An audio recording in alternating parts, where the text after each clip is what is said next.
意外穿书成单亲妈妈，却发现自己的孩子是个白眼狼，每天作妖就是想到他爸身边。女人直接把孩子扔还给他爸，让他们父子去相亲相爱，自己过着潇洒人生。看着眼前哭嚷着要找爸爸的5岁小屁孩，苏月决定让剧情提前点，这种白眼狼谁爱养谁养。苏月拉着苏锦来到简氏集团的大楼，指着楼内大唐报刊的封面说道：“那个就是你爸爸。”封面上正是小说男主，也是简氏集团的掌权人简北辰。简氏集团的保安很尽职，看苏月领着小孩在门口徘徊，便来询问：“女士您好，请问有什么需要帮助吗？”苏月摆手表示没事，便拉着苏锦走了。他的身份便是预约也见不到简北辰，所以只能走昨日找好的路线，绕过前头走到后面地下车库。苏月拉着苏锦往他昨日找到的狗洞那处走，突然身边的苏锦不走了，并且松开了他的手。苏锦小脸绷紧，眉头紧锁。他从身后的书包拿出用作业纸包的信封，这是2000块。昨晚苏锦数了很多遍，正好20张。他想清楚了，找爸爸的钱可以再攒。苏月需要买手机就买。苏月挑了挑眉，从前天下午吵架过后，他就没搭理苏锦。这小霸王的性子，原主搞不定，他绝对不惯着。见苏月接过信封，苏锦眼中带着委屈说：“你是不是想要把我丢掉？那个人不可能是我爸爸。姥姥说我爸爸是个穷小子，在工地做力气活。”苏锦没看清杂志上男人的脸，他明白能够被采访都是成功的人，这一定是苏月找来糊弄他的。你姥姥说话不可信，妈妈什么时候骗过你？苏月说着，继续拉起苏锦的手往东边走。苏锦想了想，也是苏月没有骗过他，找到了就是这里。领着苏锦钻过狗洞，躲着巡逻的保安人员。苏月到了地下停车场，找到男主停车的位置，拉着儿子坐在一个柱子后面，小声交代道：“爸爸的条件比妈妈好，以后你有什么需求便和爸爸直说，他会答应你。”苏月话还没说完，就听到了车子驶近的声音，他没再说话，专心起身去看是不是男主到了。此时苏月没注意到儿子皱巴巴要哭的表情。苏锦明白了，苏月要将他送给爸爸，是真的不要他了。虽然之前他一直要找爸爸，但是却没想过离开苏月，即便这个妈妈遇到事情只会哭。苏锦刚想要表达自己的意愿，便被苏月扯了出来。来的车正是男主那辆，一身黑色西服，干练整洁，露出精致立体的五官。若说长相和男主有7分像的苏锦是小天使，那么简北辰便是谪仙一般的人物。简北辰这样的人物出行皆有保镖在侧，所以在苏月拽着苏锦出来的瞬间，便被保镖拦住了。男主对突然冒出来的人并不关心，简北辰看都没看便走了，这让苏月不得不喊出来：“简北辰站住！”那人脚步连顿都没停顿一下，压的果然是对女配不假辞色、冷血无情的狗男主。你是不是不认儿子？这句话让简北辰停下了。活到这么大，还没有哪个女人敢来搞这种事。商界谁不知道简北辰从不玩女人？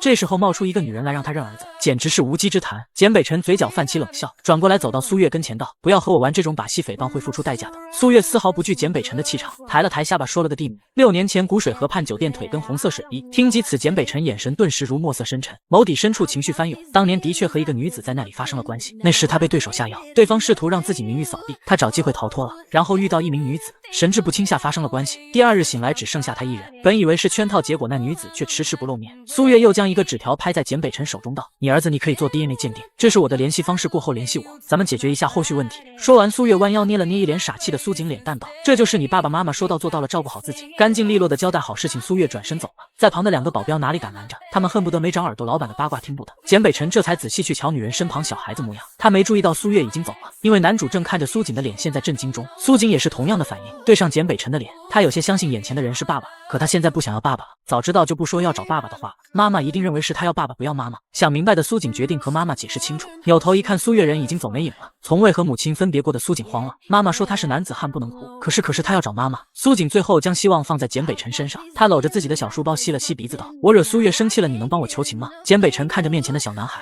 心绪极为复杂，一时之间竟不知该说什么。先上车，苏锦抱紧书包虽上了车，但眼底充满了对简北辰深深的戒备。简北辰看向窗外，食指拇指交错摩搓，神色灰暗，莫名在思考着什么。2人都没有要说话的意思。就这样，车子重新驶出地下车库，苏月将苏锦留给简北辰便离开了。作为男主又是孩子的亲生父亲，苏月很放心让苏锦待在简北辰身边。无论是原主还是现在的苏月，最放不下的唯有这个儿子。如今将苏锦安顿好，虽然心有不舍，但惆怅过后更多的是轻松。对苏月来说，穿书当了孩子妈，这无疑是一场人生大变故。眼下算是给了他一个喘息放松的时间。拿着信封里的钱，他准备先去买个手机。另一头，简北辰从停车场直接驶离了公司，他去了简氏集团旗下的一家私立医院。在医院门口，院长接到电话，早就等着了。车内的简北辰顺着窗子递过一个文件袋道：“亲子鉴定下午我要知道答案。”在院长的连连应是声中，简北辰开车回到了自己的公寓。苏锦在妈妈离开后上了简北辰的车，出了公司到医院再到高级公寓楼。苏锦全程不哭不闹，只是目光看着窗外，眉头紧紧皱着。简北辰给苏锦倒了一杯水放在他面前，报告此刻还没出来，但直觉告诉他这个孩子很大可能是自己的儿子。苏锦一个5岁的小孩却展现出大人一般的冷静道：“我想一个人待着，没确定你是我爸爸之前我不想和你说话。”简北辰答应下来，带着苏锦去卧室休息。之后父子俩在没有任何多余的交流。到了下午，院长亲自开车把报告送来，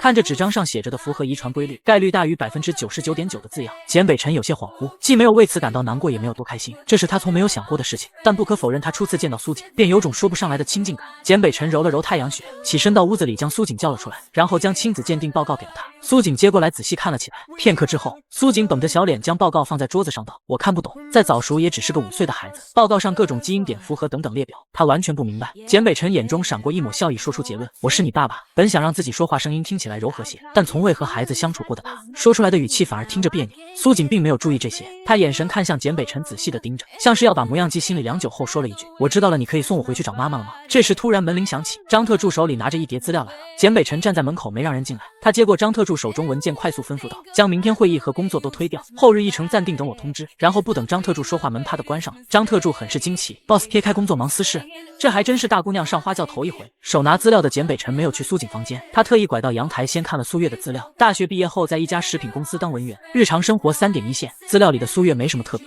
普通人的生活便意味着穷。简北辰基本可以确定这个女人想要钱。想到这里，简北辰拿起手机，对着纸条上的号码给苏月拨了过去。苏小姐你好，我是简北辰。苏月此刻正在吃饭，知道对方这个时间给自己打电话，便是已经确定了苏锦的身份。明天上午10点，丽水小区3栋202，咱们见面谈。简北辰答应爽快，眸底幽深暗涌。他还想再试探一下苏月态度，却听到话筒那头传来忙线的声音，自己被挂电话了。简北辰有些怔忡。苏月拿粥不小心洒到地上，手忙脚乱收拾完，才发现自己不知什么时候按断了通话。想来也没关系，他和简北辰没什么可寒暄，明日见面再谈便好了。和苏月通完电话，简北辰到屋中和苏锦说道：“明日我带你去见他。”苏锦点点头，严肃的小表情和简北辰简直一模一样。简北辰莫名心软了一些，第一次有和一个小孩子说话的心思。可以和我说说你这些年的生活吗？苏锦皱着眉头看简北辰的目光充满了戒备。我凭什么要告诉你？你之前不知道我，以后也不要知道。简北辰愣住了，他没想到儿子对自己竟然是有敌视的态度。可是我现在知道了，你妈妈送你过来就是要把你给我，以后你都会和我生活在一起。苏锦拿起桌前的水杯向简北辰丢去，你骗人才不是！偏头躲开水杯的简北辰皱眉，语气冷冷道：“苏锦，你这叫没规矩，你妈妈没教过你吗？”苏锦愣了，哇的一声哭出来，然后大喊：“用不着你管我！”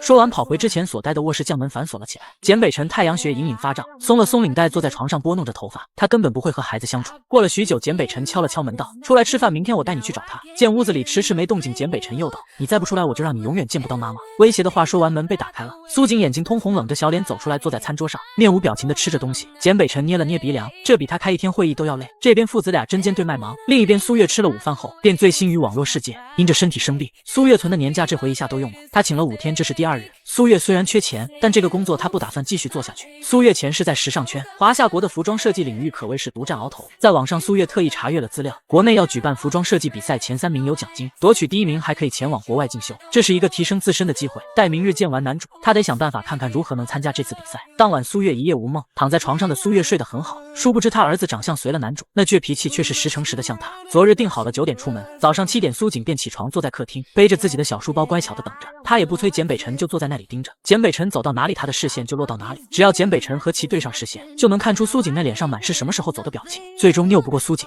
父子2人在7点50分出了门。这一趟简北辰没有带保镖，西服口袋装着早就备好500万余额的银行卡。他想只要苏月不提过分的要求，他都可以答应。孩子还小，脾气秉性可以重新引导，不能跟在苏月身边被养歪了。苏月居住的地方是个老小区，来到自家住的小区，苏锦便认得路了。他的心情肉眼可见的好了起来。他走在前，一路小跑到家门口，想起苏月把自己丢下的举动。苏锦站在2楼楼梯拐角处不动了，他等着落后的简北辰过来敲门。小孩子的情绪都写在脸上。简北辰想起初见时儿子让自己帮忙求情的话，他心想苏月在孩子心里还是比较重要的，看在孩子的份上，他可以让一步。然后简北辰在门口等了半个小时，敲了第3次门无人应后，简北辰看了眼苏锦道：“不在家。”苏锦提出了解决办法，打电话。一大一小极为相似的脸，简短的对话，语气竟然都差不多，说不是父子都没人性。电话没打通，语音提示对方关机，约在上午10点，现在8点35分。简北辰想和儿子讲道理，是他们来早了，现在应该回到车上，等到了约定时间再来。可苏锦压根没有对话的意思，他抱着书包坐在门口，看都不看简北辰。对一个5岁孩子，他能劝什么？揉了揉太阳穴，简北辰站在一旁跟着等起来。过了半个小时，苏月手里拎着吃剩打包的早餐回来了。苏月扫了眼简北辰，蹙着眉头打开门道：“不是约10点吗？”简北辰从苏月出现便观察着他，对方没有他想象的那般殷勤讨好，而这般冷淡的态度，在简北辰看来是另外一种要钱方式罢了。随后苏月说了一句稍等，然后自己进了屋，没有招呼他们进来的意思。过了5秒不到，苏月拿出个文件袋递给简北辰道：“这是苏锦出生证、育苗本等一些证件，需要我办理什么手续打电话通知就行。”说完苏月把门关上了。一旁的苏锦看苏月不搭理自己，想起对方还在生气，他抬头看了眼身旁的简北辰，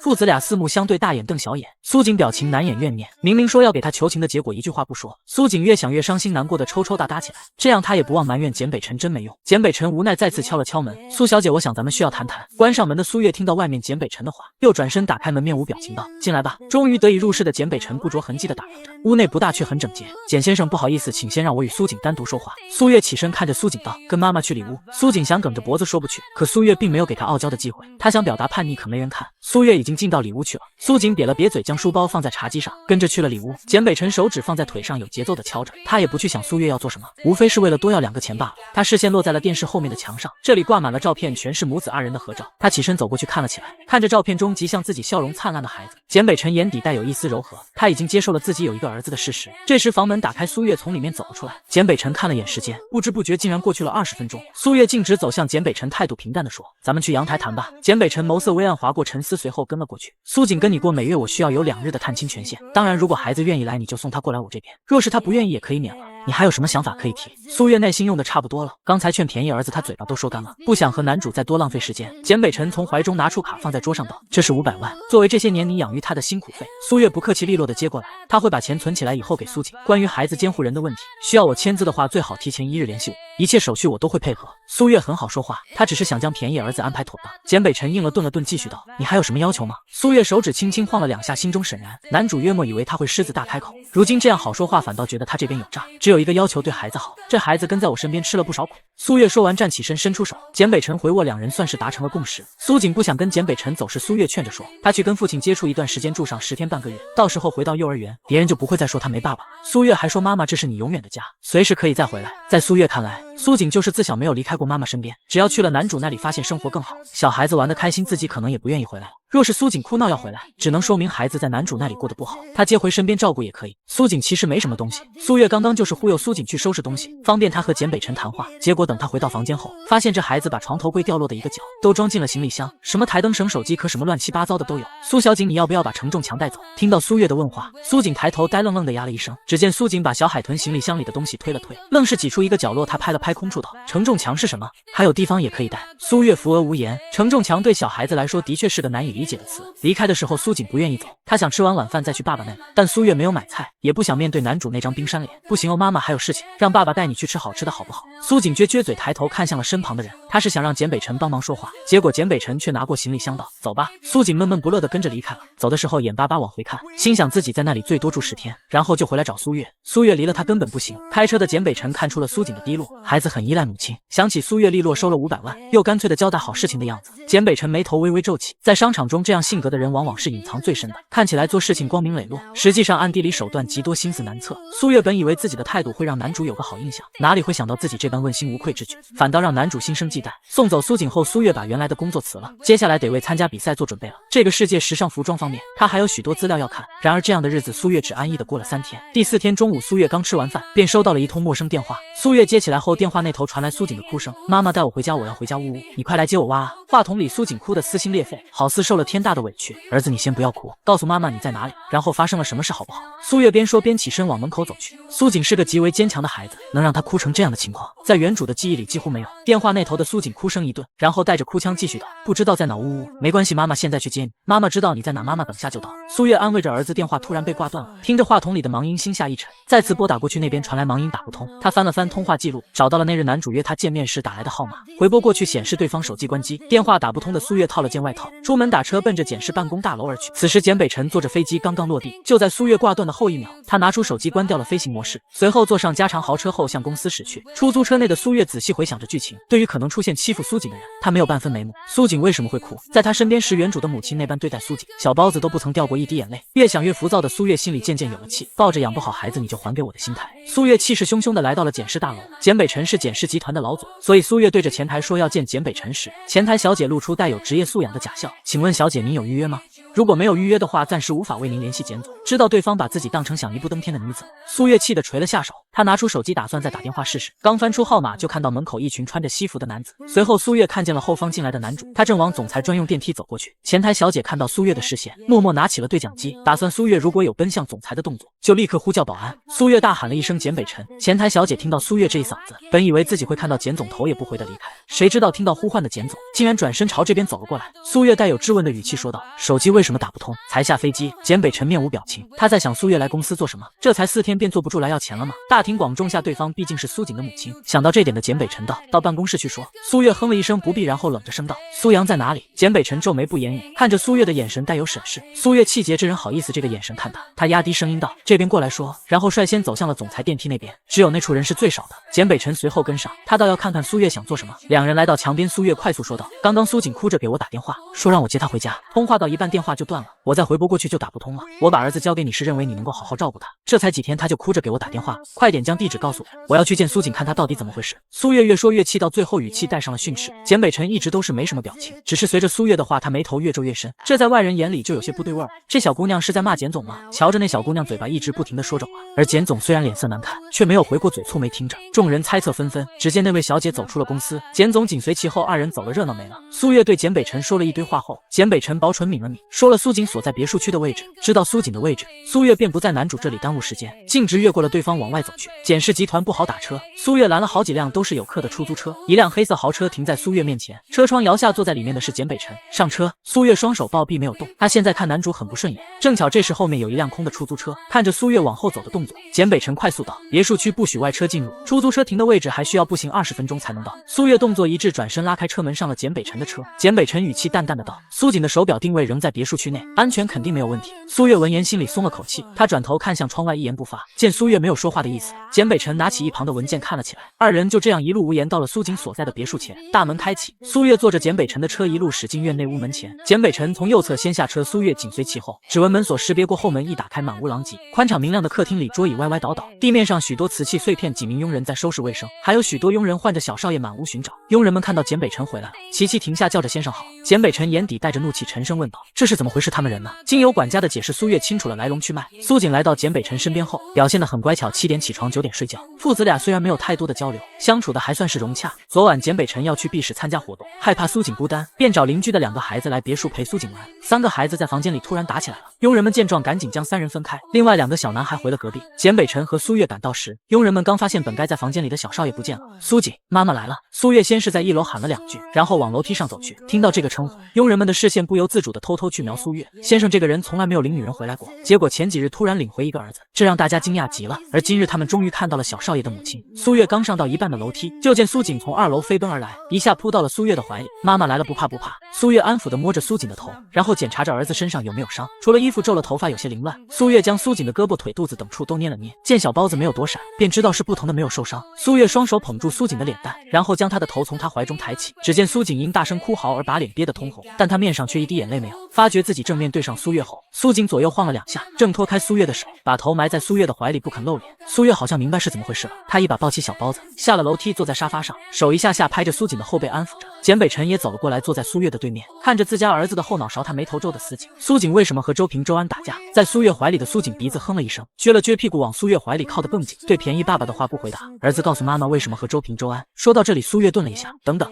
这名字。这时门铃声响起，管家从可视门铃屏幕中看清来人后，连忙到简北辰身边说道：“先生，隔壁周太太领着孩子过来了，让他们进来。”简北辰虽然只和儿子相处了3天，但他能看出来儿子是个倔脾气。既然不想说，那他就问问另外2个当事人。苏月转身看向门口，一名身穿黄色连衣裙的卷发女子领着2个男孩走了过来。这2个孩子应该就是周平和周安，是他穿越到这本后妈文里女主的双胞胎侄子。待母子3人走近后，苏月拍着苏锦后背的手顿了一下，这2孩子脸上的伤，不会是苏锦打的吧？周家这对双胞胎比苏锦高出半个头，2个人更是比苏锦胖1圈，若是打起架来，就算1对1，苏锦也该是受伤的那个。怎么双胞胎兄弟反倒挂彩了？周家和简家是老邻居了，7年前周家老太爷病，周家随后举家搬去了国外。简北辰和其并不熟悉，之所以接双胞胎兄弟过来玩，是范雪也就是他们的妈妈看到简北辰领回来了个孩子，碰面时提了一嘴，说他家2个小孩子自小在国外长大，没有玩伴，有空可以让那孩子来玩。简北辰看周家打扮4小绅士的兄弟俩，想到苏锦在别墅一个人玩，就顺势做了邀请。简先生，我家孩子是不是在这闯祸？回来之后这2人谁也不理谁，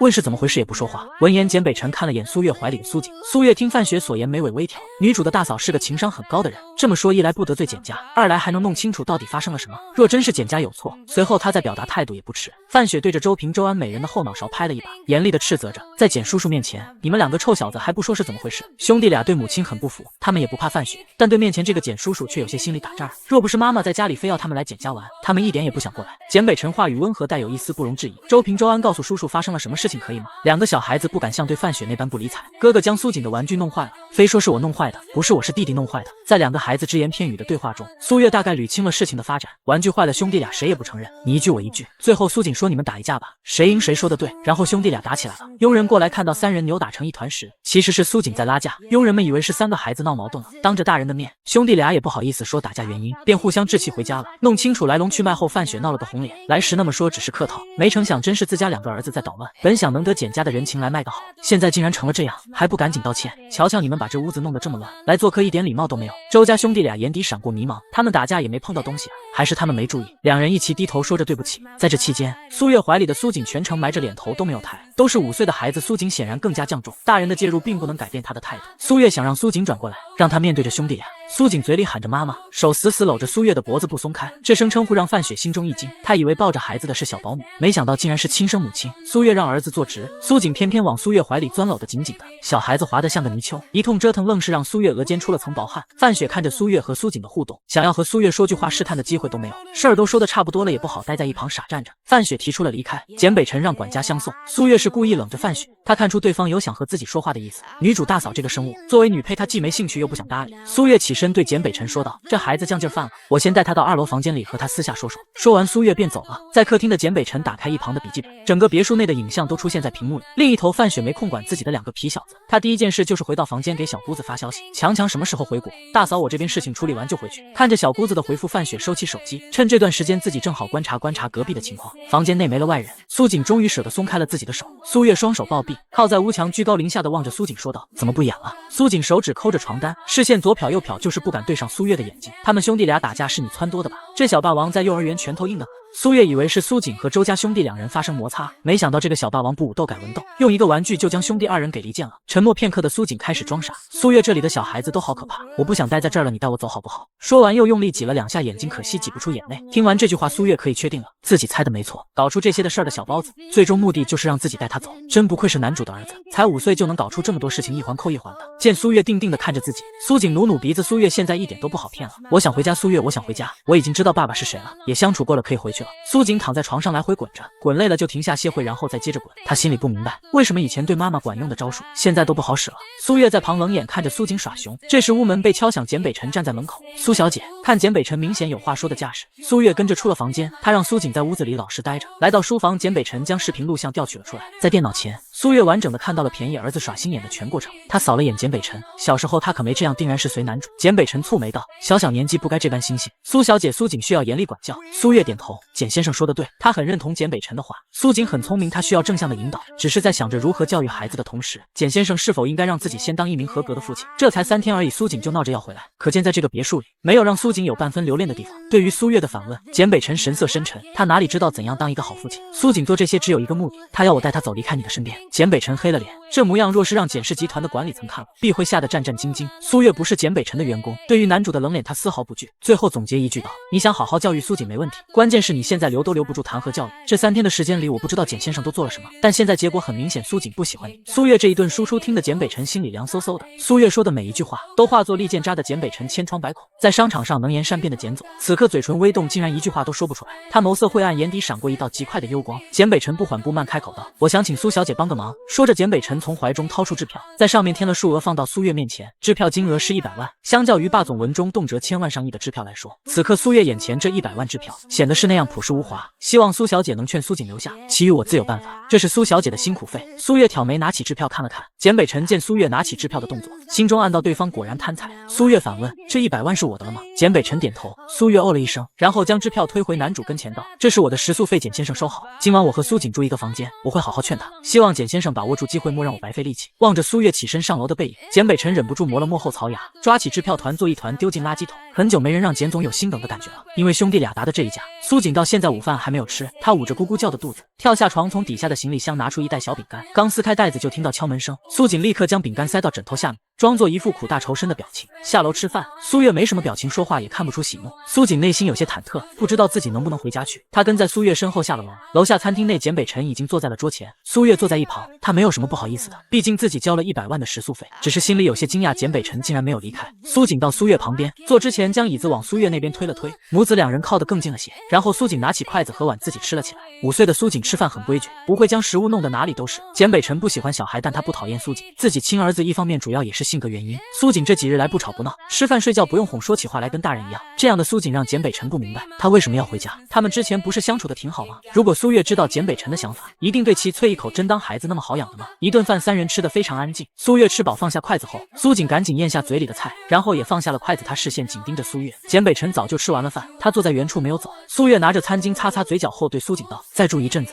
听到这话，苏锦嘴巴立马撅起来了。为什么我不想待在这里？我已经在这里待大半个星期了。你不是一直想找爸爸吗？留下来多和爸爸相处不好吗？这些年来你一直在我的身边，也该在爸爸身边陪伴尽孝。苏锦表示很不开心。我还想长大再尽孝。再说了，他也没有养过我，妈妈养过你。妈妈说的话你不听了吗？母子2人的对话全都似冷箭一般射向简北辰，他想说些什么，可完全插不进母子2人的对话。这时简北辰的电话响起，是秘书打来的，说史密斯先生马上要来集团了，这是简氏集团今年最大的跨国合作，此次相见会谈关乎合同敲定与否，所以简北辰必须在场。挂断电话，简北辰刚说了一个我字，那边的苏锦已经变成了哇哇大哭，在问苏月是不要他了吗？在母子2人跟前，完全没有存在感的简北辰闭上了嘴巴，他拿起外套出了屋子，对身后的管家吩咐让他看着点苏月和苏锦，等他再回来的时候已经晚上10点了，这个时间苏锦应该入睡了，但今天他没有。简北辰回到宅子后，看见苏锦端着托盘往楼梯上走，上面有一杯柠檬水，佣人张开双手小心的在后面护着。听见开门声，苏锦回过头看到简北辰后，嘴里说一句：“你回来了。”这就算是问候了。说来简北辰还没有听到苏锦叫他一声爸爸，一开始以为是苏锦不好意思，现在看来分明是对方没有接受自己这个父亲。看着小小身影上了楼，简北辰又向管家询问了一下下午的情况，随后便解着领带也上了楼。另一头的屋内，苏锦端着柠檬水放到苏月手旁说道：“苏月他回来了。”专心学习的苏月反应了2秒，才弄明白苏锦口中的他是指简北辰。苏月放下笔转了转脖子道：“居然10点多了，你上床去休息，我回来之前要是发现你没睡。”苏锦举手道：“我能睡着，我困了。”苏月满意的点了点头，起身出了房间，他去敲了简北辰的门。苏月敲了2下门，里面无人回应，心里想着那就明天再说。转身刚走2步，咔嗒一声门开了，简北辰穿着浴袍，手拿毛巾擦着湿发，歪头看他，这让人窒息的可怕场景。苏月倒退了一步，他想起了书中有一个桥段，女配敲门表露爱意，说着要给儿子完整的一个家，然后搂住穿着浴袍男主的腰，下场自然是惨烈的女配被丢出别墅。苏月摇摇头，将不自觉浮现脑中的场景晃走。简北辰眼底泛起不耐，苏小姐有事吗？夜半敲门盯着他的发呆，最好不是他想的那样。回过神的苏月对上男主露出嫌恶的脸，顿时喉中一梗，是他犯蠢了，认为男主现在刚回来正好把事情说完，最终导致的结果就是自己好像被误会了。苏月很想大声喊一句，就算你是蟠桃会里的蟠桃，也并非人人都愿意吃好吗？最后他忍了，有些气愤的道：“如果方便，现在去书房咱们谈一谈苏锦的事情；如果不方便，明早在你上班前咱们谈谈苏锦的事情。”苏月说了2个选择给简北辰。这次过后，男主的房间他日后见了绝对绕开走，再来主动敲一次门就是猪。看着眼前突然变得有些气愤的人，简北辰想了想，然后道：“请苏小姐去书房等我。”苏月直接转身离开，没有一丝犹豫。经由此事，他得了教训，自己这个带有敏感女配的身份做事时，特别是面对男主要更加小心。简北辰并没有让苏月久等，他只是换了件居家服就来了。简北辰坐下，直接开口问着：“苏小姐要说苏锦什么事？”苏月同样不想和男主过多的寒暄，对方直奔主题，他也不啰嗦。苏阳答应再住一阵子，但是简先生要给他买一只狗，他之前一直想要养狗，我没有同意，他愿意住下来是因为我说简先生要给他买一只狗才答应下来。见简北辰没有说话，苏月忍住翻白眼的冲动，继续解释道：“父子之间血缘亲情是天生的，但感情需要培养。接下来你可以陪着苏锦买狗、养狗来增加父子互动，让他对你产生感情，这样苏锦才会愿意留在你身边。”苏月说的苦口婆心，这是他的真心想法。苏锦之所以不想待在这里，就是因为对简北辰没有感情。这对父子俩每日说的话可能不超过20句，就这样小孩子不想走才怪呢。片刻，简北辰蹙眉，语气带有一丝僵硬道：“我不喜欢狗。”行，他刚刚那番话说到狗肚子里去了，明天我带苏锦走。苏月也不废话，孩子不给了，他把苏锦交给亲生父亲，就是因为知道男主会待他好，结果现在为儿子养条狗都不愿意。苏月走到门口，门还没等打开，就听到后面传来简北辰咬牙切齿的声音：“我买。”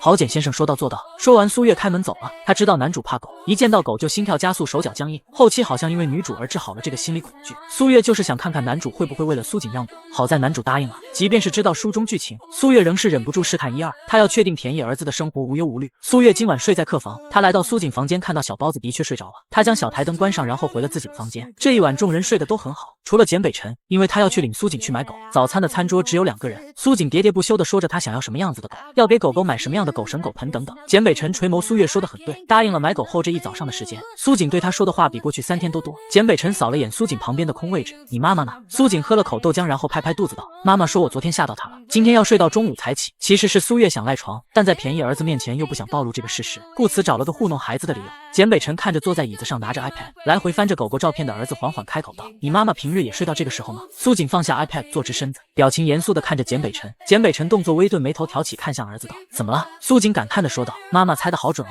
苏锦学着苏月的语气说了一句：请过好自己的生活，这是妈妈让我说的，如果你问我这个问题就这么回你。这句话的意思简单点说就是和你有关系吗？请管好自己。简北辰听懂了话里隐含的意思，握着叉子的手紧了紧。他对着苏锦扯了扯嘴角，苏月很好，有时候气人的事儿做多了就会有报应。苏月中午醒来后收到了邻居发来的消息，才睡醒还有些懵的苏月看到手机屏幕上的内容越发的懵，自己的家被人砸了。第17章简总恋爱实锤了。苏月住的小区俗称老破小，门口2个保安加一起能有6颗牙。小区的物业有和没有基本没什么区别，维护方面就更别提了。小区内摄像头有一半好使就谢天谢地了，唯一让人有安全感的地方，那便是1条街的距离外是派出所。小区里面住的人都是以前拆迁挪过来的纺织厂员工，老年人居多，居住人员并不混杂。所以苏月收到消息说家被砸了，他第一反应是邻居打错了字，家里应该是被偷了，怎么会有人把他家砸了？小苏啊，家里是被砸了，电视、洗衣机还有柜子那些都被砸坏了。苏月点开邻居发来的语音，张姐唉声叹气的声音格外响亮。啊，妈妈，咱们家被砸了。突然身后冒出的苏锦吓了苏月一跳。小包子不知道什么时候进到屋子里，他手里端着一杯水施给苏月，听闻家被砸后面色带着担忧。苏锦听清楚语音里张阿姨说的话了，没事，妈妈回去看看怎么回事，应该是你张阿姨搞错了。苏月安慰着苏锦。苏锦眼底的忧色没有褪去，他也想跟着回家，但苏月一定不会同意。苏月起床洗漱过后，交代苏锦2句就赶紧离开了，他得回去看看到底是怎么回事。回到家后，苏月先是去派出所做了笔录，他的家是被砸了，屋内没有物品遗失，再看家具家电的损坏程度，对方分明是故意的，这不是手欠能做到的破坏。小区内因为通着前后2条街的路，来来往往的过路陌生人很多，摄像头能录到的地方只有那一条道，所以没法就此锁定嫌疑人。而苏月的左邻右舍好巧不巧上午都出了门，楼上楼下听见声音，以为是装修，便也没在意。没有目击证人，也没有摄像头录到，调查有些难度。派出所先让苏月回家等消息。在做笔录的时候，苏月也说他怀疑的人选。原主的性子是个老好人，宁愿委屈自己也不会让别人不舒服，别说欺负人，他不被别人欺负就不错了，所以应该没有得罪的人。自己的性格就强硬多了，从穿越过来到现在，能够让人砸了他家的人选，苏月不用仔细回想便有怀疑的人，且是2个。一是幼儿园里徐子涵的母亲，对方刁蛮的样子不像个善罢甘休的。第2个便是之前他去检视大楼踩点戳穿的碰瓷男子。苏月想，若是报复行为，大概会是这2个人，或者是因他被幼儿园辞退的张老师。苏月有排除的法子，他先和以前熟悉的幼儿园家长联系，对方肯定有张老师的微信。他旁敲侧击之下知道那位张老师新找了份工作，还在朋友圈发招生消息，笼络其他家长过去。如此说明张老师应该没时间做这等报复的事情了。再就是那个碰瓷的男子，苏月去联系派出所说了自己家被砸的事情，想知道是不是对方报复，结果得知那碰瓷的还在被拘留，所以应该也不是他。如此剩下的嫌疑人只有1个了。在幼儿园的家长群里，每个家长昵称都是 XXX 妈妈爸爸，后面挂着联系电话。苏月让相熟的家长帮忙将徐子涵妈妈的手机号截图发来，苏月收到后立马拨给了徐子涵妈妈。响了4、5声后，手机通了。苏月直接开口问道：我家是你砸的？手机那头的徐母顿了顿，然后道：你是苏月？你在说什么？可别乱污蔑人，小心我告你诽谤。徐母的声音充满了得意，一连串尖锐的笑声震得苏月将手机移开耳朵。真和苏锦说的一样，笑起来像芦花鸡似的。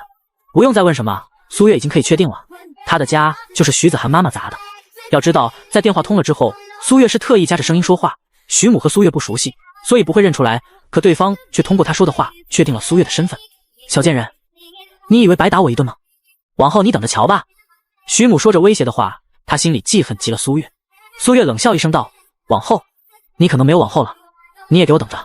另外，徐妈妈往后可注意点卫生，隔着话筒我都闻到你嘴里的厕所味儿了。说完这句话，苏月迅速挂断手机，然后将号码拉进了黑名单。很好，这个芦花鸡真的惹到他了。小苏，我没什么事，过来跟你一起收拾，不然你自己弄完可要累死了。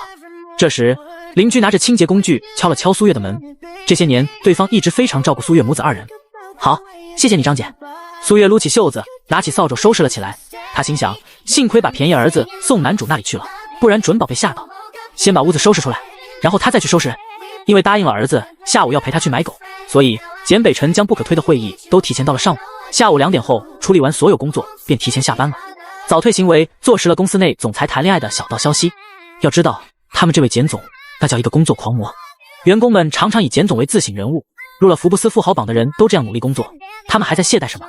简总只要不出差，他就必然会准时上下班，有时候甚至还会加班到深夜。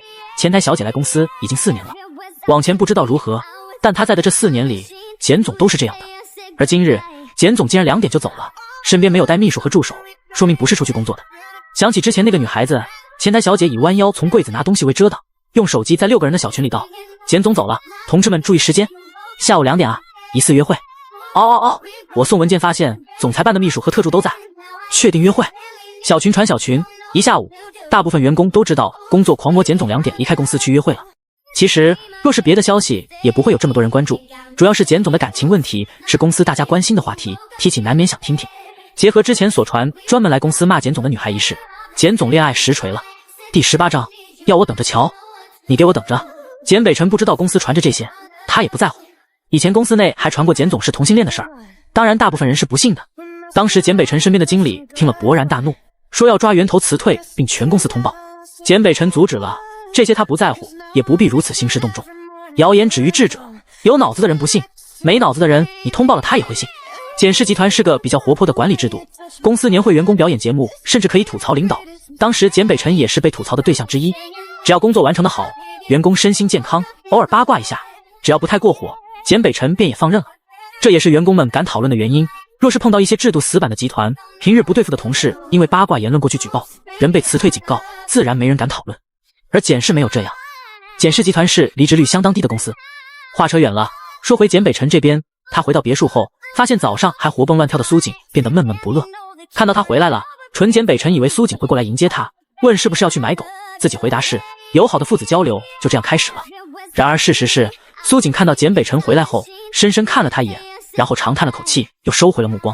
简北辰来到苏锦对面的沙发，刚坐下，佣人便端来了切好的水果以及擦手的湿毛巾。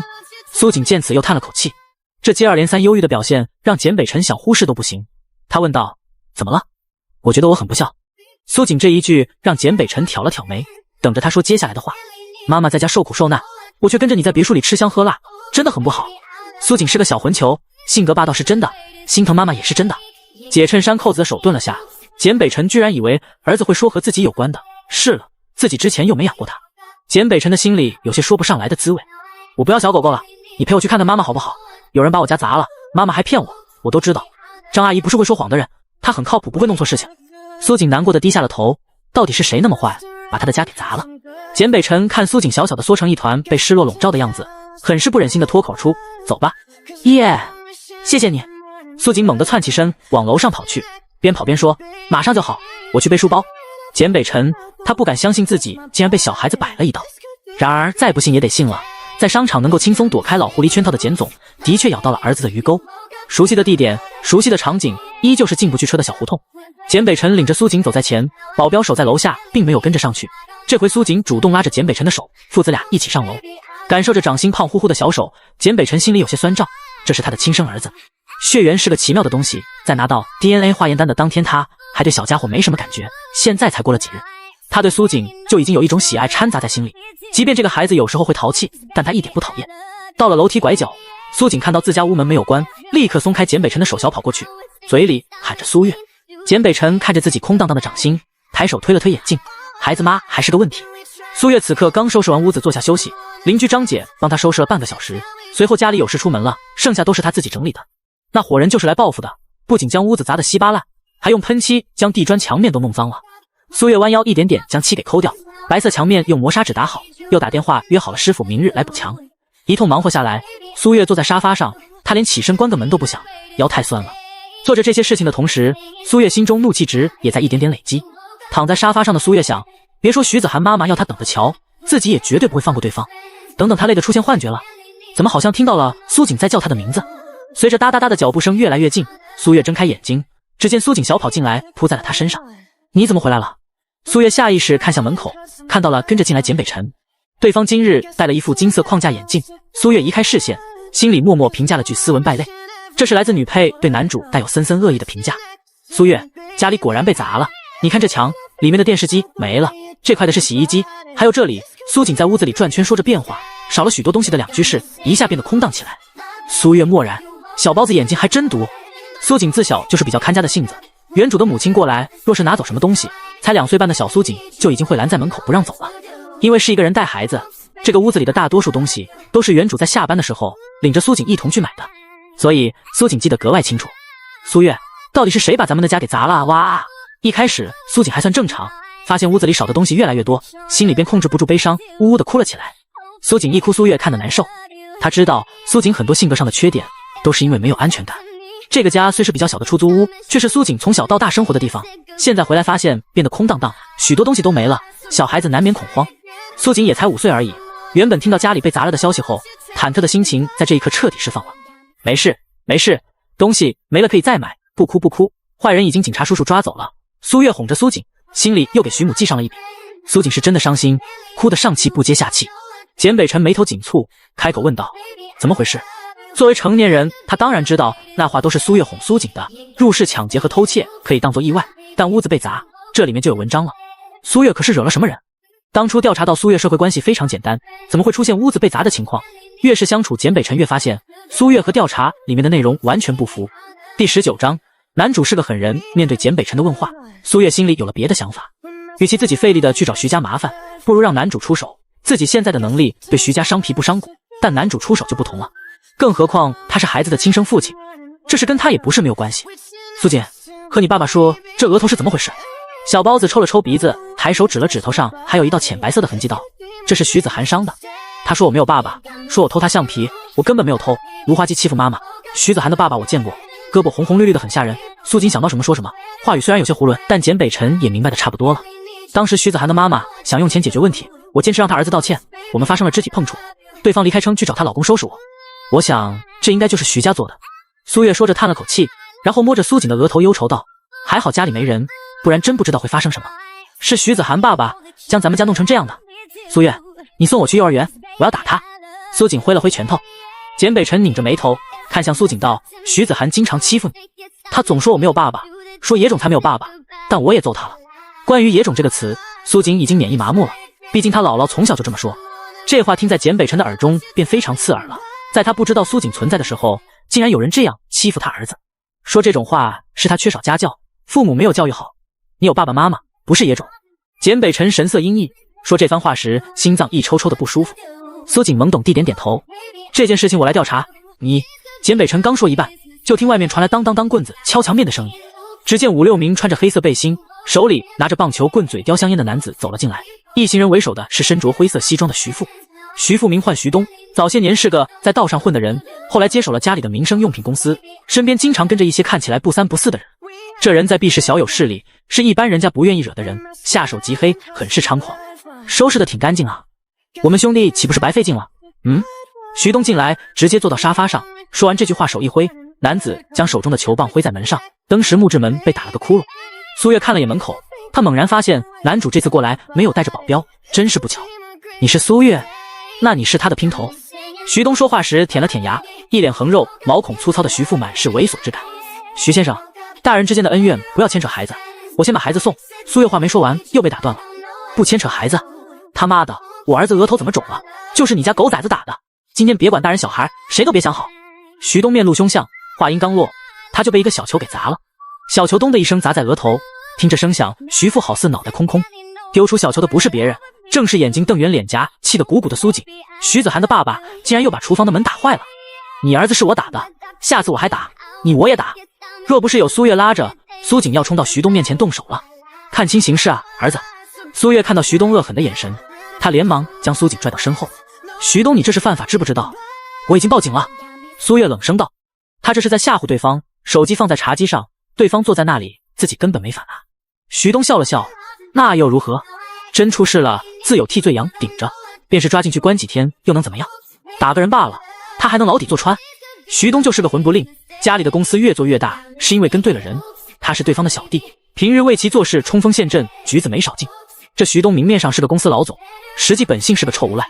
徐东从小弟手里拿过棍子，在地上敲了2下，指着苏锦道：“哪只手打我儿子的？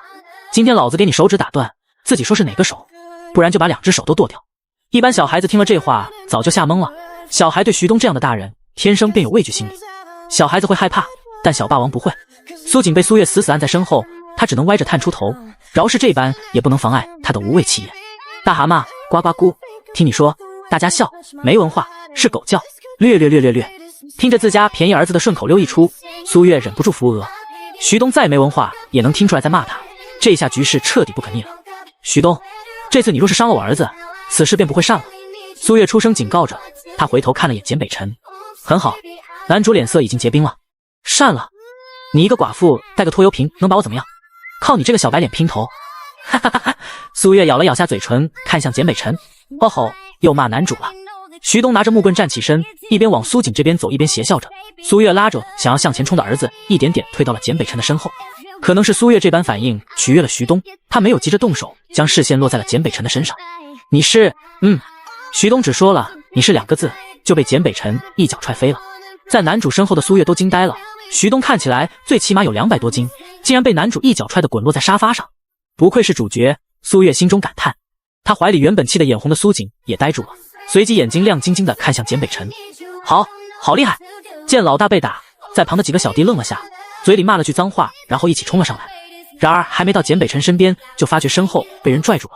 回过头发现突然冒出了3名穿黑色西装的男子在拉着他们，这西装面料好像比老大的好。其中被揍的一位小弟如此想。面对专业的保镖，靠蛮力的小混混们便有些不够看了。一个个肌肉发达的男子被打得跪在地上，手背在身后嗷嗷叫着不敢动。此时摔倒的徐东坐了起来，看到屋内骤变的局面，有些不知所措。他就被踹在地上，闭眼睁眼的功夫，怎么突然这个情形了？第20章啪叽，说在了苏锦的心巴上。见局势稳定，苏月松开了禁锢便宜儿子的双手，重获自由的苏锦跑到门口，捡起刚刚丢的小球，再次丢到了徐东的脸上。回到苏月身边的时候，还不小心踩到了其中一位小弟的手。瞧着徐东脸上被球打出的红印，苏月想自家便宜儿子在羞辱人方面有自己的一套。被打一球的徐东瞪了一眼苏锦，然后冲简北辰道：“你是什么人？”徐东现在哪里不知道自己之前轻视了眼前的小白脸，仔细看对方穿着布匪，显然手里有些底子。他的视线落在苏月的脸上，心中暗忖，也是，这般长相勾引一些凯子很容易。徐东再次将视线移回到简北辰的脸上。苏月，刚才徐东是不是用眼神骂他了？苏锦，去房间待着。简北辰没有搭理徐东，俯身捡起棒球棍子后对苏锦说道：“不，我不进去，我要看。”苏锦当然不会这个时候走，他还没看够。简北辰垂眼看向仰着头一脸倔强的儿子，他眸光微闪，不缓不慢道：“如果现在回房间，明天去买狗。”啪叽，这话一下就打在了苏锦的心巴上。苏锦以为自己养不了小狗了，因为自己把买狗的机会换成了来看苏月，没想到现在他又有买狗的机会了。眼神环顾了眼客厅，然后又看向自己房间的门口，苏锦纠结的表情苏月看得一清二楚。不愧是男主，他只是稍加提点，对方现在就已经熟练运用起来了。说到做到。苏锦对简北辰说了一句，然后跑回房间。他选择小狗。苏月看着便宜儿子的背影，他跟了上去，然后伸手将苏锦偷偷留的小缝给关严了。下一秒，苏月便看到男主挥着棒球一下打在了徐东的嘴上，当时徐东的嘴巴子就歪了，牙也掉了几颗，嘴里全是血。苏月心下一惊，这一棒子挥过去，男主连眼睛都不眨。小说里描述男主的无情是一回事，亲眼看到对方手狠又是一回事。这股情绪倒不是圣母，更加没有同情徐东。这一棒子徐东挨得不冤，谁叫他嘴巴不干净？他只是突然想到了书中原主的结局，忍不住有些唏嘘罢了。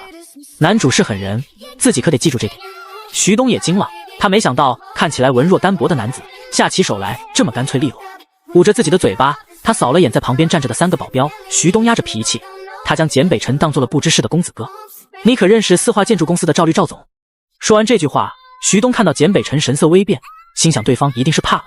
他有些得意的继续说道：“赵律是我大哥，你今日打了我，他一定会为我出气，你不会有好果子吃。”赵律这人，简北辰之所以知道，是因为他中了检视接下来要修建大型游乐场的标。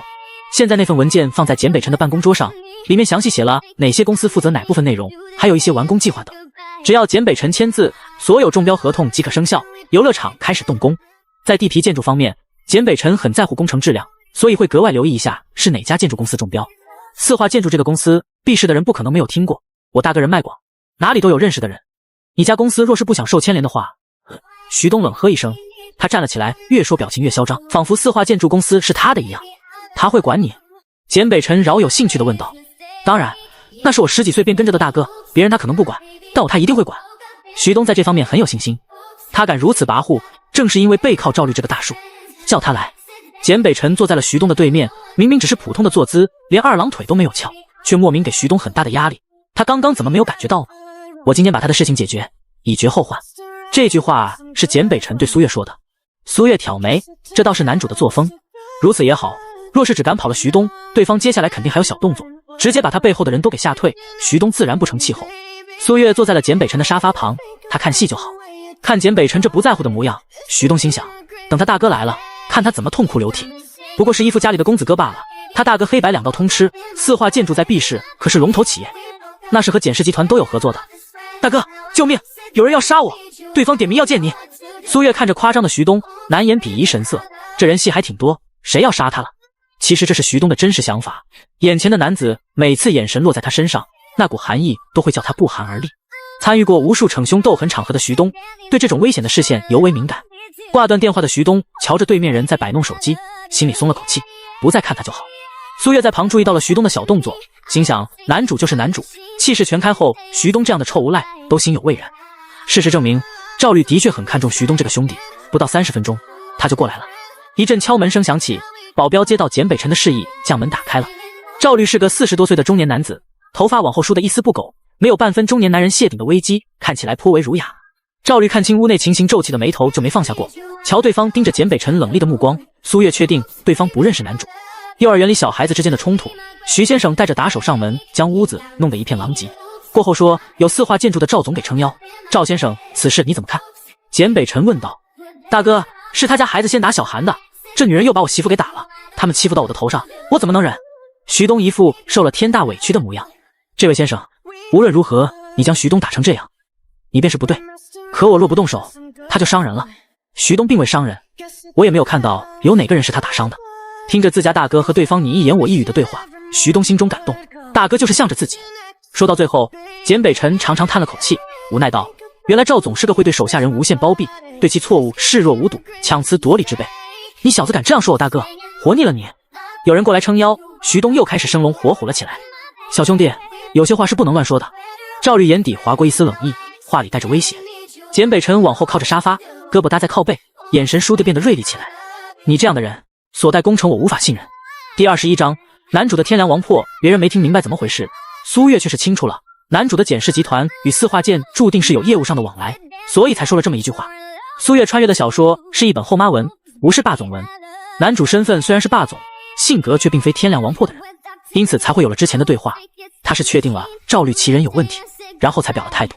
苏月是更欣赏这种理智的人，如果是那种不管对方如何，一来就直接龙傲天是老子最大的模样，那才是叫人受不了。小说中的霸总他无脑看着过瘾就好，现实中他最好还是不要碰到。幸亏简北辰不是这种类型的男主。笑话，我大哥的工程需要你信任，你是不是太把自己当盘菜了？徐东嘲讽着简北辰，认为对方在装模作样。赵律眉头紧蹙，仔细打量着简北辰，总觉得对方有些眼熟。他能看着眼熟的人，必然是在酒会上有过一面之缘，对方身份可能不会简单。赵律可比徐东有脑子多了，他收敛起了态度，转了话锋道，其中或许有误会，徐东这人性子急躁，弄错了事情也说不定。这个赵律的态度一下子缓和了。苏月见状腹诽，这才是商场的老手，人家会审视情况，像徐东如此性格莽撞之人，也就能帮其打个下手了。大哥，这小白脸他住嘴！赵律脸色一沉，瞪向徐东，徐东不敢再说话，他心中惊疑，难不成这小白脸当真有什么不得了的身份？我是四化建筑的经理赵律，不知道先生如何称呼？赵律一边说着，一边递上了自己的名片，他表情笑呵呵的，看起来和蔼极了。简北辰依旧是那副坐姿，他没有说话，淡淡的看着赵律，视线冷漠，名片更是没有接。后妈文的男主虽然不是龙傲天，但身为霸总，该有的傲气和嚣张，简北辰也是不少的。赵律见简北辰这番态度，他笑脸保持不住了，自己这般给台阶下还端着，那就不要敬酒不吃吃罚酒了。便是身份不普通又如何？他赵律在 B 市也是有头有脸的人。今日之事要怎么解决？简北辰突然开口问了句，视线在徐东和赵律身上扫了一眼。这是双方都有问题。这位小姐打了徐夫人，徐东过来也是身为丈夫维护行为，双方各自道歉变了。赵律话是这么说，心里想的却是将简北辰的身份调查清楚。若是不足为惧，接下来徐东做什么，他自是不会管。对于刚才简北辰的轻视，赵律心里是恼怒的。徐东心里有些不情不愿，但因大哥发话，他仍按照赵律所说对苏月表达了歉意。当然，从对方吊儿郎当的语气中，苏月没有感受到半分真心便是了。徐先生的道歉我不接受，我没有错也不会道歉，这事更加轮不到赵总来各打30大板。苏月这话还是客气说了，聪明人都能听出里面讽刺的意思。你在徐东跟前是大哥，在我面前什么都不是，你来主持什么大局？赵律脸色彻底绷不住，瞧着眼前2个小年轻，他嘴角泛着冷笑道：二位这是什么态度？这句话说完，门外守着的赵律保镖立刻进到屋内，6个保镖戴着墨镜，瞧着可比徐东身边那几个打手有战斗力多了。赵律是搞工程建筑的，平日出门身边最少6个保镖打底，这种人就是坏事做多了，害怕别人要他的命。苏月扫了眼站在简北辰左手边的3名保镖，不知道能不能一答二。简北辰对此眉头连动都没动，他看了眼赵律的裤子口袋，语调有些慵懒道：赵总，你来电话了。苏月视线看向赵律的西裤口袋，他的手机屏幕冲外，所以能看到再亮光。赵律掏出手机，是公司项目经理打来的电话，他挂断了，静音是因为刚开完会，会议上该说的都说了，应该不是什么急事，他先把眼前的事情解决了再说。我倒想问问，你们2位要如何解决？赵律这句话问得好似很有礼貌，眼神里凉意戳人。我的想法是，赵总先把电话接了，或许是有什么好事说不定。简北辰再次提醒着。苏月看了眼男主，心里有了猜测，眼神中也带有一丝幸灾乐祸。赵律看了眼手机，他刚挂断电话，对方紧接着又打来一个，若非是急事，一通电话不接他便不会打第2个。喂，按了通话键的赵律刚应了声，就听电话那头项目经理急躁道：赵总不好了，简氏集团通知咱们没有中标。什么？刘经理不是说上头签个字就成了吗？赵律猛然坐起，他口中的刘经理是简氏集团这次负责招标的人，对方和赵律认识，提前透露给了赵律消息，说上头签了字，一切尘埃落定，4化建筑中标8、9不离10，他们这边已经定好呈上去，现在基本上算是板上钉钉了。刘经理话说的肯定，赵律自然也认为这笔大生意落在自己的兜里了。这可不仅是一个游乐场的项目，只要和简氏有了合作，他们这边做得好，让简氏满意，日后还愁不能继续合作。只要搭上了简氏的船，便是坐在船桨上，都能让4化建筑更往上一步，这对4化建筑来说是有不同意义的。所以赵律极其重视此次招标，刚才的会议也是强调，若中了简氏集团的标，所有工程必须弄好。结果现在项目经理告诉他和简氏的合作黄了，看来赵总是听到不好的消息了。简北辰语气淡淡，像是话家常一样的问话。赵律猛地看向简北辰，想起刚才对方提醒他看手机，然后便是合作没了的消息，他的脸色骤然大变。赵律突然忆起自己和对方说话的时候，对方摆弄手机好像是在发消息，是你搞黄了我和简氏集团的合作案？赵律有些不可置信，他更愿意相信是巧合，面前的年轻人怎么可能摆布简氏集团决策？这简直是笑话，一定是他想差了。问完话的赵律摇了摇头，是他被这个突然的坏消息冲晕了头脑。然而下一秒他又听到了是啊2个字。第22章，男主女配很有矛盾，赵总是徐东的靠山，我被他威胁了，在解决他之前，自然要解决掉你这个靠山。如果与简氏合作案停止，仍不能叫你清醒，4化建筑不存在如何？苏月是他想错了，全天下的霸总都有一个天良王破的本质。此刻苏月也承认自己双标了，想到眼下男主是在给他解决麻烦，心里不仅没有一点受不了，甚至还想让男主再霸总一些。赵总口中的刘经理是叫刘松，在招标结果没有公示前，你不可能知道自己的公司已经作为备选合作对象呈在了总裁的办公室里，所以是他透露给你的内部消息。简北辰说完，手指敲了敲扶手，然后再次拿起手机往出发了信息。你是什么人？简氏集团的总经理。赵律突然想到，简氏集团的人事经理好像是个年轻人，还有策划部的经理，岁数也不大。简氏集团里的员工都非常年轻化，搁在别的公司能当上集团内部的经理，必然是人到中年奋斗而来。但简氏集团没有，他敢用年轻人，事实也证明，简北辰选定的高管都没有让他看走眼。我是什么人不重要，从头到尾，我只是想解决这件事情。简北辰用手点点徐东的方向，气氛一时之间沉默下来。赵律仍有些不敢相信眼前的情况。这时他的手机再次响起，上面写着刘松。赵律，你竟然坑我，我被简氏集团辞退了，理由是泄露商业机密。我想来想去，只有你这事儿了，是不是你在外面胡说了？我当初是好心提点你，你反过头咬我。好啊，电话那头的刘松破口大骂，他非常看好简氏的发展前景，想在简氏努力晋升干一辈子，结果现在什么都没了。赵律挂掉了手机，此刻他不得不承认，对方没有说谎，眼前的年轻人有如此能力，想要对付他，对付四化集团轻而易举。刘松能够负责公司招标的事情，也算在简氏集团混得很厉害了。结果这年轻人一个消息，便让对方直接被辞退，甚至是成道总裁需要最后确定的文件，他也能拦下，并且终止掉和四化建筑的合作。想起刚才对方所说让四化建筑不存在的话，赵律脸色不自觉白了起来。今日的确惹到了一个惹不起的人，来之前他看到这样的小区，心中不禁起了轻视，没想到遇见了硬茬子。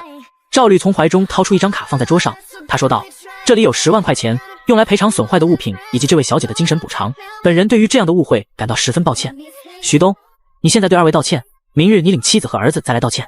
苏月听到这话并没有多开心，他心里暗暗的想，这次的事情是靠男主才解决，以后他要努力靠自己让别人不敢欺负。本就干劲十足的苏月斗志更加昂扬了。有了赵律的吩咐，徐东敢怒不敢言，这回他的道歉老实多了。徐东也不是傻子，听着两人的对话，他也明白眼前的男子是个他大哥都惹不起的人物。没了之前的嚣张，徐东说话点头哈腰，好不卑微。苏月拒绝了明日徐东带妻子儿子过来道歉的事，只说让对方不要再来骚扰他，也表明卡里的钱照价赔偿给房东过后，剩下的钱他会捐给慈善机构。赵律笑着说，苏小姐心善。苏月并未搭理，但对赵律能屈能伸的性格很是佩服了。随后赵律领着徐东走了，以后徐东不会再来骚扰你了。赵律道歉了，简北辰不会追究他，而徐东这个人他并未打算放过。小小年纪能说出苏锦是野种，家里教育是极大的问题，徐东这般嚣张地带打手上门挑事，说明以前这种事情干得多了。按照赵律的态度，以前估计没少花钱捞人，之所以关几天就放出了，也是因为没有什么证据。简北辰出手就不一样了，他不仅会找徐东生活上的违法行为，还有他的公司也不会放过。徐东这种人不会是个守法的公民，开个公司估计也是偷税漏税的货。简北辰相信自己的调查会有不少的收获，届时这些东西足以让徐东喝一壶。此事和苏锦有关，我不会袖手旁观，苏小姐可以大方与我说，不必拿孩子当法子。简北辰说完起身去了苏锦所在的房间。苏月待在原地，男主说这些是什么意思？等等，对方不会以为是他故意让苏锦知道徐东会来找麻烦，然后让儿子把他引来解决这个事情。干！男主靠着自己的逆想来误会他。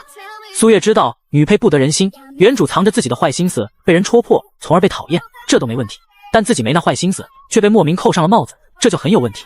气冲冲地走到苏锦的房间，苏月打算和对方好好理论理论。男主是了不起，但便是没有他，自己也能处理好这件事情，费些力气也比被对方冷嘲热讽胡乱扣黑锅的要好。回过神的苏月还没等过去推开门，简北辰从屋内出来了。苏锦今日住在这里，明天我接他回家。简北辰说完，从苏月面前跨步离开。苏月想追出去和简北辰说清楚，结果被他随行的2个保镖拦住了。无奈苏月只好扯着嗓子道：你丫的给我站住，把话说清楚，什么叫做法子？你这人心思肮脏，看什么都肮脏。直到简北辰走远，保镖这才不拦在门口，说了句冒犯，然后大步离开了苏月屋子。苏月真是要被气死了，心里之前对男主解决问题的感谢瞬间消失无踪，若不是看他是孩子爹，他才不会搭理他。来回深呼吸几次，苏月缓了缓情绪，将门给关上后，回身就看便宜儿子眼睛亮晶晶的看着自己。苏月，做法子是什么意思？刚才简北辰进屋是要带苏锦走，苏锦说苏月受到了惊吓，他今晚要陪苏月。简北辰没有多言，对苏锦说明早来接他。苏锦回答好，他明儿还要去买狗哩。父子俩达成了共识后，简北辰走了，然后跟着出屋子的苏锦见到了苏月的怒吼。苏月看到便宜儿子满是求知欲的眼神，他道：这话回去问爸爸，他来解释好不好？因为是爸爸对妈妈说的，妈妈也不是很懂。苏锦点点头说好。然后苏月问起苏锦是怎么突然想回家的，苏锦一五一十讲了起来。苏月叹息，也难怪男主误会，不过无所谓，反正他也不指着男主的好感度过活。当晚，苏月带着便宜儿子出门下了馆子，因为他比赛报名成功了。苏月这几日疯狂查资料，就怕自己和这个世界的时尚脱轨，还有就示范参加这个比赛的人都要在线答一份试卷，这就好比是一道门槛，拦住外行人凑热闹的人，找真正的设计师来比赛。报名成功只是整个比赛的一个小小部分，但这对苏月来说是值得庆祝的一点，他要正式开始设计师的生涯了，在一个全新的世界。所以他领着苏锦去吃他平日最爱的烧烤。苏月没想到吃个烧烤也能发生这么多事，如果早知道他一定选择订外卖。事情还要从母子俩出门说起。第23章，苏月，咱们可以买房了。以前原主每次发工资后，母子2人都会去小区楼下的烧烤摊吃一顿，今儿赶巧楼下小摊没有开张，苏月便领着儿子去隔壁街道的烧烤店吃。在吃烧烤的时候，苏月问苏锦有没有害怕，她担心白日的事情给孩子留下阴影。虽然当时苏锦表现的没有半分惧意，但苏月仍害怕对儿子幼小的心灵产生不好的影响。徐子涵爸爸打不过爸爸，一点都不厉害，我的爸爸才是最厉害的。苏锦说得很是欢快。平日里，徐子涵在幼儿园各种说他爸爸如何厉害，听得其他小朋友都羡慕不已。当时苏锦虽然一副嗤之以鼻的态度，但心里也是向往。他的爸爸会是什么样子的呢？是不是比徐子涵的爸爸更加厉害？事实证明，他的爸爸就是徐子涵爸爸更加厉害。在房间里的苏锦看不到客厅发生了什么，但他一直趴在门口偷听。徐子涵的爸爸给他爸爸道歉了。苏月看着没有任何阴影且一副相当骄傲的苏锦，他笑着摇了摇头，自己这个小霸王儿子可比一般孩子胆子大多了。妈妈，你看这个。苏锦四处看看，然后从怀中掏出一张金色的银行卡，然后小心翼翼地放在苏月的手里。这是爸爸给我的，他说里面有50万，密码是我的生日，我想买什么就可以买什么。到简北辰身边的第二天，苏锦拥有了 iPad。简北辰以为儿子会拿着玩游戏，没想到苏锦却是打开了购物网站。小包子买了电话充值卡，动作非常熟练的购买充值使用。在网上买话费充值卡的话，会比自己缴费打个8、9折，这点钱对于手头并不宽裕的母子来说是能省则省的。所以每个月苏锦都会借邻居张阿姨家的学习机，用学习机来给妈妈的手机号码充费。这回有了 iPad， 苏锦第一件事就是给苏月的手机充值。母子俩有专门用来交通讯费、水电煤气等生活必须花费的卡，这个卡由苏锦保管。5岁的苏锦很聪明，苏月交代他说交什么费用要交多少钱，苏锦就会去张阿姨家登录自己的账号操作交费。相比别的孩子会偷用父母的钱充值游戏，苏锦上网花钱用的都是正经事。这钱苏锦从来不会乱花，剩多少钱他心里清清楚楚。听到简北辰问在买什么，苏锦也只是简单的回答，买充值卡给妈妈交手机费，家里交费买东西都是我来的。有的东西网上买更加便宜，原主就会让苏锦在网上买。很多生活上的事情，5岁的苏锦已经轻车熟路了，穷人的孩子早当家这话一点不假。说完这话，苏锦不知道自己便宜爹脑补了什么，只见对方掏出一张卡，问苏锦会不会将卡绑定到购物账号上。苏锦点头，对他来说这太简单了。接着简北辰告诉苏锦说卡里有50万，密码是苏锦的生日，日后他想买什么可以从这个卡里扣除，直接绑在他的购物账号上就可以。说完这些，简北辰便去集团上班了。苏锦对钱非常有概念，他知道这50万可以和妈妈买一间属于自己的小房子了。既然说是给他的，那就是他的了。苏锦将卡收了起来。苏锦很是兴奋对苏月道，苏月，咱们可以拿卡里的钱去买房了，这是你爸爸给你的，妈妈不能要。苏月把卡重新揣进了苏锦的衣兜里。现在的苏锦一身名牌，穿着的一件上衣都够母子2人1个月的生活费了。男主能够因为苏锦的一句话便放在心上，并且愿意给一个5岁的孩子50万，父爱是有的。或许简北辰还不知道该如何做好一名父亲，但他对儿子的心却是真的。便是从书中原剧情所写来看，女主嫁给男主后，对这个小霸王儿子也是讨好居多。后面一些教育的手段，更多的时候是背着男主，当着男主的面，女主半分不敢端后妈的架子。说来最后，女主能够收服苏锦，对方让苏锦感受到母爱是一方面，更多是因为苏锦的性格。他答应了女主不会将事情对父亲讲，他就没有跟简北辰讲过。但凡苏锦在故事开头表达出了对女主的不喜，或者是说将女主教育他的事情说给男主听，男主女主之间可能就没有后面的故事了。前期男主对女主是没有丝毫感情的，原书的标签选的也是先婚后爱，所以男主便是知道女主教育儿子是为了苏锦好。在男主看来，他的儿子感觉到不舒服了，那就会以苏锦的感受为先。有后妈便有后爸这句话在男主这里是行不通的。虽然这是一本后妈文，但苏月看的时候感觉这本小说更倾向于男主视角。随着对简北辰的观察以及对方的表现，苏月越是感觉到男主和书中的人设相似，他就越放心。儿子交给男主是个可行的选择，他给我就是我的，我的给妈妈，为什么不行？苏锦见苏月拒绝，气得晃了晃腿。小霸王的脾气很急，遇事不顺心了就会吵闹。现在的他已经收敛了许多，因为以前吵闹有用，如今的苏月不吃这套了。小孩子直觉是最准的，他们能够准确分辨哪个大人可以被他们拿捏。苏锦知道自己一闹，苏月就会服软，所以经常耍凶。就算眼下知道这招已经没用，一时之间改不过来，苏锦还是想下意识的耍一耍。正值夏季，烧烤店家都会在门口摆几张小桌子，一般吃烧烤的人更乐意坐在外面，既凉快又有气氛。苏锦晃腿不满地哼唧着，正好踢到了桌腿，普通交叉腿，桌子登时失去了平衡，往一边栽倒过去。苏月眼疾手快，迅速地将桌子扶住，烧烤没洒，但是上面的饮料滑了下去，易拉罐摔在地上，咕噜咕噜滚向了旁边桌子，随着饮料罐边滚边洒，最后他停在了旁边桌客人的脚边。桌上坐着的是2个青年男子，这一条街有许多台球厅，经常能够看到纹着花臂的男子来这吃烧烤。现在是法治社会，时间也才7点多，大街人来人往那么热闹，他领着孩子吃完东西就走，不会出什么事。苏月是这么想的，但有的时候你不找事，事儿来找你。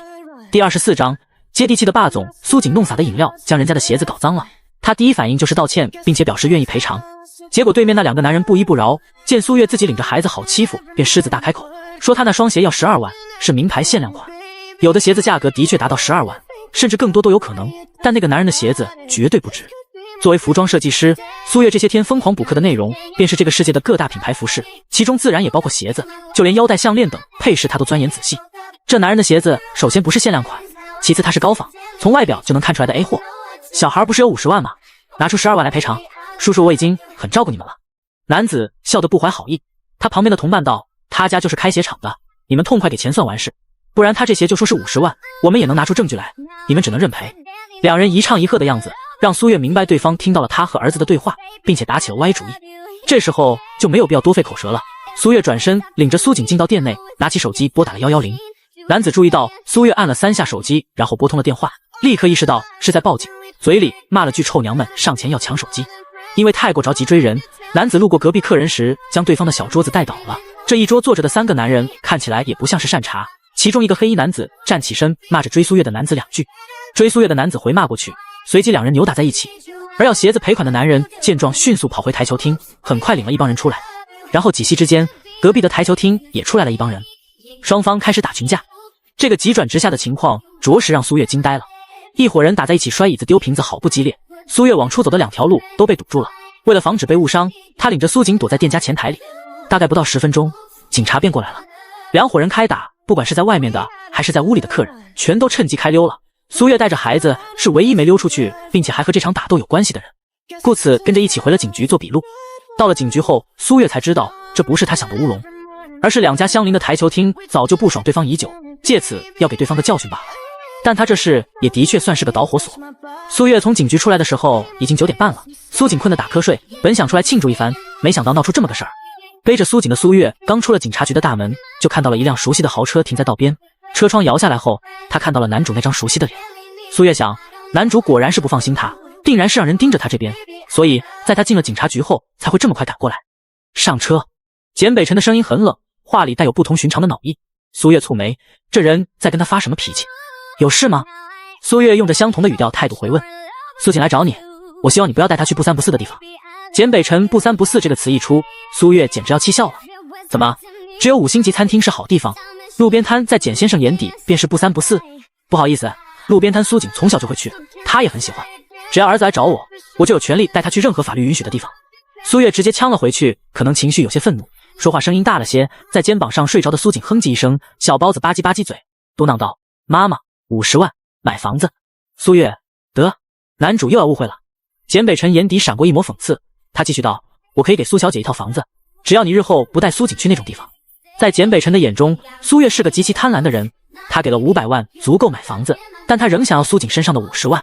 对于苏月将当时他给的100万退回行为，在简北辰看来是放长线钓大鱼，而给苏锦50万，他当时只是觉得孩子想买什么用卡就可以买，至于5岁的孩子花50万是否太多等其余因素，简北辰都没有考虑。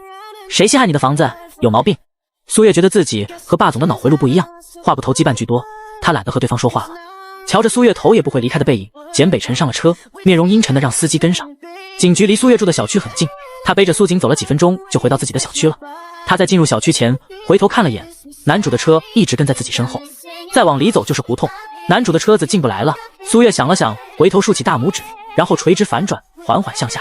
虽然苏月看不清车内的情况，但他确定男主看到了自己恶意满满的手势。简先生，咱们现在去哪里？司机硬着头皮问道。简北辰的司机也是保镖，平日他们不叫老板，而是称呼为简先生。他开的车子防弹又隔音，但之前简北辰将车窗放了下来，在刚刚2人对话那般紧张的时候，他把车窗关上绝对会吸引注意。就这样，司机他不想听老板的家事，仍是被迫听了全场。苏小姐很有勇气，她敢骂简先生有毛病，并且还手势侮辱。司机看出来简先生有些怒了，他不想这个时候开口，但刚刚简先生吩咐他跟着苏小姐，现在苏小姐进了小区，他是停在路边还是去别的地方？回简宅。简北辰说了句，然后身子往后仰，闭上眼睛假寐。司机松了口气，暗忖还好此事没有迁怒到他的身上。以司机对自家雇主的了解，被苏小姐如此冒犯对待，第2日是肯定不会再来的。即便他知道老板推了上午的工作，原本计划要亲自接小少爷，然而让司机没想到的是，简北辰再次亲自来了，甚至还准备了礼物：水果、牛奶、营养品、点心。苏月打开门，看到简北辰手里拿着的上门礼，愣了愣。霸总有时候还是挺接地气的。第25章，男主他能屈能伸。苏小姐，昨日是我言语冒犯，表现失礼，很抱歉，希望你能原谅。简北辰坐在沙发上，茶几上放着他拎过来的4样东西，他言语诚恳，态度真诚，让人看了不忍心为难。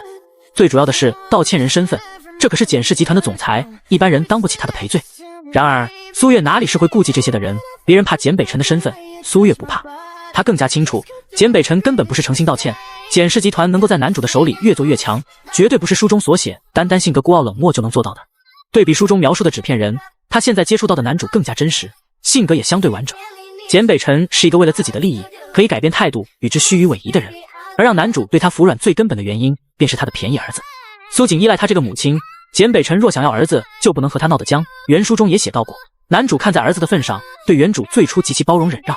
男主是最会审时度势的人，所以苏月对现在男主的态度丝毫不意外，他只是惊讶对方手中拿的赔礼，没想到是这么的质朴。想来是因昨日自己对其高高在上的态度表示愤怒，所以简北辰才挑了这些不出错的礼。如果是拿了支票或者什么贵重物品，大概会被认为是又一次侮辱，直接扫地出门。男主是个极为会掌握人心、知世故的人，简先生认识到自己的错误就好，希望下次不要再犯，此事就此翻篇。苏月也不想和男主闹僵，但他心里对昨日简北辰用不三不四这个词仍有恼意，故此回话态度不怎么好。听苏月有些教育式的口气，简北辰表情微微发僵，一时之间二人无话。这时候苏锦睡眼惺忪的从房间出来了，半眯着眼睛看到苏月坐在沙发上，小包子直接过来坐到苏月旁边，头抵着苏月的胳膊，又打起瞌睡来。苏月给便宜儿子顺了顺杂毛的头发，然后轻声道：苏锦，去洗漱，你爸爸接你去买小狗，你不是要买小狗吗？对，买狗狗。苏锦一下清醒过来，然后直奔着卫生间跑去。被儿子忽视个彻底的简北辰心里有些发酸，儿子还是和他不亲。在简北辰心里，小孩子意味着麻烦，他这辈子不想结婚，也不想要孩子，这是他遇到苏锦前的想法。当独身主义的男人发现自己有儿子后，第一反应是难以接受，紧接着便沦陷了。现在简北辰明确了一点，他不喜欢别人的小孩，对待亲生儿子他是很乐意亲近的。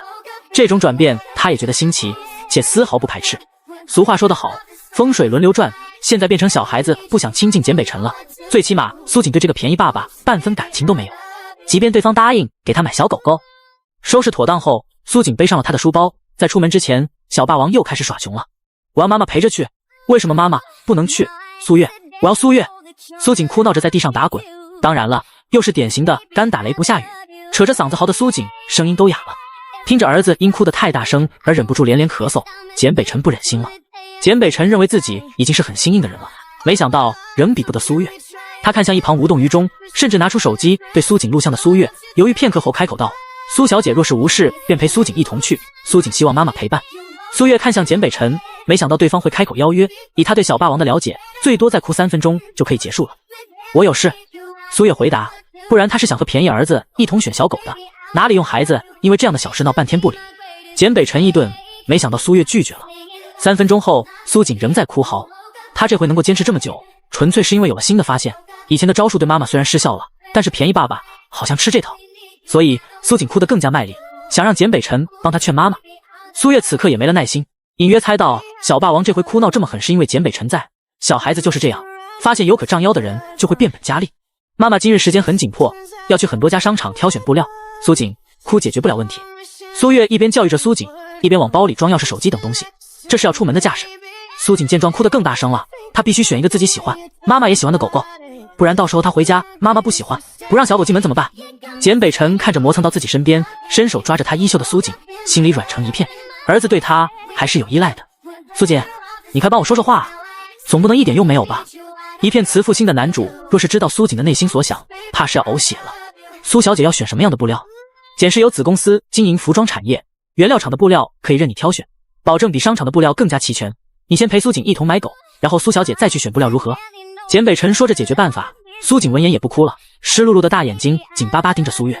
简氏集团的服装产业没有男主说的这般轻描淡写，这几日了解市场行情的苏月知道，如今国内顶尖众人熟知奢侈牌子有10余家，其中有2家便是出自简氏集团，这还不算简氏服饰和国外奢侈品牌合作代理的那些。苏月要找的布料，在简氏服饰原料厂若是找不到，那么整个 B 市也不会有。来到这个世界，苏月没有想过借着自己知道原剧情去攀扯男主，从而一步登天。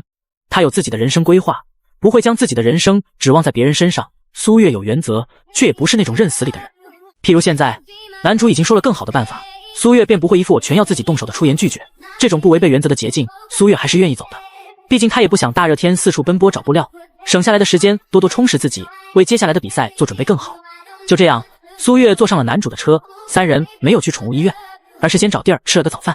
他们本来是要去宠物店的，但苏锦嚷嚷着自己肚子咕咕叫，简北辰便吩咐司机换路，来到了会所吃早餐。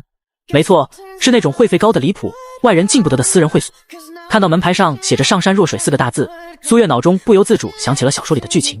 第26章，等等，这孩子姓苏，这是男主婚后领着女主过来的地方。男主身边有一帮好哥们，或从商，或从政，或艺术家等等，总之个个都是人中龙凤，他们皆为私人会所的会员。若是手头无事，大家便会来此小聚。作为霸总，身边会有一些志同道合的朋友，仿佛是男主角的人设标配。男主的好友会对女主一见如故，欣赏有加，然后会强调男主对女主的不同是男女主感情的催化剂，同时这也是一种对照组。这些人对女主越是好，他们对女配越是看不上，冷漠不喜，轻视鄙夷，从而显示出女主和女配的云泥之别。若是从男主朋友的角度来看，他们的态度也没什么错，毕竟在文中原主的确做了诸多惹人厌烦的事情，所以苏月对男主这帮朋友没什么好感，也没什么恶感，准确说也不需要他有什么感觉，因为不是一路人，日后也不会有相处的机会。苏月绝对不会像原主那样，为了接近男主而巴结他身边的哥们，越是殷勤想交好，越是像一个笑话。这个会所对男主来说是个私人的地方，后来他带女主过来的时候，也是对方走进了他心里。苏月没想到简北辰竟然将吃早饭的地点定在了这里。苏月当然不会认为自己有这么大的脸面，他知道自己是借了儿子的光。据说这家会所里的厨师是御厨传人，做菜那叫一个绝。苏月想自己今日有口福了。简北辰不是个重视口腹之欲的人，但会所里的饭菜他每都会多吃一些，所以在听见儿子说饿后，第一反应就是让苏锦来吃这里的饭菜，也恰巧路过会所在的这条街，他便来了。至于苏月，如他所想，就是捎带脚的事情。苏月跟着简北辰来到了他的专属包厢，大约不到10分钟，早餐便端进来了。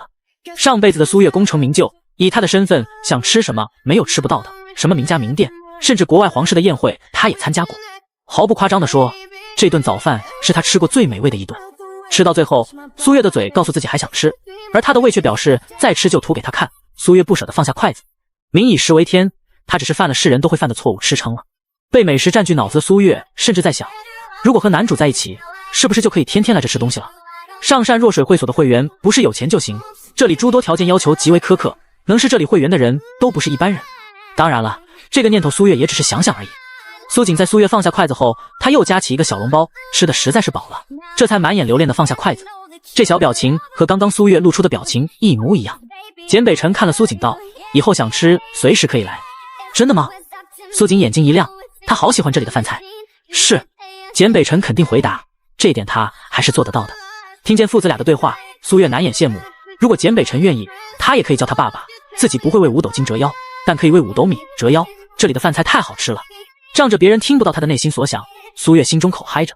这时房门被推开，一道慵懒的声音传来，服务生说，你来了我还不信，这个时候你没在公司，居然来吃早饭。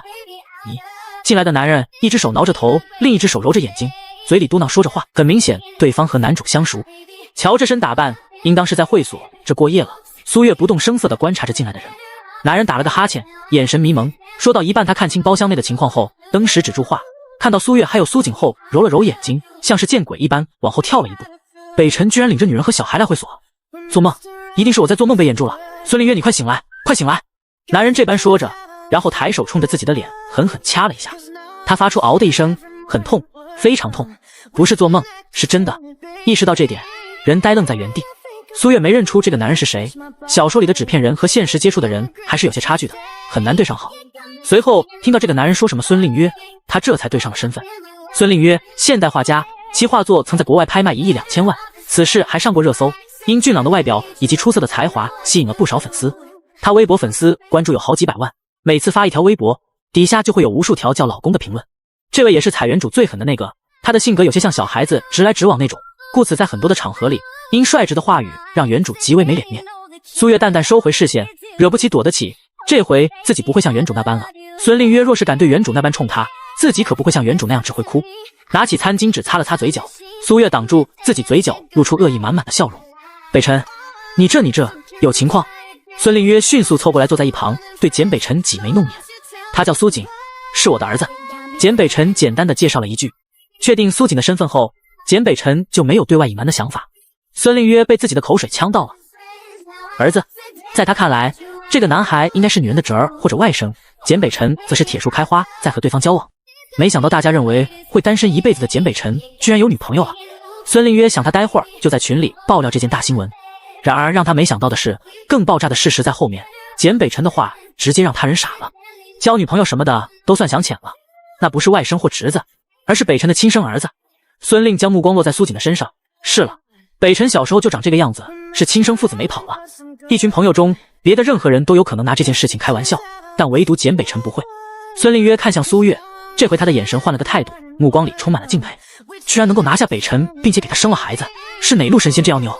这位是孩子的母亲，叫苏月。简北辰又介绍了一句。苏月对孙令约点点头道了句你好，然后开口道：苏锦，叫叔叔好。叔叔好。苏锦乖巧问好。孙令约点头，他仍是有些发懵。好，这次见面太突然，叔叔没带见面礼，下次给补上。说完，孙令约憨笑两声，心里还是忍不住在想，他真的不是做梦吗？等等，苏锦，这孩子姓苏。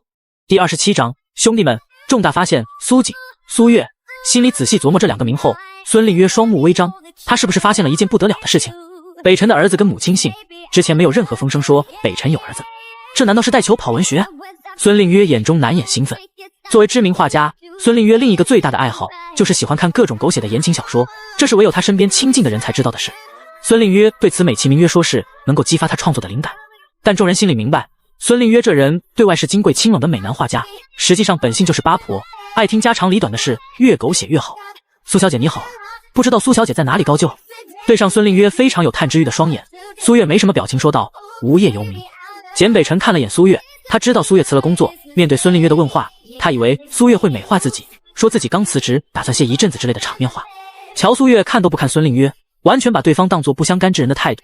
简北辰有些意外，孙令约的长相很讨女孩子喜欢，很少有人能够对他冷脸，周遭朋友戏称孙令约是偷腥的贼。今日这位杀手碰了壁，孙令约对此不以为然，能够拿下北辰的女子当然会个性一些，不然怎么摘下那朵高岭之花？苏小姐，这是我的名片，下个月初我有一场画展，欢迎你有空过来看。说着，孙令约又从怀中掏出2张票放在了苏月面前。苏月看了眼票，又扫了眼对面的简北辰，他淡笑道：好，有空的话我会去。原文中，女配第一次见男主的朋友，那人便是孙令约。那时候男主有儿子的事情，他周遭的朋友已经都知道了。偶然在男主别墅和孙令约遇见的原主，先是介绍了自己，然后又说很喜欢孙令约的话，说他的画展很火爆，抢票都抢不到。当时孙令约哦了一声，对原主的热情很冷淡。而现在自己什么都没有表现，反倒惹得对方高看一眼。苏月眼底闪过一抹嘲弄。见苏月淡然的表现，孙令约越发觉得这位苏月小姐人很高深。他不信对方不了解他的身份，在北辰介绍他的时候，这位苏月小姐的反应分明是认得他。对方这样的态度，他看得出来不是装的，而是真的对他没有兴趣。即便他是北辰的朋友，对方依旧没有要攀谈的意思。孙令约视线在苏月和简北辰身上来回看了2眼，他真是越来越好奇这2个人的故事了。他拉着简北辰说起了过几日好友石青回来的事情，他提议约着大家聚一聚。简北辰没有表态，只说到时候再定。这边苏锦有些不耐烦了，吃饭完就该走了，去买小狗狗。咱们什么时候能走吗？苏锦问着苏月，他的音量足以让说话的孙令约和简北辰听到。苏月道：等爸爸聊完。小包子听罢跳下凳子，将自己的小书包背起来，拉着苏月的手道：那让他聊吧，咱们去买。本身买狗这件事情，小包子想的就是只要妈妈同意就万事大吉，现在妈妈已经跟来了，便宜爸爸在不在都不重要，改日再谈。苏锦想要买只狗，我先带他过去。简北辰说着起了身。孙令约再次瞪圆了眼睛，声音猛地拔高道：买狗。他和简北辰从小一同长大，关于简北辰怕狗这件事，周遭朋友知道的都很少，孙令约是唯二的知情人。虽然简北辰有了儿子，但孙令约觉得这人的脾气秉性应该不会变太多，心里还想着简北辰的性格会不会给他儿子吓哭。结果自己听到了什么？简北辰要去买狗，因为儿子喜欢狗，所以他陪着去买。这是能吓哭小孩子的简左，就冲买狗这事，他对亲儿子简直不要太宠。孙令约嗷一嗓子的时候，苏锦正好经过他的身边，听到这个动静，立马抬手捂住了耳朵。简北辰见此睨了孙令约一眼，震到孩子了。孙令约，他眼前的人是简北辰吗？先走了。简北辰走到门口，对孙令约留了句，然后领着苏月和苏锦离开了会所。孙令约呆呆站在原地，良久过后，他动作机械地从裤兜拿出手机，打开群聊，然后噼里啪啦地打起字来。兄弟们，重大发现！坐在车上的简北辰听到手机的提示音，一打开就看到群里无数条艾特他的消息。简北辰，你有儿子？你有儿子了？孙令约这小子，你的造谣，艾特简北辰，我没撒谎，你们不信亲自问。哈哈，年度最好笑的笑话，艾特简北辰。群里众人对孙令约的重大消息都是一副你在胡说的态度。简北辰没有回复，并且将手机调成了静音。孙令约知道了他有儿子的事情，在他没有交代保密的情况下，不出一天，他俩相交的所有朋友们都知道。简北辰在遇到孙令约后就已经做好了这个心理准备。上车后的苏月先是看了会儿风景，然后像是想起什么，从包里拿出之前孙令约给的2张票，他让坐在中间的苏锦递给简北辰。简北辰下意识接过，看清是画展票后，正要开口询问，就听苏锦开口道：“妈妈，你不要票是不看画展了吗？”“不看。”苏月回道。他连男主都不想有过多的交集，更别提他的那帮朋友了。男主身边的所有人，他能尽量不接触就不接触。为什么？苏锦不解。他记得之前妈妈说过，他喜欢看画。苏月想了想，然后开口道：“你还记得那个叔叔叫什么名字吗？”孙令约。小包子的记性很好，这个名字妈妈听着就不喜欢，所以就不看了。苏月直接摆烂，他懒得找其他理由来应付便宜儿子。令约，听着就是个不守时的。说来苏月也是迁怒，非要说原因，大概就是女配对男主身边的一切都不顺眼，包括他好友。简北辰拿票的手一顿，然后将票收了起来。第28章，男主的被害妄想症，所谓的名字不喜这点，苏月也就能忽悠5岁小孩了。简北辰当然不会当真，他只是想看看苏月到底是真的对孙令约没兴趣，还是同他欲拒还迎耍心机。听到苏月解释的理由后，苏锦也没有多问，他的心思全在即将要买的狗狗身上。到现在，苏锦也没有选好说要买什么样的狗，图片看来看去哪个都想买。问苏月，苏月说买狗随眼缘。苏锦很想问眼缘是什么意思，难道妈妈喜欢眼睛圆溜溜的小狗？这般想着，苏锦将这点当做了买狗的要求之一。到了宠物店，苏锦第一句话就是我想买只眼睛圆圆的小狗狗。苏月，他怎么没听儿子说喜欢圆眼睛的狗？在店员热心的介绍下，最后苏锦小朋友买了一只小金毛。离开宠物店，坐在车上，苏锦像是邀功一般，将小狗举在苏月眼前道：“妈妈，这是你说眼圆的小狗，是不是很圆？”眼圆。苏月嘴角抽抽，他现在明白是怎么回事了。便宜儿子的理解力是企业级的。眼圆，苏月话语顿了顿，决定让这个美丽的误会继续下去。很圆，宝贝真会挑，妈妈很喜欢。母子俩你一言我一语的开始说起狗狗相关的话题。坐在一旁看文件的简北辰嘴角勾起，一开始他也不知道为何苏锦冒出演员的话，现在清楚了。小孩子其实还是挺可爱的。曾经认为小孩子是这个世界最可怕的生物的简总如是想。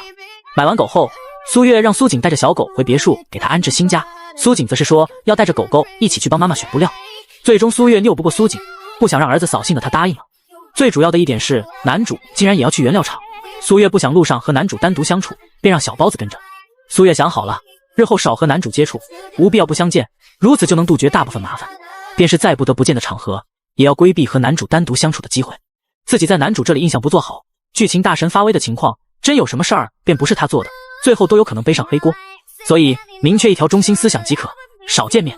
原料厂位于 B 市开发区的厂区，这里是各大公司的厂址，例如食品加工、美妆原料、服装原料等等，有很多工厂坐落在此。苏月坐着简北辰的车到大门口，厂牌边站着一名穿着蓝色西装的男子，对方见了简北辰躬身握手，看样子应该是厂子负责人。如苏月所想，来的人正是原料厂厂长。他接到电话的时候人都傻了，简总要来？哪个简总？确定是简氏集团总裁后，他腿到现在都是软的。电话里特助让他不许声张，只准他一个人来接，这让厂长心里很紧张，别是出了什么事。这位是苏小姐，她需要一些布料，你领她去库房挑选。简北辰如此说着，厂长立马应是，上前道：苏小姐您好，我叫连志，是原料厂的厂长，您随我来，我领您去库房。往库房走的路上会经过工人工作区，长廊中透过玻璃可以看到工作人员的工作状态。为什么这里叫原料厂？因为这里不仅制造成衣，还会纺织布料，或是刺绣，或是蚕丝，或是织布。光这几节走廊，苏月就已经看到好几种工艺了，有人工也有机械。在这里，苏月竟然看到了非遗工艺。厂长见苏月感兴趣，边走边为苏月介绍着，苏月听得也很入迷，连连点头。苏锦抱着小狗跟在苏月后头，还好小金毛才1个月，所以不沉，所以苏锦抱着倒也不费力。简北辰和苏锦并排走着，他不着痕迹地观察着苏月，看苏月和厂长相谈甚欢的模样，他眼底有丝狐疑，难道自己想错了？再观察看看。来到库房，苏月满目的惊喜不作假，这哪里是库房，这是他的天堂。天哪，居然还有他上辈子想找都找不到的布料。苏小姐想要什么布料尽管挑选，我们厂里都有存货。厂长笑着说道，他看得出来小姑娘是真心喜爱这些布料。苏月也不贪，她只挑选现阶段自己能够用得上的几匹布。强压着心中想要将库房搬空的念头，苏月恋恋不舍地走了。走之前向厂长道了谢。回程的路上，苏月也对简北辰表示了感谢。谢谢简先生帮我找到了这些布。苏月偷偷问了厂长这些布的价格，虽然知道对方不缺这点钱，但苏月还是要提一句，钱我会打到简先生的卡里。简北辰没有说话，苏月也不再开口，反正自己不欠男主便是了。苏小姐为何要找布料？简北辰突然开口问道。苏月回道，要一些布料用来做衣服，我学的是服装设计专业。简北辰看向一脸坦然的苏月，凝视几秒，对方丝毫不躲闪。苏月眯了眯眼睛又道，有问题吗？没问题。简北辰将视线收回，他的手指轻敲皮面座椅，看向窗外的眉头微微皱起。难道他真的想错了？关于苏月要参加服装设计比赛这事，简北辰是知道的。这个比赛简氏集团有赞助，苏月如今没有张口要钱，简北辰认为对方目的就在这里，他想要用简家的权势来为自己谋利。经过几次见面相处，简北辰发现苏月很聪明，最起码是他凭借这几次见面仍然看不透的一个人。对方的性格和调查到的内容完全不符，同他人对他的评价也很不符，所以简北辰对苏月防备心变得更加大。善于隐藏自己的人都不是简单人物，特别是苏月还和他有苏锦这层关系在，简北辰能够接受苏月狮子大开口，一下解决问题更好，怕的是对方不提所想，酝酿着更大的谋划。简北辰不怕苏月玩弄心计，他怕的是苏锦因此受伤。本以为苏月会借由此次原料厂来引出他参加服装比赛的事情，然后再提出让他帮个忙，结果在自己主动询问下，对方仍未开口，甚至不愿意告诉他参加设计师比赛所以需要布料。他一定有更大的盘算，简北辰如是想。如果苏月知道简北辰的内心所想，他一定把今日拿到的布料都砸到对方的头上。狗男人有被害妄想症啊！苏月之所以隐瞒自己参赛的事情，单纯是不想和男主多说话。至于赛事赞助商，他压根不关心，自然也就没注意赞助商纳兰有简氏集团。拿了布料的苏月以为简北辰应该会先送他回家，看着窗外越来越陌生的景色，苏月这才意识到不对劲，这不是他回家的路。第29章，男主的无效说教。苏月扭头看向简北辰，话语凉飕飕地问道：“这是去哪里？”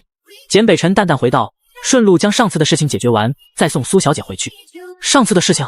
没等苏月往下追问，车子到达目的地停下来了。苏月打量窗外，这是一家公司门口，看清站在门口的人，他眸光微厉，是徐东和他的暴发户妻子。这对夫妻在纠缠3名西装革履手拿公文包的男人。求你们宽限我们几日，我会筹钱，很快就能重新开工。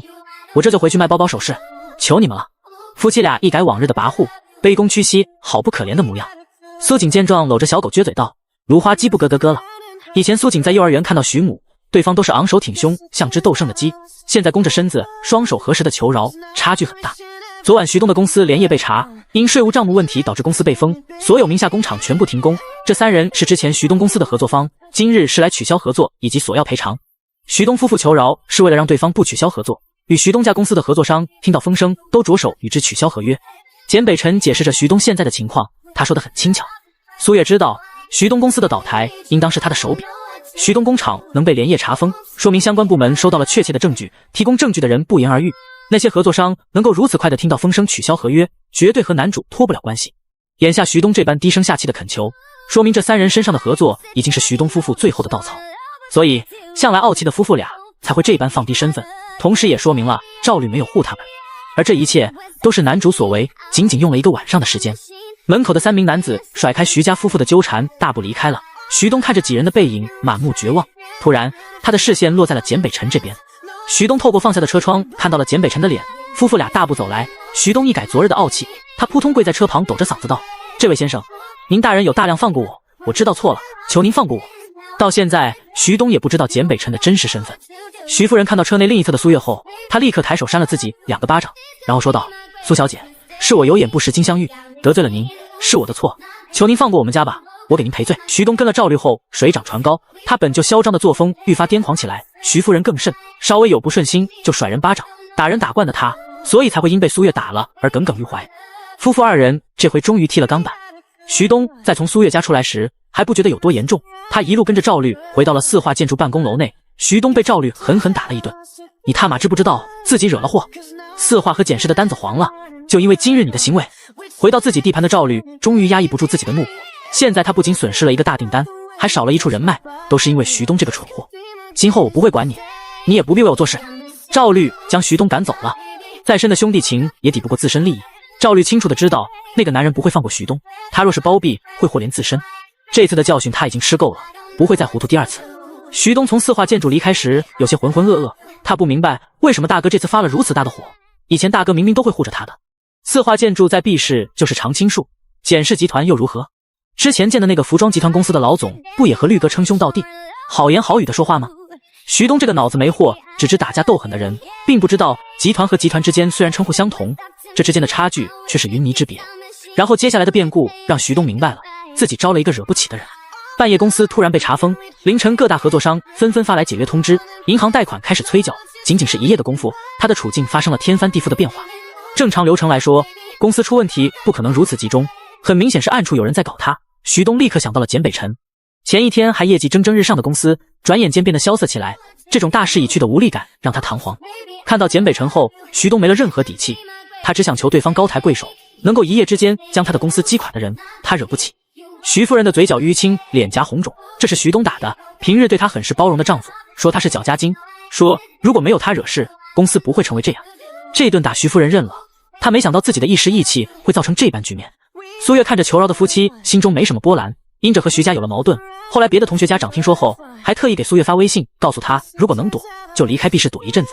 经过对方家长的口述，苏月听到了徐家夫妻二人做的诸多恶事，眼下这二人的可怜模样，苏月没有丝毫同情，只觉得活该。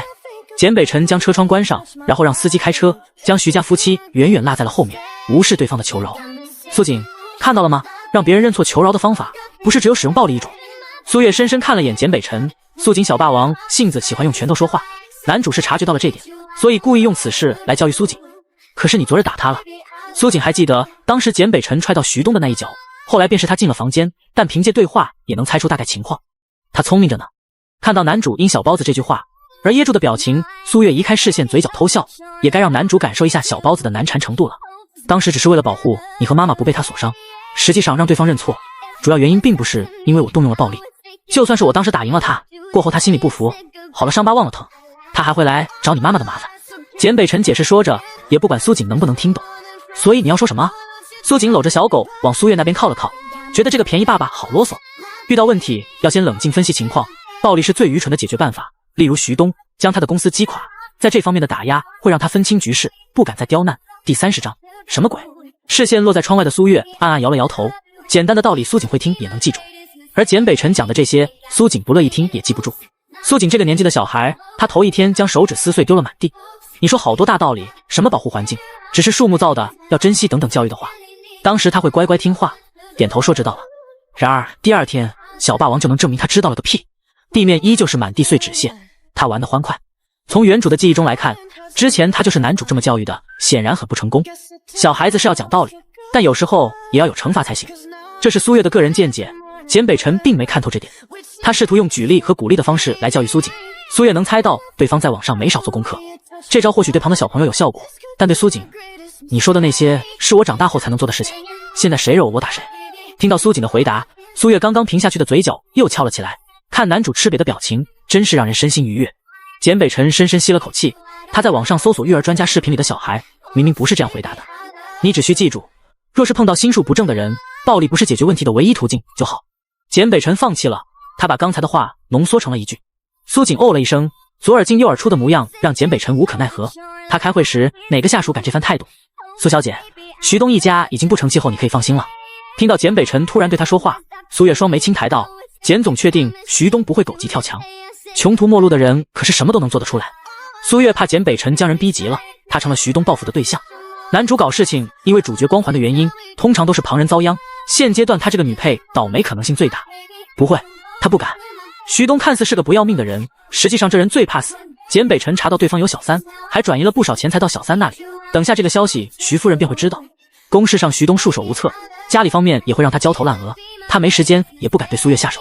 徐东已经畏惧了简北辰的势力，他怕自己再惹了人，出问题的便不是公司，而是他的命。徐东这等心术不正的人才会落得如此下场，苏小姐行得正坐得端，不必畏惧。说这话时，简北辰深深地看了苏月一眼，这略有深意的目光让苏月眉尾微挑。男主这是在点他。苏月能够感受到男主对她的防备，她仔细回想两人相遇，自己没有任何贪婪之心，更没有做原剧情的那些出格举动。男主竟然还能保持和原剧情一样的心理，苏月心里简直是1万头草泥马奔腾而过。苏月，狗狗叫什么名字好呢？关于左右两边爸爸妈妈电光石火的视线交锋，苏瑾没有半分察觉，他此刻已经将之前简北辰的说教抛在脑后了，满心满眼想的都是小狗的名字。妈妈给他起名字，减少妈妈将小狗丢出家门的可能性。苏瑾如此想。小霸王知道大道理吗？他当然知道，只是将更多的心眼子用在旁处，比如养狗上。你觉得什么名字好听顺口就叫什么。苏月说着，苏瑾歪头想了想道，我喜欢吃西瓜，他就叫呱呱，妈妈叫他苏呱呱好不好？为什么不叫简呱呱？苏月扫了一眼男主，笑着对儿子问道。苏瑾理所当然道，我姓苏呀，我跟妈妈姓，狗狗跟我姓。哦，是这样啊，好，就叫苏呱呱。因着小包子插科打诨，苏月心情一下就好了，主要是他已经回击了男主。手里拿着文件的简北辰用力捏了捏，都是聪明人，他自然明白了苏月什么意思，自己有意点着苏月，让他别有不正的心思，结果对方转头就回讽了他。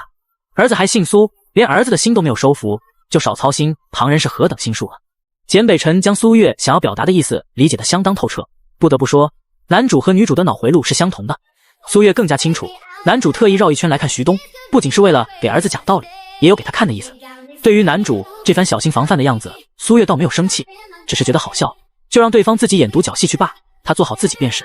从徐东公司门口离开，苏月没有回家，在小包子再三恳求下，他同意跟儿子一同为呱呱布置新家。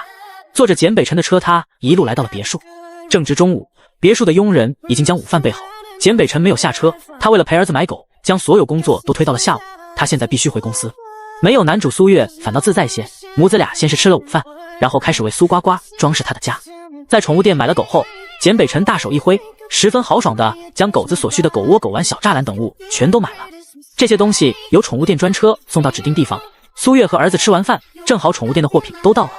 按照苏瑾的意思，将小狗的窝安置在了花园，母子二人将白色栅栏围成了圆圈形状，防止小狗乱跑。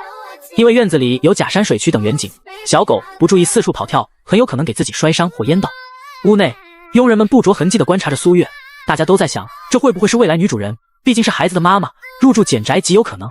所以在苏月领着苏瑾进屋喝水驱暑气的时候，明显感受到了佣人态度的不同，大家殷勤的有些太过了。坐在沙发上，苏月一口气喝了半杯冰水，正欲和小包子说他要离开的话，这时外面佣人走进来到苏月跟前道，苏小姐，有客人来了。苏月蹙眉，简宅有客人来了，和他说什么？看佣人对他使了个眼色，做出亲近他是自己人的样子。苏月无言，他什么都没做，就达成了女配和男主家佣人狼狈为奸的剧情设定。这时房屋门打开，管家领进来了一名女子。苏月看清来人后，双眼微撑，什么鬼？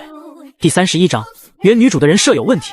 苏月之所以这么惊讶，因为她看到了本该半年后才出现的女主，对方穿的那身白色连衣裙，加上手里端着的盘子，就是文中描述女主回国后第一次到男主家里，如清纯仙女般迷住男主的打扮。可男主他不在啊，男女主的初遇因为买呱呱被蝴蝶掉了。苏月知道男主是将上午的工作推到了下午，不然的话现在正好是他中午回家的时间。管家伯伯，您还记得我吗？整个简宅工作时间最久的人是管家，他在简宅工作了12年，所以他认得女主。只是这进门来的一路不说，现在到屋子里才说这句好似客套的话，感觉有些怪怪的。而且女主进来之前，苏月很确定刚刚两个人视线对上了，这句话好像是说给他听的。当然记得，周小姐这边请。管家将周强引到了苏瑾面前，这是我们家小少爷。小少爷，这位是隔壁的邻居周强小姐。管家做着介绍，说完又带了苏月一句，但没有介绍身份，这位是苏小姐。管家将周强带过来，并非他看穿了什么，也不是作为站在苏月这边的表现，他只是贯彻的执行着家里男主人的吩咐。我不在家，苏瑾就是这个家的主人。这是在去接苏瑾的头天晚上，简北辰对管家说的话，同时也叮嘱管家约束好佣人们。虽然苏瑾是个孩子，但也要给予尊重，不能认为他年纪小什么都不懂便无所谓的态度。经过和苏瑾简短的相处，简北辰知道苏瑾是个有大人心性的孩子，也是怕他在简宅委屈了自己，提前交代好下人，所以管家才有这个行为。男主人不在家，来了客人自然要小主人接待。当然苏瑾一个5岁小孩哪里会顾那么多礼节，管家也没打算让一个5岁的孩子来待客，想着过来介绍下便送客。苏小姐你好。周强先是和苏月打了声招呼，然后便蹲在苏瑾跟前轻声细语道，你是简哥哥的儿子。你好啊。这是阿姨做的小糕点，味道还不错，要不要尝尝看？此刻苏锦正在网上给呱呱选购衣服，刚见好狗窝的小包子回来，便咕咚咕咚喝了一整杯的水。现在他一点都不想吃东西，最关键的是苏锦不爱吃甜点，他从小就不爱吃，觉得蛋糕软塌塌糊嗓子。苏锦爱吃有嚼劲的东西，最重要的一点是他不是很喜欢这个阿姨，笑得不如苏月好看。哦，苏锦应了一声，接过糕点，然后将其放在桌上，没有要吃的意思。周强见状，拿起一块糕点，用诱惑的语气道：“小锦吃这个好不好？草莓味的喜欢吗？”苏锦小绷紧脸，眉头皱得能夹死蚊子。他最讨厌别人叫他小锦。周小姐，苏锦不喜欢吃糕点。苏月在旁提醒一句，难怪最初女主和小包子不对付，才见面他就踩了苏锦2个雷区，糕点是其一，第二是称呼。徐子涵和苏锦一开始有矛盾的原因，就是徐子涵家养了一只狗，名字叫杨洋。后来苏锦回家，愣是让原主改了小锦这个昵称。乔便宜儿子被称呼小锦后的臭脸，苏月在旁忍俊不禁。见苏锦明显生气的样子，周强神情讪讪地放下糕点，转而将视线放在了苏月的身上。苏小姐不知道在哪里高就。苏月挑眉，怎么一个两个都喜欢问她的工作问题？同样的回答，苏月又给周强说了一遍。无业游民。周强看了眼窗外，他脸上挂着担忧的表情。苏月视若无睹，女主脸上的表情不是忧愁，而是明显在等着他问怎么了。他才不问，这个不好看。苏月没有搭理女主，开始和儿子讨论起了呱呱买衣服的样式。这个狗狗是新买的吗？周强插进话来，苏锦还在生气小锦的称呼，他依旧没有搭理。苏月想了想，点头说上午刚买的。周强叹了口气，看着窗外缓缓道，狗狗很可爱，但是简哥哥狗毛过敏，苏小姐不知道吗？这个他还真不知道。男主什么时候狗毛过敏了？回来的路上，因为苏月知道简北辰的毛病，所以对男主特意去坐副驾驶，离小狗远远的这个行为很理解。心理恐惧可以去克服，若是狗毛过敏，这种生理自然反应便是人伪装不来的。简北辰既没有打喷嚏，也没有身子不适等种种过敏症状，怎么看都不是女主口中的狗毛过敏。不知道。在说出这3个字的同时，苏月脑中灵光一闪，她好像明白是怎么回事了。周家和简家是邻居，女主也算是和男主青梅竹马了。然而男主对狗畏惧的事情只有孙令约知道，书中是这么写的，孙令约是唯一知情人，那么就说明女主是不知道的。如何对外掩盖简北辰的情况呢？把对狗的心理恐惧说成狗毛过敏，这样不去接触狗就顺理成章了。简哥哥从小就是个不善言辞的人。说完，周强还叹了口气。苏月挑眉，男主是寡言，哪里不善言辞了？女主到底了不了解男主，而且这女主怎么有股绿茶味儿？书中描述的女主，她敢爱敢恨，性格直率乐观，遇事不服输，有永远不被打倒的精神。也正是这样纯粹的性格吸引了男主的目光，最后2人相爱，将她放在心尖尖上。女主从小就暗恋男主，不然也不会在男主有孩子的情况下，仍然选择嫁给他。男主是女主怦然心动的人。出国后，周强以为自己能忘了男主，结果思念不减，与日俱增。终于他在国外忙完了学业，变成了更好的自己回来追求男主，因为爱也愿意接受他的儿子。最后女主用爱感化了男主，2人幸福的生活在一起了。苏月读这本书时对女主的印象挺不错，亲眼看到了女主后和他想的差远了。他突然理解了小说影视化时那些书粉期待又担忧的心情了。这女主和自己心里预想的不达标，真是一件相当郁闷的事情。第32章，女主女配的交锋。女主对男主心生爱慕，回国后见到男主的儿子和其亲妈，心中不喜是正常的，可就算是心中泛酸，也不该是他这般表现的理由。明明心中有敌意，却要装作我想和你做好姐妹的架势。苏月最讨厌这种人了。看着面前拉起他的手说在国外如何不习惯，哪里都不如国内等等的周强，苏月默默收回手。女主和女配注定无缘。苏月眼睛很尖，她当然看出女主是故意对自己释放善意，好找机会套话。现在外头知道简北辰有儿子的人，也就今日碰到的孙令约以及周家人。苏月知道孙令约是个大嘴巴性格，同时他的消息也最灵通。对方见到苏锦表现得那么诧异，苏月就知道外头没人知道简北辰有儿子的事情。无人知晓便代表着神秘，没有人知道苏锦是怎么回事，孩子妈又是怎么回事。女主此刻定然抓心挠肝的想弄清楚。苏月眼底满是意味深长，周强一来就露出他和简北辰是极熟悉的关系，为的就是要吊自己上钩。但凡自己有旁的心思，现在定然拉着周强当亲近姐妹聊起来了。便是没有别的心思，也会去和周强交好，为的就是多认识男主身边的朋友，毕竟还有苏锦这层关系在。周强算盘打得很响，来时他便想好了，若是简北辰在，他就和简哥哥叙旧，好好联络感情；若是人不在，他就探探那对突然冒出来的母子是怎么回事。自认为计划周密，没有露出丝毫破绽的周强哪里知道，从一开始他的伪装就被苏月看破了。不好意思周小姐，下次有机会再聊，待会儿我还有事情。说完，苏月对一旁仍在拿着 iPad 选衣服的儿子道，妈妈先回家了，在爸爸这里要乖乖听话。不嘛，妈妈留下来，留下来陪我见苏月要走。苏锦把 iPad 丢一边，拉着苏月的手不让他离开。苏月最是了解便宜儿子的性格，他没有安抚，反而将苏锦的手从自己的衣袖扯下来，很严肃地说道：苏锦，妈妈答应陪你给小狗搭窝，已经做到了，妈妈要走了。苏锦对上苏月的眼睛，他撅撅嘴，委屈巴巴道：知道了。小孩子是很聪明的。苏月这才几日的光景，苏锦就已经了解苏月的性子，这样的语气和表情说明事情不可更改，再闹下去苏月要发火了。见识过苏月怒气的苏锦想起之前妈妈不搭理自己的样子，他不再残忍。苏月是和周强一同离开的别墅，苏月让苏锦回屋说不用他送食，周强起身说自己不过多打扰也要离开，两人一起出了门。之前苏月从厂子拿出的布匹在简北辰的车上，对方去公司前特意将布匹换到了另一辆车上，所以苏月得去车库坐那辆车回家。车库建在喷泉旁边的位置，距离别墅还需要走一段路。在这期间，周强向苏月打听起事情来。苏小姐是怎么和简哥哥认识的？她也真够保密的，我们这帮朋友都没有听说过呢。周强仔细观察着苏月的脸，想从中看到变化，可惜苏月连眉头都没有皱一下。周强就是有4双眼睛也看不出什么。苏月没有住在简宅，这对周强是个很好的消息，如此证明简哥哥和苏月没什么感情，这孩子是怎么来的都说不定。如果是正儿八百的女朋友，怎么可能他一点风声都听不见？周强是故意这么问的，就是想看苏月的反应，对方若是露出难为情或者是难以启齿的表情，就说明这孩子出来的蹊跷。可惜他问完这句话，在苏月的脸上什么都没有看出来，没有任何反应的表情，他要如何分析？这些事情我不方便对周小姐说，周小姐若是感兴趣，可以亲自去问简先生。苏月提起简北辰，用着极为生疏的称呼，他有意让女主知道自己不是他的情敌，一些话自己说出口，女主会有所怀疑，不如让他去问男主。按照简北辰的脾气，便是不讲明孩子的内情，也会表现出和他不熟的态度。在女主这里，男主的反应比他解释100遍都有用。周小姐，我先走了。苏月点头示意，他随即上了车，告诉司机地址后，车子驶出别墅。周强看着跑车渐行渐远消失在眼前，他心情有些复杂。苏小姐和嫂子说的很不一样，对方不是普通的拜金女人，苏月身上有她在国外见的那些导师身上才有的从容和一种说不上来的气息。在苏月离开前冲他点头的那种感觉，让周强想起设计大师蒙恩打量自己决定要不要收徒时的眼神，那种不是给人下马威，而是本身具有的气场和威压。周强心下微凛，他得好好调查一下这个苏月，对方和他想的完全不一样。别墅后花园，管家拿着手机，视线紧盯着出口处，他压低声音说道：简先生，周小姐离开了，她与苏小姐相处很好，两人。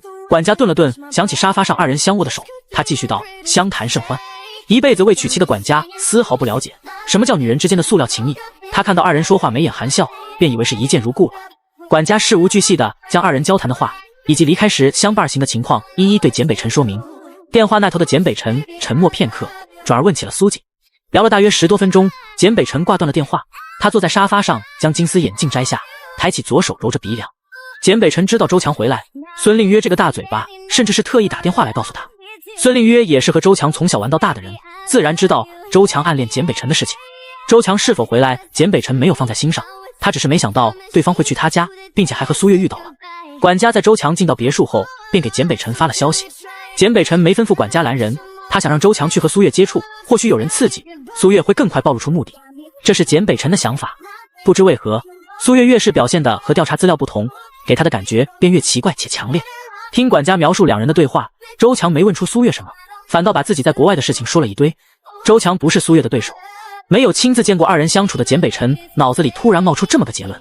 重新戴上眼镜，简北辰拿出手机，看着屏幕上的号码许久，还没等他按下通话键，这个号码的主人打来了。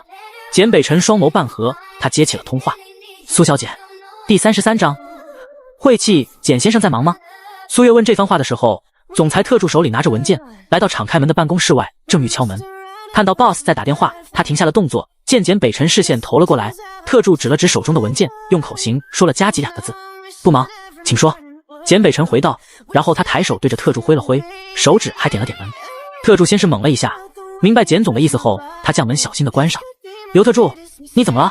秘书经过总裁办公室，看在刘特助傻站在门旁，随口问了句。特助摆手说没事，只是瞧他往电梯走的步伐，怎么像是受到惊吓的样子呢？一定是被简总给训了。秘书如是想。电梯内，刘特助看着自己手中的文件有些走神，其实这些文件倒不是多么紧急，是简总说要他整理好加急处理掉。结果他看到了什么？明明简总给自己今天的工作都排满了，晚上甚至可能还要加班的情况下，他竟然对电话那头的人说不忙。怎么会不忙？今天是这个月最忙的。刘特助脑子里想起了最近公司内的传闻，那天他正好休假，所以没看到，这让对此事认为是以讹传讹的刘特助有些摸不准了。Boss 好像真的谈恋爱了。刘特助双手合十虔诚的祈祷，嘴里嘀咕着希望谈了恋爱的简总能够变得和颜悦色一些。简北辰不知道自己的下属一系列的反应，他正在听苏月道歉。简先生非常抱歉。在苏月听到简北辰说不忙后，他便提起了正事。简北辰听到这句眉尾微挑，他没有开口，听着苏月继续往下说，才得知简先生狗毛过敏，回来的一路简先生忍得很辛苦吧。简北辰手机那头同样是沉默，但苏月明显感觉到这回的沉默对方多了一丝尴尬。回家路上的苏月越想越不对劲，这女主显然和文中所写坦率正直不沾边，哪个小太阳会心眼这么多的？从对方出现到离开，苏月如果是个脑子单纯的人，定然是让周强给拿捏住了，被他卖了还帮着数钱那种。可苏月是谁？上辈子的她能够年纪轻轻和国外顶尖设计师坐在一起当评委，不夸张地说，她走过的路比同龄人吃过的盐都多。在服装设计这条路，华夏本就比国外环境更加不容易出头，一路上遇到形形色色的人，苏月看得太多了。对比之下，周强实在有些不够瞧。若论玩心计，周强在苏月眼中就是个青瓜蛋子。但有一点，苏月赢不了，周强她是女主。苏月不想和男主女主有纠缠，可现在那女主分明是盯上她了。坐在车内，苏月看着倒车镜里的女主，那奇怪的眼神可不像是简单送别的样子。电视剧里原本说说笑笑的二人，其中一人上车走后，另外一人登时变了脸色。苏月现在想说，此处有瑕疵，倒车镜真会看得清清楚楚。思考再三，苏月决定给简北辰拨个电话。能对付女主的只有男主，不然将呱呱送来我这边养着。苏月假模假样的提议。不用。男主的拒绝在苏月的意料之中，苏锦有多喜欢这只小狗，简北辰看在眼中，这哪里是把狗送过去，这是把儿子也送回去了。狗毛过敏是几年前的事情了，现在我已经没有那么严重，不近距离接触便没事。简北辰如此解释了一句。既然这样，我就放心了。那边不打扰简先生工作了，挂断电话的苏月想，接下来如果女主不找事，大家相安无事；如果女主找事，他就折腾男主，让男主来治女主，毕竟他手里可是有王牌的。简宅内，苏锦狠狠打了3个喷嚏，他揉了揉鼻子，继续整理书包道，一定是妈妈在思念我。是的，苏月的王牌便是苏锦。现阶段苏月避开男女主的方法，唯有用苏锦当借口，以后女主若是不老实，他就去找男主，说要把儿子接回来。简北辰现在对苏锦越来越上心，自然不会允许这种事情发生。他们男主女主愿意怎么纠缠，怎么虐恋情深都无所谓，他这个女配就在一旁做自己的事情，只要不牵扯到他，不牵扯到便宜儿子，男主和女主就是捅破了天他都不会管。回到家的苏月看着茶几上的布料，爱不释手，稀罕好一会儿才拿起剪刀剪裁起来。在网站报名成功后，先是参加预选赛，预选赛有个直通车名额，苏月盯的便是这个名额。赛方会给参赛者一个主题，让对方拿着自己设计的作品来参赛。苏月想在预选赛上脱颖而出，拿到直通总决赛的晋级卡，若是这样能省他不少事儿。预选赛就在7天后，现在布料有了，他的设计稿也画完了，开始动手做起来就好了。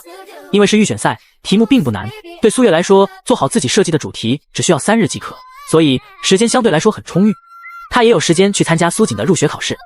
简北辰给苏锦安排了一家新的幼儿园，虽然苏月给苏锦原本上的幼儿园已经是极好的了，但看到男主给苏锦新找的幼儿园，现在还是穷光蛋的苏月忍不住感慨，有钱是真的好。上辈子的苏月没孩子，哪里知道原来幼儿园也能建得跟座城堡似的。苏月本来不打算送苏锦来幼儿园，一个入学考试，苏月相信难不住小包子，但电话里苏锦可怜巴巴地说简总那日忙不能送他，他希望妈妈来送。苏月一下就心软了。是的，小包子现在仍然不叫简北辰爸爸，在苏月面前更是用简总这个称呼，主要是上次张特助过来这么叫，被苏锦记住了。苏月对此也不管，男主什么时候能做到让苏锦喊他爸爸，就得看他自己的努力了。父子之间的关系，让他们自己琢磨相处之道才会更融洽。电话里听到苏锦说男主不去，苏月立刻就答应了。坐着简家的车到幼儿园门口的事情，苏月看到了周家的车，原来是周家那对双胞胎今儿也来幼儿园入学。苏月看笑眯眯对自己招手的女主，她觉得对方是故意挑选今日的，呵，晦气。第34章，有礼貌但不多，来幼儿园入学的孩子，今天一共有5个，5个孩子一同考试，家长坐在教室外面等着，另外2家家长坐在一旁很安静，唯独女主叽叽喳喳不停拉着苏月聊天，虽然周强压低了声音，但苏月仍觉得很烦。我大嫂本来还想问问苏锦在哪里读书，巧了，没想到是同一所幼儿园。苏小姐，我刚回国，对国内的情况不了解，有空我找你去玩好不好呀？我打算玩几日就好好去忙工作了。听说苏小姐是学服装设计的，咱们算是同行呢。原本一直关注教室内情况的苏月突然转过头，对周强弯了弯眼，笑着问道：哦，周小姐是哪里听说的？周强一顿，没想到苏月会这么问，他能说自家大嫂去调查苏月背景了吗？当然不能提。正是因为知道苏月是一个普通到不能再普通的身份，他就更要弄清楚对方到底是如何怀了简哥哥的孩子。就是听家里佣人说的，可能是他从简家佣人听说的。周强打着哈哈，周强在说谎，简家的佣人压根不知道他的这些事，他在佣人眼中更神秘。如此也更加证实女主盯上他了。苏月有些心烦，之前听范女士说打算让孩子在国内多习惯一阵，怎么这么快就来幼儿园了？苏月又问，这也是他说对方故意挑今天的原因。周家估计在时刻盯着简家的动向。大嫂说两个孩子在家太闹了，送来幼儿园认识新朋友，还能学习学习。周强如此解释，这当然是借口，实际上是周家打听到了苏锦什么时候上学，读哪所幼儿园，然后就连忙把孩子塞过来的。苏锦是简北辰的儿子，周平和周安与对方当发小，这种情谊以后长大了对两孩子来说会成为莫大的助力。周强便是解释得通，苏月也不相信他的那番说辞，这周家算盘打得他都听到响了。苏月笑了笑没再说话，周强也不说话了，他看了眼手表，问苏月去不去洗手间，苏月说不去，他便自己走了。望着周强离开的背影，苏月神情若有所思，在周强拐弯没了身影后，他起身跟了上去。离开的周强并没有去洗手间，而是出了学校大楼，在门口拿出手机打起了电话。大嫂，你确定你查的是真实的？他本人我看不出任何唯唯诺诺的性格，应该不是装，一个人气场是装不出来的，他一点没有露怯，见到幼儿园园长打招呼，举止也很得体。周强不想夸自己的情敌，但他的确挑不出苏月的毛病。大嫂，你再让你大哥帮忙仔细查查。哎，周小姐，你在这里啊？苏月的突然出声吓得周强一激灵，手机差点从手里滑到地上去。看到突然出现在身后的苏月，周强下意识按断通话键，神情有些紧张。苏月听到了，我这替孩子紧张的手心出汗，想去洗个手，找你一圈找不到，你是不是迷路找不到洗手间了？听到苏月这番问话，周强松了口气，看来对方是没有听到了。啊，对。周强顺着苏月的话附和。苏月指了指南边道，洗手间在那边。好，谢谢苏小姐。瞧着周强去洗手间的背影，苏月嘴角微微勾起。谁心虚谁害怕，苏月故意开口就是为了吓吓周强，等孩子考试太无聊，总要自己找点乐趣。女主吓到的样子有点蠢。苏锦考试一共有3科，分别是数学、语文和英语，主要是看成绩来分班级，如果考的成绩不好，学校可能还不会收。苏月没想到现在的孩子从幼儿园就已经这么卷了。苏锦虽然脾气不好，但这孩子成绩很好，他很聪明。别的孩子上幼儿园更多是玩耍，学习方面是简单的1、2、3那些，苏锦不，他自己带小学课本过去。在别的孩子学 A、O、E 的时候，他已经会写百家姓了。对于苏锦的入学考，苏月半分不担心。走的时候，他打趣苏锦说考不好没学上不许哭。小包子很有信心地说自己一定能考上。随后管家拉着苏月到一旁，告诉他地安幼儿园的地皮是简家的，小少爷交白卷也能上，让苏月不要担心。管家误以为苏月真的担心苏锦上不去。苏月听了有些哭笑不得，上了车就捏着苏锦的小脸道，要凭实力考进去哦。苏锦点头道，考不进去就不上了。管家自认为小声的话其实被苏锦听到了，小少年已经有了自尊心。苏月没想到便宜儿子会这么说，他抬手揉了揉苏锦的头顶道，你还挺傲气。苏锦没有说话，心里想着考不进去他自己学，直到能考进去为止。别看苏锦才5岁，他比同龄孩子要成熟得多。3科出题共2张试卷，时间为1个半小时。苏月一开始以为入园考试只有简单的7、8道题，然后园方提问，他没想到是正儿八经的写卷子。这是幼儿园，不是小学，学龄前儿童都这么卷了。苏月再次感叹，还好他毕业了。一阵铃声响起，考试结束了。这个时候，周强正好从洗手间回来，监考老师将卷子收好，另一名老师过来邀请几位家长和孩子一同去食堂用餐，然后再参观一下学校。这些事情做完，卷子也判出来了，没有问题，办好入学手续，明天就能来上课。学校安排得很周到，苏月欣然同意。食堂内，周强领着周平、周安2个孩子和苏月坐在一张桌的对面。考得怎么样？苏月给小包子包了个鸡蛋，轻声询问着。英语不好。苏锦撅了撅嘴巴，以前觉得英语没意思，所以他很少学，早知道这次要考试，他就把学数学的时间分一点给英语了。周强听了连忙接话道，平平和安安从小在国外生活，到时候可以帮助小锦。苏锦哼了一声，对周强不满地说，你不要叫我小锦，叫周阿姨，要有礼貌。苏月说了句，苏锦改口道，你不要叫我小锦，周阿姨。拒绝还是那个拒绝，有礼貌但不多。第35章，苏锦妈妈，你什么意思？那我该怎么称呼你呢？周强没有被顶撞的恼意，反而笑眼眯眯，用着和小朋友说话的可爱语调。苏锦咬了口鸡蛋，想了想道，叫我苏锦。可是苏锦同学这么可爱，周阿姨想和你亲近一点，换个称呼可不可以？周强笑颜娇俏，尽显亲和力。不行，苏锦不吃这一套，拒绝的同时，他将盘中的鸡翅放在了苏月的碗里，因为苏月爱吃。周强的笑容微僵，没想到苏锦这个小孩如此难搞。一旁周平和周安埋头吃着饭，压根没有关注桌上发生的事情，便是知道了。5岁的孩子也看不出周强的尴尬，更不会缓解局面。那好吧，等以后和你熟悉，咱们做了朋友再换称呼。说完，周强摸了下苏锦的头，他自己找了台阶下。苏锦对周强的摸头有些抗拒，但因对方很快就拿开了，便也没说什么。这回终于能安静吃饭了。苏月想起书中他儿子小霸王的性格，一开始没少给女主气受。最初的苏锦也是真的讨厌周强，后来嘛，扫了眼面前很是淑女风范在用餐的周强，苏月垂着眼眸闪过暗芒，女主还是有手段的。圣安幼儿园占地很大，这座城堡一般的学校分为幼儿部、小学部和中学部，这是所私立学校，能在此处读书的孩子家里非富即贵，学校内各类设施皆一流，一套参观下来，苏月觉得自己都想在这读书了。苏锦则对课外学习更有兴趣，什么奥数研究小组、天文讨论组等等。见小包子听到老师介绍这些时闪闪发亮的眼睛，苏月忍不住扶额：“儿子，你才读幼儿园啊？”周强见苏月态度不热切，他也不再拉着人聊天，转而和旁边2位家长说起话来。家长聊天提的必然是孩子话题，周强说着自己侄儿在国外如何如何，看似是说孩子淘气，实际上是在自夸。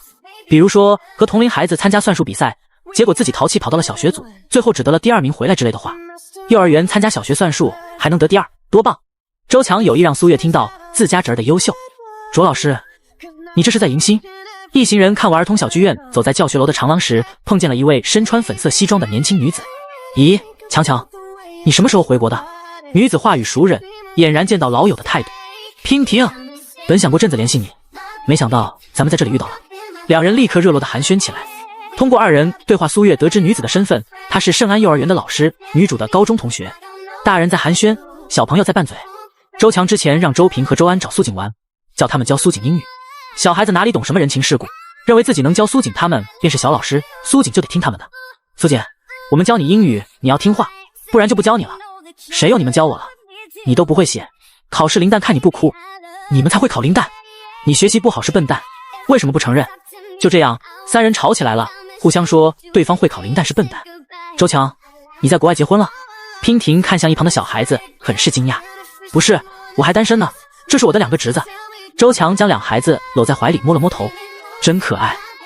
如果你们这个月入学，应该会分在我的班级。赵娉婷笑道。老师，你说我们和苏锦谁会考第1？周平抬起小脸，气呼呼问道。赵娉婷看了眼苏月，见其一身穿的都是平价运动品牌服装，瞧着就不是有权有势的。周家他是知道的，当时周强在他们这些同学眼中就是小公主一样闪闪发光的人物，周氏可是大企业。赵娉婷将苏月当成托关系进来的人，俗话说皇上还有穷亲戚呢，估计找了哪个亲戚，对方抹不开，所以送来了。老师觉得你们能考第1。赵娉婷带着逗弄小孩语气说的，但苏月听着就有些不舒服了。看到了吧，老师也说我们能考第1。得了老师的话，周平周安立刻得了圣旨一样，对苏锦显摆了起来。一旁的卓老师不禁蹙起眉头，赵老师这话明摆着说的有瑕疵，这让别的家长怎么想？当然这里别的家长指的就是苏月，因为另外2家孩子老师待在一旁，没有争论谁考第1的事儿。老师有什么了不起？他说的就对吗？经历过之前那个幼儿园的事，苏锦对老师没有同龄孩子那般的顺从敬畏心。苏锦是在回击周家兄弟俩，赵娉婷却觉得这孩子在周强面前落了他的面子，他皱着眉头看向苏锦的目光有些不喜。好，苏月拍了拍手，儿子你说的对，老师只是传授知识的人，课本以外的内容，老师说话会带有主观意识，所以并非都是正确的。苏月说完，揉了揉苏锦的脑袋道：“我儿子真是聪明。”苏锦突然得了一句夸，他咧着嘴往苏月腿边靠了靠。妈妈真的变了，现在的妈妈会维护他，不会叫他道歉了。成绩出来了。这时，办公室的判卷老师走出来，手里拿着卷子。几位同学都合格了，接下来可以办理入学手续了。老师，我们谁是第1名？周平、周安一同开口问道。男老师一愣，他发现好像所有人都在等他的回答。苏锦除了英语扣掉20分外，其余科目皆满分。男老师又补了句道：“苏锦是第1名。”判卷的时候，男老师都惊呆了。要知道，试卷里有几道题是超纲的，5岁孩子能写满分，那简直是不可思议。后面的大题只是为了测试孩子的知识水平上限，答不上来也没有关系，不影响入学成绩。但苏锦全都写出来了。苏锦这个学生让男老师相当惊喜，字体工整，卷面整洁。若非他亲自监考，不会相信这是一个5岁孩子所写。赵老师，你这回可捡到宝了。判卷老师对赵娉婷恭喜道：“哪个老师不喜欢聪明孩子呢？所以我儿子入学会由这位赵老师教导。”苏月皱紧眉头，极为不愿。便宜儿子学习之路怎么从幼儿园开始就这么坎坷？一个两个就没有正常的老师？苏锦妈妈，你什么意思啊？赵娉婷往前一步，厉声说道。旁边的判卷老师听到赵娉婷的语气，他瞪圆了眼睛，赵老师疯了吗？第36章，女主女配都想闹一闹。判卷老师是个半知情的人，昨日他接到了园长的电话，说今日入学有个叫苏锦的孩子，不管考试什么样都得放入学。园长发话了，苏锦小朋友他肯定得给个合格。结果没想到人家答得这么漂亮，根本不用他睁只眼闭只眼。能让在国外参加交流会的园长专门打个电话叮嘱，足以说明这个小朋友的来头。今儿一早主任开会时也说，今日园内风貌必须要达到完美。判卷老师当时就想，应该是因为苏锦小朋友的家长过来，所以才如此严阵以待。毕竟前儿是大检查，昨儿是常规检查，今天不该再这么严格要求了。判卷老师自己心里有了数。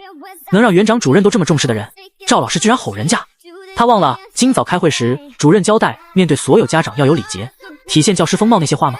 当然是对你的能力存疑，所以不想让儿子进你的班。苏月直观表达出自己的嫌弃。到什么时候苏月都不是忍气吞声的性子，在刚穿越来那阵他都敢和芦花姬呛声，现在小包子背靠男主，苏月更加无所畏惧。趁能借着男主来狐假虎威，苏月得给儿子安排妥当。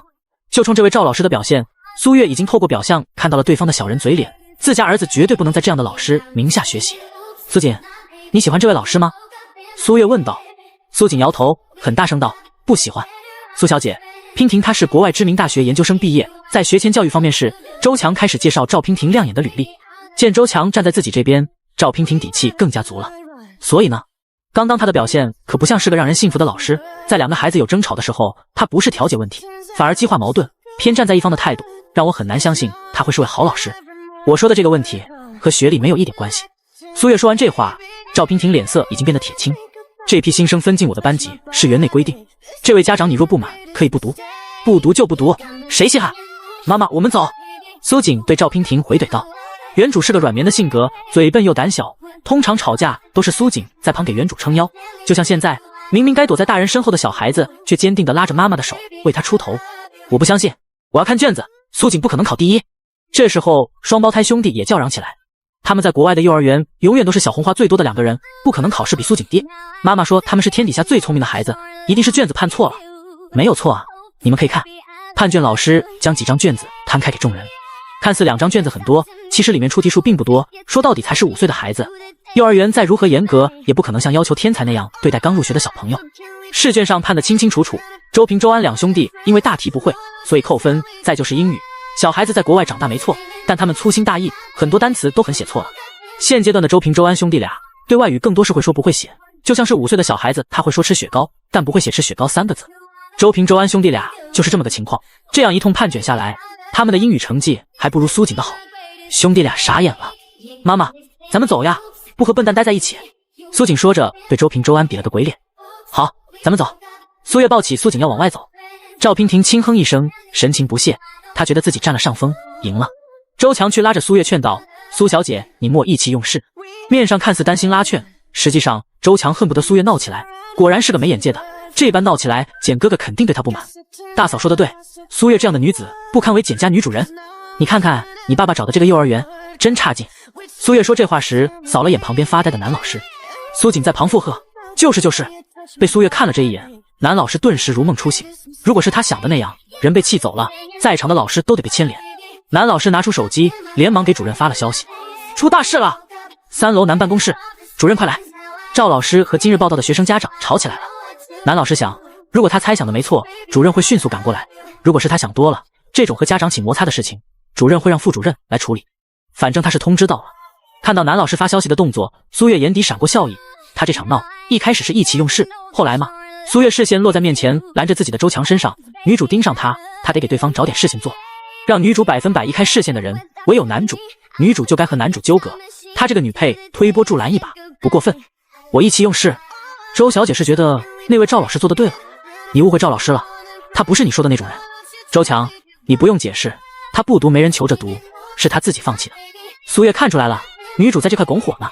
一旁的男老师发完消息后，视线便一直看着楼梯口的位置，他耳边已经听不到吵闹声了，只想证实一下自己到底猜没猜对。突然他耳边好像听到了主任的脚步声，下一秒主任发亮的额头率先进入男老师的视线。人类的皮肤为何会在阳光的照耀下这般发亮？因为上面布满汗水。男老师发誓他第一次看到常年西装革履、规规矩矩的主任这般急切狼狈的模样。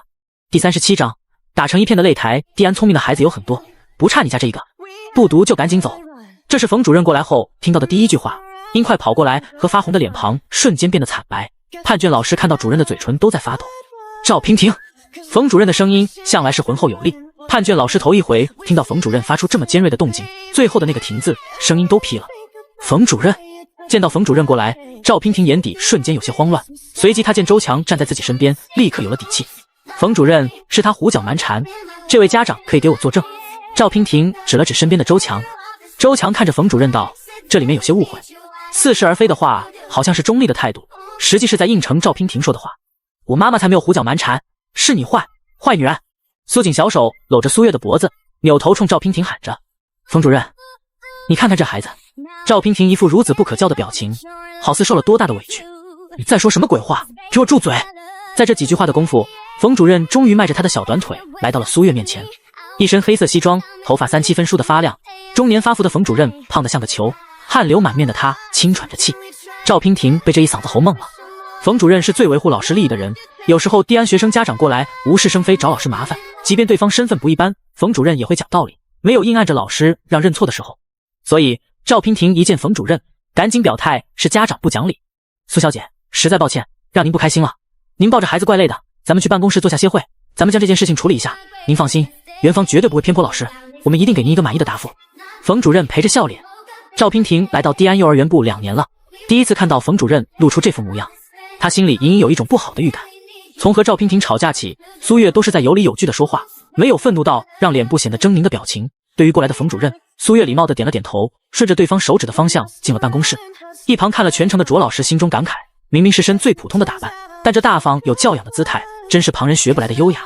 也难怪人家是富家太太，这气质不是寻常人可比的。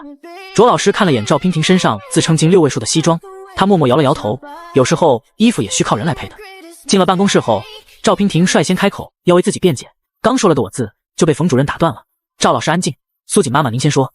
这一口一个您，听得周强蹙起眉头，这主任态度是不是太好了些？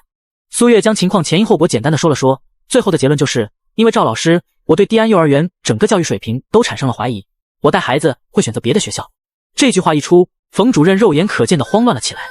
苏锦妈妈您别生气，赵老师仅代表他个人素养，当然在教师培训这方面园方也有失职。赵娉婷再没眼色，这个时候看明白了，苏锦家长来头不小，否则平日不管调解事务的主任不可能亲自出面，且是这般好声好气。赵老师，你还有什么要说的？各种承认错误，说着抱歉的冯主任转而问向赵娉婷。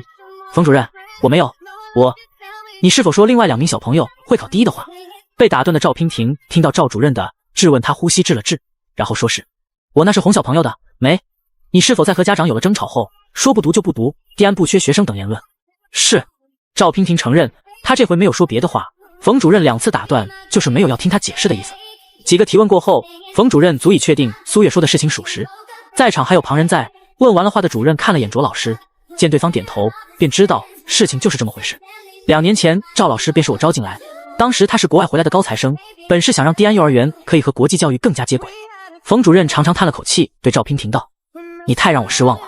赵老师违反蒂安教师守则做开除处理，苏锦小朋友的成绩我刚看了，开学将会在卓老师的大班，希望苏女士能够给我们幼儿园一个机会，苏锦小朋友一定会在我们幼儿园茁壮成长。冯主任这话让卓老师瞪圆了眼睛，不是因为对方将苏锦分在了他的班级，而是前面冯主任要将赵娉婷开除。蒂安幼儿园开除老师是要经过内部会议的，现在冯主任敢直接说开除，唯一的理由就是在给苏锦家长交代。而能让冯主任越过种种规定说出这样的话，说明他确保自己不会因此受到处罚。那么这个苏锦家长是个什么身份？一旁判卷男老师心中的惊讶不比卓老师少，对方比他想的还要厉害。苏月有些意外，他没想到看起来好说话的冯主任处理得这么干脆利落。本来还想说园方如果是和稀泥的态度，那么他这边计划更加顺利了。现在园方如此上道，他再发火就有些不可理喻了，他也得在苏锦跟前做好榜样。苏月看了眼怀中的小包子，母子俩四目相对，苏锦对着他贴贴脸道，妈妈不气。小霸王耍熊的时候是真气人，暖心的时候也是真讨喜。苏月知道苏锦很喜欢这个幼儿园，并非设施方面的外在条件，而是之前卓老师介绍的各种学习小组、课外小组。在之前那个幼儿园的时候，苏锦不止一次说过，觉得同学脑子转得慢，傻乎乎的。上一个幼儿园其实算很不错了，但其更多注重的是小孩子玩乐方面，学习不是首位。蒂安幼儿园有点精英教育，从娃娃抓起的意思，所以苏锦很喜欢。见苏月缓和了态度，冯主任连忙继续说道：卓老师在蒂安幼儿园已经工作7年，很多孩子上了小学中学还会回来看卓老师。周强心里非常不舒服，他知道这个冯主任一定是知道了苏锦是谁家的孩子，之所以对苏月这么恭敬，就是因为这么一层身份。苏月根本不是简家的女主人，蒂安幼儿园能在权贵上流家族受推崇，更重要的是蒂安学校的理事都是有头有脸的人物，所以很多权贵之家来蒂安也要守着学校的规矩，便是身价上亿的人也不一定在蒂安幼儿园得脸。好比周家就是有钱，在蒂安幼儿园也说不上话，更别提能让主任对苏月这般态度了。周强很是不平衡，苏月靠的是简哥哥，这一切不属于苏月。在场比周强更难受的人是赵娉婷，他竟然把蒂安的工作丢了。第38章，男主找人的方式。儿子，你喜欢这个幼儿园吗？苏月问着。喜欢幼儿园，不喜欢那个老师。苏锦如实回答，对方和妈妈吵架，是讨厌的人。冯主任立刻接过话来说道：苏锦同学喜欢幼儿园就留下来，给你换个老师好不好？苏锦看向苏月，见苏月点头，他嗯了一声道：好。终于把人留下了，冯主任心里长舒口气。为什么？冯主任，辞退教师要经过会议讨论才行。你说给我辞退就辞退，我是签了合同的。赵娉婷要为自己要个说法。赵老师，你这个问题咱们稍后再谈。冯主任对赵娉婷语气微冷，他知不知道自己做了什么蠢事？蒂安的地皮归属于简氏集团，所有设施、建材、实验楼的装备都是简氏投资。他之前还偶然发现了一个小秘密，那就是简总是蒂安学校的隐名股东，是大股东。别说一个老师，就是他或者是园长，还不是说裁掉就能裁掉。这苏锦同学就是小太子，人家不找事就谢天谢地了。你一个小老师还敢说人家不读就走这种话？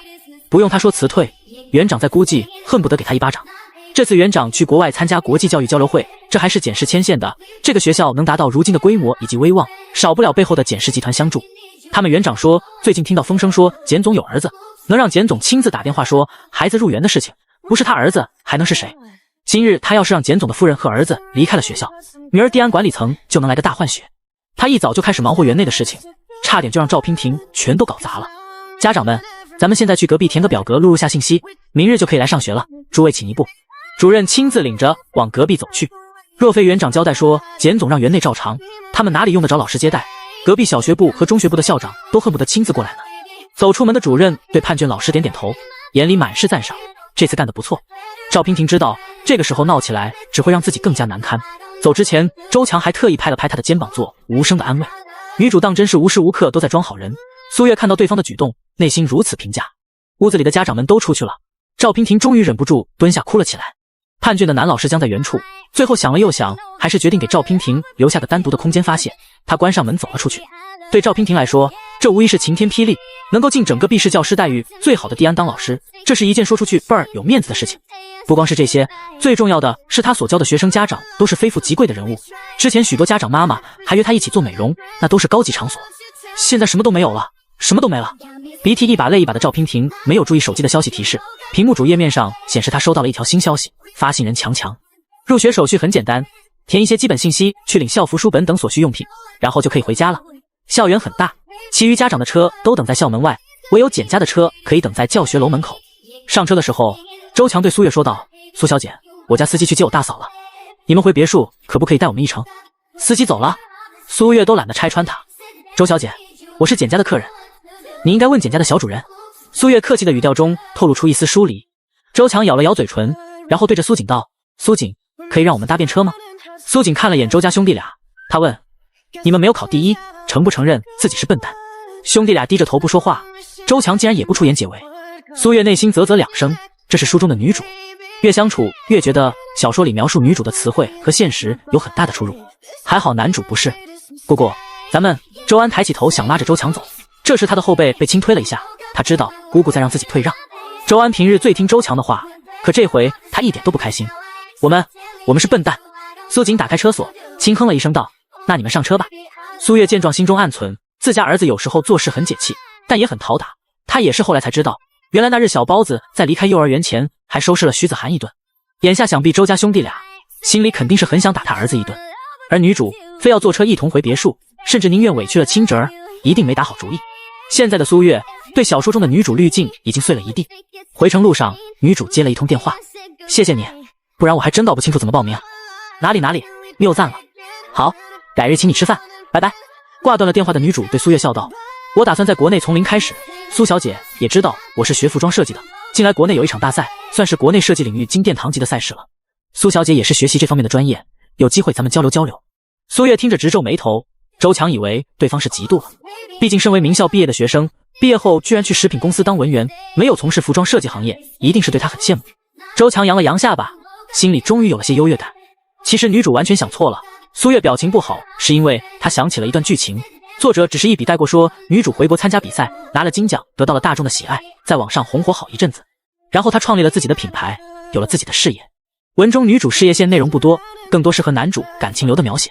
苏月原本没有当回事，直到刚刚周强提起她，才猛地反应过来，近来大赛只有一场，便是她报名的那个，所以她和女主参加的是同一场比赛。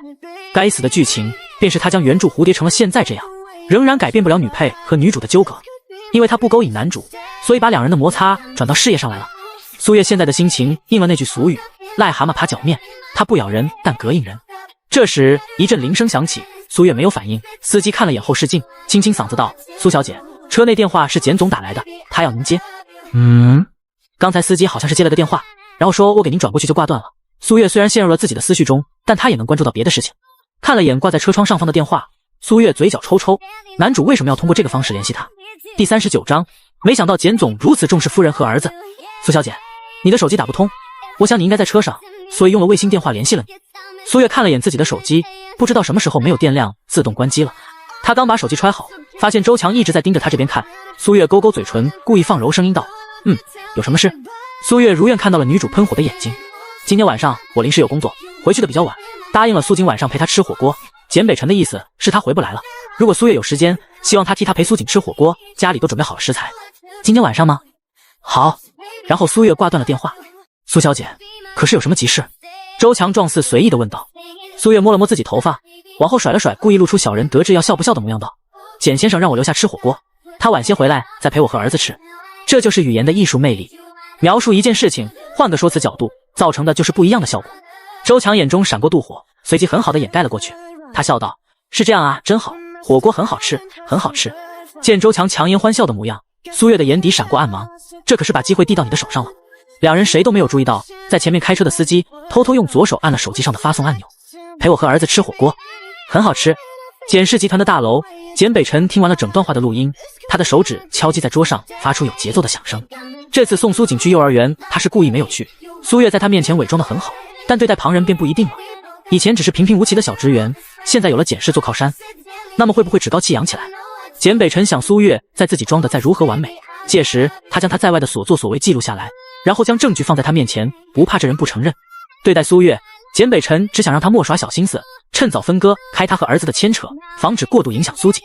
这是简北辰所想的，但因对方是儿子的亲妈，他又不能对其用商场对手的那些手段，否则最后受伤的只会是苏锦。故此他做事畏手畏脚起来，只能用这样麻烦的方法。这时办公室门被敲响，秘书进来说蒂安幼儿园园长打来电话，询问男主是否转接。简北辰想了想，让对方把电话转到了他的办公室电话。幼儿园发生的事情在家长们离开后，园长第一时间就知道了，他顾不得别的，连忙打电话给简北辰赔礼。听着园长说苏女士如何大体的赞赏言论，简北辰揉了揉太阳穴。为何交代园长照顾好儿子？简北辰一是真担心苏锦受委屈，第二就是想让园长对苏月捧着点，如此才能让他小人得志，做出暴露本性的事情来。现在幼儿园园长打电话给简北辰，便真是苏月的错，他当然也不会说。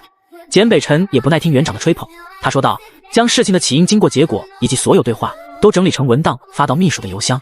是。园长反应过来时，电话已经被挂断了。呆愣了片刻，他懊恼地捶了下手，没想到简总如此重视儿子和夫人。第40章，什么都没干就将人收服了。简总看的合同都是上亿的单子，现在却愿意花时间来看文档，这是生怕夫人和孩子受了委屈啊。早知道当时他就该让冯主任态度再殷切些，还好冯主任问题解决的让简夫人很满意，不然真是惨了。幼儿园园长心里满是劫后余生之感。此时的苏月已经到了简宅，他陪着小包子整理明日上学需要的东西。苏锦最初是不愿意读幼儿园的，在他看来在这待不了多久，读3-5天的书没什么用。是苏月让苏锦虚得像和他这里一样，不然对爸爸来说不公平。苏锦虽然说不出哪里不对，但又觉得有点道理，所以他答应去读幼儿园。而当初有多不情不愿，现在就有多心生向往。他好想去参加奥数小组，黑板上那几道数学题，他好想去做。还有天文学小组，板报上的小恒星，他知道名字却没看过照片。老师还说晚上可以用学校的天文望远镜看到，他太期待了。苏月看见小包子这翘首以盼的样子，心里一下踏实了。实在是苏锦和原著中表现得太过不一样。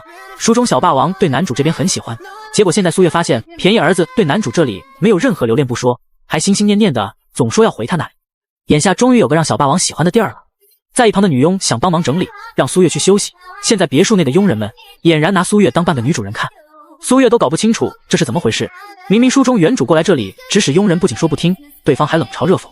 现在苏月什么都没干，怎么就好像一个个被收服了似的？苏月搞不清楚，索性也不拿这些烦着自己。说到底，大家都是看人下菜碟。佣人们看家中男主人和小主人对苏月的态度，他们就是想翻天也不敢。而且苏月身上的气场一点不像普通人，他们不敢小瞧。见苏月收拾东西，佣人连忙过来要接手，苏月拒绝了。他觉得为孩子收拾上学的东西，不仅不累且还有点子乐趣。原来这就是妈妈的心态。苏月看着和他一起叠衣服的儿子，笑弯了眼睛。小霸王会变成书中讨人嫌的性子，原主的教育方法以及给苏锦的生活环境占了很大的原因。现在改变了后，苏月发现小包子的脾气明显改好了许多，因为他不需要为母亲冲锋陷阵，时刻把自己当成团成团的刺猬，防止自己和母亲被伤害。这股戾气消散后，小霸王就是个可爱的小包子。母子俩收拾好学习用品，便去和呱呱玩耍。就连在隔壁的周强都听到了苏锦的笑声，真是烦躁。在周强的心里，苏锦母子就像是鸠占鹊巢一般，明明本该是和他们云泥之别的人，现在却登堂入室成了主人似的。桌子上的手机响起，周强看清来电的人，迅速接起，随之便是一副很是关心且担忧的语气。好，娉婷，我等你。聊了大概有10分钟，周强挂断了电话，他的眼底闪过得意，这回他一定让苏月的真面目暴露在简哥哥面前。想当简宅女主人，他不够格。第41章不上钩的女配，当然是火锅更棒了。苏锦爱吃火锅，她吃不了太辣，所以每次都吃番茄味的锅底，这次也一样。简家准备的食材相当富贵，顶级大虾、神户牛肉、鲍鱼，满满一桌子的菜，各式各样的涮品。苏月愿意称之为火锅版满汉全席。母子俩从楼上下来，看到满桌子的菜，二人相互对视一眼，吃。苏月也很爱吃火锅，特别是四川麻辣锅底，她怎么也吃不够。简家厨师听说苏月要吃四川锅底，立马说自己可以现场炒制。一时间之前，别墅内充满了辛香辣味，呛得小包子打了好几个喷嚏。苏月直呼过瘾。母子俩吃着火锅，不亦乐乎。厨房摄像头的红灯闪烁着，屏幕那头的简北辰久久无言。他问向管家道：“苏月一直在吃火锅，什么都没做。”管家说是从下楼开始，苏小姐就没有离开餐桌椅子。至于客厅茶几上摆放着的珠宝项链，苏小姐倒是看了，只是大概可能1秒都不到，便立刻被桌上的火锅吸引去了视线。简北辰默默无言，女人不都爱珠宝鲜花吗？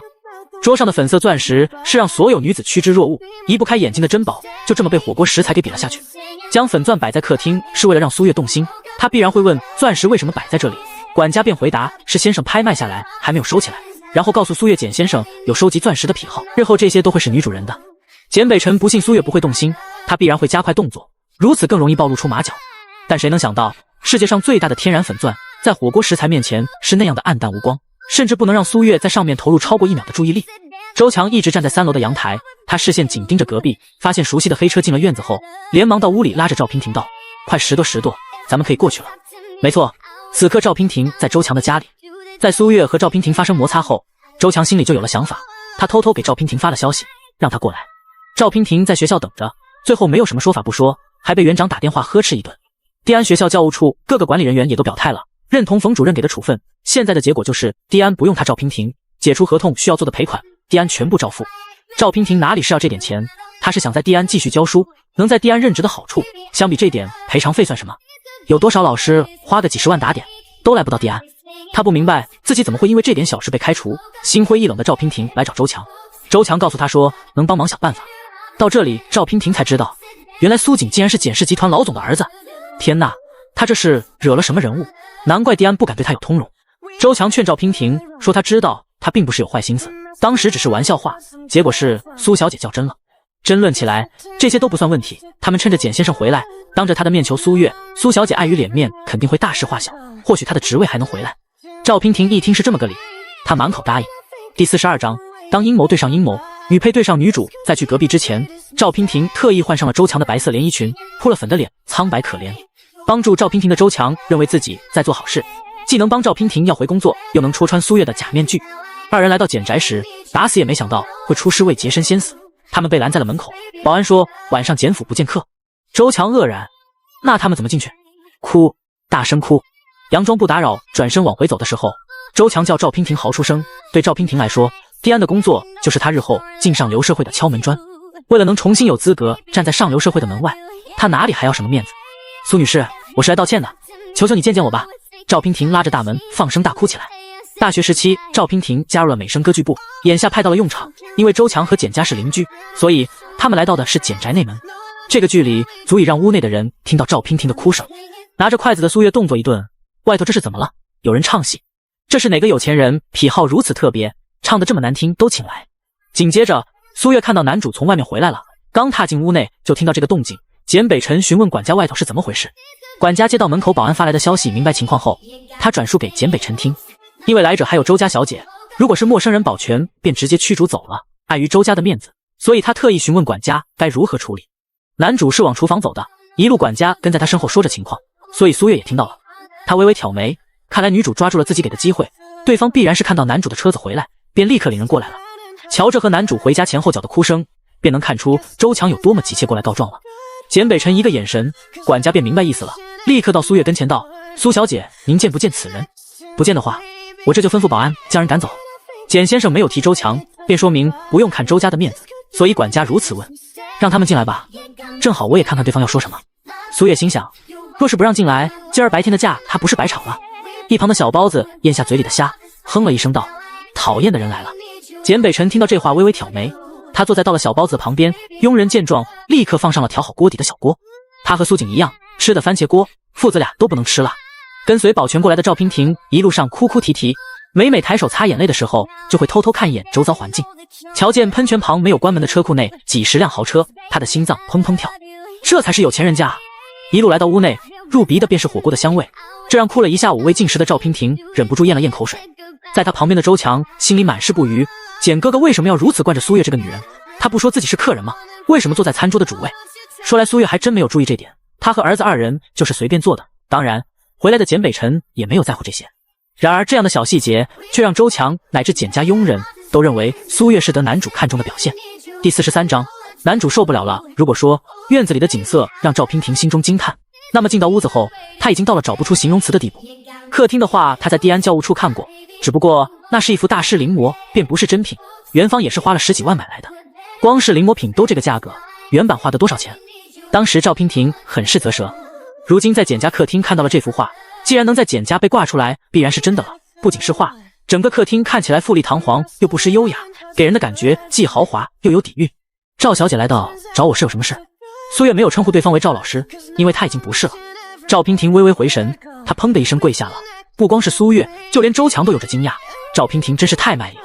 跪完的赵娉婷才意识到自己这个举动有些过，实在是见识了简家后，她更加不想和上流社会失之交臂，她必须保住蒂安的工作，这样才能和豪门接触，她才有机会嫁入豪门。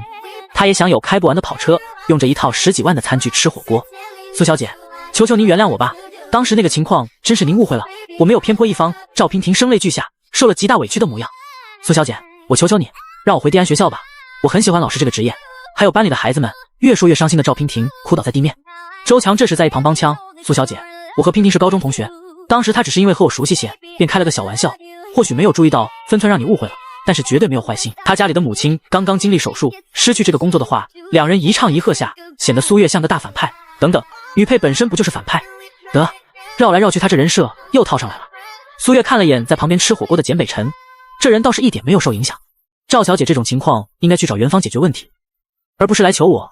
我也是个普通百姓，赵小姐更不必行如此大礼。苏月说着这话，周强立马接道：可是元芳因为简哥哥所以才……周强像是脱口而出一般，说到一半便连忙止捂嘴住了话，但意思已经明确表达出来了。蒂安幼儿园这样对待赵娉婷，是因为顾忌简家的身份，而苏月仗着简氏在外面狐假虎威，赵娉婷就是受害者。这便是周强打的算盘，让简北辰知道苏月现在已经开始仗着简家行事张狂了起来，若是不管以后只会变本加厉。简哥哥最讨厌别人仗着他的身份胡作非为的人。周强说完，面上好似担心的看向苏月，实则内心小人大笑。他等着看苏月被扫地出门。苏月看似面容紧张，实则内心在恨铁不成钢，自己留了那么多的隐患，结果女主就搞了这么一件事告状。比如说他吃饭的时候对苏景照顾不到位，还有在参观校园的时候别的家长都牵着孩子，只有他让苏锦乱跑等等。女主到底知不知道什么才是能引男主看中的问题？本以为会是个厉害的对手，结果这小孩过家家似的，苏月觉得甚是没有意思。而赵娉婷在这时又咿咿呀呀地哭了起来。到现在为止，对苏月造成最大伤害的，大概就是赵娉婷的哭声了。够了！苏月刚要张口呵斥，就听别人把这话说出来了。他扭头看向眉头死紧的简北辰，原来男主和他一样受不了。第44章，我还没有出手呢，赵小姐难道没有半分悔改吗？简北辰这一句话问懵了在场的所有人。只见简北辰先是抬手摸了摸苏锦的头，宽慰道：放心，爸爸会处理好。苏锦的担忧苏月自然是看在眼中，他没有想到简北辰会是第一时间安慰的人。管家，拿给赵小姐。是。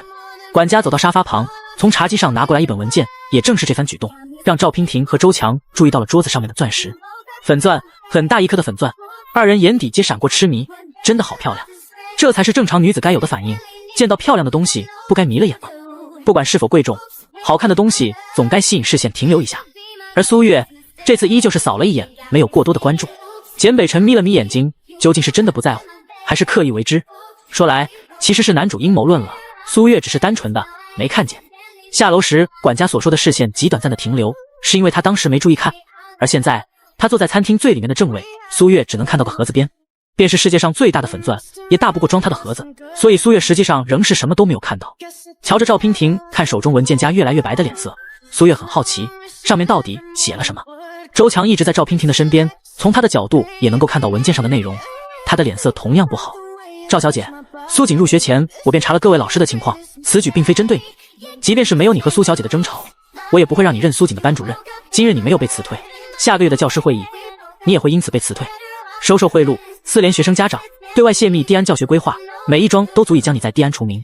赵娉婷面对这些铁证，哪里还说得出自己冤屈？她嗷的一声哭着走了。独留周强在原地脸色青一阵白一阵，愣了好一会儿才干巴巴道：简哥哥，对不起，我也被他蒙蔽了。简北辰话语清冷道：管家，送客。这毫不留情的态度让周强哇的一声哭出来，转身跑走了。两人心里气势汹汹，要来找苏月麻烦，结果全都哭着走了。苏月默然，自己还没有出手呢，男主竟然把女主给气跑了。虽然这和他计划的不一样，但也算是殊途同归。接下来女主应该会想办法该如何在男主这里扭转形象，而不是盯着他搞事情。当晚苏月离开简宅时，头一回苏锦没有说要和他一起走，放心的同时，苏月还有一点说不出来的惆怅。回到家的苏月将这些情绪都抛开，她仔细研究起了自己参加的服装比赛。一开始她看重的是比赛后续的奖励以及资源和各种扶持，当时苏月觉得一切都好。现在发现女主也要参加这个比赛，她在看这个比赛的宣传页，发现了许多之前没有注意的地方。第一点是赞助商，简氏集团竟然是比赛的最大赞助商。第45章，穿成孩子妈还怕啥？二点是她之前漏看了这个比赛的性质，书中女主会成为红人，因为这个比赛是和电视台合作直播加录播的模式。女主在里面的表现极好，爆火出圈，随即自创的品牌受到广大网友的支持。现在书中剧情变了很多，女主的光环并非坚不可摧，自己只要在比赛中正常发挥，如果输了技不如人她也认。当然苏月对自己的实力也很有信心，就算女主天赋逆天，她也会在比赛中散发自己的光。实力就是底气，到哪里都不会虚。看到与比赛合作的电视台是本地的卫视，这种电视节目应该会有前期宣传。苏月之前在网上搜索设计师相关的一些门户网站看到的比赛，所以不知道网娱风向，他这回来到微博上搜，发现节目热度还不低，甚至在筹拍之初上过2次热搜。第一次热搜是节目立项，大多人说云朵台疯了，找这样小众题材的节目去和他的对家打擂台，决策人一定是脑子进水了。作为老牌卫视的云朵台近几年走了下坡路，这个节目最初招商的时候，对外放话是翻身之战，得了网友好顿嘲讽。而第二个热搜就是国外顶尖设计师科苏会来当这次比赛的评委之一，据说这只是公布的一位，剩下3位评委也都是重量级的人物。现阶段来说，不管是作为比赛还是作为节目，往外宣传的都很成功。对苏月来说，什么赛制都不怕，只要有实力就行了。便是现在知道了比赛和自己想的有些许差异，苏月也没有过多压力，都穿成孩子妈了，没有任何事情再值得她惊慌。时间过得飞快，转眼到了比赛的日子。这几日苏锦每天晚上都会和苏月打电话，说在幼儿园发生的诸多趣事，看得出来小包子非常喜欢蒂安，苏月也就安心了。虽然苏锦没有再说要回来的话，但他总是念叨让苏月来看他。苏月因为参加比赛需要准备，所以拒绝了，他答应苏锦说过几天忙完就去。殊不知苏锦这几日也在密切关注着苏月的比赛，毕竟母子俩发生最大的一次争吵，就是因为苏月要买手机，买手机的原因是为了参加比赛浏览资讯。别看苏锦不提，他却是实实在在记心里的。节目海选直播为周2，电视台剪辑制作成节目后，放在周6播放。苏锦想从直播看苏月，为了不去幼儿园，他开始装病。一早简北辰上班后，他走到管家跟前道：“管家伯伯，我头晕，想多睡一会，不去幼儿园可不可以？”“好，我这去给幼儿园打电话。”见管家满口答应，苏锦以为自己的计划成功了，拿着手里的 iPad 上了楼。殊不知，管家给幼儿园打完电话请假后，叫了家庭医生的同时，也给简北辰打了电话。所以，简北辰在半路上还没有到公司，便调转车头回到了简宅。彼时的苏锦躺在自己的床上，手抱着 iPad 等苏月上场。第46章，苏月出场了。苏锦为什么要撒谎呢？因为苏月说过，不要把他的事情和爸爸说。如果苏锦说自己不上学，要自己看直播，就一定会暴露了苏月的事情。作为小男子汉，他答应妈妈的事情自然要做到，所以选择了装病在家，并且还为自己留了一袋饼干，准备边看边吃的苏锦丝毫没有发觉谎言马上要被戳破了。他才把 iPad 打开，就听见外面的敲门声。苏锦赶紧将 iPad 藏起来，然后将被子蒙在头上。家庭医生一阵检查，叮嘱苏锦好好休息，和管家出了门外。能当简家家庭医生，自然是有真材实料在身上的。经过看诊后，医生非常肯定地对管家道：“小孩子在装病。”来简家当家庭医生前，这位在儿科工作过1年，遇见许多装病的小朋友。管家听闻，立刻又给简北辰打了电话汇报，知道苏锦没生病，简北辰松了口气，但也没有说再回公司。苏锦选择装病，肯定是有原因的。回到家的简北辰上楼前，听管家说苏锦在房间偷偷看 iPad。别墅内只有公共场所有摄像头，在卧室里是没有的。苏锦的房间在2楼，他没有拉窗帘，管家到旁边花房的2楼就能看到苏锦房间的情形。管家清楚地看到苏锦趴在床上，一边晃腿吃饼干，一边玩着 iPad。再次将苏锦接回来后，简北辰读了育儿专家推荐给他的书，里面写了和孩子最重要的是沟通。这本书简北辰觉得有些用，因为苏锦没有再吵着要离开了。要不然怎么说男人没有女人心细？苏月知道苏锦是因为喜欢幼儿园，有转移注意力的东西才不让走，而简北辰认为是他的方法有效了。简北辰上了2楼，敲响了门。苏锦佯装虚弱地说着请进。进到屋内，简北辰一眼看到了压在枕下 iPad， 露出了小脚。生病了？哪里不舒服？头晕，想睡觉。对上简北辰的眼睛，苏锦下意识地想躲闪开，回答的也有些敷衍。简北辰抬手指了指苏锦的枕头下面，苏锦顺着望去，表情微微一僵。你能装作没看到吗？简北辰摇头。苏锦垂头丧气地将 iPad 抽了出来。你没有生病。简北辰又道。男主理解书中的沟通就是和孩子互相实话实说，因为工作太忙，简北辰还没有来得及和育儿专家说他的读后感，否则育儿专家一定表示，亲，你都理解错了，和孩子沟通前需要有效的引导啊。当然了，苏锦也不是一般孩子，不管是被戳破谎言害怕，还是别的情绪，小孩子遇到这种情况大概率会先哭一哭。然而苏锦不，他说很平静地说道，我装的。为什么？简北辰询问。只见挺着胸膛的小包子突然弯下腰，然后将 iPad 音量增加。每次来人，苏锦都没有将 iPad 按暂停，而是调成了静音。在刚刚和简北辰对话的时候，苏锦视线落在屏幕上，他眼睛一亮，手指比在嘴前道了一声嘘，示意简北辰不要说话。此时 iPad 发出女主持人的声音，接下来参赛的设计师是32号选手苏月，他给我们带来的设计是。简北辰顺着苏锦的目光落在屏幕上，苏月出场了。第47章，惊艳的亮相，白色衬衫配上黑色百褶裙，梳着吊高高马尾，脸上不施粉黛，满是青春气息。苏月一上台 ，iPad 上字幕瞬间满屏铺开。高中生也能参赛吗？不能吧？我之前问了，得是学习专业相关或者有从业经验才行。这真不是高中生吗？入社会的人眼神会这样晶晶亮？怎么办？我没相中衣服，相中设计师了。不，我衣服和人都要。苏月一入场，瞬间吸满了观众缘。大家好，我叫苏月，这是我依照大赛公布的主题庄周梦蝶，而设计的长裙庄周梦蝶，梦是一种境界，醒是一种境界。我选用了月白欧根纱搭配着丝绸，苏月的设计一亮相，满屏都是啊，因为太漂亮了。如梦如幻的裙子分为2个层次，听着苏月介绍，大家以为仅是款式可以做2种改变，直到会场灯光关掉，场上的裙子好似月光一般，散发出温柔的荧光。从直播里能够很清楚地听到在场观众哇的感叹声。导播激动地让摄像推进，这绝对是个大爆点，或许不用节目组买热搜，靠这就能出圈。海选的评委和决赛评委不同，到现在为止，节目也只官宣了1个评委科苏，据说另外3个要等直播时再惊喜现身。这次的赛事和以往有些不一样，因为和电视台合作的关系，便多加了一些节目效果。如海选，一般设计师比赛不会像这种直接拿成衣来，而是要先考些基本功，而这个大赛直接开头通过投稿就算是基本功合格。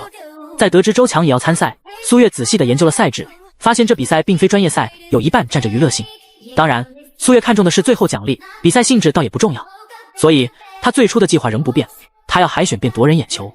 看着台下观众和评委惊叹的目光，苏月想，他做到了。海选的4名评委是国内品牌设计师，原本都该进行点评的人，一个个开始代表自己的品牌询问苏月这件衣服卖不卖，他们想购入生产。苏月委婉拒绝，说以后打算自己做品牌。各位评委虽然惋惜，却也理解。评委的反应足以证明苏月的优秀，她在海选拿到了直通卡，不必再进行 PK 赛，直接进入30强。一共4个评委，每个评委都有一个直通卡的机会，苏月得了1个。此时后台在休息室的周强看着收获掌声和赞赏的苏月，他心里恨得牙痒痒。询问苏月时，他装模作样，转头来参加比赛又夺得满堂喝彩。周强看着苏月的设计，他充满恶意的想，或许这是对方找旁人代为设计说不定。接下来周强出场，同样收获了一片赞赏。从国外留学回来的周强拜的名师，也是有自己的实力。他获得的掌声不比苏月少，但却没有获得直通卡。海选的设计，周强故意做的中规中矩，他想一点点发光，慢慢展现实力，让人惊喜。正因如此，他的作品没有让评委惊艳，所以没有直通卡。第48章，这还不大火。比赛发展的和他最初所想一样，可有了苏月的珠玉在前，他这显得有些寂寞了。周强心里有说不出来的憋屈。直播海选每天6小时，共计3日，然后便是复赛，这个苏月就不用参加了，他只需要等着节目组通知30强比赛就成。苏月拿了直通卡就走了，甚至没有看周强的作品，倍感被轻视的周强极为生气，心里发誓要在比赛上打败苏月。其中节目组笑得最开心，所有参赛选手发的作品和身份信息没有照片，到了现场后才发现竟然有好几位美女设计师。这里头苏月要颜有颜，要能力有能力，还有周强国外留学，背景优越，更有国外的名师学生来参赛。原本以为台长说的翻身之战主要是评委请的厉害，现在看来选手也都不一般。第1日海选结束，导演笑得那叫一个合不拢嘴，他以从事电视媒体行业这些年的经验告诉自己，这个节目有大火的命。话说回简家这边，苏锦看着苏月出场后，一脸的与有荣焉。妈妈好厉害，设计的裙子真漂亮，哇，会发光哦，哇哇哇，直通卡。小包子手舞足蹈后，转过头对简北辰问道，什么是直通卡？不知道直通卡的意思，只知道是好东西的苏锦如此问道。可以不必参加比赛，直接进到后面的30强决赛。30强是什么意思？整场比赛排名前30的人。妈妈拿着直通卡进前30是第几名？不排名次，只是由各个赛区 PK 出区冠军，然后参加晋级赛。小包子将心中的疑惑问完了，苏月的出场也结束了。轮到周强出场时，小包子恰好将 iPad 关掉了。我现在可以去上学。小包子将 iPad 放在一边，说这话时乖巧的一点不像刚装病逃学的样子。你是为了看妈妈的比赛，所以才装病？苏锦点头。苏月说她最近忙着事，过几天再来看我。我知道她要参加这个比赛，也知道今日会同步直播，所以装病想看直播。简北辰继续问道，为什么不明说？苏锦低着头不说话，不管简北辰怎么问，他都没有要开口的意思。这倔强的模样跟当初第一次父子相见时极像，两人僵持着，小包子半分不低头。简北辰顿感棘手，育儿专家只说要和孩子沟通，他是想沟通，可孩子拒绝说话怎么办？看来过后得重点问问这种情况。你如果不说，我就把这件事情告诉苏小姐。想来想去，简北辰说了这么一句。终于苏锦有了反应，他抬头看着简北辰，小脸皱得紧巴巴，神情充满了犹豫和思考。深谙谈判技巧的简总开始乘胜追击，继续道，如果苏小姐知道这件事情，应该会不开心。妈妈不让我跟你说和她相关的事情，如果我说要留下看直播，你就知道了妈妈的事儿了。因为妈妈参加比赛的事情已经被知道了，所以苏锦认为可以说一下。简北辰双眉微抬，回想起了台上年轻靓丽的苏月，她到底想做什么？如果这些都是对方的手段，简北辰承认这个女人极为深不可测。第49章，妈妈高贵，爸爸不配，以后你要做什么，可以随时和我说明，只要合理的事情，我都会同意。像今日这样撒谎，苏小姐想必也不喜欢你这样。我可以保证，有些事我可以替你在苏小姐那里保密。为看直播装病这事，我可以不和苏小姐讲。我只是没有说，所以算不得欺骗，好不好？简北辰尽量放轻声音劝慰。看到苏锦神色松动，简北辰想，如果苏锦拒绝沟通，苏月貌似是能让他改变态度的存在。行，苏锦点头。果然提了苏月倔强的儿子格外好劝，即便再心酸，简北辰也得承认，妈妈和爸爸在苏锦那里已经不是谁轻谁重的问题了，他和苏月压根不在一个天秤上。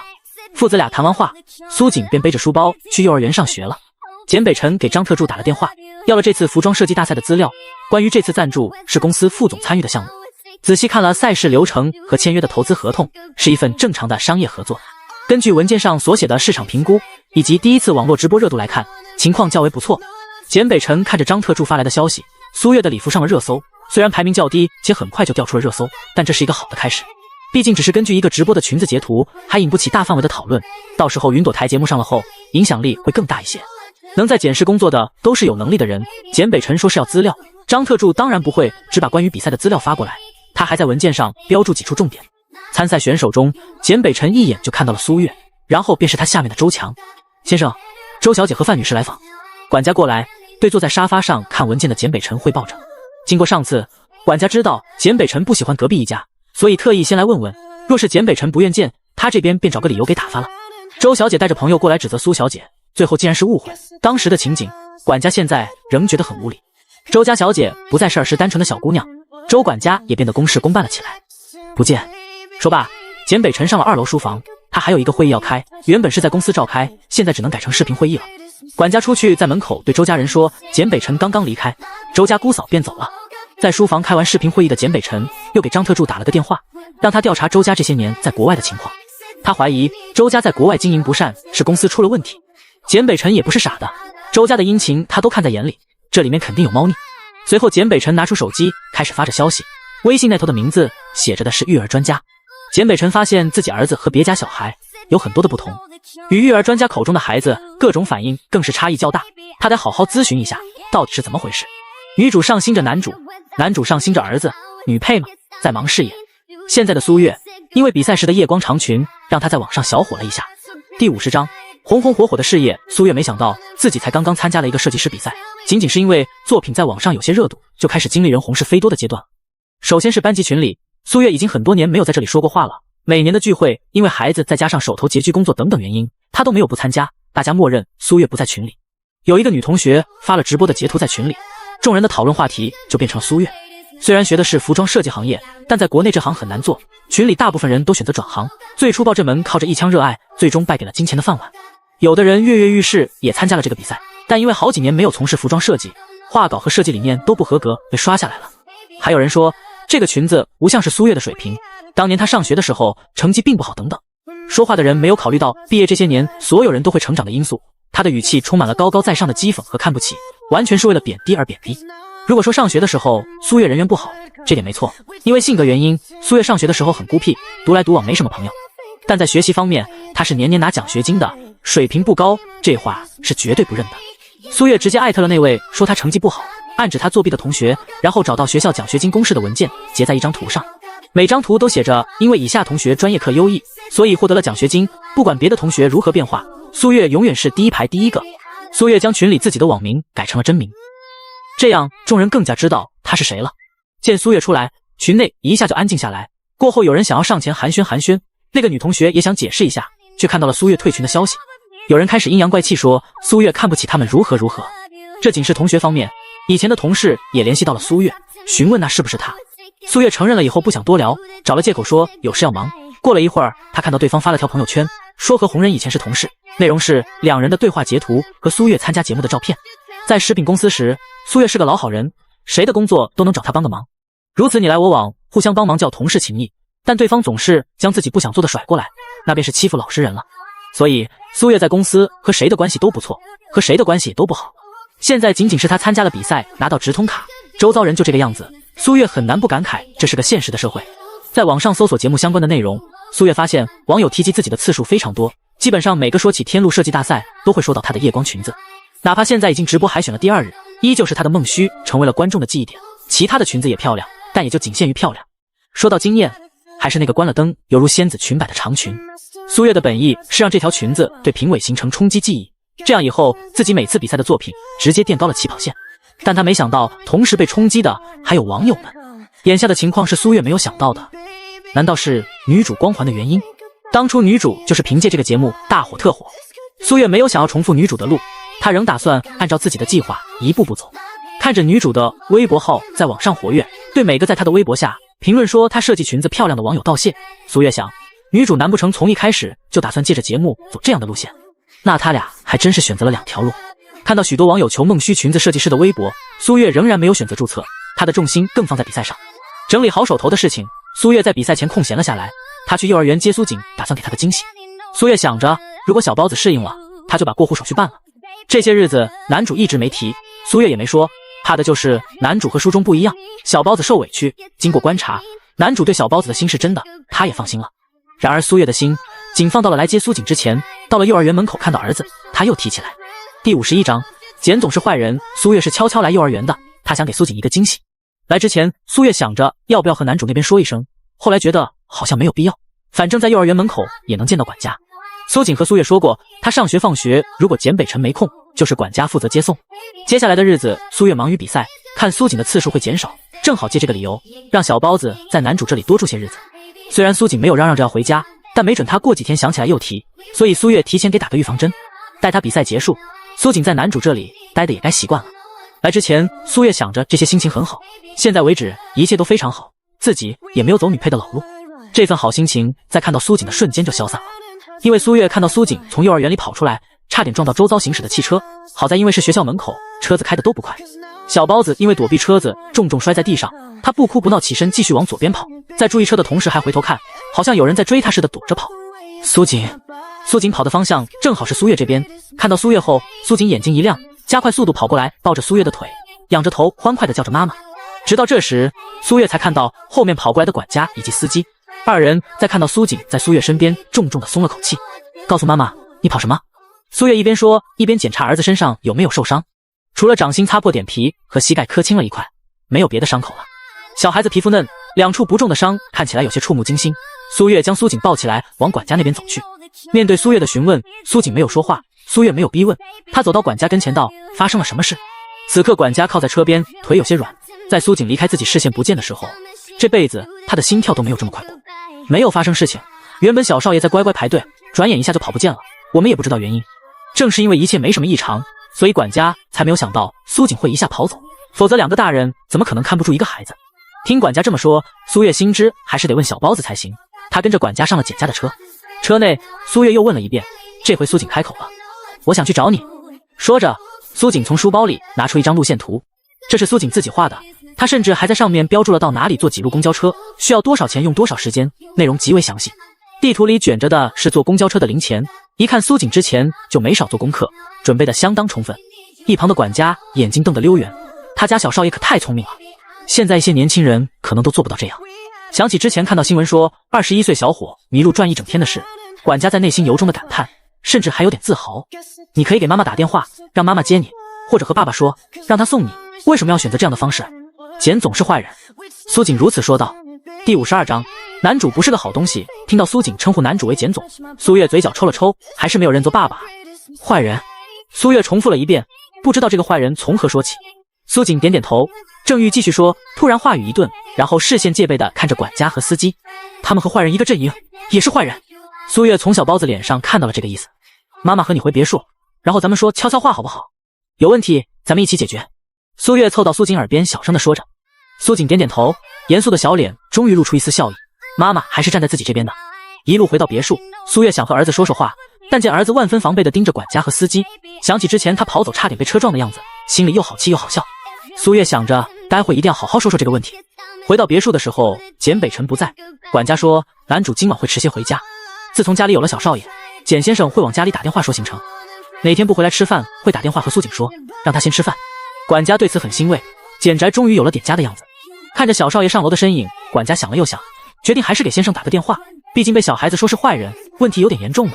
楼上，苏月来到了苏锦的房间，一进屋，苏锦就拉着苏月坐在床上，然后去门口左右瞧了瞧，确定没人后，谨慎地将门反锁，然后又去将窗帘给拉上了，意图到花房2楼偷看情况的管家。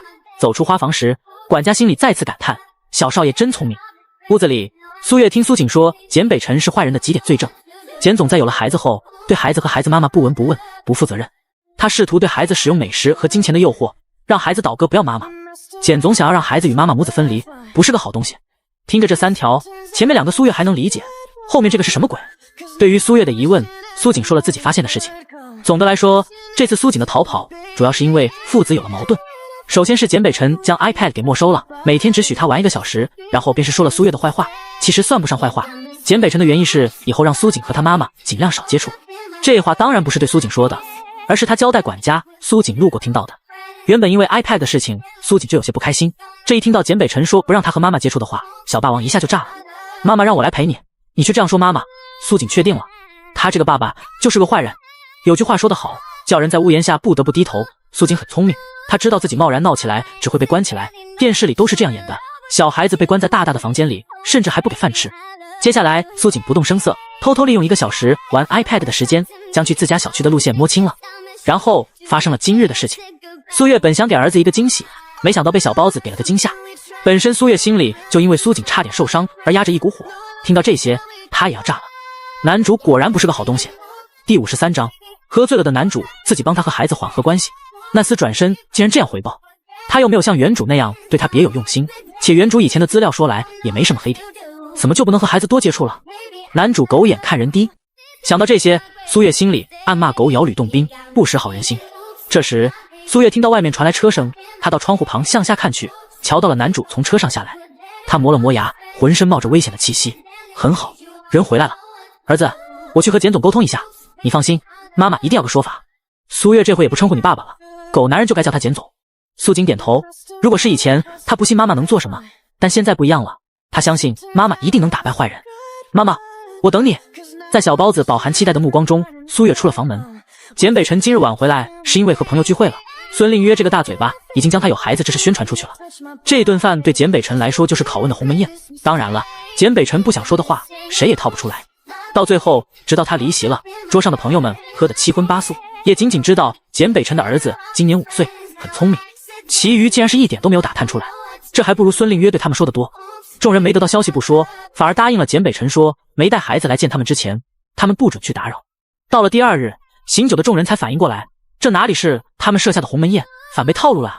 简北辰是出了名的不醉酒体质，将一桌人都喝倒了的情况下，他现在仅是微醺的状态，除了眼尾有些发红，身上带点酒气，其余半分看不出他喝了酒，走路也没有任何飘忽，毫无醉态。简先生，我想咱们需要好好谈一谈。站在楼梯上，苏月居高临下的看着简北辰，表情一脸严肃。简北辰抬头看了一眼苏月，然后便收回了视线，随后他解开领带，直接丢在了沙发上。一旁佣人见状，立刻上前收了起来。只见对方一边走楼梯，一边解着西服的纽扣，就是这么随意的动作，给人的感觉却是十分的优雅金贵。苏月承认，男主长了一张帅到人神共愤的脸，能够将女主迷得七荤八素，出国后念念不忘，宁愿当后妈都要嫁的男人，外貌哪里会差了？解开前襟和手腕的纽扣，简单的动作散发着满满男性荷尔蒙的气息。男主有副极为好看的锁骨，苏月走神的想。直到简北辰从他身边擦身而过，苏月闻到了一阵酒气，他恍然明白，怪不得平日戴着金丝框眼镜，满是禁欲气息的他，今日看起来会带有一丝惑人的勾魂感，原来是没戴眼镜，外加喝醉了，眼尾的那抹红看着还挺带感的。苏月心中腹诽，男主喝了酒的话，还能谈事情吗？而且对方刚刚是不是无视他了？到了2楼平台处，简北辰顿下脚步，声音略微低哑道：“来书房谈。”第54章，看清男主的真面目，听到对方的声音，苏月挑眉，喝了不少。夕阳的余晖由窗户透在楼梯上，苏月看了眼时间，这个点很安全，他抬脚跟了上去。今天发生的事情，管家和简先生说了吗？苏月开门见山地说，没有丝毫的客套，话语里甚至带了些不客气。简北辰揉着太阳穴，眉头微皱，喝了一肚子酒，身子有些不舒服，现在他头有些痛。苏小姐知道苏锦为什么突然有这样的举动吗？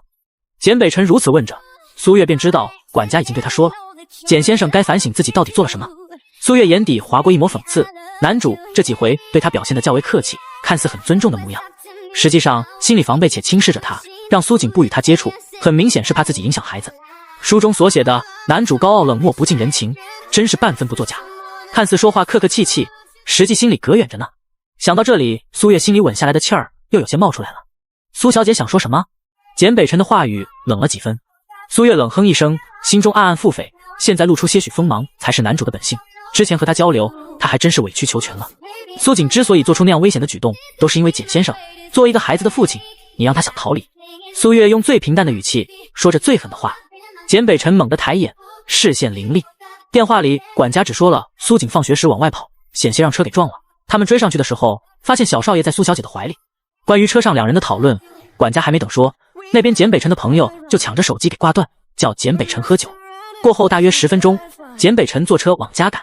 电话里管家虽然说了没事，但苏锦往外不顾一切跑的举动，让简北辰生了对苏月不满的心。简北辰认为是苏锦知道今日苏月会去幼儿园接他，所以急着往外跑，然后差点受伤。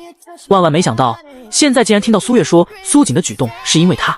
这回他倒要看看苏月如何巧舌如簧。在简北辰心里，苏月是个相当能说会道、城府极深的人。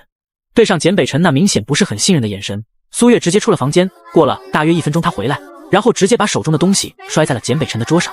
女配也是有脾气的，她不想和男主女主纠缠，那只是她怕麻烦，不代表她怕了他们。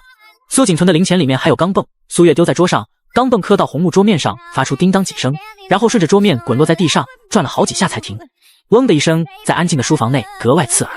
简北辰拿起桌上的纸，一眼就看到了最上方的4个大字：逃跑计划。字迹他认识，是苏锦写的。纸上全是公交站的路线图，甚至上面还写着不能打车，容易被拐跑的字样。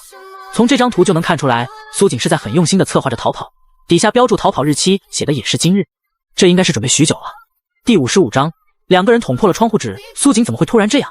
微醺的简北辰眉头轻皱，眼里的迷茫和不解显得整个人有些懵，眼尾的红烧让他减少了自身攻击气息。在商场上叱咤风云，走一步可以想3步的简总，此刻怎么也想不明白。当然了，对于这样的男主，苏月也没有心软便是。他双手抵在桌面，油膏下的看着简北辰，他稍稍俯身，对着他一字一句道：因为你狂妄自大，认为别人不安好心，让一个孩子减少对妈妈的接触，孩子怎么可能会喜欢你这个半路出现的父亲？啪！小剑正中红心。简北辰双手捏了捏鼻梁，他起身去倒了杯水，苏月也坐回了原来的位置。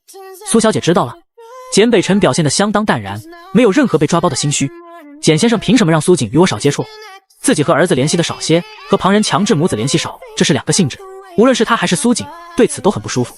为什么苏锦不给他打电话求救？因为苏锦说他给他打电话时，身边会有管家或佣人偷听，赶都赶不走。在男主防范着他的同时，也把苏锦伤害到了。小孩子内心最敏感，特别是苏锦这样聪明的孩子，他比旁人所想懂得更多。对苏锦来说，现阶段所接触的人和环境会影响到他以后的成长。苏小姐的家庭和性格不利于苏锦的成长。家庭和性格，据我所知，苏小姐的母亲非常讨厌苏锦，对外毫不避讳地称呼苏锦为拖油瓶。苏小姐对母亲言听计从，每月所入工资会上交大部分，想必对母亲的言论不会有过多的抗拒。在外，苏小姐的母亲都会这般，在家里只会更甚。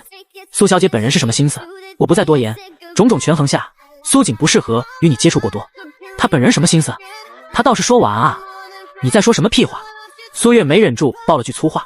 简北辰好整以暇地看着苏月，你看看，还这么粗鲁。可能是父子俩长得太像了，苏月发现自己能够清楚地从简北辰的脸上读出他所表达的意思，就像是苏锦一样。简先生迟早要为你的自大买单。苏月冷笑着说道。你和苏锦之间，苏月在想该如何用措辞的时候，简北辰接话道：我找了国际上知名的育儿专家，孩子方面苏小姐不必担心。苏月看着简北辰，有些一言难尽。有时候专家的话也不是靠谱的，否则就不会发生苏锦今日逃跑的事情。看着男主冷静的面庞，苏月知道自己说什么对方都不会听进去，既然这样也没什么好说的。丑话说在前，接下来我会去忙自己的工作，这段时间如果简先生听着专家的话，仍然没有处理好父子关系，到时候我会带苏锦离开。苏月说完，不待简北辰反应，直接走出了房间。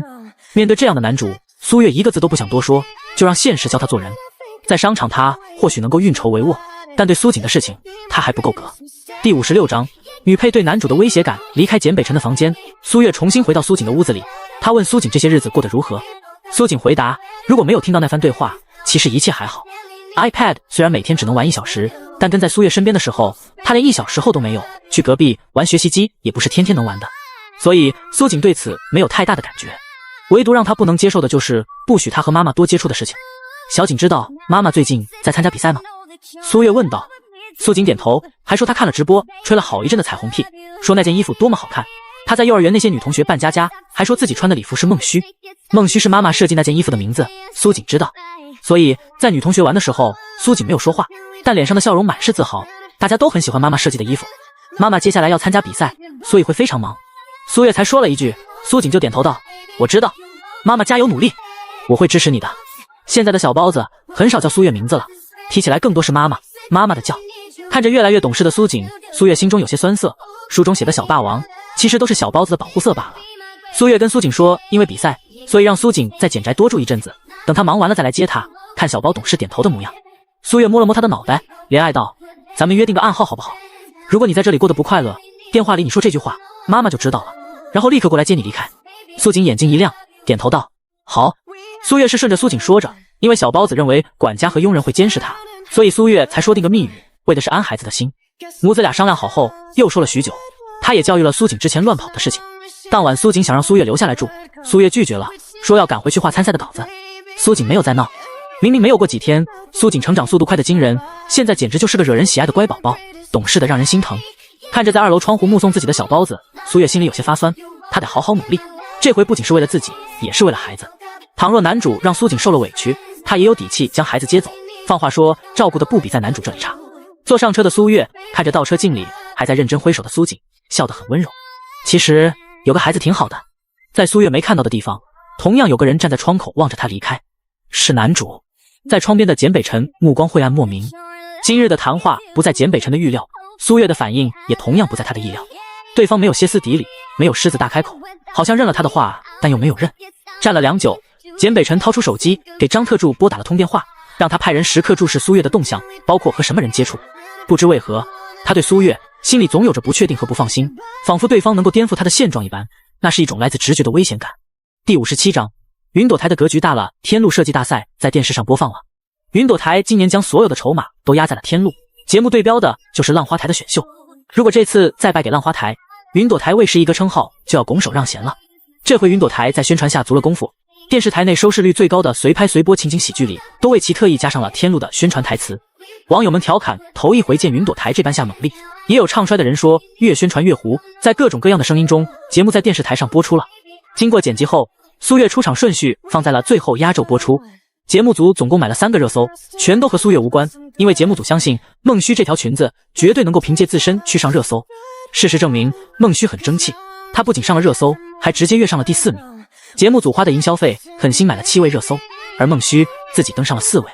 让孟虚上热搜的主要原因是在直播时有一位国外留学生看了，然后在国外论坛讨论服装设计时，说到华夏设计那位同学贴上了裙子图片。漂亮的衣服是能够引起共鸣的，论坛里的众人一改对华夏服装设计的贬低，真诚地夸赞了起来，并且此帖还被国外时尚博主希尔点了赞，留言说他很喜欢这件裙子，希望有机会能穿到，询问着设计师的联系方式，说他想购买。希尔是国外网友公认的时尚女王，一些顶尖奢侈品牌的秀场还会专门给希尔发送请柬，她喜欢的东西说明在时尚度上绝对过关，这在大部分网友看来是非常为华夏长脸的事情，且这件裙子真的很漂亮。天路这个节目便是前期在云朵台那样猛烈宣传的情况下，其实效果并不是非常好，节目组买的几个热搜讨论的人也不多，直到苏月的这条热搜如黑马一般窜上了热搜前10，这才带动了节目的 KPI 在网站上的搜索次数直接跃到综艺板块第1名。其他的卫视是抱着看云朵台笑话的心情，毕竟服装设计这个类别本身就属于小众节目，真人选秀才是大众的，在基础上就能够打压了。加上云朵台的受众群体中老年人居多，半个家长里短调解节目或许都比服装设计比赛收视率高。看着这个节目的热搜讨论度，也的确如众人所想，他哭了。可有时候运气这个东西真说不准，云朵台的破局竟然从外部包围内部，节目在国外火了。因为这条裙子，不少人关注到了这个节目，国外的电视台有意向和云朵台购买播放版权，这是面向国外观众的电视台，而不是专门给国外华人看的华语台。这个设计比赛的根基一下就抬高了。苏月设计的裙子在外网讨论爆火的词条上热搜后，节目组放出了这则消息，网友们讨论得更欢了，让华流走向世界。不少网友艾特节目组，说来几期中华风的主题，让外国人见识见识中国的审美。第58章是妈妈忠实的粉丝这般热烈讨论下，节目的热度节节上升，节目第1期反正是火了。在国外，热度最高的是苏月设计的裙子，其次就是周强，因为周强是知名设计师达芬的弟子，在外网有些人气。国内的话，除了苏月的孟虚，剩下的网友对其关注度平分秋色。接下来就要看节目组第2期能不能稳住了，如果第2期依旧惹起这样热烈的讨论，节目可以算上热播了，往后再稳住爆火指日可待。一开始做这个节目的时候，员工们都不知道台长为什么信心那么足，到现在发现节目的潜力后，一个个变得更加有了劲头。关于网上的热议，苏月并不知道，因为他正在参加节目的30强比赛，选手手机都被收走了。云朵台为了和浪花台的选秀打擂台，将时间挤压得特别紧迫，第1期节目本该1个星期后播放，愣是给提前1周，所以本该1周后的比赛现在便开始进行了。这强度对苏月来说无所谓，他早就习惯了，当初1个月赶1个系列的定制也是常有的事情，其他选手脸色就没那么淡定了。所有选手一同在大厅抽取自己即将设计的主题球，抽中同一主题的选手为1轮次 PK。 当苏月拿出蓝色的球时，有几个选手的表情变得非常凝重，没别的，他们手里也是蓝色的球，这就代表接下来他们要和苏月进行晋级 PK。 苏月在所有选手眼中都默认是实力强劲的人，也是他们初期最不想遇见的对手。苏月孟虚这件裙子一亮相，闪的岂止是评委的眼，她把竞争选手以及国内外网友的眼睛都闪到了。这件衣服不是苏月以前的设计，是她来到这个世界后的灵感，代表了她穿越到这个世界的一种心情。参加比赛恰好遇到这个主题，借此表现了出来，一切都刚刚好。抽完各自的比赛球，选手们纷纷回到自己的房间，拧开小球，里面是接下来比赛的主题。看完赛题后，选手们各自在房间内开始画设计稿，这期间全程有摄像机跟随记录。节目组不仅要放出选手的专业性，日常也要发出来，比如有的选手没有灵感就倒立，有的则是会吃东西。这般呈现方式让天路比赛多了丝趣味性，更加能够吸引观众的目光，一半专业，一半娱乐，说的就是这样了。云朵台在这里定位点抓得非常准，松弛有度。彼时，苏锦正在别墅内看苏月的节目直播。苏月那日走后，他告诉苏锦，对简北辰要勇于表达自己的态度，如果对方真的不可理喻，便给他打电话。所以这回苏锦没有装病，没有逃跑，而是很认真地表述道：“我要看妈妈直播，你之前答应过我的。”苏锦又补了一句。电话那头，简北辰沉默了片刻，然后开口道：“将电话给管家。”简先生。管家接过电话，连连应是。他挂断电话后，从锁着的抽屉拿出 iPad 递给了苏锦。苏锦欢呼一声，拿着 iPad 上了楼，心想妈妈说的对，这样真的有用。挂断电话的简北辰手指敲着桌面，在离开公司去谈合作的前10分钟，他打开了手机，屏幕上正是在直播天路比赛的视频网站。第59章，极为拉仇恨的032号选手，哇呜，钱包也太好看了，这个侧颜，这个毛孔，我靠，不会是素颜吧？这人有点东西，速写线描比我这个专业学习的都熟练。话说苏月的主题是什么啊？节目组难道要最后才告诉观众？而且她五官也太美了，这是设计师还是美术大手子？画的也太牛皮了吧！赞赏的弹幕一条接着一条，每条弹幕皆以强烈的感叹号做结尾。苏月看完小球里面的字条后，就拿笔画了起来。不一会儿，白纸上就有一个轮廓，虽然没有五官，但从发型穿着整体来看，便知道这是个小男孩。彼时，在别墅2层的苏锦痴痴笑了2声，妈妈在想他脸。简北辰也看出来了，苏月画的是苏锦，他紧皱着眉头。苏月要在节目里曝光他和苏锦的关系，借此攀附上简家牟利。想到这点，简北辰眼眸中的漩涡似深渊一般，这个女人果然图谋甚大。要么对方是想要从他手中要大笔钱财，要么对方的背后另有他人，为的就是算计他对付简氏。简总，车备好了。张特助过来敲着办公室的门。简北辰关了手机，走到公司门口时，他吩咐张特助道：“将天路比赛直播中有关苏月的内容都剪辑下来，过后发我邮箱。”说完，简北辰上了车。这次工作张特助不同行，他看着离开的车子挠了挠头。简总是这么关心别人的性子吗？难不成这铁树真的开了花，要搞些浪漫？张特助打了个寒战，真想象不到简总对女人说甜言蜜语的场景，画面一定很惊悚。早上因为季度报表没准备好，被 boss 死亡凝视过的张特助心里吐槽着。苏月盯着画好的小男孩，笑得很温柔，将画贴在墙面上。他慵懒地靠在椅背上，视线看向窗外。温柔的风拂面而来，发丝被轻轻吹动，阳光斜打进屋内，画面看起来是那么治愈。随即一阵敲门声打破了美好的场景，弹幕那头都在吐槽着谁来的这么不是时候，打扰他们看美女。节目组的直播分为多屏播放，相当于是进入直播间需要通过节目组的链接，随后想要去看哪个设计师，直接点击相应设计师名字的链接即可。苏月自然是人气最高的那组，大部分人都是奔着他来看的，普通观众会等到周六晚上在电视台上看，而对节目过多关注上心的网友则会特意找来直播看。关于人气，前台是不显示的，但周强有门道，他知道现在苏月的人气最多，气得咬碎牙的同时，他也想着来蹭一蹭。过来敲门的人正是周强。苏小姐，没想到咱们会在这里遇见，上次都没有来得及打招呼。周强上前抱住苏月，搭了一下肩膀，又快速退开，语气里满是惊喜。还有上次的事情，我来说声抱歉。说话的同时，周强双手合十搓了搓，做出讨饶的模样，给人感觉两人关系很好。周强在对苏月撒娇一样。果然美女的朋友都是美女。哇，这个小姐姐说话声音好温柔啊。她是037号设计师周强，国外名设计师的学生，实力也很强的一个人。从弹幕反应来看，周强的确蹭了一波。他说完这些，不待苏月回答，又说道：“我过来打声招呼，现在回去想设计方案了，节目结束有机会一起吃饭，先走了。”说完话，周强蹦蹦跳跳的离开了。苏月没想到周强在自己面前这么厚着脸皮演了一场自言自语的大戏，他耸了耸肩膀，重新坐回椅子上。他一眼就看出了周强的打算，对方在他打开门后，不经意间瞟了眼屋内的摄像机，然后调整了下站姿。虽然苏月不知道网络上节目播放反馈，但他对自己的设计有信心，这场海选中他的裙子肯定是出类拔萃的，所以看他直播的人会多一些。这样来看，周强的心思便不难猜了。对于周强这种一直想要人气的行为，苏月虽然不理解，却也不置可否。只要对方别来招惹他，周强爱怎么演就怎么演。刚刚女主跑得快，对方但凡要让他跟着互动一下，苏月肯定是要撕破这层纸的。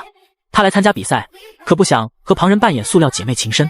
坐回桌前，苏月开始构思这次的主题。她没想到比赛第2场的题目竟然是童装，而且上面特别标注了男装。苏月猜测 B 组应该就是女童装了。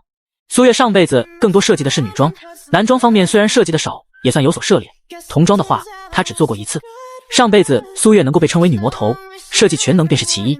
这次的比赛之前通知说，录制的时间大概需要2天，这期间要画设计稿，然后制作成衣，时间太短了。如果有人的设计需要用上刺绣或者其他工艺，2天时间远远不够。苏月想节目组肯定有别的设计。突然，屋内的广播响起，节目组公开起了这期规则。节目组并没有要求选手制作成衣，只让参赛者画出设计成稿即可。2天时间内，谁先完成谁先离开。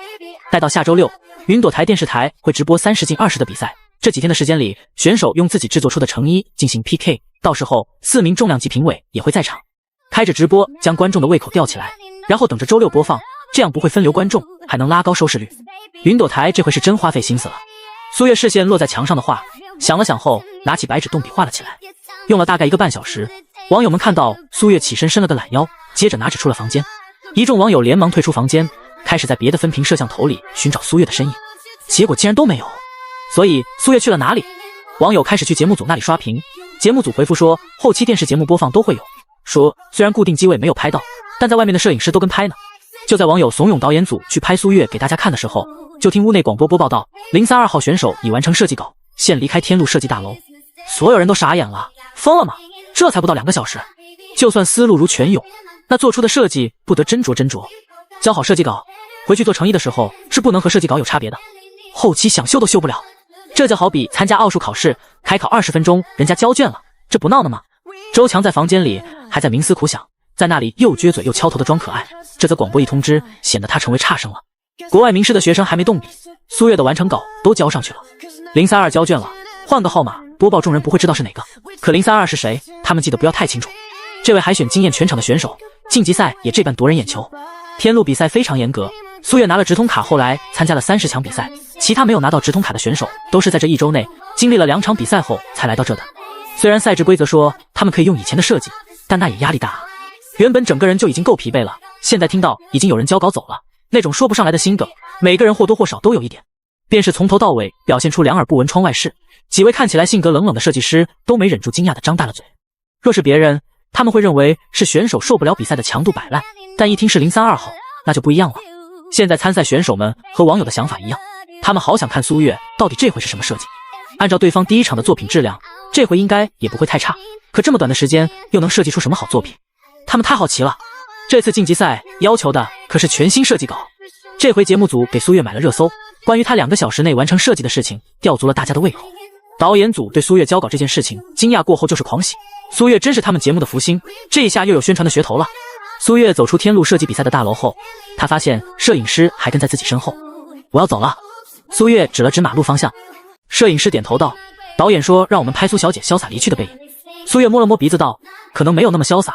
说完，他拐到侧边的小路，拿出手机熟练地扫了一辆共享单车，请注意，是单车，不是电动车。它比电动车便宜1块钱。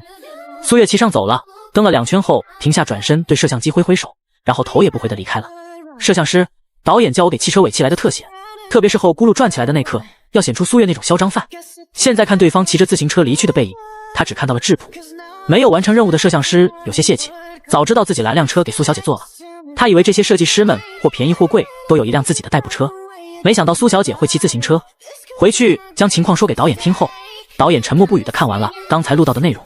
看着自行车远走的画面，导演呲着大牙笑嘻嘻道，福星啊，真是福星。高冷的天才设计师，那里是呆萌接地气少女，这是什么？这是卖点。他们做节目的不光要服装的爆点，更要挖掘设计师的特点，这样才能吸引观众，从而打败敌台的选秀节目。苏月选择骑共享单车，主要原因是省钱。她现在得省吃俭用过日子，参加这个节目，作为设计师，自然不能打扮得太寒酸。如果自身都做不到打扮得好看，很难让大众认可你设计的服装能让人变得漂亮。第1期节目，苏月打扮得那么年轻化，也是因为那套衣服比较便宜，一些年轻人喜爱平价的潮牌是苏月的首选。不能穿盗版牌子，更不能穿仿版款式，苏月选择了比较安全的范围，毕竟上节目，观众们都是火眼金睛，有什么问题挑出来，脸面上就不好看了。苏月以后是要当大设计师的，她很爱惜自己的羽毛，力争做到出道无黑点。这种情况之下，苏月就是块8毛也得节省节省。坐吃山空是不行的。本以为自己存款足够的苏月，再买了自己要穿的衣服，加上做衣服的缝纫机、针线等各种东西。他之前又给男主发了布料钱，细数下来，手里的存款真是不够用。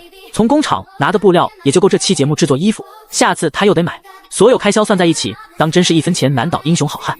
在设计大楼，苏月迅速交稿，一是完成的快，的确没有可修改的地方；第二就是他得出来赚钱。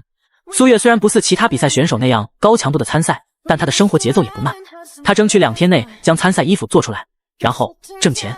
苏月抬头看着蔚蓝的天空，悠悠叹了口气。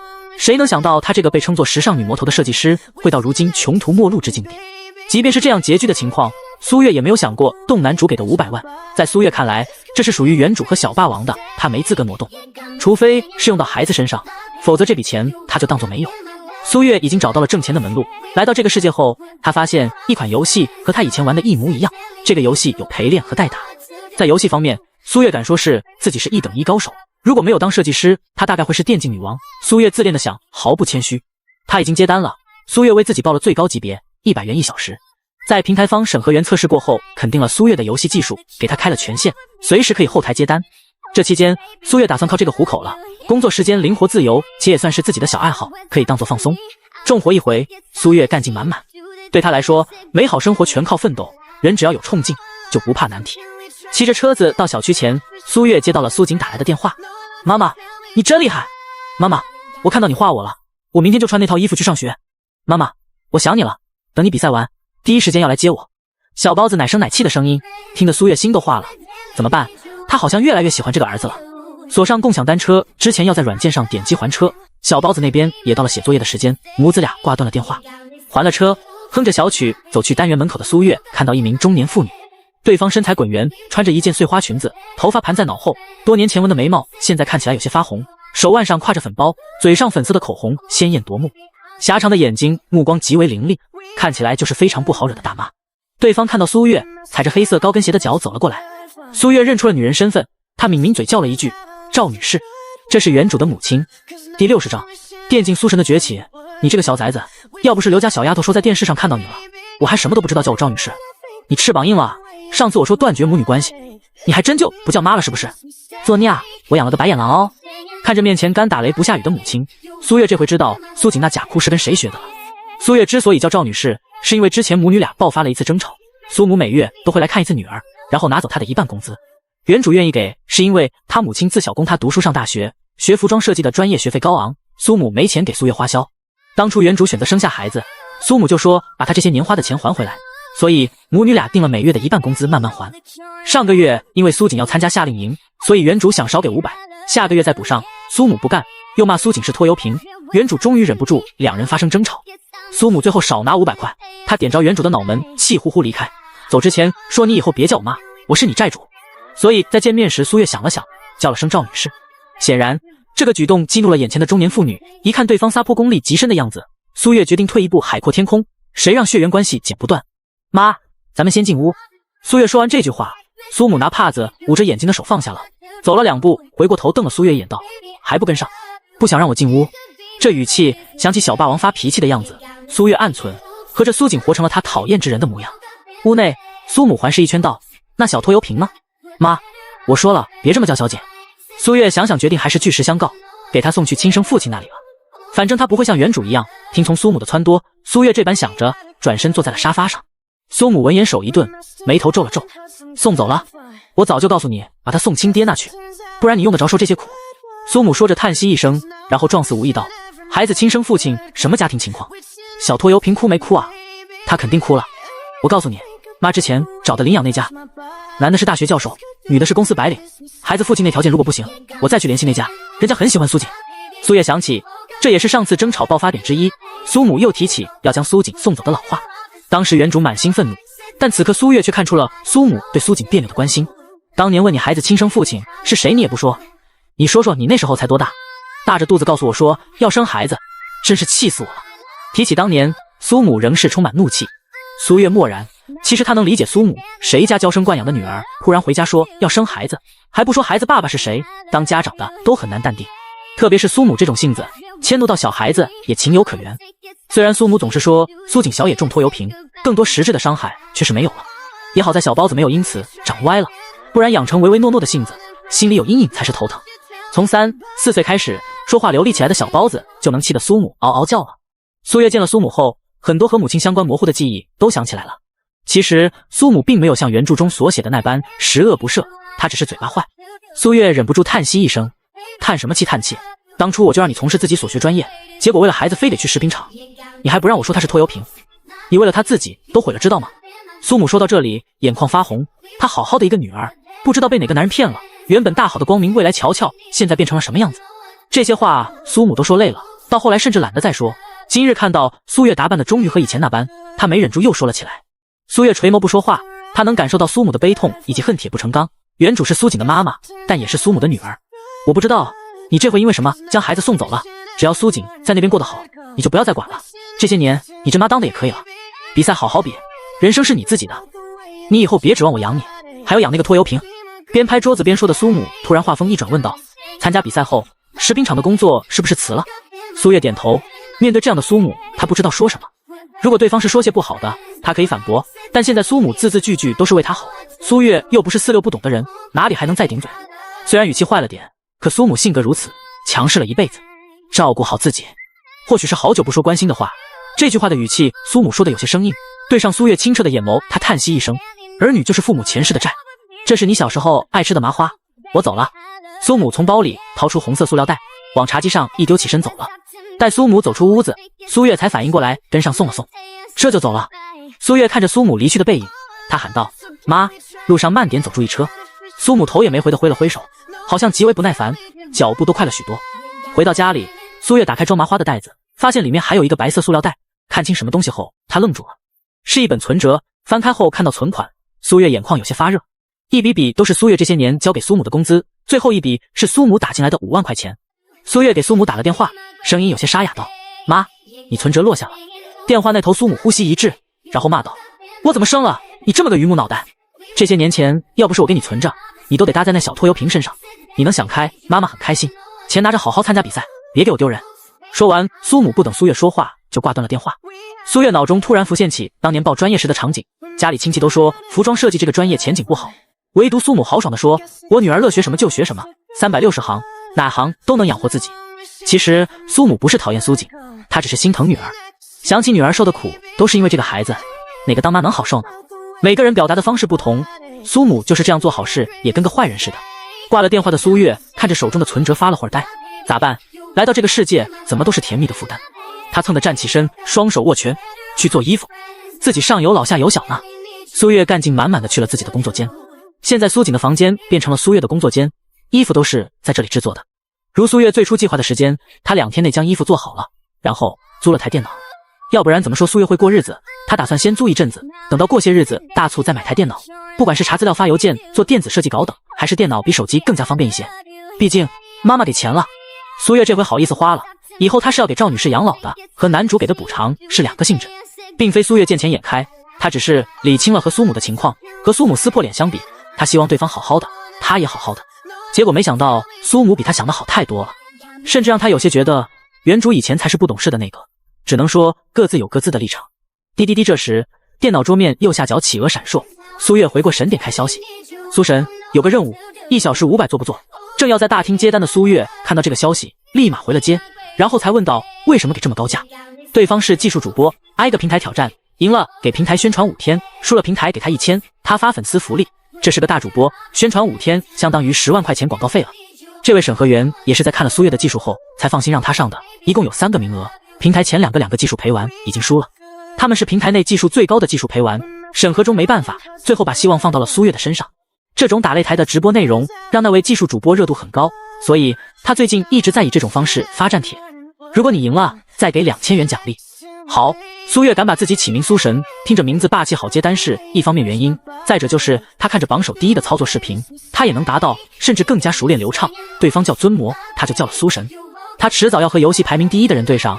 抱着这样的想法，苏月起了这个名儿。好在这个游戏更多的是对操作要求高，不是氪金游戏，所以苏月这个白皮小号除了没有炫酷的皮肤，大家的起跑线一样。当然了，在比赛之前也要遵循人家主播的规矩，为了避免出现开挂的情况，需要开摄像头对准键盘与屏幕。苏月拿手机当作摄像头和平台连线，主播那头就会显示出苏月手机录到的景象。哟，苏神，这个名字很嚣张啊！一般敢自称神的玩家，猜的可能性60%。主播说完满屏的哈哈。苏月没有说话，反正待会他乱杀的时候，看谁会哭出声。苏月上辈子玩的游戏，英雄技能和一些设定和这款游戏8、9不离10，唯一不同的是，苏月那款算升级版本，加了许多难度。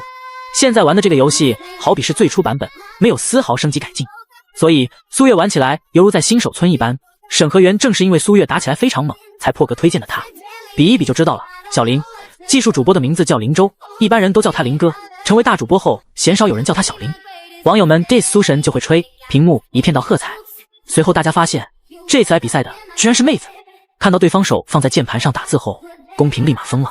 玩这款游戏的妹子简直是凤毛麟角，能够被平台推荐打 PK 的话，这技术 该不会是来炒作的吧？这妹子是不是以后要当平台主播，所以总这个方式出道？面对公屏的质疑，主播林州问了出来：不会，永远不会当游戏主播。看着对方这般简短又斩钉截铁的回答，网友们纷纷表示快开局，看看谁能赢。这妹子很有勇气，他们要听妹子哭。比赛共分为3场，第1场用了20分钟，第2场用了15分钟，第3场用了8分钟。苏月全胜，林州惨败。林州的心态被打崩了，观众们也看傻眼了。对方若是没有放键盘角度的视频，大家还能嘴一嘴对方开挂了，但人家开了视频，足以证明清白。而且那手的残影是人类能操作的技术吗？老天呐，他们碰见魔鬼了！苏神，你也太牛批了！小林我甘拜下风。林州输得起，他很确定自己打不过苏神，对方的操作在他之上的之上。等到关了直播，他要好好看看这局回放，对方的操作可能要慢放才能看明白。这是真的遇见神了。下线了，拜拜！苏月毫不留恋地下了线。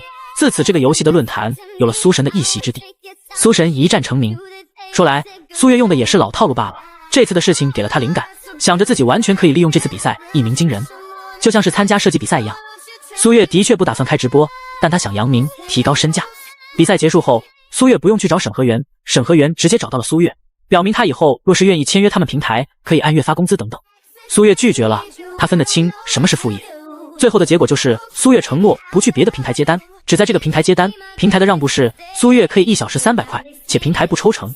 玩这款游戏的玩家大多不差钱，抽奖一手600大把的人抽，所以苏月3001小时真不贵。这可是玩虐技术主播林哥的苏神。对苏神好奇的网友到了他所在的平台，发现对方是技术主播，是会接单的。众人开始下单，他们也要和苏神玩。苏月看着预约自己的订单如飞雪一般多，他微微感叹：人呐，到什么时候都得有个一技之长。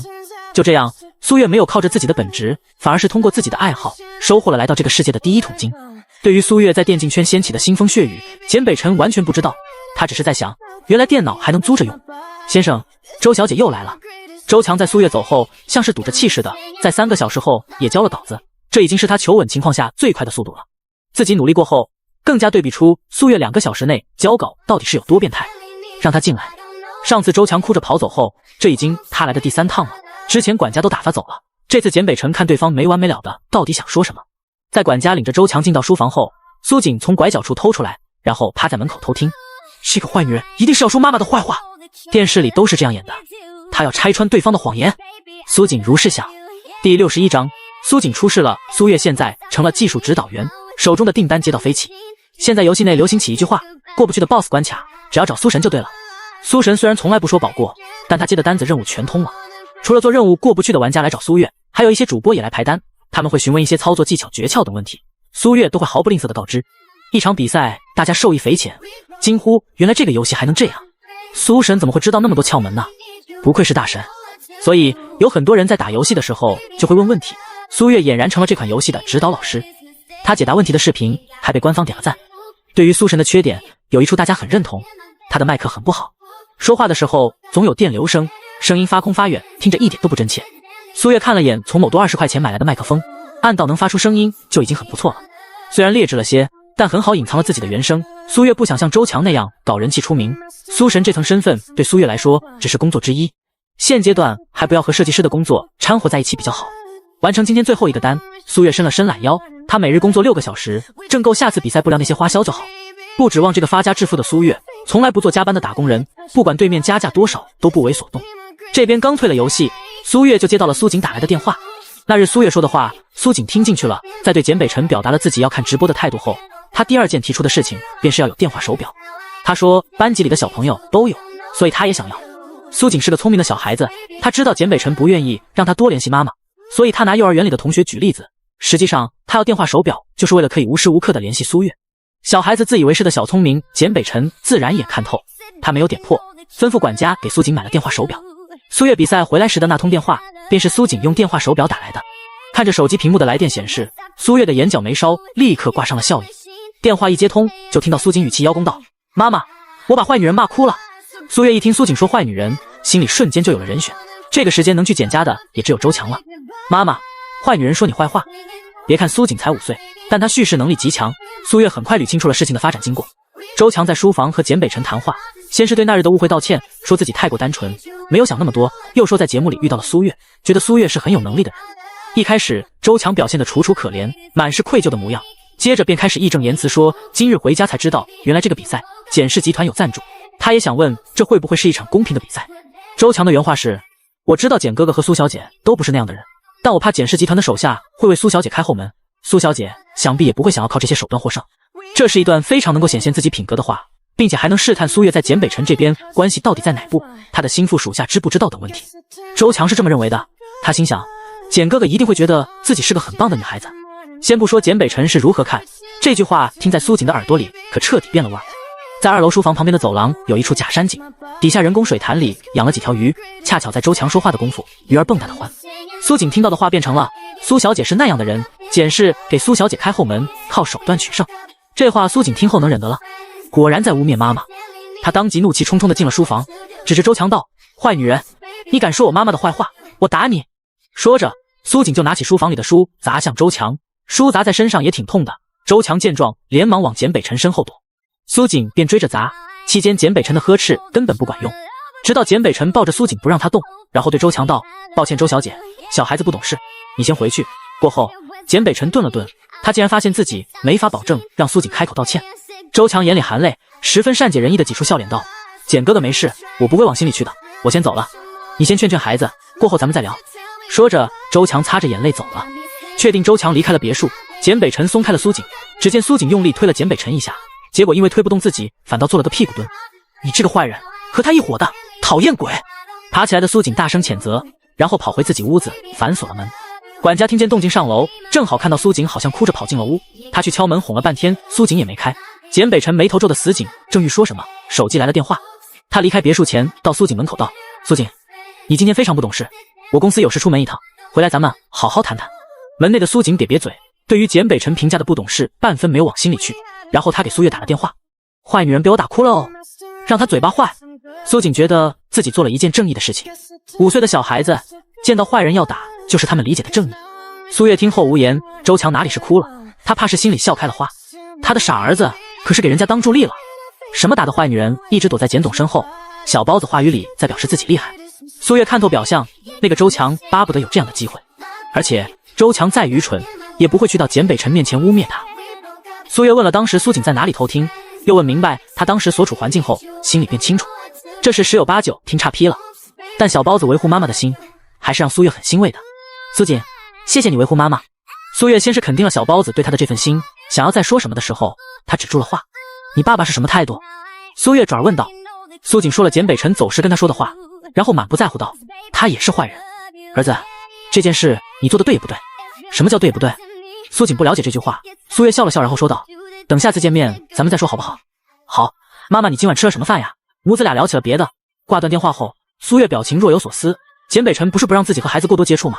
那就让他自己去教育孩子，让他实践一下所谓育儿专家的教育理念到底好不好用。可惜他不能亲眼见到那个场景。苏月很确定简北辰会吃瘪。小霸王的脑回路可不是一般的道理就能绕过他的，便是赵女士这般利嘴，大多时候都说不过苏锦。说来小包子难道注定是男女主感情的催化剂？这么一答，男女主的牵扯就多了。当晚简北辰回来的时候已经10点了，他想着苏锦若是睡了，那便明日再聊。结果回家就看到了苏锦在客厅坐着等。管家小声跟简北辰说，苏锦一直不去睡，吵着要看电视，等他回来谈话。简北辰没想到苏锦会这么重视他的话，心里有些欣慰。这些日子自己的努力不是白费。他哪里知道苏锦是抱着决裂的心在等待。小包子想好了，今晚坏爸爸如果很过分，他就给妈妈打电话，让他接自己回家。一个想要撕破脸，一个觉得孩子懂事了，父子俩脑回路相差甚多。苏锦，你不能动不动就打人，特别是你没有弄清楚事情的情况下。哦，苏锦点头哦了一声。见苏锦这么配合，简北辰有些惊讶，接下来训斥的话竟然说不出口了。明天让管家领你去隔壁，跟周阿姨说声道歉，以后不可以这样了。不道歉。简北辰说完这句话都要起身回房了，结果听到苏锦这句话，再细细看苏锦的表情，这哪里是知道错了，分明是不服。苏锦努力的在做表情，之前姥姥一看他这个样子就会骂道：看你这样我就想打你，指定是随了你那个死爹。姥姥虽然这么说，但从来没有打他。苏锦便想，这个表情应该也会让坏爸爸不高兴。一旁的管家摇了摇头，小少爷这劲儿和仙事儿是太像了。苏锦，咱们先说你动手的原因。首先周强并没有说你妈妈的坏话。简北辰试图先跟苏锦分析问题，如果是苏月说话，苏锦可能还听一听，但是坏人爸爸的话，你这个坏人和坏女人是一伙的，我才不听。苏锦站起身，指着简北辰怒斥，这模样就像是明镜高悬底下拍着金堂木的官老爷。此处要说一嘴，刚刚苏锦看的电视剧是包公判案。苏锦，你要有明辨是非的能力，你之前不说自己是男子汉吗？没有男子汉不去正视自己的错误。周小姐她说的话你理解错了，她没有说你妈妈坏话的意思。打人是不好的行为，这样的小朋友大家不会喜欢，你妈妈也不喜欢。说到最后，简北辰说起了苏月，也只有提到苏月，苏锦那倔强的小脸才有了一丝变化。哼，我才不会信你说的谗言。苏锦的下巴抬了抬，满是油盐不进的态度。是的，这句谗言也是刚才从电视里学到的。简北辰想起育儿专家说可以适当的对孩子进行惩罚，小惩大戒。回房间去，接下来1个星期都不许玩 iPad。苏锦嘴唇抖了抖，一脸的不可置信。就这样，不打他，不骂他，不给关起来，不给饭吃，为什么和电视里演的不一样？如果是不能玩 iPad， 那他怎么拿这个告状？妈妈只会举起双手同意，以前妈妈就不许他总玩张阿姨家的学习机。见苏锦的反应，简北辰皱了皱眉头，难道是太狠了？算了，他呼出一口道：5天不许玩。说完，简北辰不理苏锦，大步上楼回了书房。苏锦更没法告状了，他气鼓鼓地走回房间。客厅只剩下管家一人，他心中暗笑，父子俩真是一模一样。书房内，简北辰正在给育儿专家打电话，苏锦的种种反应和他所说的根本就不一样。听着育儿专家千篇一律的话，简北辰挂断了电话，他揉了揉太阳穴，很是头疼。惩罚5天不玩 iPad 根本不算结果，苏锦压根没认识到错误。房间内的苏锦也在纠结，到底要不要给妈妈打电话，可是这个理由妈妈应该不会来接自己。眼看时间都11点了，苏锦翻来翻去睡不着，肚子咕咕叫的他决定下楼找点东西吃。别墅内有夜灯，虽然昏暗却能够看清路，但苏锦心里想着别的，一不留神脚踩空，一整个滚落楼梯。好在是走到最后只有4、5阶楼梯的时候才摔倒，若是从2楼摔下来可就糟了。饶是如此，苏锦伤得也不轻，他手腕很痛，一动都动不了。摔倒的动静加上苏锦的叫声惊醒了别墅众人，特别是简北辰，他还在书房没有休息，第一时间冲了出来。看到苏锦躺在地上，简北辰瞳孔猛地一缩几步跨下来，长吸一口气让自己冷静下来，吩咐过来的管家去叫司机开车，沉声对苏锦问道：身上哪里痛？手痛，呜呜，手好痛。这时候简北辰已经检查完苏锦的身体，除了手腕别的地方没有受伤，他这才放心的将苏锦抱起，起身往外走去。打电话给我妈妈，我要找妈妈。苏月，我要找苏月。呜呜呜！苏锦哭得极为伤心，他觉得自己要痛死了。不要怕，去医院就没事了，不怕不怕。安慰几句的简北辰转头对车外的管家吩咐道：给苏小姐打电话，让她到仁心医院。听到简北辰这话，苏锦这才不胡乱挣扎，车子往医院开去。路上，苏锦一边哭一边喊着妈妈，她哭得非常伤心，因为苏锦认为妈妈如果不快些来，就见不到她的最后一面了。另一头的苏月今天睡得非常早，却也睡得很不安稳。接到管家的电话，她有些懵，一度以为自己还在做梦。苏小姐，小少爷从楼梯摔下楼，手腕受伤了，现在正送往仁心医院，他哭着要找你。听到管家重复一遍的话，苏月清醒过来。什么？苏锦他受伤了？挂断电话的苏月连忙起身，打车赶往仁心医院。第62章，女配不再背锅。男主女靠边站，小朋友手腕有轻微的骨裂，受力部分已经用石膏固定，4周左右可以拆掉石膏，不会对以后生活造成影响。医生说完病情后，微微咽了咽口水，他生怕哪句话说不对，显得自己不专业。曾经和院长去检视谈设备费用的时候，他有幸见过简总一面，眼前这人就是简氏集团的大 boss， 他顶头上司的顶头上司，万万怠慢不得。他不会溜须拍马，这时候跟简总献殷勤，对方大概也会觉得火大，小孩子还生着病呢，自己只要表现出十足的专业性就好。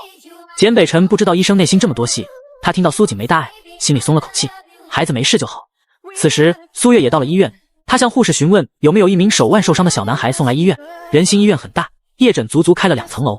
虽是晚上，也有不少人过来求医。护士刚接完急诊，对苏月口中的小男孩没什么印象。见问不出，苏月拿起手机再次拨给简北辰。在来时路上，苏月就给简北辰打了电话，但一直显示无人接听，估计是忙着苏锦顾不上手机，这也让苏月内心更加焦急。好在这一通对方接了，一看苏月的手机号，简北辰便知道对方应当是到了。他说的第一句话就是苏锦没事，轻微骨裂，恢复好对以后不会有任何影响。苏月悬着的心放下了，他问道：我在医院门口，你们在哪里？3层 V3 病房。听到简北辰说了位置，苏月直接挂断了电话。那头简北辰听到嘟嘟的声音，丝毫不意外。当初给苏月打的第一通电话挂得比这还利落。苏月转身问身旁的护士 ：“V3 病房从哪里能过去？”听到苏月说的病房号，护士表情一正，然后连忙说道：“女士，您跟我这边来。医院内大家都知道，3层 VIP 病房是每次过来院长都要亲自接待的人物，不管是护士还是医生，走在3层都会格外轻手轻脚。据小道消息说，他们医院科研项目或是设备换新等等，都是3层大人物批的。不管是哪个大人物，反正住在这里的都了不得。”跟着护士的热心引导，苏月来到了3层病房区，然后他看到了简北辰。3层病房区装修的格外精致，比私人别墅也不差什么了，看起来丝毫不像医院的病房。苏月大步走到简北辰刚出来的房间，看都没看他，直接走了进去。苏锦躺在病床上，手腕处打着石膏绑了一圈的绷带，脸颊有2处擦伤泛着红。睡着的小包子眉头紧皱，小脸惨白，长长的睫毛下还挂着泪珠。苏月拿起桌上的纱布，小心地给苏锦的眼泪擦掉，然后走出病房，对在门口的简北辰使了个眼色，意思是出去谈。出病房前，苏月拜托3层前台的护士帮忙照看一下孩子，随即和简北辰2人来到了消防通道的楼梯间。苏锦为什么会摔倒？苏月双手抱臂，眼底满是凌厉。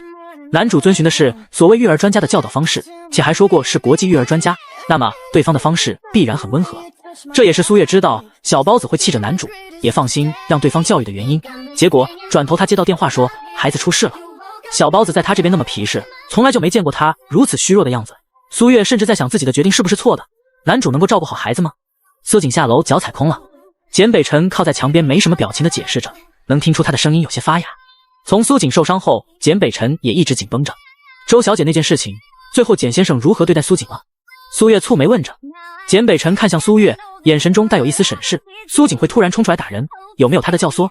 苏锦有了电话手表，母子之间联系会更加的亲密。会不会是苏锦打电话跟他妈妈说了周小姐过来？那些行为是不是苏月撺掇的？不然苏月怎么会知道这些？至于原因，现在他出现在自己面前，能因此用兴师问罪的语气，这就够了。我罚他5天不许玩 iPad。听到简北辰这么说，苏月噎住了。按照苏锦的秉性，这点根本不叫事。苏月想，大概是苏锦自己走神不注意摔倒的，这也怪不到男主。苏月脸了脾气，打算待会再问问苏锦看看是怎么回事。既然不是男主苛待小包子，苏月便没什么火要发。他拉开楼梯的门刚要出去，却被简北辰一下按了回去。门哐当的一声，让苏月缩回了手。你到底要耍什么把戏？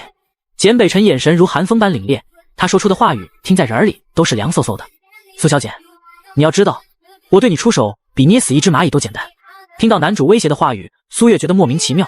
苏锦在他身边受伤，自己问询2句，这人怎么就突然爆发了似的？简先生这是在威胁我？我做了什么让简先生觉得是在耍把戏？苏月转过身，正面对着简北辰，眼底愠怒毫不掩饰。当他会和周强一样哭哭啼啼吗？重生一回，苏月已经很收敛自己的脾气了，否则就冲简北辰这一而再再而三的给他扣黑锅。论以前，他早就给他颜色看了。苏月这般强横的反应的确出乎简北辰的预料，他以为对方会如何？简北辰也说不出，但不会是眼前这样。苏小姐和苏锦通过电话教唆苏锦做事，简北辰话说一半被苏月打断了，他抬手拍了下楼梯口的门，砰的一声在楼梯间内回响。闭嘴！苏月觉得自己在听对方胡言，血压会飙升。接下来的话不用听都知道，男主还是把他当成了费尽心机攀附简家的小人。你简家是香饽饽，谁见了都得啃一口是吗？你家是有皇位要继承？我入了你简家，能当母仪天下的皇后怎么着？我图你前途，你是何必等到现在？真有这想法，我挟天子以令诸侯，手把苏锦威胁你，这样不好吗？苏月的嘴巴如同上了炮弹，说的话砰砰砰都打在了简北辰的身上。苏小姐你……简北辰话说一半又被打断了。这时护士跑过来说，小朋友醒过来哭着要找妈妈。苏月听了这话，哪里还顾得及简北辰？当然，他出了楼梯间时也没忘回头瞪对方一眼。被劈头盖脸一顿训斥的简北辰愤然捶了下墙，牙尖嘴利。堂堂简总何曾这般被人落下脸面过？偏偏他还无可奈何，就是让苏月说对了，他挟天子以令诸侯。只要简北辰还在乎苏锦，他就不能对苏月太过分。随后简北辰也走出了楼梯间。病房内，坐起身的苏锦抬起没坏的右手，伸着要苏月抱。妈妈，我以为再也看不到你了。苏锦尽情发泄着自己的害怕。没事，妈妈来了，医生说了很快就会好，一点事都没有。苏月一下下拍着苏锦的后背，安抚着他。母子俩相偎在一起，房间内满是温情。简北辰过来看到的就是这样一幅场景，视线落在苏锦紧紧抓着苏月衣角的手上，他神色晦暗。待苏锦情绪稳定下来后，苏月问他是怎么受伤的。苏锦说自己饿了，下楼找吃的，然后不小心踩空了。这和简北辰说的一样，看苏锦没提别的，苏月便知道简北辰没有因为女主的事情给苏锦委屈受。受伤的苏锦格外粘人，扯着苏月的衣服不撒手，睡觉之前再三说着苏月不许走的话。夜色已深，苏锦也困了，在苏月的拍哄下，他很快睡着了。苏月小心起身，将病房的灯关了，然后出了房间。这个病房是个套间，苏锦住在里面的卧室，外头还有客厅。苏月打算在客厅的大沙发对付一晚。轻轻地关上房门，回过头，苏月发现简北辰竟然坐在沙发上，他以为对方走了。既然人在正好，把事情现在说了。女儿苏锦出院，我带她回我那里待2日。苏月这句话不是商量，而是通知。现在苏月也想开了，自己何必在乎男主女主那些，她被自己传输这层观念给桎梏住了。男主如何，女主又如何，她做自己问心无愧就好了。就像现在，自己明明没有做什么让人误会的事情，偏偏男主仍会认为她居心不良，便是他在避讳又有什么用？苏月的性格向来如此，重新做自己想做的事情，不去管别人怎么看。对男主，他已经诸多忍让。今儿楼道里发生的事情，让苏月意识到自己越是怕麻烦，麻烦越是找上门。以后他也不躲了，就做自己想做的事，神挡杀神，佛挡杀佛，男主女主皆是。简北辰，这女人是不是有些太喜怒无常了？她一句话都没说，怎么就好像做了十恶不赦的事情一样？苏小姐还要参加比赛，怕是照看不过来。简北辰这是委婉拒绝了。苏月冷笑一声道：你又不是我，怎么知道照看不过来？简先生，麻烦改改你那自以为是，总用自己的臆想来给他人定性的习惯。苏月毫不客气，话里充满了刺。他现在对男主相当不满。面对如此有攻击性的苏月，简北辰沉默了。他想苏月应该是看到苏锦受伤的模样，所以有些不理智。不要和情绪不稳定的人谈事，这样没有半分效率。简北辰看了苏月一眼，没有说什么话，起身离开了。对方这样子，反倒让苏月懵了下。他都做好如果俩人吵架，自己就扯着男主出了病房准备了，不能打扰小包子休息。现在男主走了是什么意思？在男主女主方面，苏月决定走一步看一步。总的来说，就是人不犯我，我不犯人。他打了个哈欠，躺在沙发上，随后便进入了梦乡。第二日一早，苏月起床后便到苏锦的床边坐着看报纸。他想让小包子醒来就看到自己，给他十足的安全感。妈妈，早上好。醒来的苏锦咧嘴笑着打招呼，脸上不再带有昨日的恐惧。儿子早上好，妈妈给你办理好了手续，你醒了咱们就可以走了，在妈妈那住2天，等到周六妈妈去比赛，你再回爸爸那里，好不好？听到苏月的话，苏锦笑得极为开心，他更喜欢和妈妈待在一起。回去的路上，苏锦主动问起了苏月之前说对也不对是怎么回事。苏月对苏锦说，孩子维护父母是对的，但不能胡乱打人，事情解决的办法有很多。如果说他昨日将周强打坏了，警察叔叔就会上门。这些话苏月讲的和简北辰其实是一个意思，让苏锦不能冲动的去动手，做事情要弄清楚了情况，有时候动手了，有理可能也变成没理了。苏月尽量将这个道理说得浅显易懂，让苏锦能听明白。看到小包子连连点头的样子，苏月也不知道他听没听进去。瞧着模样乖巧的儿子，他忍不住对着苏锦的小脸蛋亲了一口。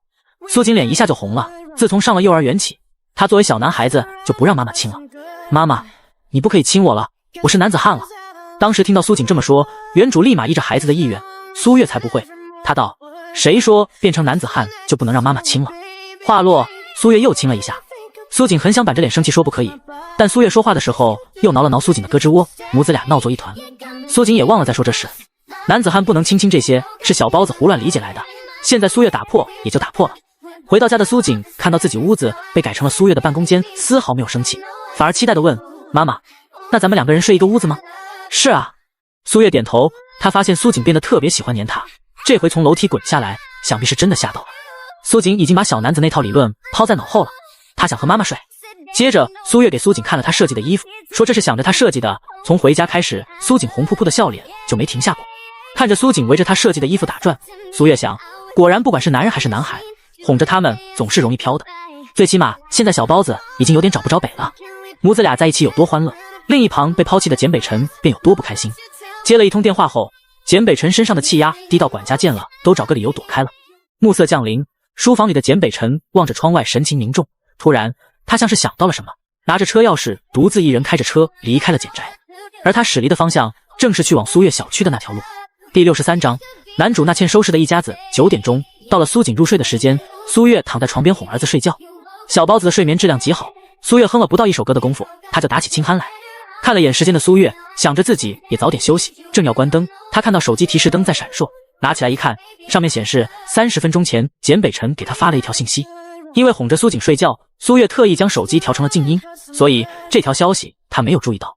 苏小姐，有要事相谈，方便的话麻烦下楼一趟。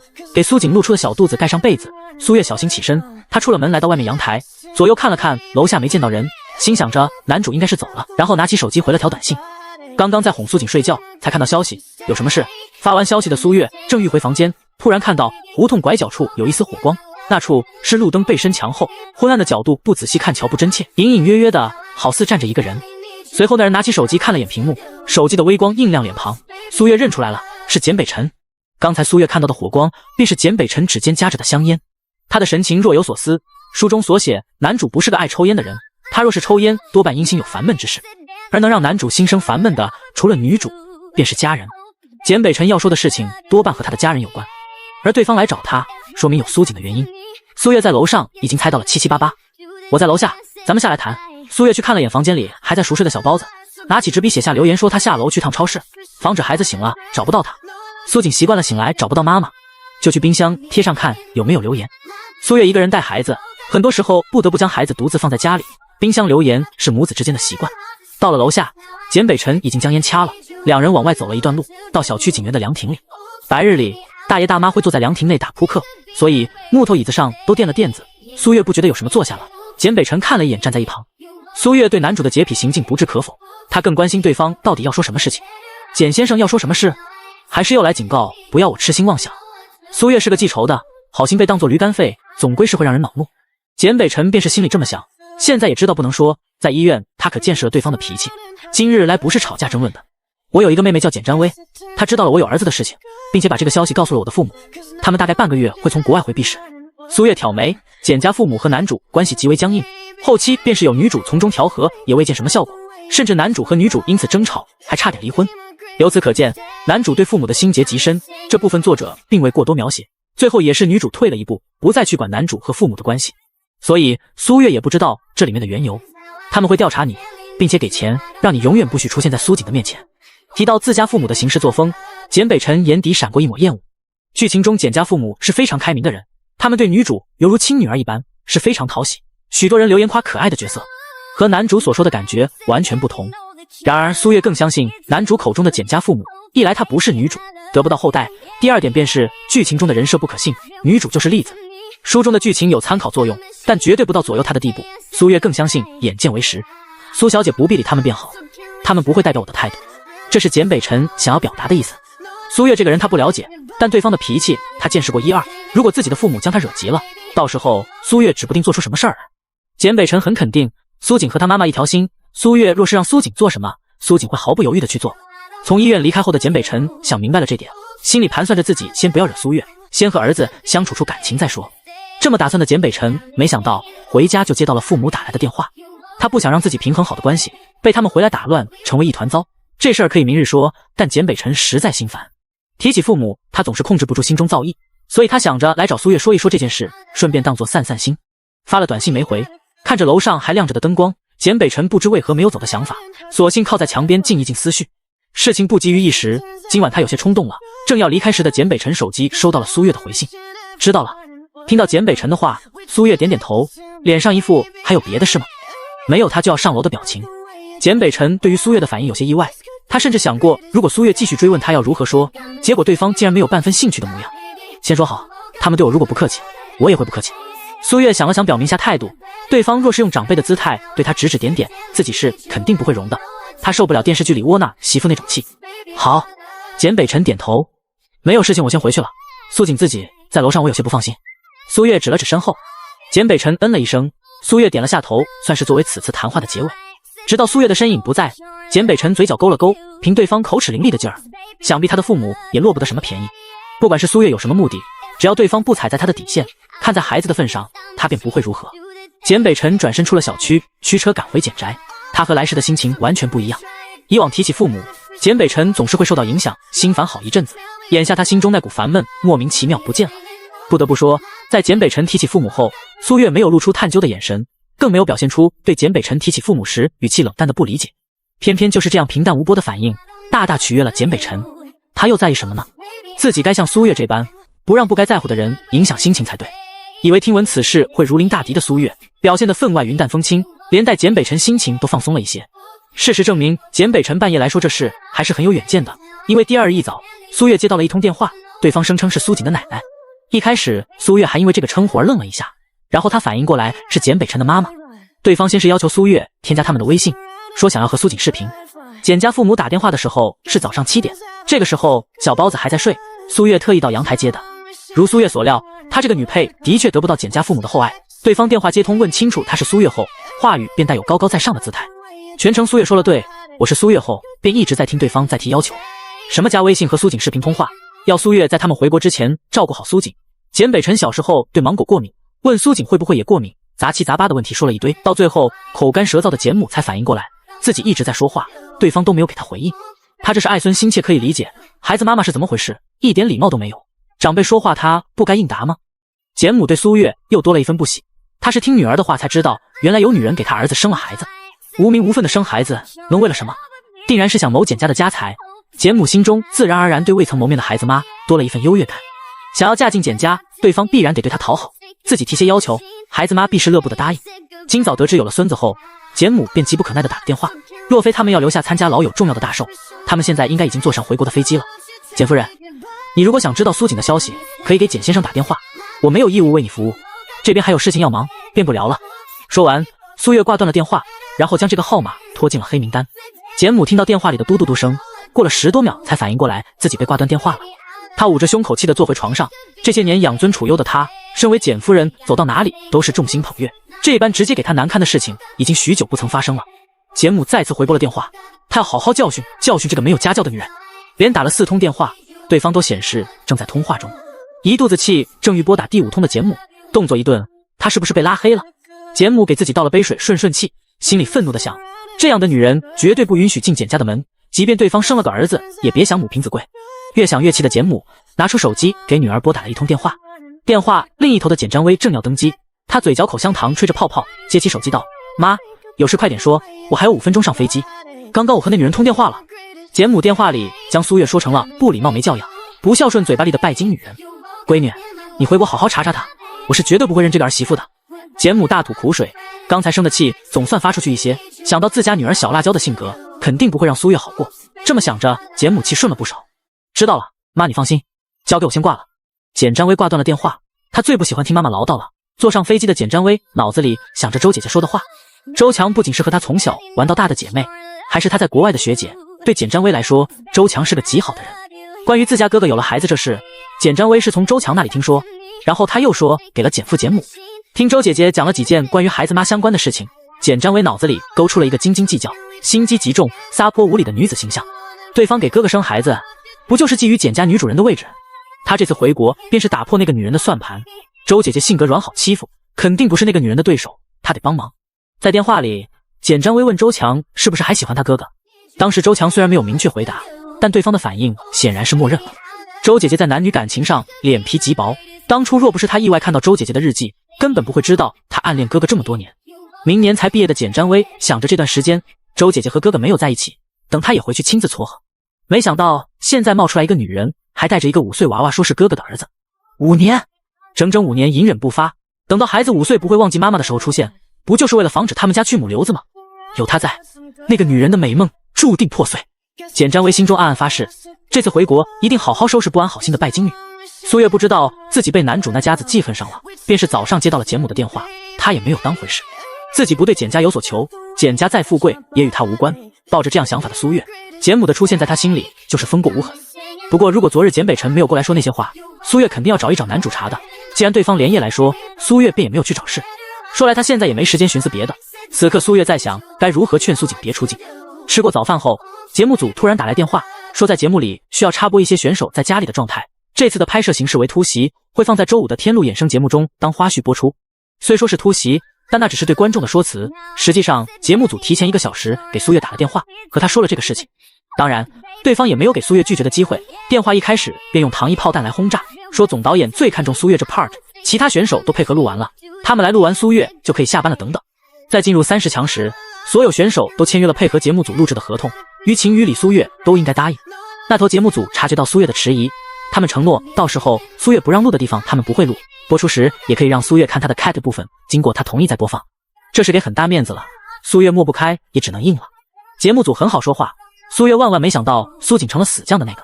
为什么不能和妈妈一起上电视？妈妈不想认我这个儿子吗？小包子受伤后变得有些多愁善感，以前是死猪不怕开水烫的小霸王，遇事撒泼打滚最在行，现在他则是委屈巴巴表现自己的可怜。苏月怀疑这小霸王是在换个招数对付大人，但他没有证据，所以现在只能先哄着。看了眼苏瑾打着石膏的手腕，苏月多添了几分耐心，继续动之以情，晓之以理。事实证明，一个小孩子耍起性子，大道理都是没用的，他根本不会听。第64章，先生，少爷他上电视了，妈妈不爱小瑾了吗？妈妈觉得小瑾上电视给你丢人了吗？妈妈是不是想让别的小孩给你当儿子？这又是从哪里学来的？苏月扶额，小霸王怎么开始察言察语了？苏瑾对上电视这事其实并没有多看重，今年才5岁的他哪里会想着出名那些东西，这般坚决的要和苏月一起上电视，主要是因为之前那场直播。虽然才读幼儿园，但苏瑾会写很多字，所以他认得出管苏月叫小姐姐叫老婆的弹幕。他们想和自己抢妈妈。小小的苏瑾心里有了危机感，他必须让看直播的人知道妈妈是有宝宝的人，不能要别人了。这就是苏瑾非要跟着上节目的原因。苏月再一次感受到了小霸王有多倔强，就和当初死活不拿2000块钱让他买手机一样。就连苏月说这次苏瑾如果要上电视，就得在爸爸那里多住一段日子，连这个要求他都答应了，可见其决心。甚至为了跟苏月一起上电视，苏瑾都哭了。小霸王是极少会哭的孩子。苏瑾眼角挂泪，吸着鼻涕一抽一抽地道，我就要和妈妈一起上电视。别的时候苏月还能心硬拒绝，现在小包子手绑着绷带，脸颊还有刮蹭结痂的伤口，哭唧唧的苏瑾看起来可怜兮兮。算了，苏月叹息一声，他提了一个折中的办法，让苏瑾上电视可以，但他不能够露脸，因为小包子还有男主那一层关系，不管是为了苏瑾的安全还是以后种种因素，还是不露脸为好。苏月提出的办法是让苏瑾紧声音出镜。那我可以叫你妈妈吗？苏瑾抽搭搭地问。苏月听苏瑾这话满头问号，他什么时候不让喊妈妈了？当然可以了，我是你妈妈，为什么不能喊？苏瑾听到苏月肯定的回答，他眼珠子转转，伸出手道，那咱们拉钩。苏月伸出小拇指和苏瑾的小指头勾上，苏瑾嘴里念叨着拉钩100年不许变。突然外面门铃声响起，是节目组的人到了。苏月擦了擦苏瑾的小花脸道，快去洗洗脸，不然来的客人可就要笑话你是爱哭鬼了。苏瑾闻言赶紧跑到洗手间去洗脸，瞧着儿子噔噔跑走的背影，苏月笑着去开门。节目组答应苏月不拍小区外景，只拍屋内环境，苏月不想暴露自己的住址。过来跟拍的人是总导演，他刚在周强家里拍完，相较于设计出的作品，周强显然更想让他拍摄他家的环境。毕是有名的富人别墅区，总导演也是第一次去。在总导演看来，周强和苏月都是富贵花，自身气质能明显感觉到他们出身不俗。正是因为刚从周强家过来，所以导演到苏月这里才感受到了环境上的落差。这是一个老旧小区，他没想到苏月住在这样的地方。当时对方骑着自行车走，总导演没往这边想，现在看来或许是手头经济着实拮据。虽然小区有些破，但屋内苏月收拾得干净整洁，暖黄的地板搭配木质桌椅，与窗台上娇艳欲滴的鲜花相得益彰，房间内充满了温馨的气息。一进屋就能感觉到家里的女主人一定很热爱生活，是个精致的人。这倒是符合苏月给人的感觉，总导演如是想。刚刚收拾好心情的总导演随即又受到了1万点暴击，因为苏瑾从洗手间跑出来了，他直接跑到苏月的腿边叫了声妈妈，然后看着摄像大哥和总导演鞠了个躬，奶声奶气道叔叔好。5岁的苏瑾话音发软，他穿着一套小黄鸭运动装，小小的极为可爱，像个米团子似的，看得总导演和摄像2个大男人心一下就化了，好可爱的小朋友。等等，妈妈。摄像师和总导演此刻多了一丝无用的默契，他们异口同声地重复了一遍妈妈。苏月多冒昧啊，他应是不应。意识到自己反应过激的2个人清清嗓子有些尴尬，这属于个人隐私，他们有点失礼了。不怪2个人失态，在他们眼中苏月就是刚毕业的学生，怎么可能会有个孩子，且孩子还这么大了？难道是后妈？再看这个环境，或许对那个男人真爱。谁说男人不八卦？屋内的2个大男人已经开始往狗血方面去想了。他是我儿子，叫苏瑾，亲生的。苏月搂过苏瑾，对2人说道。刚刚苏月突然想明白了，小包子的反常是因为他缺乏安全感。想起最初去找男主的时候，小包子问他是不是不要他了，或许那个时候心里就忐忑了，这些日子，小包子虽然不说，其实仍有这方面的忧虑。所以苏月着重说了下小包子是他亲儿子这事。说完的苏月低头看到苏锦咧嘴笑了，心中暗忖，看来自己猜对了。为了安儿子心的苏月，不知道自己给自己解除了关于为爱嫁二婚难当后妈的误会。苏月只介绍了苏锦是自己的亲儿子，其余的无需过多解释。他对导演说想让儿子的声音出镜，导演有些诧异，他提醒苏月对外公开有孩子的事情，或许网络上会有些不好的声音。如今网络环境复杂，苏月年纪轻轻有了孩子，按照苏月现在的热度，以后少不了键盘侠的攻击，拿孩子说是造谣也不是没有可能。导演隐晦地提醒苏月，这是出于他的好心，没关系，我为有小锦这个儿子骄傲。苏月这话是回导演，实际却是给苏锦听的。果不其然，听到苏月说这话，苏锦仰着小脸站得更直了些，仔细看肩膀还在那晃了两下。见苏月这么坚定，导演也不好再劝，和苏月确定了拍摄大概流程，他和摄像重新出了房屋，接着从开门开始录起，就像是突袭一般，大概拍摄了1个小时才结束。如果周强看到，大概又要生闷气了，为什么他家那么大就只拍了半个小时？苏月也没想到会拍这么久，因为之前在电话里与导演沟通的是大概20分钟就可以结束了。看起来一个人时长有些短，但一共30名选手，时间凑到一起就足够一期番外节目。这1个小时主要的拍摄时间主要用在总导演给苏锦加戏。原本苏月就是想拍摄的时候让苏锦搭一句话，意思就行了，导演也同意。在苏锦问道：妈妈这个兜是给我设计的吗？这句话后，总导演的灵感便一发不可收拾，给安排了诸多台词。苏锦的角色是个会问妈妈很多问题的好奇宝宝，那些个问题罗列出来，苏月觉得这是在刁难他儿子，事实证明是苏月轻巧小包子了。在导演将台词说了一遍后，问苏锦10分钟能不能背下来，苏锦用一副这位叔叔有点呆的表情看着总导演。总导演干笑2声，一度怀疑自己哪里说错了。随后他听到苏锦将他刚才的话复述了一遍，甚至一字不错。总导演相当惊讶道：你听一遍就会了，都是用逻辑可以顺下来的简单问题，为什么需要背？苏锦话里的不解落在总导眼里就是来自神童的淡然。大人能够顺下来他不奇怪，面前这个孩子才5岁啊，准确的说是4周岁。好，宝宝咱们开始拍摄。总导演笑得宛若盛开的菊花。今年40岁的张导曾做过2个爆款真人秀节目，天路比赛是他跳槽到云朵台后第1个接手的项目，且是棚内节目，所以总导演极为上心。苏月也是第一次看到在拍摄现场极为严肃的总导演会笑成这样，真像个怪叔叔。好在小包子胆子大，一般小孩怕是要吓哭了。天路比赛在电视上直播时间为周6，今日拍的素材会在周5 12点网站率先上线，然后在晚上的10点钟电视台上再播出。即便是不关注电视节目情况的人，也能看出云朵台对天路比赛的重视程度，真是卖大力气宣传。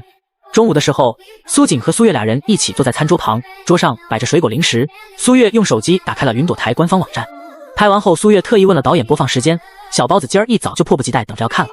这是母子俩第一次一同上电视，苏月本来没觉得如何，看到小包子激动的模样，搞得她也期待起来。呜呼，12点了，妈妈，快刷新刷新！苏锦盯着自己的小手表，看到指针跳过12，赶紧催促着。苏锦下拉刷新，节目显示出了最新一期，点击播放。看到片头，母子俩都愣住了，何导居然把他们之间的对话做成了节目的片头。苏月看过导演剪辑完的视频，内容苏锦没有露脸，他说没问题。总导演回了一个 OK 的手势，本以为是放在节目中播放，结果竟然是当做了片头。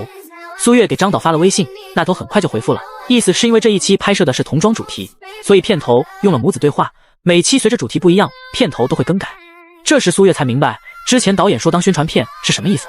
瞧着小包子兴致勃勃很是骄傲的样子，苏月收起手机和苏锦继续看了起来。节目播出后，网友对苏月有孩子的事情讨论一阵，但没怎么掀起热度。播放了1期后，苏月有些热度，但和明星相比她仍是个素人。这种有孩子不算八卦的素人八卦，自然惹不起什么讨论。即便是提起节目的片头宣传，网友大多也是说小孩子说话很可爱，问着妈妈布料是什么，多多是不是给他装糖等对话，和他家孩子一样粘牙。番外篇节目播出后，大家更多关心的还是苏月的设计作品。小朋友问说什么布料，也是他们好奇的。看苏月拿的布料，很难想象会做成什么样的童装。这期番外篇节目播出后，上了热搜的只有一个，那就是周强家的豪宅。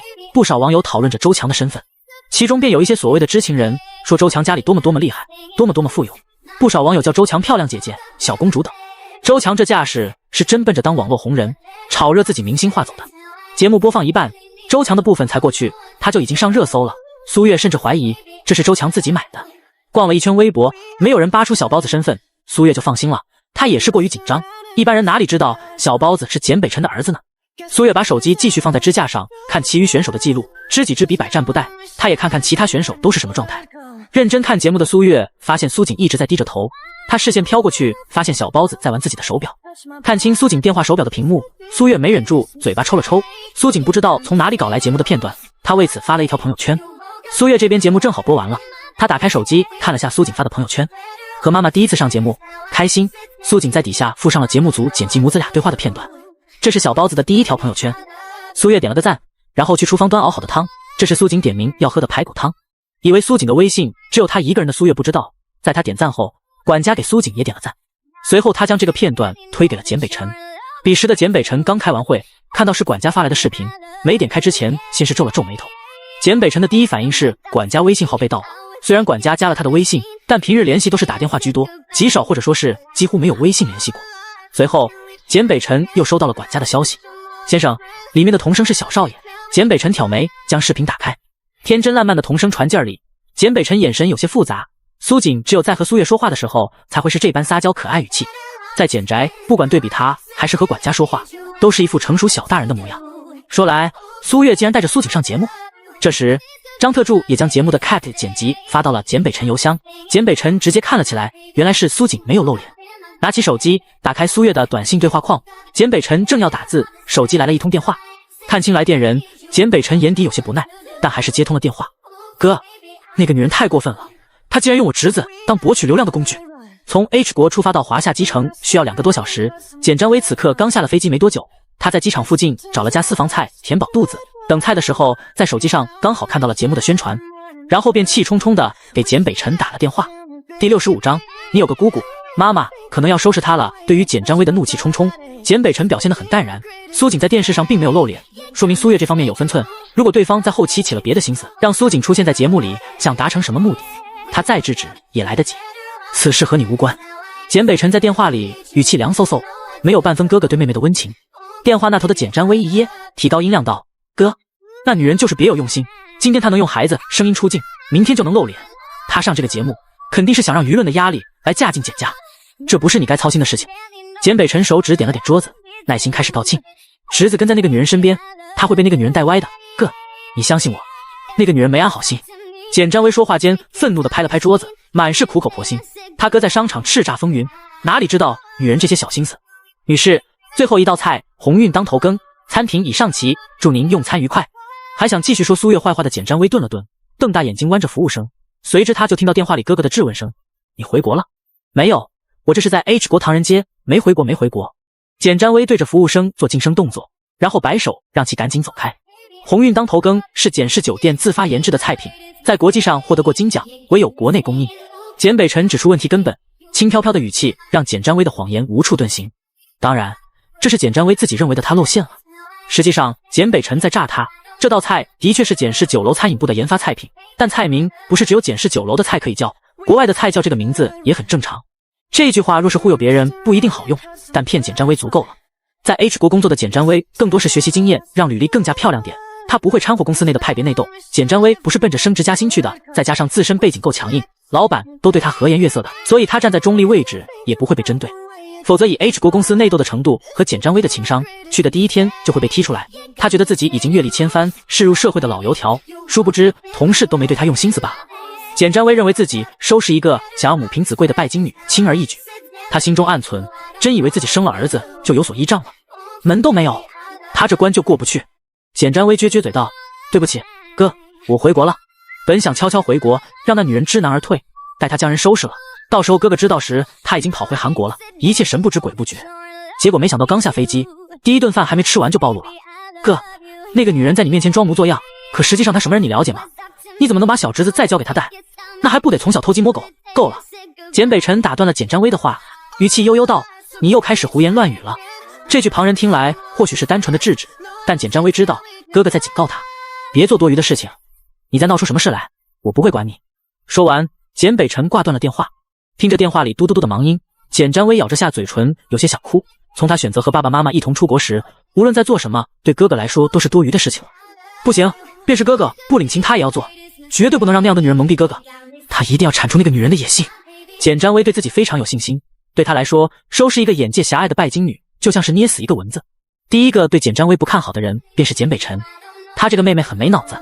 简北辰挂断电话的原因是他清楚，再多说任何话都是浪费口舌。既然简占薇回国了，他就没有打消主意的念头，便是电话答应他，背地里也会阳奉阴违。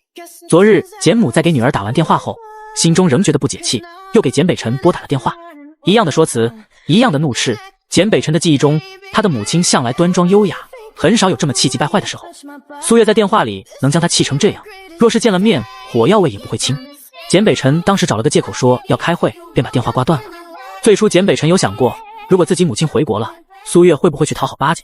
想到过往那些抑郁与简氏联姻的千金小姐对母亲献殷勤的样子，让人烦透了。出乎简北辰的预料，苏月竟然丝毫没有给母亲留脸面。终于有人不吃母亲那套了吗？简北辰嘴角微翘，重新打开短信页面，给苏月发了一条消息。两人并没有加微信，现在仍然在用短信联系。发完消息的简北辰重新进入微信，给苏锦的朋友圈点了个赞。这是来自简总的首赞。简北辰从来不发朋友圈，也不给别人点赞，不仅点了赞，简北辰还给留言了，很棒。苏锦看到了，他哼了一声没有回复，他当然很棒。苏月也收到了简北辰发来的消息，大意是他的妹妹回国了，可能会来找他。简占薇是个成年人，他会为自己所做的事情负责。这则消息简北辰明显是在撇清关系。短信内容简单粗暴的理解就是简占薇回国了，如果他来找事，苏月随便收拾。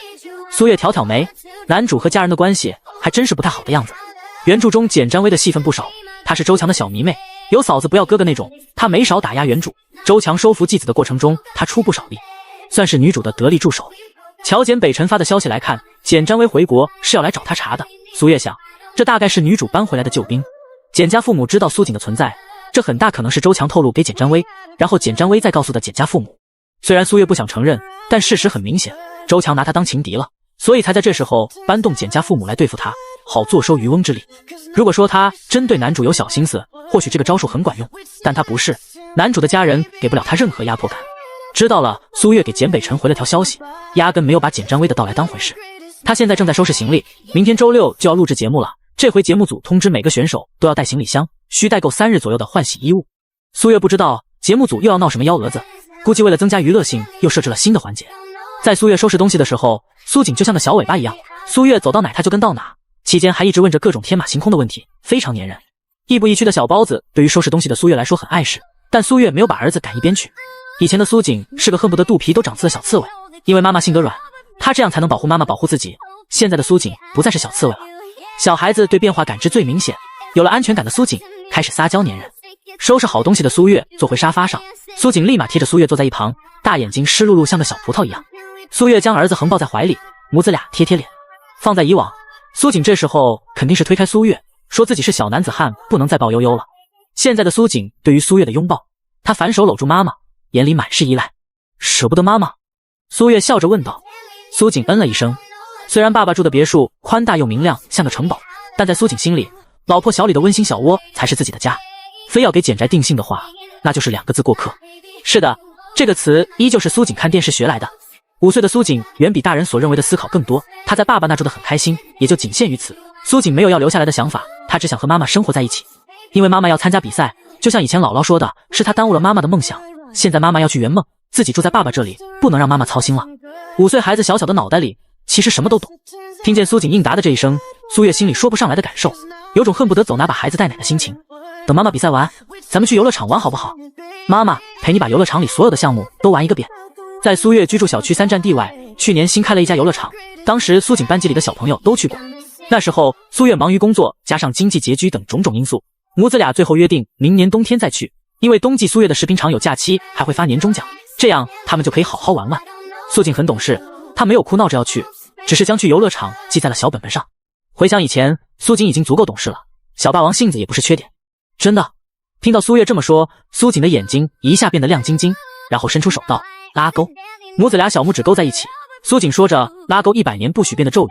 哄完苏锦，苏月继续收着行李。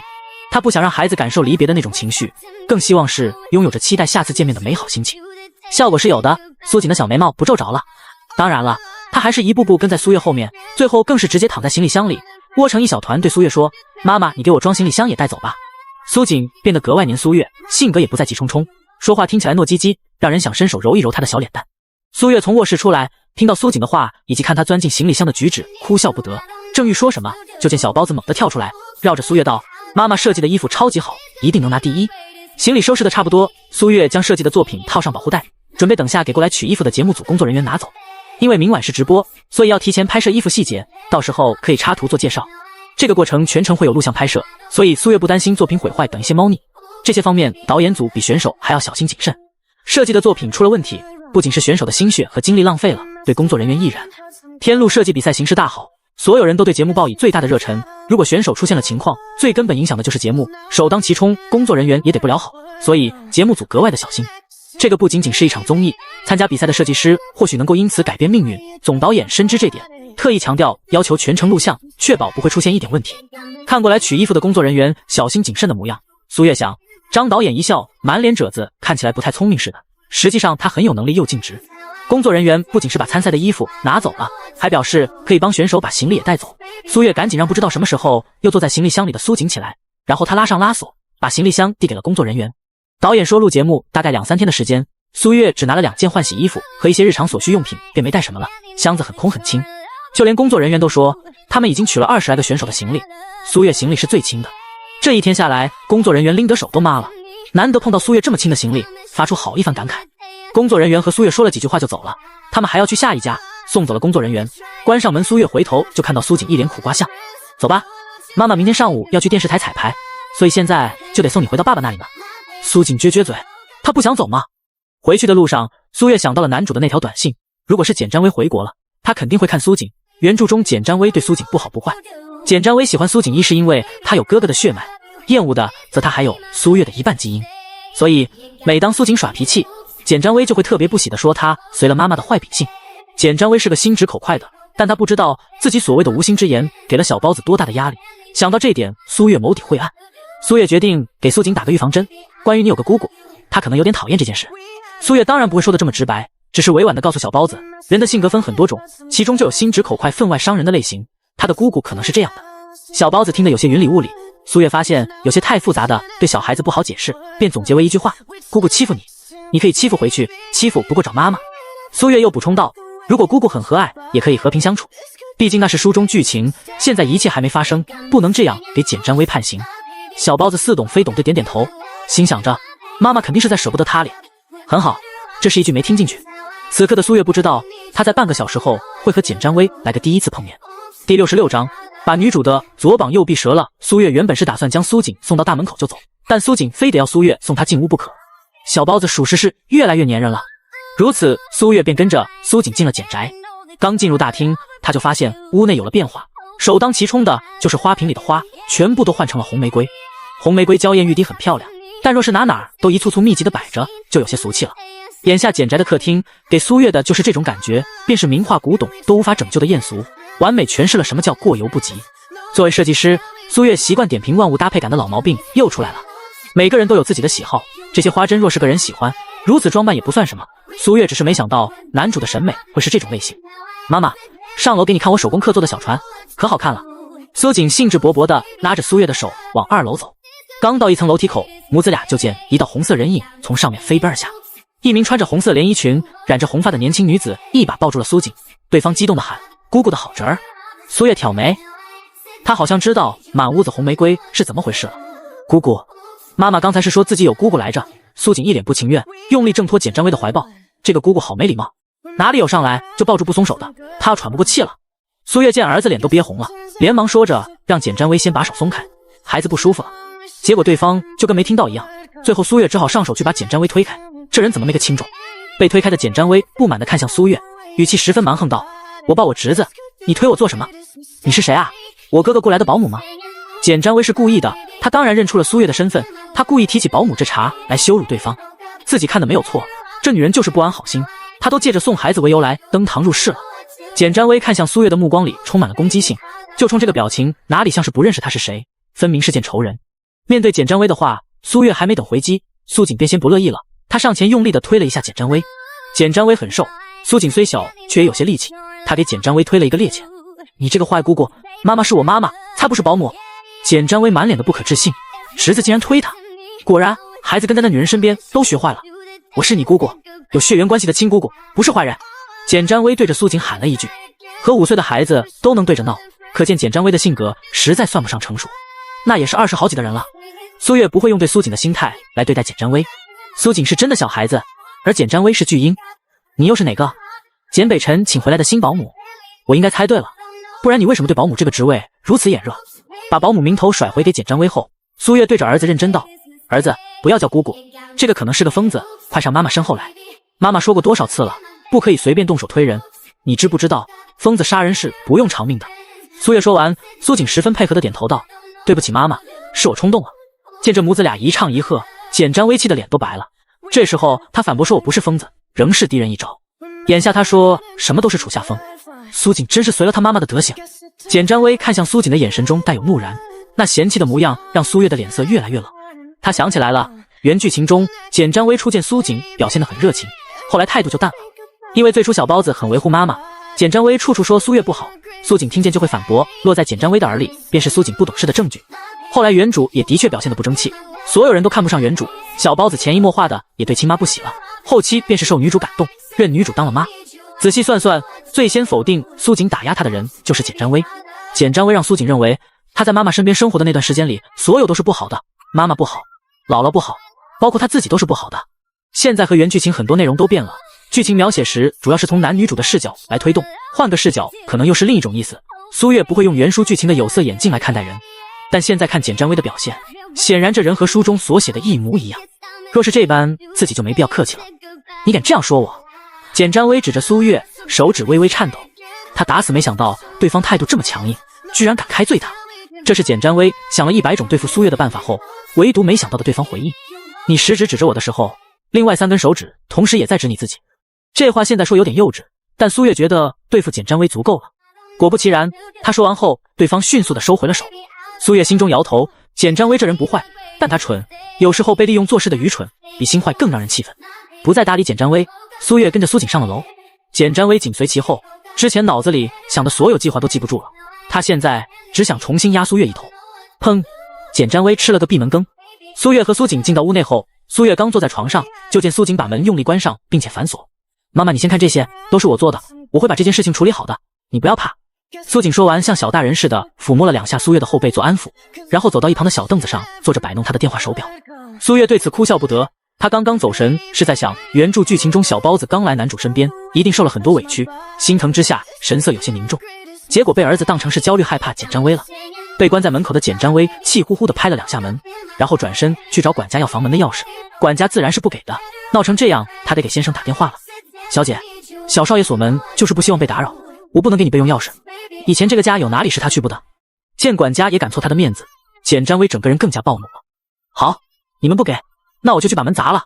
说着，简占威四处找趁手的工具，身旁下人拦着他，又不敢太用力拦着。简占威最后找了个灭火器，拎着灭火器正要上楼，就看到苏锦站在楼梯口，2只小手掐着腰，一副雄赳赳气昂昂的样子。苏月则站在他的身后。突然这2个人自己出来，简占威又不知道要干嘛了。他把灭火器一丢，本想伸手指着苏月，但一想到对方说的那话，他改成了掐腰，正欲长篇大论时被打断了。小少爷，保安过来了。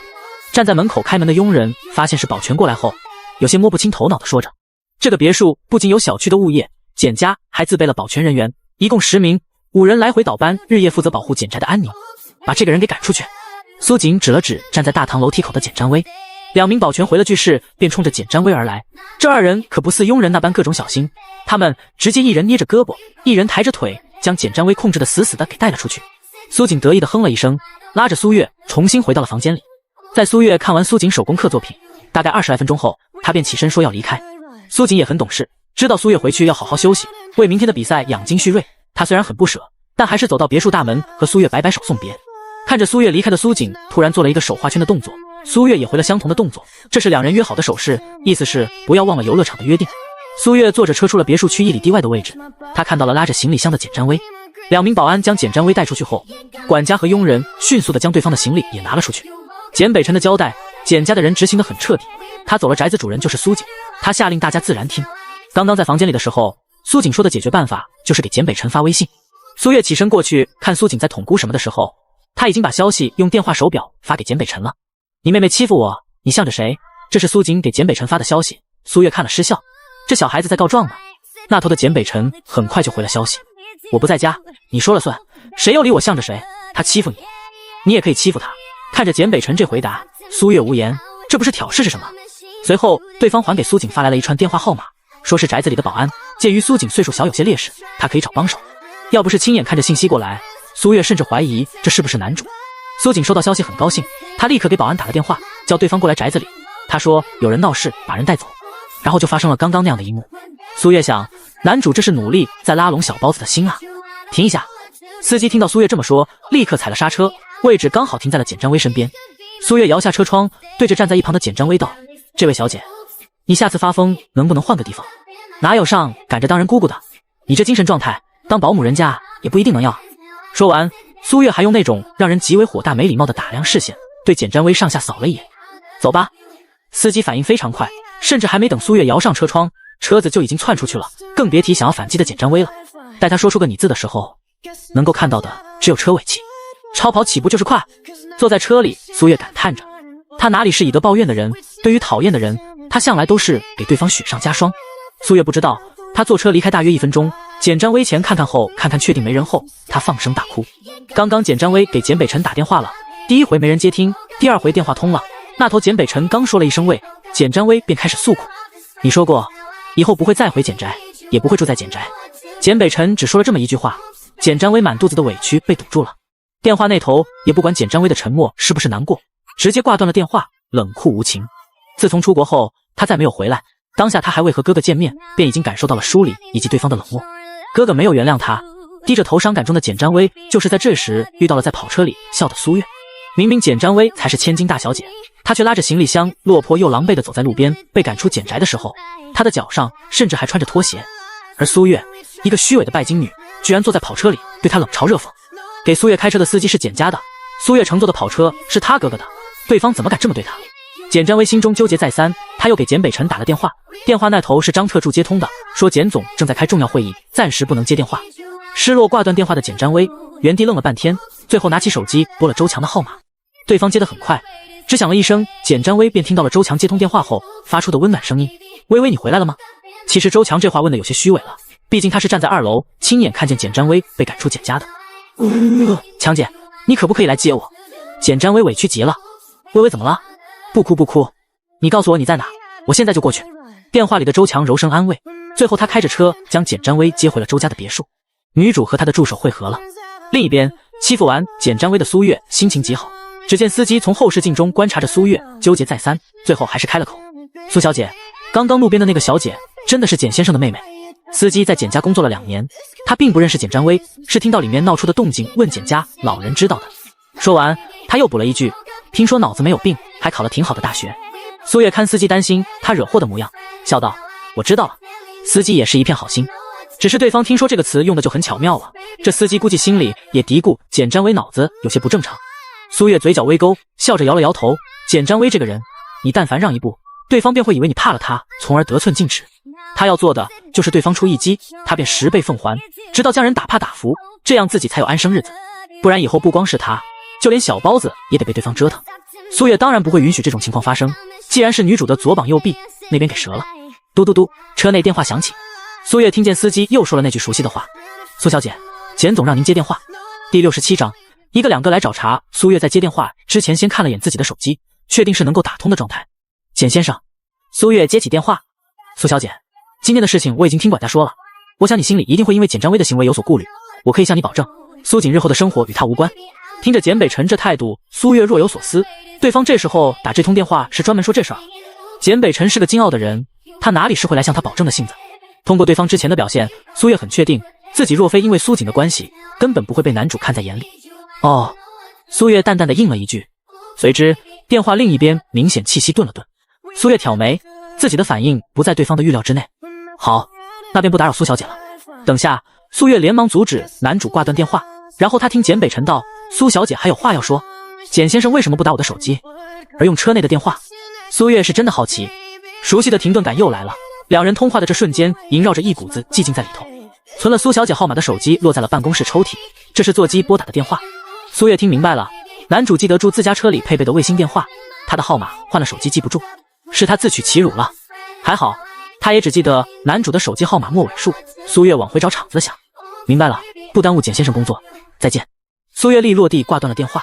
简氏集团办公室内，简北辰视线望着窗外，手指有节奏的轻点办公桌面。这通电话简北辰打过去，目的是想听苏月的抱怨，他想看看在苏月站里，且他明确表现出不喜简占薇的情况下，会不会向他告状来达到自己的某些目的。苏月没有，他的警惕心很强。简北辰之所以对苏月这般防备谨慎，是因为他通过调查发现苏月的转变太过蹊跷，这里面没有猫腻都说不过去。他现在已经重新调查古畔酒店的事情，当年没有查清楚，现在苏月出现了，势必要追查下去，或许能有新发现说不定。苏月，简北辰嘴里念叨这个名字，眼底满是深意。回到家后，苏月刚坐沙发上，手机便来了通陌生电话。他按了接通键后，里面传来了简占薇的声音：苏月，你今天赶。苏月只给对方说6个字的时间，在听出是谁打来的电话后，他直接挂断了，并且将简占薇和简母放在了同一间小黑屋。简占薇被拉黑了。苏月认为不到万不得已，莫与傻瓜论长短。尝试打第2通电话，听到手机里的女提示音，简占薇知道自己被拉黑了，她气得将手机摔在床上，哇哇大叫：强姐，这个女人太过分了，她竟然挂我电话，还把我拉黑了。简占薇胸膛剧烈起伏，她今儿一天受的气比过去20几年都要多，关键是给她气受的是自己最瞧不起的人，这让简占薇内心更加窝火。别气了，苏小姐就是这个性子，我不是给你举例我那高中同学了吗？她现在还在苦苦找工作呢。周强给简占薇顺着气，说话看似在劝慰简占薇，实际上就是在给苏月上眼药。果然，在听完周强的话后，简占薇更生气了。不行，我一定要收拾她，一定要！简占薇用力地捶了下床。现在不仅是不想让苏月进到简家，简占薇自己已经和苏月有仇了。薇薇，我嫂子带着孩子和我哥哥一同去外地出差了，别墅里没有旁人，明儿我去参加比赛，你就住下，有什么事吩咐刘阿姨就成。听到周强这么说，简占薇问道：强姐，所以明天苏月也会去是不是？对啊，我们参加的一个比赛，苏小姐实力很强呢，这也是简氏集团赞助的比赛，薇薇你可不要捣乱呀。简氏集团赞助，那我想要混个工作就很简单了。简占薇笑了笑，然后拿起手机打了电话。简氏集团现在由简北辰全权管理，简占薇有2%的简氏股份，作为小股东又是总裁的亲妹妹，简占薇自然有些面子。她打电话给人事，说对天路设计比赛很有兴趣，给她安排个工作证，让她可以近距离进电视台看比赛。这是非常简单的要求，在综艺节目的录制现场，作为投资商的简氏集团本就可以派工作人员去跟进，增加1名工作人员没什么问题。你那边尽快安排。简占薇挂断了电话，她拉着周强的手道：强姐，明儿我跟你一起去节目，吓死苏月。想到明日苏月看到她受惊吓的样子，简占薇心里轻快了些。周强笑着拍了拍简占薇的手，用哄孩子似的语气道：好。见简占薇洋洋得意的模样，周强眸底深处划过金光。与此同时，人事经理挂断电话后，并没有给简占薇安排工作，而是去找简北辰禀报此事。这个集团是简总说了算，安排这位大小姐的事很容易马屁拍在马腿上，所以他还是决定来报告一声。简北辰听后，让人事经理给简占薇安排个闲差，不可以插手简氏与节目组合作事宜，没有权利的那种岗位。关于这事，简北辰心里有盘算，和苏月发生了不愉快的简占薇过去肯定要闹，乱拳打死老师傅，这样侦炸出苏月的目的或者他背后的人也是说不定。再者，以苏月的性格，他不会惯着简占薇，别人会因为他的身份所容忍。通过在简宅的事就能看出来，苏月不会顾忌，让简占薇吃着教训也好。这番权衡之下，简占薇的工作牌有了。随后，人事给简占薇打了电话，让他明日下午1点在云朵台大楼前等着，待简氏其他的工作人员过去，会把他的工作牌一并带过去。人事经理简单说了下工作需要，并说会有老员工带着苏月。人事经理并没有想让简占薇做什么事，只是说一说场面话。简总说了，不能给任何特权，这是人事经理不能直说，便将普通员工的工作任务告知简占薇，让他心里有数。职场人深谙此道话术之道，旁人听了心照不宣，简占薇听了则是左耳进右耳出。人事经理这隐隐的态度和话里含义，简占薇一点没有领会。挂断电话的他开心地对周强道：强姐，你明天几点去云朵台？下午2点半开始彩排，8点半参加直播。虽然是竞赛类综艺没有剧本，但比赛环节规则等都是有流程的，需要提前让选手弄清楚。我跟你一起去。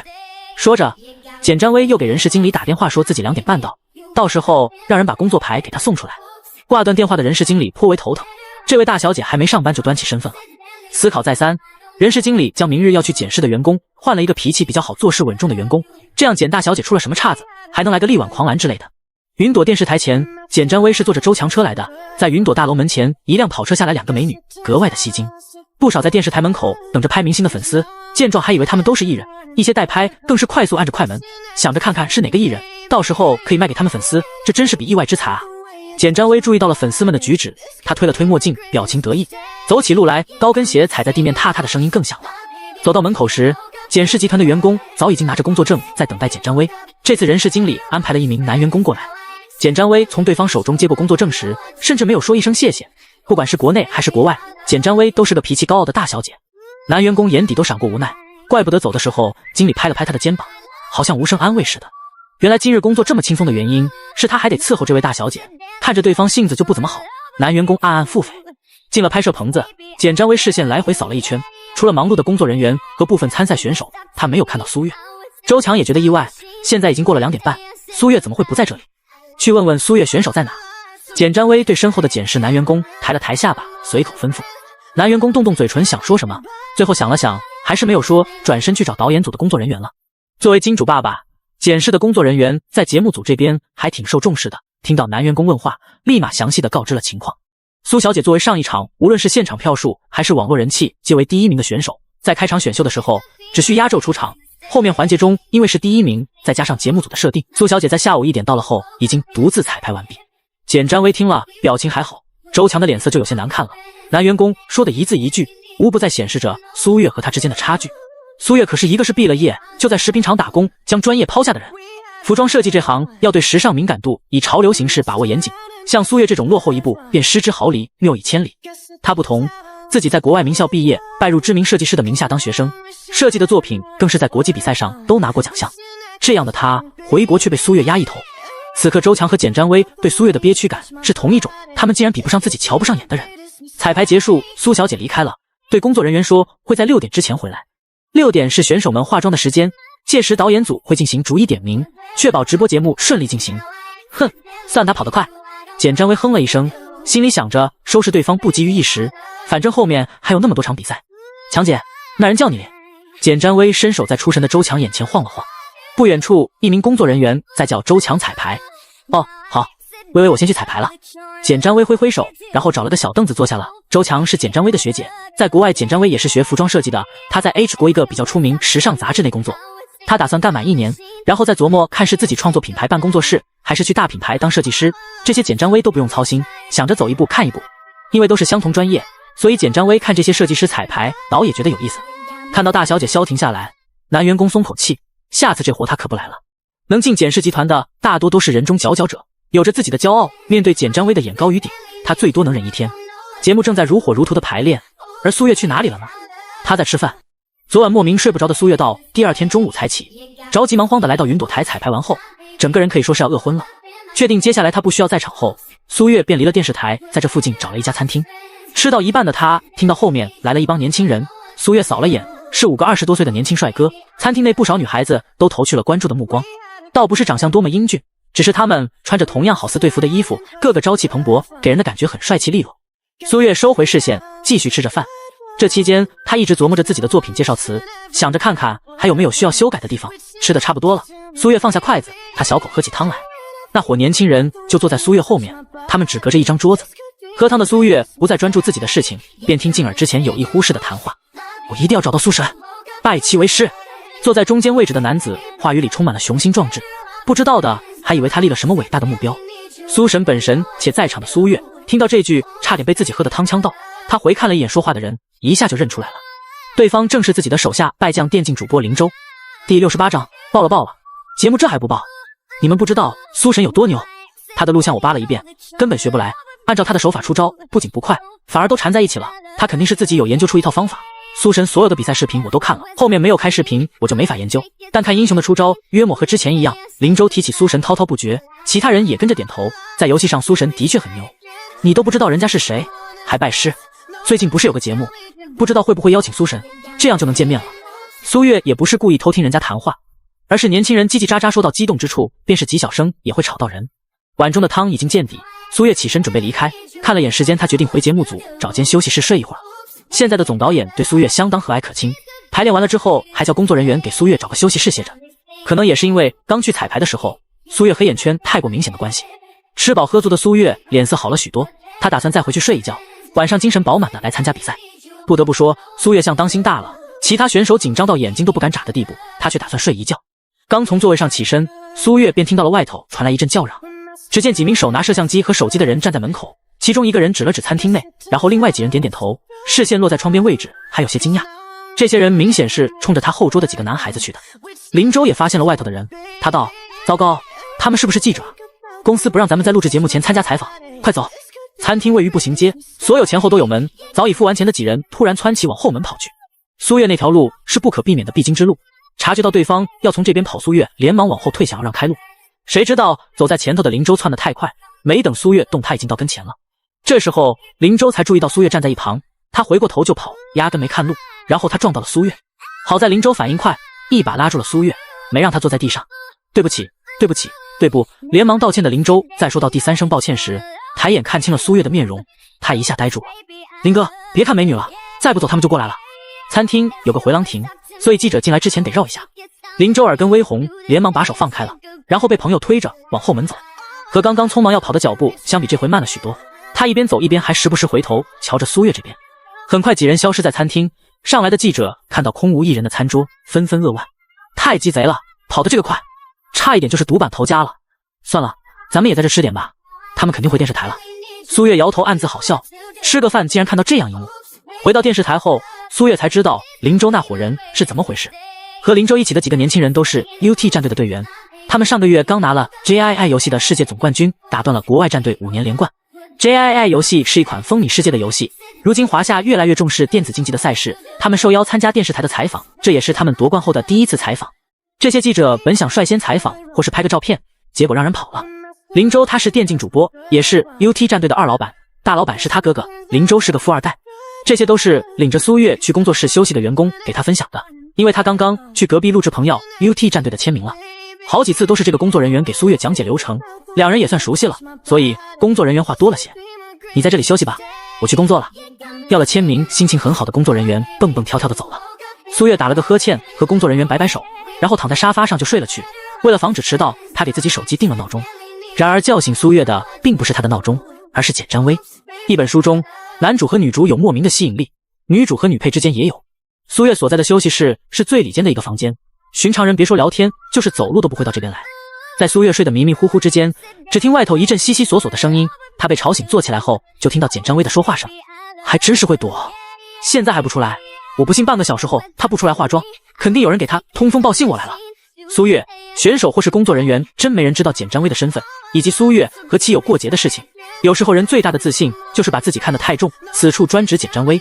苏月心里默默吐槽，然后他又听到了周强的声音：微微，这是简氏集团投资的节目，如果你弄糟了，简哥哥会生气的。你放心，我当然不会当着那么多人面前去对付苏月，我只是先吓唬吓唬他，让他内心忐忑，然后再和节目组沟通沟通。简氏集团的话语权还拿不下一个小选手，到时候让工作人员给他使绊子，看他还不哭。简占薇也不是傻透顶的，他已经见识过苏月的嘴力，自然不会在大庭广众之下与其争吵，那样没脸的只会是自己。他可以偷偷利用自己的身份和简氏集团的势力来对节目组施压，也不要节目组做些什么，太过分了，传到哥哥里就不好了。简占薇所谓的施压，就是给苏月添点小麻烦，比赛要的就是个心态，到时候苏月心态崩了，能有什么好设计？这些简占薇没有说，只是让周强放心，他不会冲动行事，落下画饼，让苏月成为有理获利的一方。见简占薇终于不是无脑冲的样子，周强放下心，他就怕简占薇闹起来影响节目录制，他是想坑苏月，却不想把自己也坑了。周强还要靠这个节目提升他在国内的知名度。苏月在屋内没忍住打了个喷嚏，门外的2人一僵，什么动静？有人。最里间休息室往这边过来的人很少，一般明星也不爱选这间，不经常聚客，所以门开合起来会有生锈摩擦的嘎吱声。当这道声音从身后传来时，简占薇和周强2人都吓了一跳。本就花容失色的脸，看到苏月从里面出来后，脸色更加发黑了。找我有事？苏月一边说一边打了个呵欠，然后又伸了伸懒腰，这慵懒的姿态显得对面2人格外紧绷。哎，你们都在这，要准备化妆进行最后一次全彩了，走吧走吧。工作人员过来招呼着苏月和周强。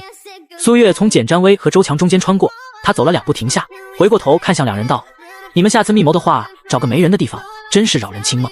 说完，苏月走了。简占薇刚刚就想要上前发作了，但他被周强抓住了手。现在若是让简占薇和苏月发生摩擦，他在中间脱不了关系。简占薇可以对付苏月，但必须是和他没关系的情况下。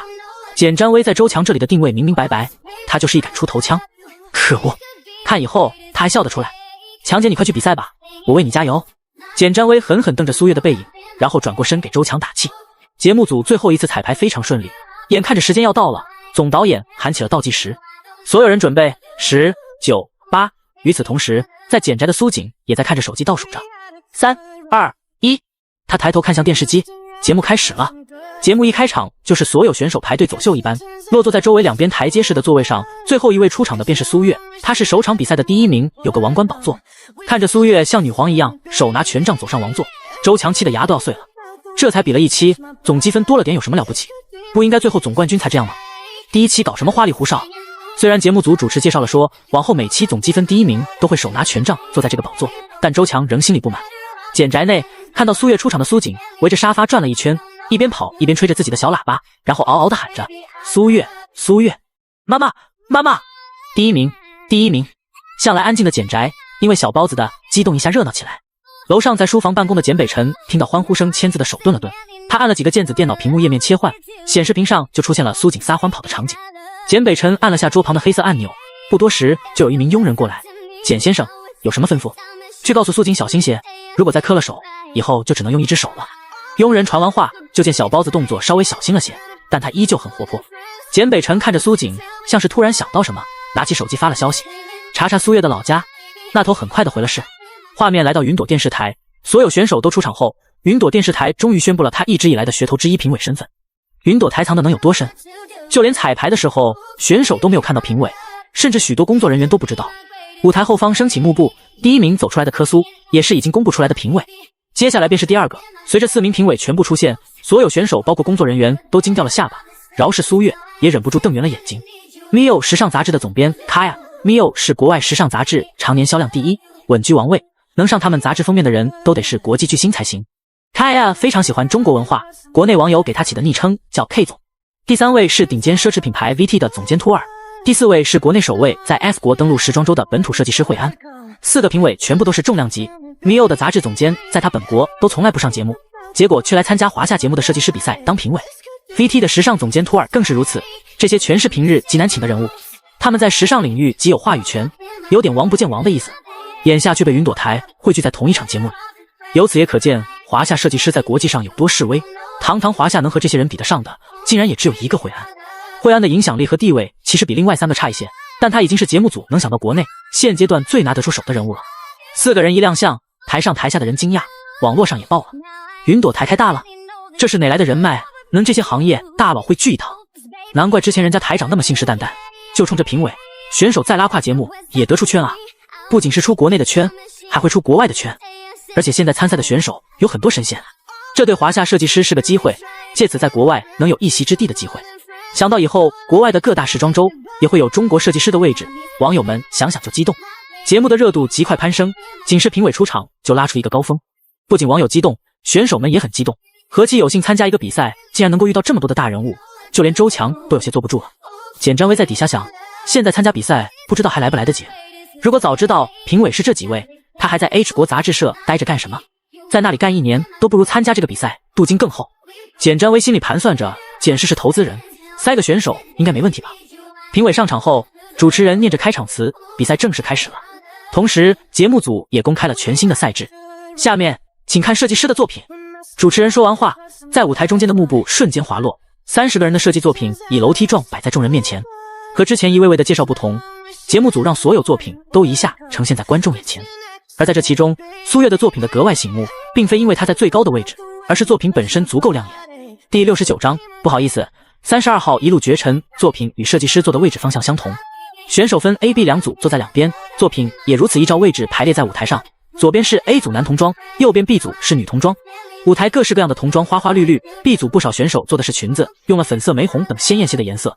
男孩子的衣服更多是迷彩或是灰黑类的，当然其中也有紫色、绿色等亮眼的颜色。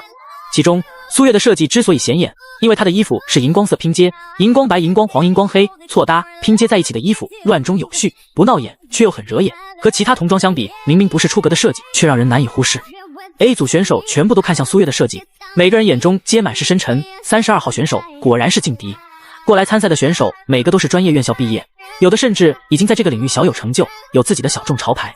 来参加比赛的时候，大多人都很有信心，第一轮海选就能看出来，此次比赛的选手们各自都有擅长的部分，大家参与的是一场角逐。直到32号选手苏月出现，太过优秀的他压住了其他选手的光芒。参赛选手和观众们不同，他们不是因为苏月的作品吸睛去看，而是因为忌惮。在掀开幕布前，他们就已经盯住了32选手作品的位置。在场的设计师最起码有一大半的人将苏月当做了假想敌。如果说想要争夺第一，那么32号便是最大的对手。众人深知这点，这场比赛完全改了赛制，设计师领着作品出场顺序由观众以及网友投票选择。节目组开始，主持人讲完规则后，大屏幕开始播放各位设计师的作品细节，包括衣服用料、设计概念等多方面的展示。每位选手30秒的时间。在电视上播放这些介绍的时候，官方微博将选手们的作品做成了画报，发起投票由观众选。为了防止刷票，每次投票都需要手机短信验证码，极大程度保证了公平性。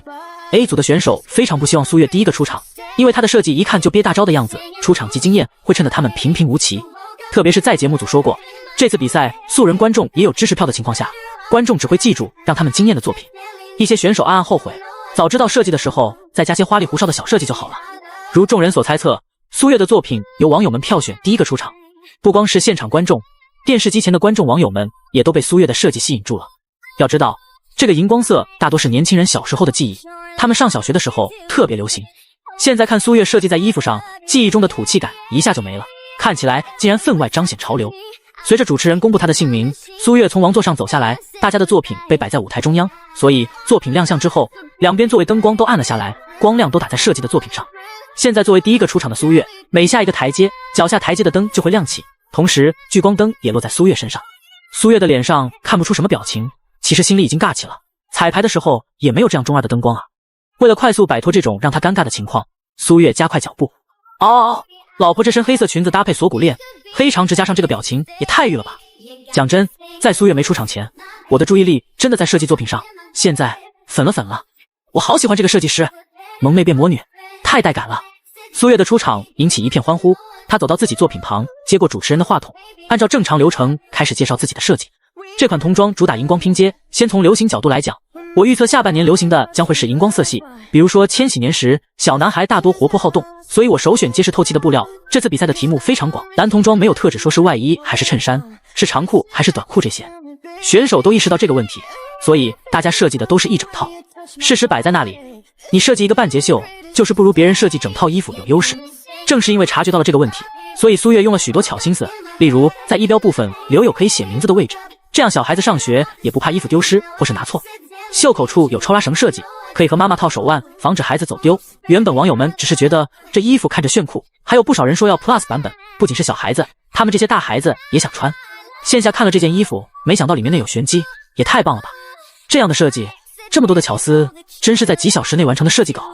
网友在感叹的同时，也有部分人在质疑，他们怀疑苏月是不是后期偷偷加设计，这样对其余选手不公平。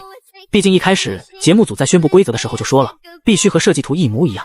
随着质疑声浪越来越大，节目组仿佛早有预料似的，在苏月介绍时，大屏幕闪过几秒苏月的设计原稿。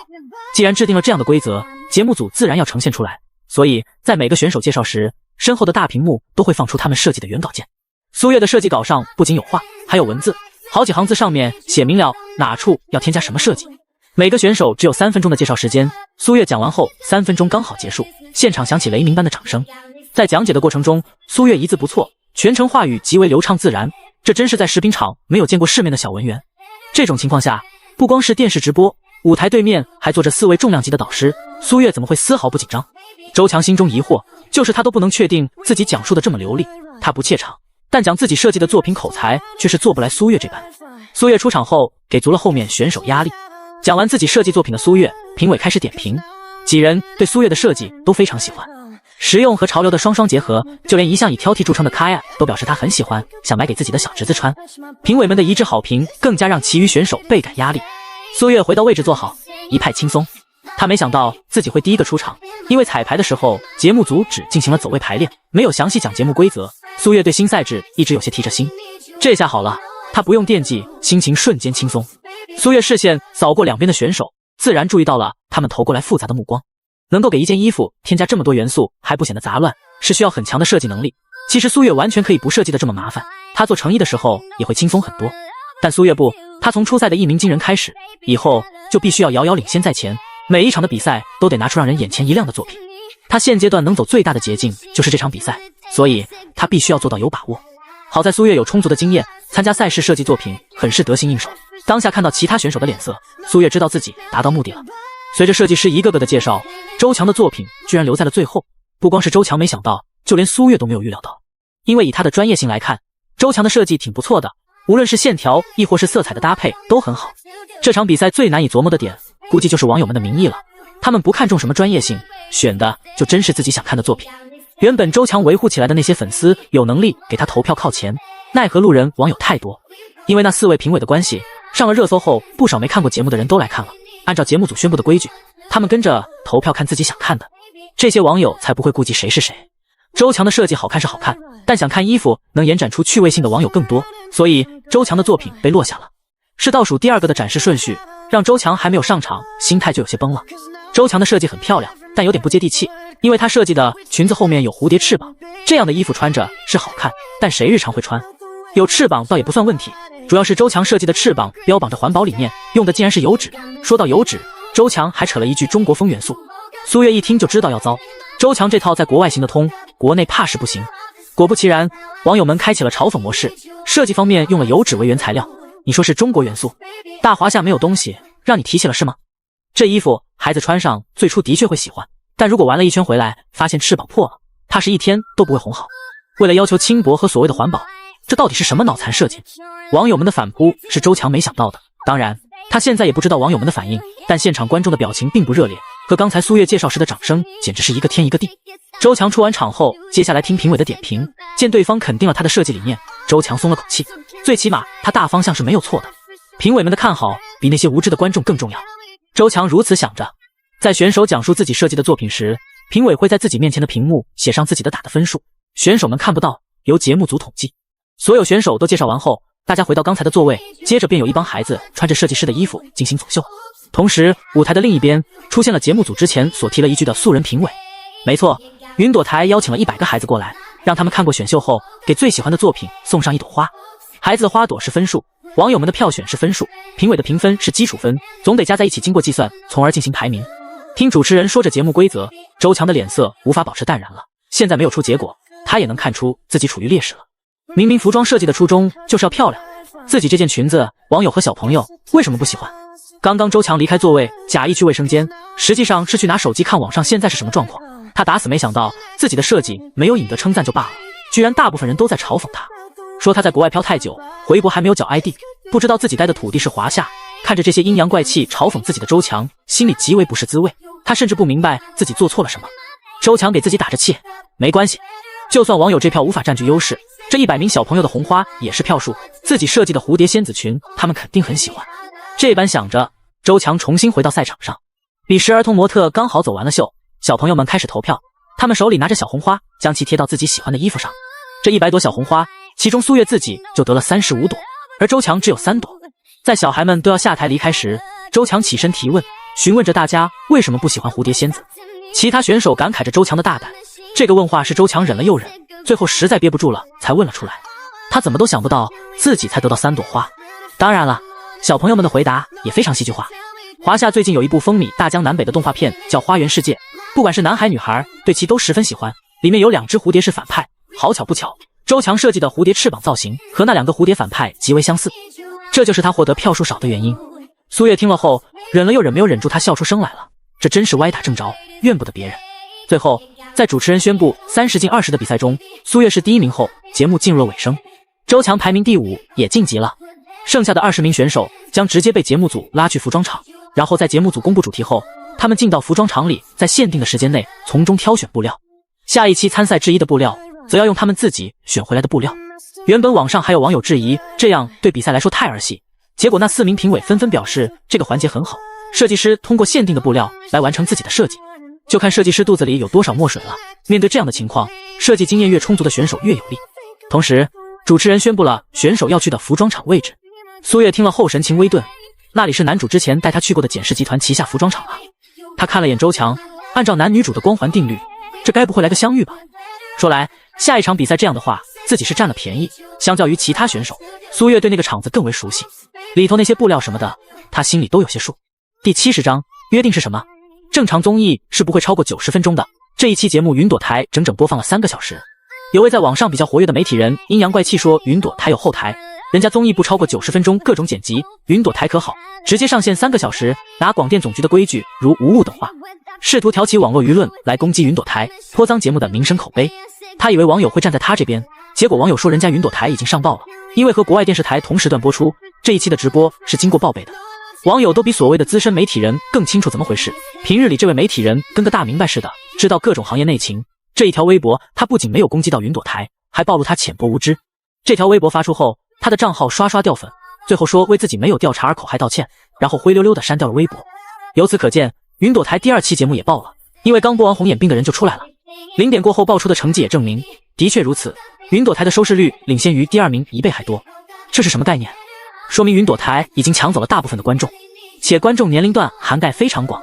天路设计比赛延续了第1期的火热，才第2期播放就已经有了全民追看的热度。这可是服装设计类最小众的综艺真人秀，没人能想到云朵台会是今年杀出来的一匹黑马。下一期节目主持人预告说，所有选手将去 B 市最大的服装加工厂，那里是国内奢侈品牌 MK 以及 Fiat 的原厂，还是国外奢侈品牌合作的代理厂家。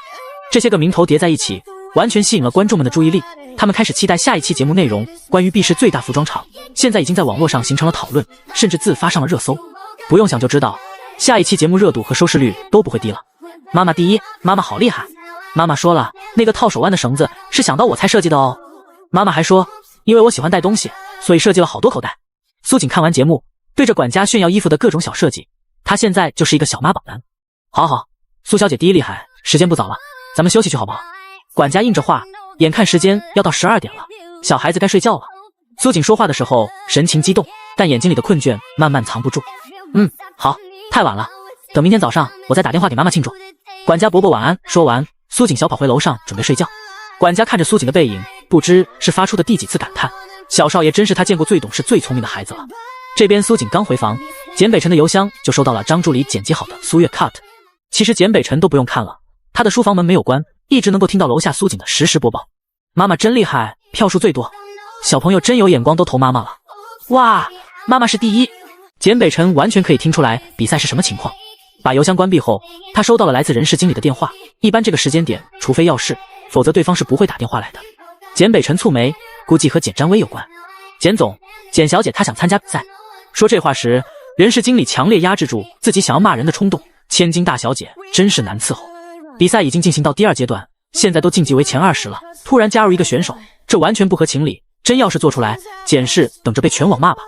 然而对方是集团的大小姐，人事经理无奈只好打电话给简北辰，告诉简占威，在简氏工作能干就好好干，干不了滚出简氏。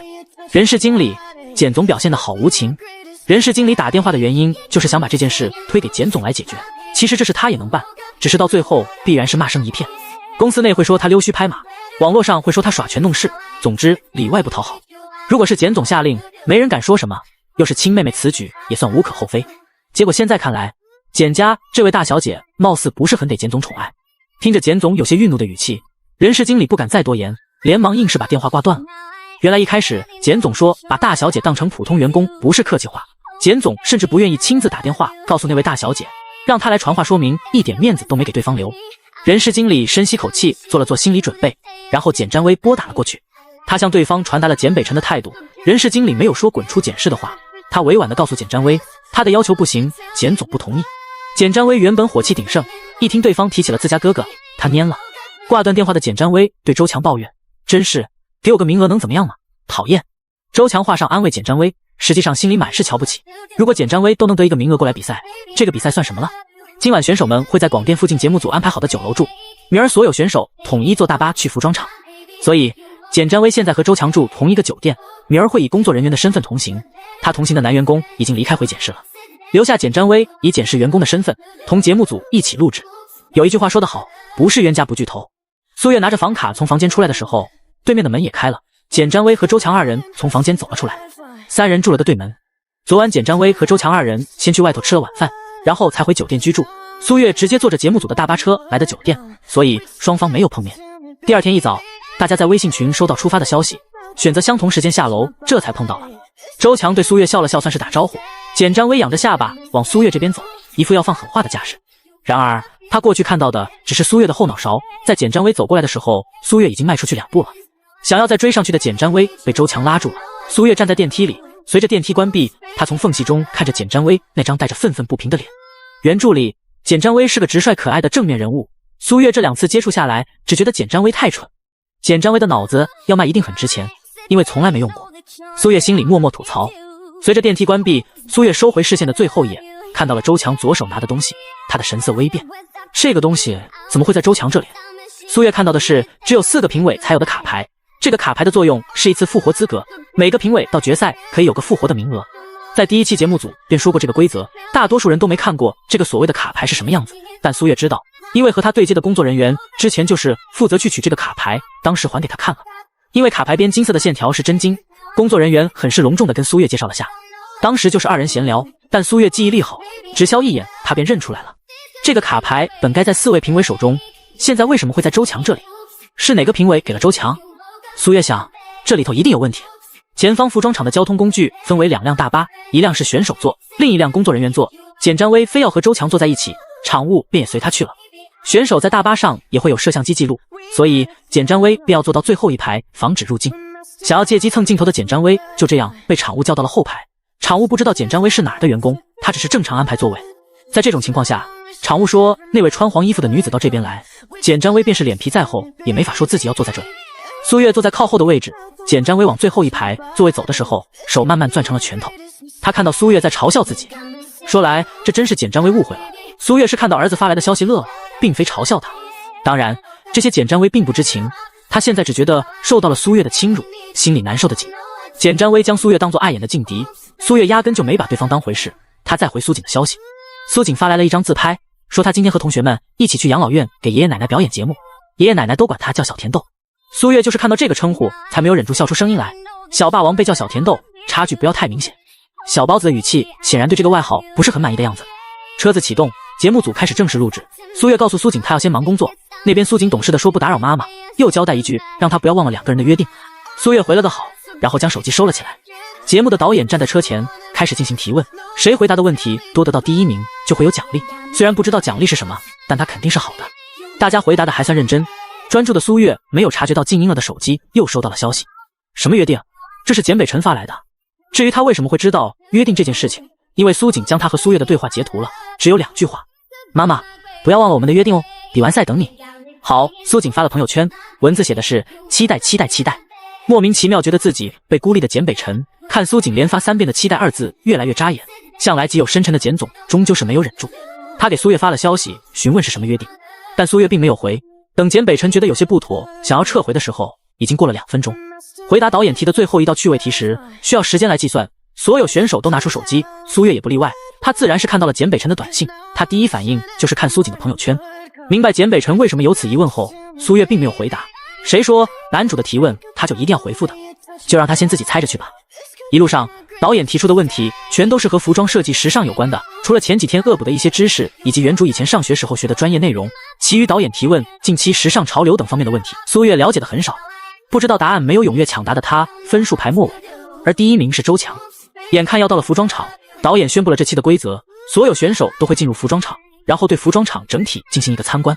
随即导演组会给个笼统的概括词语，这个词语会和接下来比赛的主题有关，选手们要自主去选择布料，每个人只可以选择5种，而得冠军的人会有一个和主题相关的提示。这的确是一个不错的奖励，这样可以尽量贴近主题来选择布料，如此设计出的作品更加贴合主题，也符合自己的心意。不少人有些懊恼，刚刚为什么没有再认真一些答题。听到这个奖励，周强有些得意地看向苏月，其他选手也看向了苏月。在众人心里，苏月不是不会题目，而是因为没当回事懒得答。对于大家投来的视线，苏月淡然一笑，什么都没说，他也不需要说什么。大家移开视线，心中开始平复自己的情绪。瞧瞧32号，这就是有实力的人，对这点优势根本不看在眼里，他们也应该保持平常心，不要因此影响了自己。周强见此，心中暗骂苏月装模作样，故意做出云淡风轻的样子，其实心里一定是嫉妒死他了。脑子是这么想，但心里那股气却怎么都下不去，自己是第1名，为什么苏月和其他选手都好似不在意的样子？诸位，你们好，我是厂长连志，欢迎你们来此参观。这时，从后身的大楼内走出一名男子，苏月一眼就认出了是上次接待他的厂长。厂长进行自我介绍后，便开始说起了服装厂的发展史，然后领着众人进到服装厂内一层层的参观。苏月跟在队伍后面走了一段路，就听前面的厂长道：好，公平一些，现在走在后面的选手到前面来，前面的选手到后面去。周强一直跟在厂长身后，每次厂长介绍什么料子的时候，他都能搭上一两句，显得自己什么都懂，博学多才。本以为自己在这个厂长面前留了好印象，对方肯定会夸奖自己知识面广等等，有必是最大服装厂的厂长夸他，这含金量是极高的，到时候在网上他又可以借此夸耀一番。结果没想到走了不到一半，厂长突然提起这个建议，周强虽然心中有些不愿，但还是换了位置。或许这个厂长就是万事讲公平的人呢。然后接下来厂长的反应明确的告诉周强，不是这样，厂长就是偏心。第71章，让周强眼热的待遇。苏月和厂长互相装作不认识对方，在这个节目里表现出熟人相识的架势，对作为参赛者的苏月有些不太好。多一事不如少一事，装不熟能避免后续许多麻烦。从连厂长的表现来看，显然对方也是这么想的。苏月站在与连厂长相隔2个人的位置，不远不近，距离正好。谁知道走在前面的连厂长介绍到纺织工具的时候，顿了顿足，不知怎么就转到了苏月身边，然后开始了让周强极为眼热的互动。这个绣娘的针法可看出什么门道没有？连枝视线扫了一圈，最后落在苏月的身上，二人四目相对。这个时候苏月如果不回答，显得他不会一般。关键是这个问题在第一次来到服装厂的时候，苏月就和厂长讨论过，所以他不可能不知道。苏月本想若是其余选手回答了，他就不用说了，结果旁人好像都不知道，就连周强也蹙起了眉头。那位绣娘用的是土族传统绣法。最终苏月开口回答，不错，苏小姐很厉害，土族传统绣法在所有选手的身上都贴着号码和姓名，所以连厂长叫苏月苏小姐并不奇怪。刚刚他也称呼周强为周小姐。随后连厂长便开始各种提问，有的问题别的设计师也能答出来，但不全面。其实苏月了解的也不多，但他第一次来的时候，连厂长全都仔细给他讲解。偏偏苏月又是个记性很好的人，特别是和时尚有关的事情，他记忆力格外强，所以对于连厂长在其他设计师听来刁钻的问题，苏月对答如流。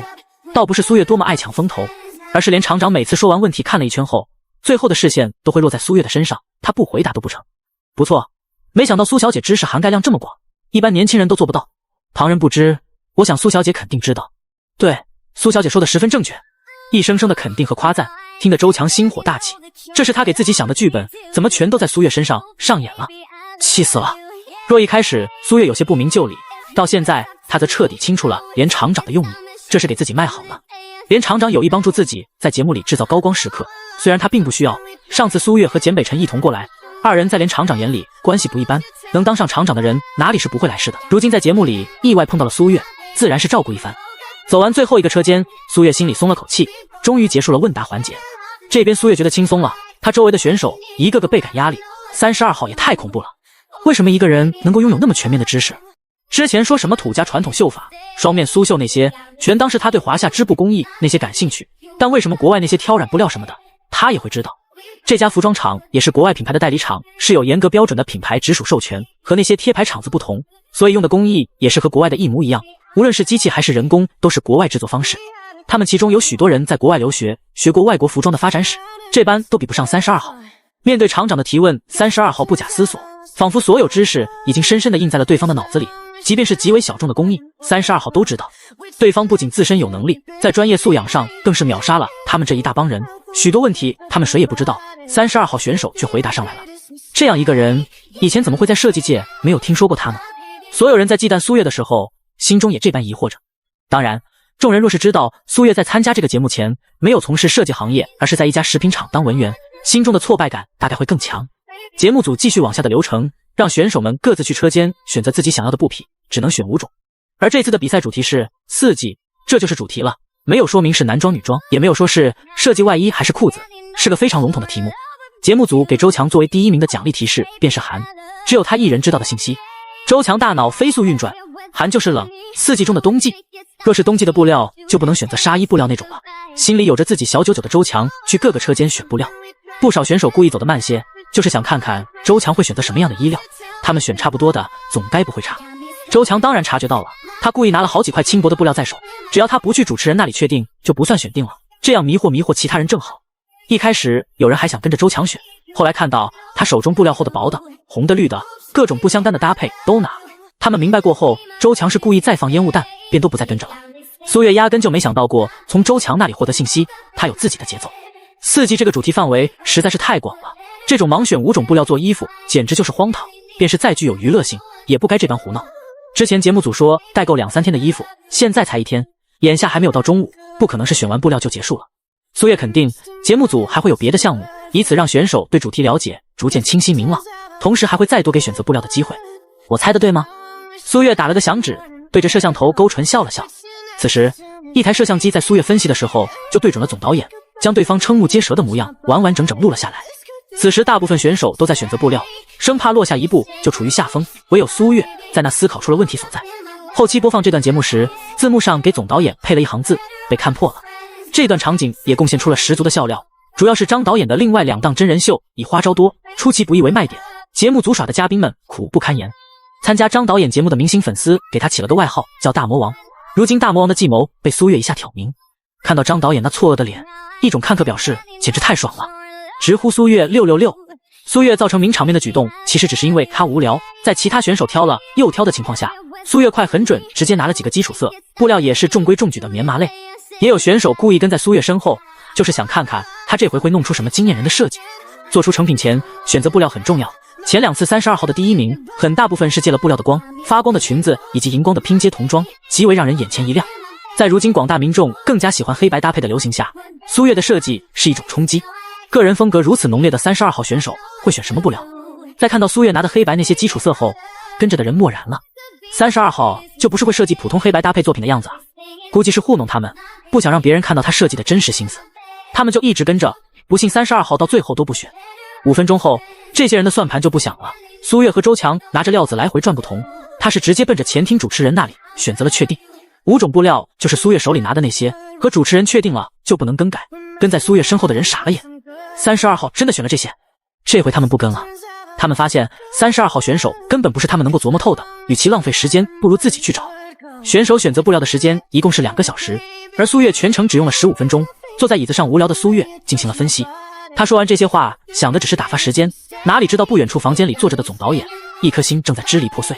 2个小时不算多久，但对于无所事事等待的苏月来说便很长了。四下观望的，所以他注意到了简占威。不远处从外面回到了前厅的连厂长本是奔着苏月来的，结果半路被简占威截住了。2人站在远离人群的柱子旁说话，苏月便是听不见，他也能猜到简占威在说什么，不外乎是在以身份压人，让连志对付他。如苏月所料，简占威的确是在搬出自己简氏大小姐的身份。简占威认为面前之人不过是简氏集团子公司旗下的一个小小厂长，对于自己所提不算过分的要求，定然是会答应，只是让厂长嘲讽2句苏月罢了。这对厂长来说算不得什么问题，表现出瞧不上对方，这是多简单的事情。交代完，简占威转身就走，他不需要回应便知道对方会照做吗？谁让他是简占威呢？简小姐的要求我很难答应，连某项来禀工作室。说完，连志大步离开，没有管简占威。没人知道，连志和简氏集团的人事经理是一个县城走出来的，看似八竿子打不着的人，其实私下有着交情。昨儿晚上人事经理就给连志打电话了，说简家小姐不好伺候，也说让他不必太过忍让，若是简家小姐闹起来，简总不会放任。所以连志回答得很硬气。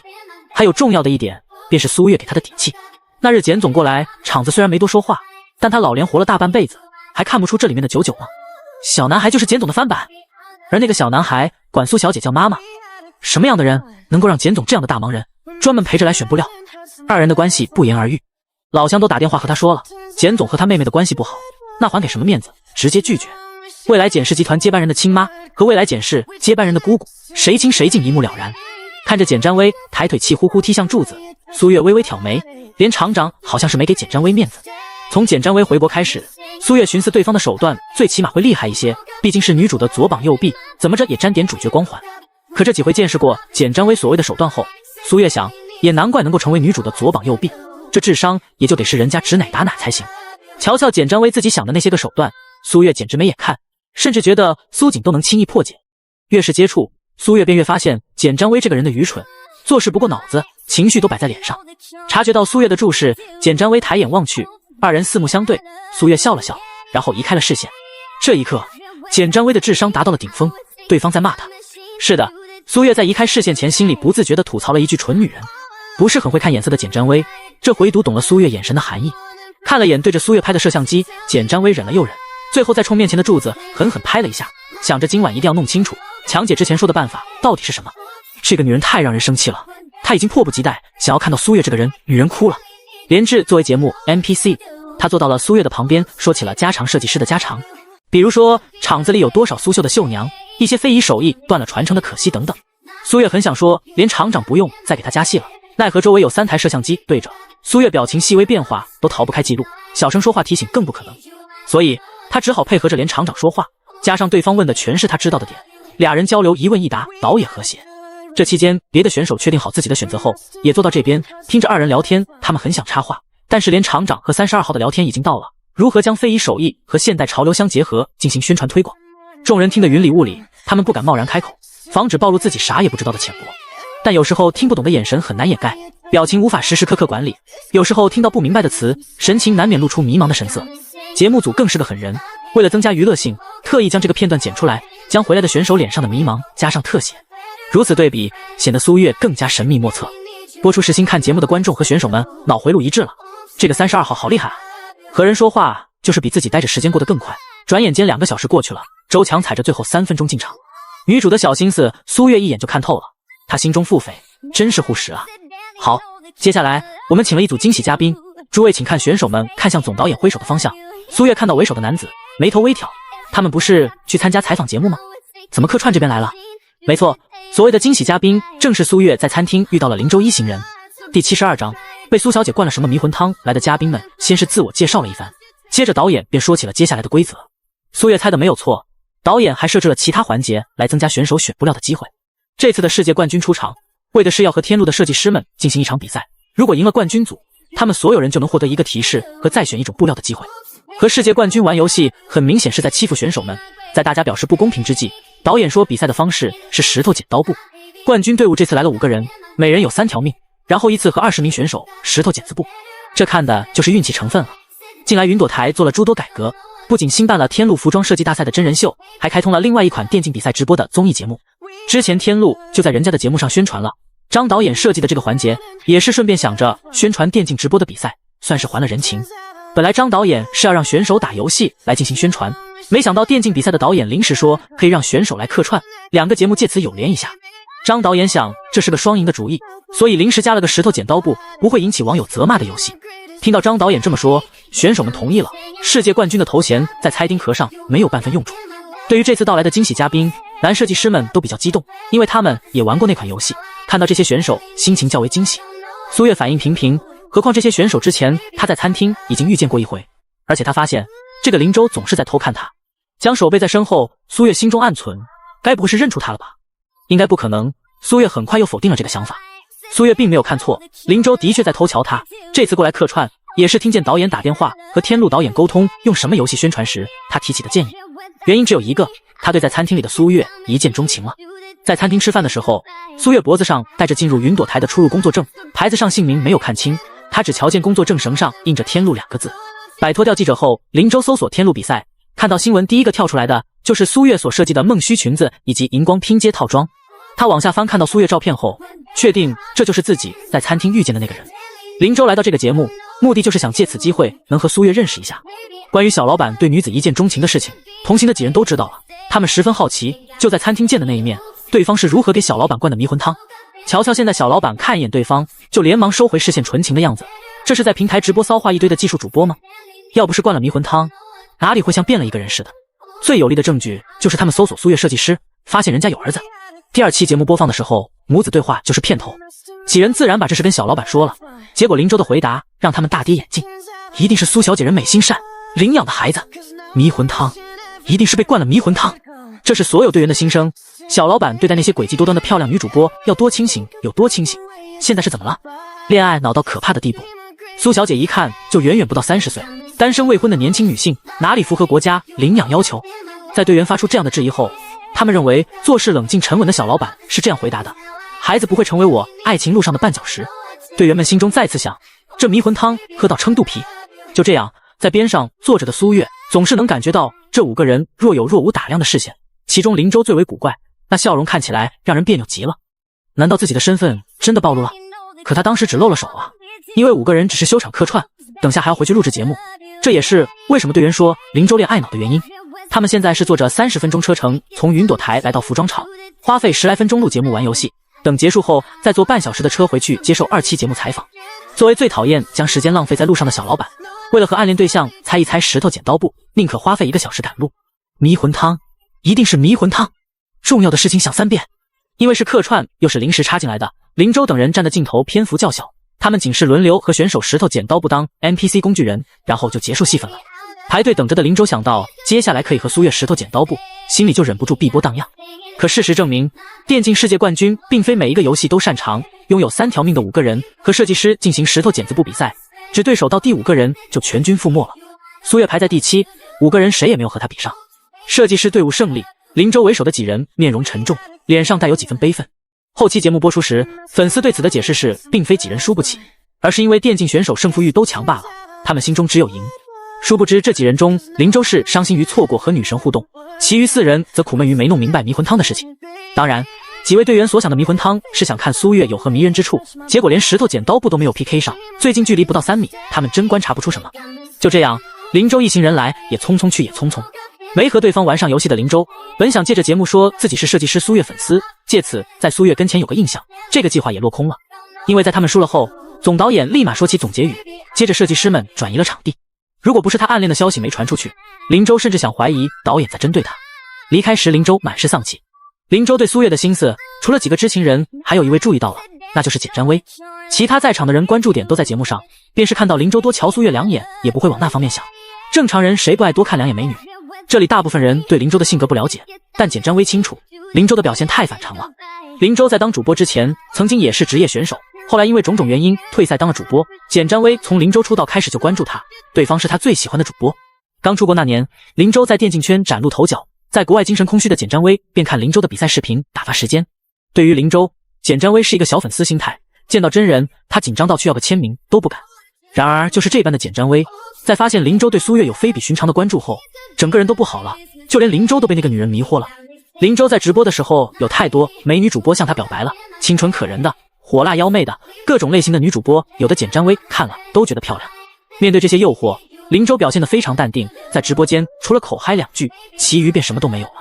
正因如此，简占薇才知道林州对苏月的反应有多特别，他根本不是会盯着女孩子出神的类型，一定是苏月暗自勾引林州了，不然林州不可能有这样的表现。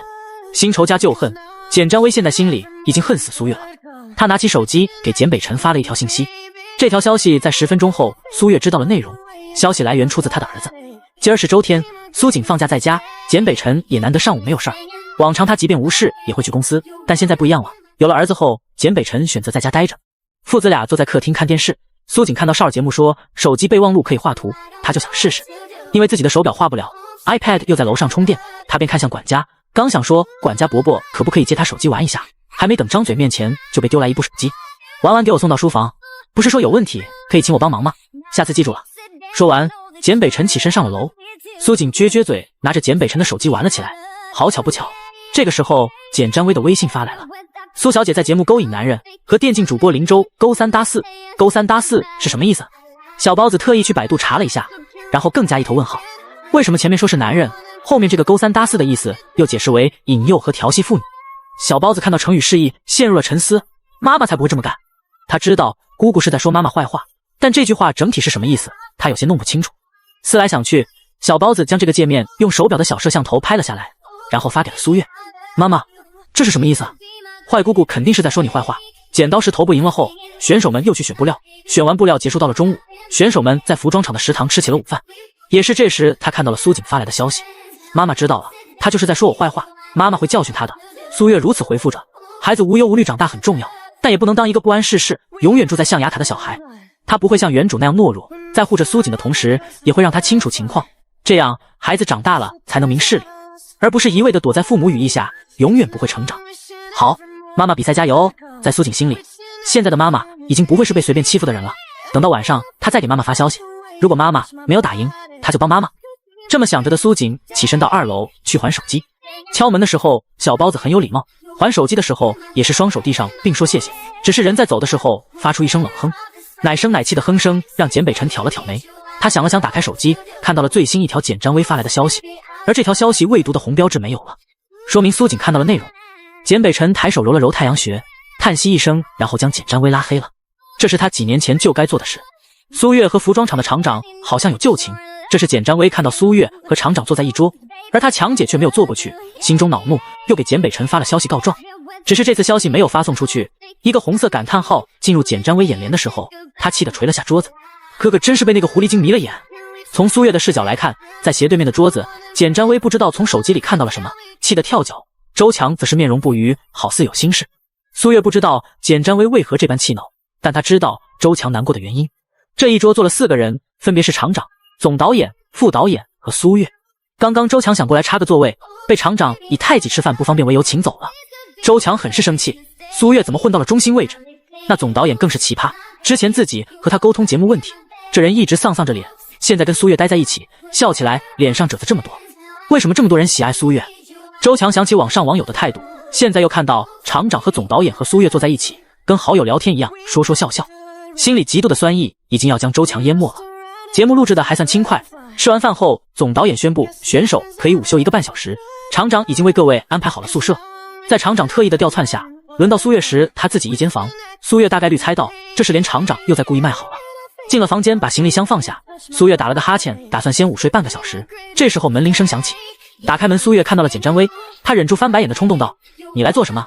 你除了给你哥发信息告状，利用自己的身份来插入剧组当工作人员，还能做什么让人刮目相看的事情？现在我要午睡，不要来打扰我，否则我立刻打电话给简北辰，让他来亲自跟你说说。”苏月快速说完，然后砰地关上了门。过来想要质问苏月和林州关系的简占薇吃了个闭门羹，并且还被教育一顿。他气愤的抬手想用力捶2下将人叫出来，但想起刚刚苏月的话，他又放下了。哥哥拉黑自己说明是不耐烦了，自己若是让苏月再联系哥哥说他的坏话，可能哥哥过来直接把他打包送到国外了。罢了，等午睡结束自己再来。走时，简占薇打了个2个哈欠，他也困了。没有搭理简占薇的苏月躺在床上，很快进入了梦乡。他不知道在自己睡着期间发生了许多的事儿，以至于睡了半个小时醒来后，看到手机的20多条的未接来电，他忍不住有些发懵。这是怎么了？第73章，听简总被骂没脑子了。20多通电话，其中有1通来电人是简北辰，剩下全是赵女士打来的。因为录节目，所以苏月把手机静音了，睡觉的时候没有调回来，她1通都没有听见。苏月先给苏母回了电话，对方接通后又是暴脾气的先说一顿：“你现在脾气大了，连我的电话都不接了是不是？刚午睡了，醒过来就赶紧给你回拨过去了。”苏月一边解释一边拿水，她忘记关窗子，顶着头吹风睡着了，导致现在嗓子说起话来跟冒烟似的。我跟你说，我特意上网查了，那林州挺有钱，以后也能养家，你也别太挑，人家小伙长相身高都不差，你怎么知道林州？苏月一口气喝了半瓶水，咽下最后一口，她满是不解地问：“今天我打麻将的时候，在麻将馆电视上看到的，参加天路比赛的选手苏月不就是你吗？”苏月越听越迷糊，挂断电话前，那头的苏母还在叮嘱苏月，让她好好抓住这次机会，优质男人错过不好找等话。苏月听得云里雾里，不过1通电话下来，倒是让她的困意没了。她看了眼未接电话，没有回给简北辰，而是打开了微信，这里也是有一连串未读消息，就连许多不联系的同事朋友都发来了消息，问她是不是有好事儿要发生了。最后苏月还是在苏锦发来的消息里弄清楚了情况。苏锦的微信发来一个链接，他底下写的是：“我在楼下看电视，简总看到了这个，他好像不是很开心。”点开链接的苏月这才知道自己被各种信息轰炸的原因。电竞比赛的综艺节目也是有摄像机全程跟录林州他们的，在回去的路上，大巴车里节目作家进行采访，询问这次过去节目联动时那么多的美女设计师有没有各位的理想型。好巧不巧，说这个问题的时候林州在直播。之前在综艺中游戏环节输了，林州抽取粉丝写的惩罚，他抽到了一张写着录节目期间也要每天录制1小时的字条。林州愿赌服输，在回程的大巴车上坐下就打开了直播，他打算一路睡回去，水直播。没想到节目组打算在回去的路上再录制一些素材，所以增加了采访环节，确定自己直播不会影响节目后，林州便将手机立在一旁不去管了。因此在节目还没有播出的时候，外面流露出的内容是林州的直播画面。直播内容的片段是林州讲着自己的理想型，在队友的起哄声中表示苏月就是他的理想型。看直播的粉丝满屏叹号，林州综合性全能型主播，他直播风格搞笑，游戏又有技术，加上长相不赖，他的男粉和女粉都不少。在各大平台的主播排行中，林州算得上数1数2的头部大主播。正因为看直播的也算是粉丝，所以他们能够察觉到林州的不一样。主播这是去客串节目把心丢那了吧？这件事很快上了热搜，同时也登上了午间娱乐节目。今儿是周日，小包子不用上学，他坐在客厅调好台，准备看下午的动画片。巧的是，动画片的台正好是娱乐节目那个台。吃过午饭，坐在客厅看着报纸的简北辰听到了这个报道。苏锦不觉得有什么，妈妈那样好，别人喜欢她很正常啊。但碍于简北辰难看的脸色，苏锦想了想，最后给苏月发了消息，也算是小小的告状，最好让妈妈对其不满，然后快点给她接回去。就这样，苏月看了苏锦的消息，才弄明白是怎么一回事。所以在录节目时，对方那带有深意的眼神，不是发现了自己的身份，而是喜欢他。如果这么解释，当时那几人的反应倒也说得通。苏月看了眼网上情况，如他预料，网友们更多人在嘴自己，很多林州的女粉都说他不要发疯了，苏月是有孩子的等言论。话虽然没有明说，但里面隐含的意思就是苏月配不上林州。也有网友表示，这两人是在炒作，为的是炒热两档节目等等，总之什么猜测都有，恶意居多。这是哪门子的无妄之灾？现在林州如果在苏月跟前，他大概会手撕了对方。刷新着页面，林州发表新的微博了，无心占用公众资源，如直播时所说，我对苏小姐很欣赏，这次是我连累对方了，在这里跟苏小姐道歉，对不起，以后我会谨言慎行。微博简短，内容清晰，这条是专门发给苏月的道歉微博。道歉微博出来后，热搜词条的热度一点点往下降，大概是林州那边撤热搜了。随后又突然爆出当红小生恋情，苏月和林州都不是什么流量偶像，网友们注意力立刻转移了，主要是这边的瓜已经吃得差不多了。然后苏月收到了一条短信，是林州发来的：苏小姐你好，我是林州，我从张导演那里要来了你的号码，想说声抱歉，我没想到会在网上造成这样的波澜，什么时候有空我请你吃饭赔罪。这条短信的背后就有些司马昭之心了。苏月没有回复，自己本身就是被林州连累的，先晾着他好了。苏月继而给简北辰回了电话，简先生打电话是有什么事情？从话筒中能够听到对方在翻文件纸张的声音。苏小姐参加天路比赛，我个人不建议你在男女方面进行炒作，当然如果苏小姐以后打算在娱乐圈活动，便当我没有说。说到娱乐圈时，简北辰眸色暗晦，声音都变得冷了几分。当时简北辰之所以脸色骤变，是他以为苏月选择和林州炒绯闻，是有了进入娱乐圈的念头。娱乐圈那个名利场会将人的贪念放大无数倍，到最后被娱乐圈吞噬的苏月，做出什么事来都有可能。如果是普通艺人倒也还好，怕的就是苏月这样敏感的身份，最后会受身旁人挑唆，经不住诱惑，从而让苏锦受伤。回到2楼后，简北辰第一反应就是打电话告诫苏月一番，结果电话那头迟迟无人接听。随后简北辰也冷静下来了，如果苏月真想进娱乐圈，起了这等心思，旁人也拦不住，再多逆耳忠言，对方只会当作是耳旁风。简北辰心里做了决定，如果苏月真的进了娱乐圈，那么他和苏锦的母亲关系也到头了。思及此，简北辰目光幽深，宛如深潭般沉寂，不能让苏月把孩子当成工具来利用。下一秒，苏月清脆的骂声从话筒里传出来：你在说什么屁话？信不信我告你诽谤啊？苏月的火彻底忍不住了，和该男主倒霉。苏月本就憋着气，谁让对方非得往枪口上撞？你哪只眼睛看到是我炒作了？上来就扣帽子，是办事严谨之人该下的定论吗？简先生，我最后再说一次，收起你那高高在上的态度，生而为人，请你长点脑子。因为苏锦的关系，我是希望与你和平共处，但你若一而再再而三的惹怒我，就别怪我不给你留情面。最后说一遍，请用脑子想事情。苏月一顿咆哮式输出，然后将电话按断了，压根不管那边简北辰的反应。火气发出去的苏月神清气爽，而挨了一顿骂的简北辰人是有些木的。他愣神了好一会儿，才将手中的文件往桌上一拍，略带薄怒道：粗鲁。此时待在门口的张特助恨不得自己今天早上晕倒生病没来上班，也不想面对现在这样令人窒息的情况。他这报表晚送10分钟是能死吗？为何要赶这个时间送来？天亡我也！张特助心中哀嚎。在苏月话语回击的前一秒，张特助敲门进来，简北辰示意他站在一旁等等，然后张特助清晰地听到了电话里苏小姐发出的声音。这也是张特助第一次看到有人敢这么狗血淋头大骂 boss， 苏小姐乃神人也。再瞧简总气成这样，只能无可奈何地骂一句粗鲁，这让张特助又想起了简小姐来检视那次的架势。人不可貌相，苏小姐看起来文静温柔，实际上是个敢对简总大声训斥的强者啊。张特助心中惊叹过后，猛然意识到自己现在的处境非常危险。在古代，窥得皇上的秘密或是见识过皇上虎落平原的惨状后，大多会被灭口，他现在就是这么个情况。正愁该怎么给自己解围的时候，张特助突然身子一僵，简总的视线看向他了。报表拿来。简北辰恢复了往日的表情，张特助连忙上前将报表递上，接下来将手头的工作都移交给李秘书。简总，我嘴巴严，您知道的，我一定不会往外说，一个字都不会。我保证，今儿你被苏小姐骂一顿的事儿不会传出去。张特助连忙举手发誓，打断接下来对方要说将他开除的话。简北辰拿笔要签字的动作一顿，然后放下笔，双手抱臂往后依靠，视线锐敏地扫向张特助。工作转接好后，去人事部报道。你接下来负责全程跟进检视投资的天路比赛节目。简北辰不缓不慢地说出后面未完的话，张特助这才知道是自己误会了，他低着头，这回不敢多说话了。不去人事报道，在这里傻站着做什么？简北辰蹙眉嫌弃道，他没有提刚刚的事，让张特助守口如瓶。是，简总，我这就去报道。张特助大步往外走，到门口时被简北辰又叫住了。时刻关注苏月的动向，有问题及时汇报。听到简北辰这般交代，张特助知道自己为什么被调动过去了。简总是不是怕苏小姐被林州撬走？一定是这样。简总您放心，我一定看好苏小姐。简北辰挥了挥手，张特助离开。这回有张特助在，苏月真有小动作别想糊弄过去。虽然张特助其人性子有些跳脱，但能力摆在那，否则也不会成为总裁特助。简北辰是个宁可杀错1000也不放过一个的性格，任由苏月说破天，他只会相信自己调查到的。然而因为苏月是孩子妈的身份，若是错杀了就很麻烦，所以简北辰在做出决定之前会很慎重。现在无非2个情况，要么是苏月的确没有别的心思，当然这点在简北辰眼中看起来可能性非常小，要么第2种是苏月藏得足够深。简北辰派张特助过去，也是想着看看能不能抓到苏月的小辫子。作为简氏集团的掌权人，有时候疑心重是个优点。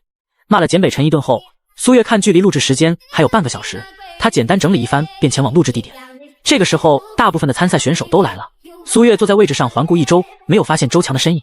参赛选手们对苏月的到来没什么特别反应，午睡过后他们还不知道网上的情况，有的醒来玩手机，那个时候热搜都撤下去了。再看工作人员们的眼神，苏月清楚他们大概是知道了。坐了5分钟左右，周强过来了，他直接走到苏月的身边道：苏小姐，咱们到那边谈谈好吗？周强指的方向是无人的角落。距离录制20分钟前，苏月跟着周强来到墙边，他还未张口，就听对方道：苏小姐，微微在房间哭得很伤心，她性子单纯就是个小孩子脾气，你别和她计较了。你知道她很喜欢主播林州，还特意和对方暧昧，真的没必要这样。见周强在这往他身上泼脏水，苏月冷笑一声，突然左手抬高，猛地挥向周强。周强人傻了，没想到苏月会突然动手，他已经忘了要如何躲，瞳孔猛地紧缩，呆愣在原地动无法动。察觉到掌风越来越近，周强紧闭双眼，然而预想的疼痛没有来，他睫毛颤抖地睁开眼，对上了苏月满是恶意肆然的笑。周小姐，自以为是的话说多了，容易挨打。说完，苏月转身离去，走的时候嘴里还嘀咕着，今儿怎么那么没有脑子的人。周强抿嘴，他看不出来苏月听进去了自己的话没有。关于林州这个人，周强当然知道苏月不是为了气简占威和对方有关系，他这样说是为了特意将这条消息暴露给苏月，让他知道简占威喜欢林州。接下来简占威对付苏月做事肯定会越来越过分，那时苏月就会想起自己说的话，从而利用林州来气简占威。到时候俩人越打越深，他可以将苏月和林州暧昧的事情透露给简哥哥，没有男人能够容忍女子给自己戴绿帽子，到时候苏月必然进不来简家的门，还会被人看作是水性杨花的女子。这是周强打的如意算盘，本以为自己说简占威对林州的心意后，对方肯定会有所反应，结果听了他说的话，苏月表情居然没有一丝变化，这人隐藏太深了。周强手攥成拳头，苏月这个人他一定要除掉。不得不说，苏月独善其身的计划非常失败，现在男主和女主都把他当作隐藏极深的人。关于周强的手段，在苏月这边相当不够看，对方想要挑拨离间，这招对简占威或许好使，但在他这边没有任何用处。一切看情况再定，必要时候他可以将计就计。苏月心里盘算着这些，不一会儿，他看到周强脸色不是很好的回到了座位上。人员到齐，时间到了，节目接续开始录制。苏月也不想其他，开始认真听规则。这期节目导演组的设计显然是趣味娱乐游戏更多些。每名选手拨给手机最后的通话人，引诱对方说出答题卡上的词语，时间最短者视为获胜。张导演拿着大喇叭说着接下来的游戏规则。苏月表情僵硬，他没听错吧？自己最后一通电话打给的人是简北辰，并且俩人闹得很不愉快，他还把对方狠狠说了一顿。第74章，领着孩子找妈妈。在录制节目前，工作人员先和选手透了底，说等下会有用到私人手机的情况，隐晦提醒选手有什么不能见人的赶紧删一删。和听到这事儿开始低头疯狂点手机屏幕的其他选手相比，苏月表现得相当问心无愧。不管是手机里的相册亦或是短信，他都无所畏惧，没有任何亏心事的苏月，手机什么都没有删除。但他万万没想到，节目组居然是要用手机打最后一通联系人的电话。此刻苏月十分后悔自己为什么没有将手机给格式化，这时候给简北辰打电话简直是吐了齿。然而手机都已经交上了去，他现在打断节目录制，将手机要回来删除通话记录再放回去，那个场景想一想都觉得社死。苏月承认自己有了侥幸的想法，之前自己打了很多次简北辰的电话，大多数都是无人接听的状态。作为简氏集团的总裁，每天有处理不完的工作，开不完的会，现在时间刚好是下午2点，算是工作比较忙的时候，所以对方也不一定能接到，不是吗？这般想着，苏月微微放下心，然后跟着其他的选手一同抽起了自己需要让对方说出话来的内容。漂亮，挺好，很简单。最后一回通话排除掉简北辰，下一个就是赵女士。苏月开始想着如何让母亲说出漂亮这个词。苏月抽到打电话的序号是16，一共20个人，他看前面所有选手绞尽脑汁的让电话那头朋友说出他们抽中的词，他从中得到了许多经验。到了第10名的周强，他拿起手机打开通话记录，周强语气甜腻腻道：“这通电话我打给简哥哥。”在这之前，周强特意拨了一下简北辰的号码，虽然没有通，但最后通话显示的就是简北辰。众选手闻言起哄，听这个名字就知道关系不简单。结果电话那头无人接听，打了3遍皆是。苏月松了口气，这么说来，自己打电话应该也不会接了，太好了。他眼底划过庆幸。电话没打通的周强下意识看向苏月，瞧见对方幸灾乐祸的表情，他心里呕极了。要不然怎么说，看一个人不顺眼，瞧着对方做什么都是错的。苏月的反应在别人看来并不出格，但周强却觉得对方在嘲笑他。最后周强退而求其次，拨了倒数第2通电话的号码，接电话的是他家别墅的司机。用了40秒，周强让对方说出了钻石这个词。上个月我哥哥送给嫂子什么礼物？这是周强说的话。在司机说了一系列各种名牌奢侈品后，最终说了个红色钻石。周强任务完成。这通电话，周强好好炫了一波自己的身家以及兄嫂感情和睦的关系。虽然没有打通简北辰的电话，但看着众选手羡慕的表情，周强下巴微扬，心里有些小得意。很快轮到了苏月，他上前拨打了电话。选手打电话时，摄像师会过来拍个手机屏幕特写，在场地后方的 LED 大屏幕上便会出现画面。大家都看到了苏月的备注男主，众人看了忍不住再次起哄，这个称呼怎么感觉比那个简哥哥听起来更黏糊暧昧，感觉好有情调哦。苏月没有关注众人的反应，他专心数着话筒里嘟嘟嘟的通话声，如果响了8下还没有接，他就挂断说没有接放弃。5、6、7、8，苏月表情故作可惜，正要抬起手按下红色键子，就听话筒传来一句苏小姐。哦，围观群众捂着嘴巴，抑制住想要尖叫的冲动，是男人的声音，听起来好酥啊。苏小姐这一声叫得那么绅士，听起来境遇惑人。能当上设计师都是脑洞很大的人，没错，凭借一个称呼，不少人已经脑补了一出大剧了，就连节目组工作人员亦是如此。Pretty 的中文是什么意思？苏月快速问道。话筒那边顿了顿，重复了一句苏月的英文，然后道漂亮。见简北辰回答了上来，苏月说了声谢谢，然后直接把手机挂断。哎呀，苏小姐真是冰雪聪明，用时最短5秒钟。主持人接话夸赞道。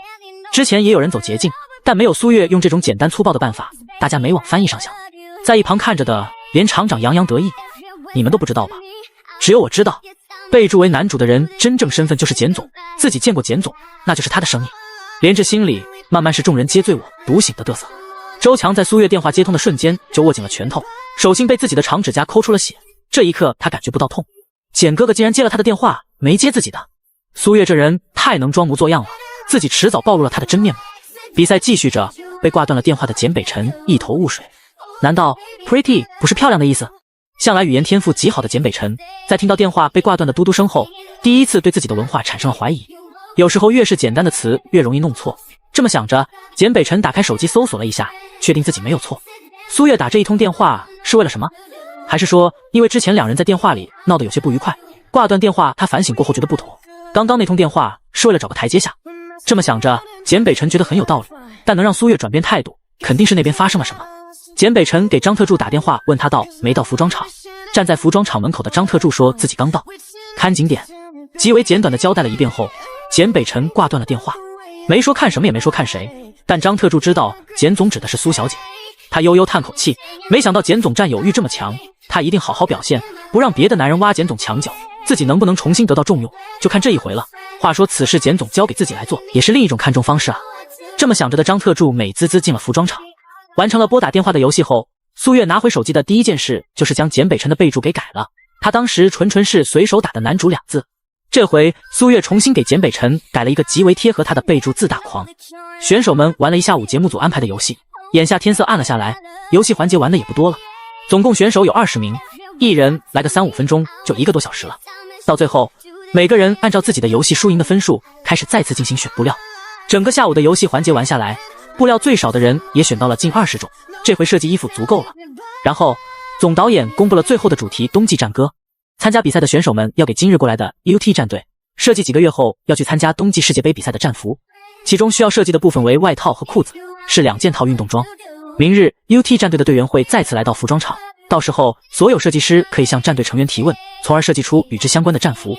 这个部分仍是临时改动的，导演原本的设计是播放 UT 战队的资料，然后让选手们自己发挥。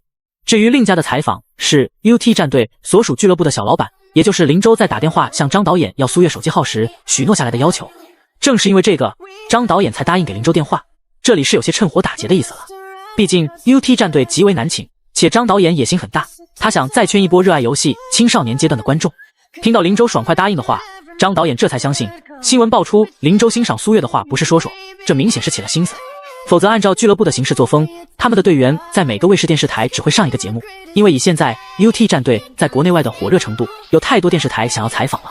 俱乐部的态度是每个电视台都参加一个节目，如此都不得罪，除非是平日关系极好的电视台，可能才会多参加2个项目，为其拉人气。现在林州答应张导演说可以专门空出1天时间来给他录节目，自己是占了很大便宜。张导演知道这都是看在苏月的脸面上，因此他对苏月笑得更欢了。节目录制结束，所有选手们去食堂吃饭，然后再回到宿舍休息。周强到食堂打了2份饭菜，然后拿着饭菜给简占薇送到房间里去的。他对简占薇说了录制节目时打电话的事情，哭了一下午，迷迷糊糊睡着的简占薇现在头疼极了，他就是在勾引哥哥。等明天我头好了，定要他好看。简占薇气得捶了下桌子。周强见自己把对方的仇恨累积上了，他笑了笑，然后关心起了简占薇的身体，听得简占薇心里感动够呛，二人那叫一个姐妹情深。从食堂吃完饭回到房间的苏月想，服装厂内的伙食真不错，她都吃撑了。摸了摸鼓起来的肚子，苏月开始搜索 UT 战队相关的信息，为明天的采访和设计做准备。此刻苏月吃饱了，另外一头的父子俩还在饿肚子。二人此刻所在的位置正是服装厂的门口。上次简北辰来过后，安保系统便录入了他的指纹，到了门卫，他按了指纹，保安见状直接将人放行了。所以简北辰一路来的静悄悄，旁人谁也不知道了。他手里牵着的小包子还在一抽一抽的小声哭着。简北辰颇为头疼的揉了揉太阳穴道，再哭我就不陪你找妈妈了。听到这，小包子闭住了嘴。简北辰很讨厌小孩子哭嚎，但苏锦的哭全程安静无声，唯有控制不住气息时会抽泣2下。儿子这种哭法让简北辰看得心疼，本想把人晾在一边，让小孩子知道不是什么事情哭一哭就能达到目的的。在书房办公了2个小时的简北辰下楼发现苏锦还在哭，管家心疼地说就没停过。简北辰心软了，看着还在流泪的儿子也顾不得几点，他带着苏锦来到了服装厂找苏月。苏锦这个哭也是有些莫名其妙，下午看了1个小时动画片后，打着哈欠说困了要去睡，睡了3个小时人是哭醒的，然后说什么都要找妈妈。简北辰问什么他也不说，就哭闹着要找妈妈。等简北辰从书房下楼时，看到苏锦的2只小葡萄似的眼睛已经肿成核桃了。管家忧心忡忡地说孩子小，再哭容易哭坏了，便是成年人这么哭也不是个事儿。最后简北辰认输了，他带着苏锦过来找妈妈。一路上虽然小包子还是抽泣着，但他不再流眼泪，眼睛里也没有那么红了。简北辰打算先去厂长办公室问问苏月住在哪里，没想到在走廊就碰到了连厂长。简总，您什么时候来的？说一声我好去迎接您啊。看到简北辰，连厂长热切地上前打招呼。他看了看苏锦，然后口袋一问道，您这个时间过来是？简北辰正欲开口，连厂长直接自问自答了起来，是要找苏小姐吧？她在408房间，我领您过去。连厂长心中叹息，没想到简总在感情里是这么粘人的性子，真是人不可貌相。在简北辰不知情下，这是今日被扣上的第2顶帽子。不用，我自己过去。简北辰拒绝了，然后领着苏锦上了电梯，按下4层。连厂长忙说好，看着简北辰的身影消失在眼前，他暗暗感慨道，也是个痴情人啊，简痴情。北辰到了4楼408宿舍后，他按了门铃。苏月手机放着 UT 战队的简介，他人正在厨房洗水果。服装厂给参赛选手安排住的都是小公寓楼，日常生活所用应有尽有。他现在洗的草莓、葡萄等水果是张特助送的。下午的时候，苏月见到张特助，听对方说他现在负责跟进简氏的投资项目，换言之就是之前那个男员工撤了，现在张特助来接任。总裁身边的特助来跟项目，还是一个成熟的投资项目，苏月想不疑心都不行。吃了颗葡萄，苏月想，就算张特助是男主的狗腿子，他也不怕，对方爱怎么当眼线就怎么当。还是那句话，他无愧于心。葡萄真甜。苏月拿起第2颗葡萄塞进嘴里，这时他听到门铃响起。苏月看清门外来的2人后，他惊呆了，男主为什么带着小包子过来了？妈妈，呜呜！苏锦猛地往前一冲，抱住苏月的大腿呜呜起来，好似受了极大的委屈。苏月被苏锦的冲力撞得往后退了2步，简北辰趁机走进屋内，然后关上了门。他没走的原因是想弄清楚苏锦到底是为什么突然醒来哭着要找妈妈。苏月将苏锦拎起来，抱在怀中来回晃着哼歌青红小包子。苏月的本意是想让苏锦不要哭，稳定下情绪，结果苏锦睡着了，眼底还挂着泪花，哭着入睡不好。可看了眼时间已经9点多了，苏月便没有叫醒苏锦。刚才他在自己怀里，情绪没那么激动，应当没事。将苏锦小心放在床上，苏月转身看向简北辰，目光极为不善。简北辰，他可以解释。第75章，男主出现比一巴掌都好使，苏锦的哭泣真的完全没有任何预兆。下午看动画片还好好的，睡觉之前还跟呱呱在花园里玩了好一阵子，丝毫看不出半分异常。谁知一觉醒来，突然就哭得极为崩溃，情绪收敛不住的那种。若非看苏锦实在太过伤心，按照简北辰的性子，他不会顺着苏锦来到服装厂这边。听着简北辰的讲述，苏月眉头皱得极紧，在这方面男主倒不至于撒谎。现在他有些怀疑自己将孩子送到男主身边到底是不是正确决定了。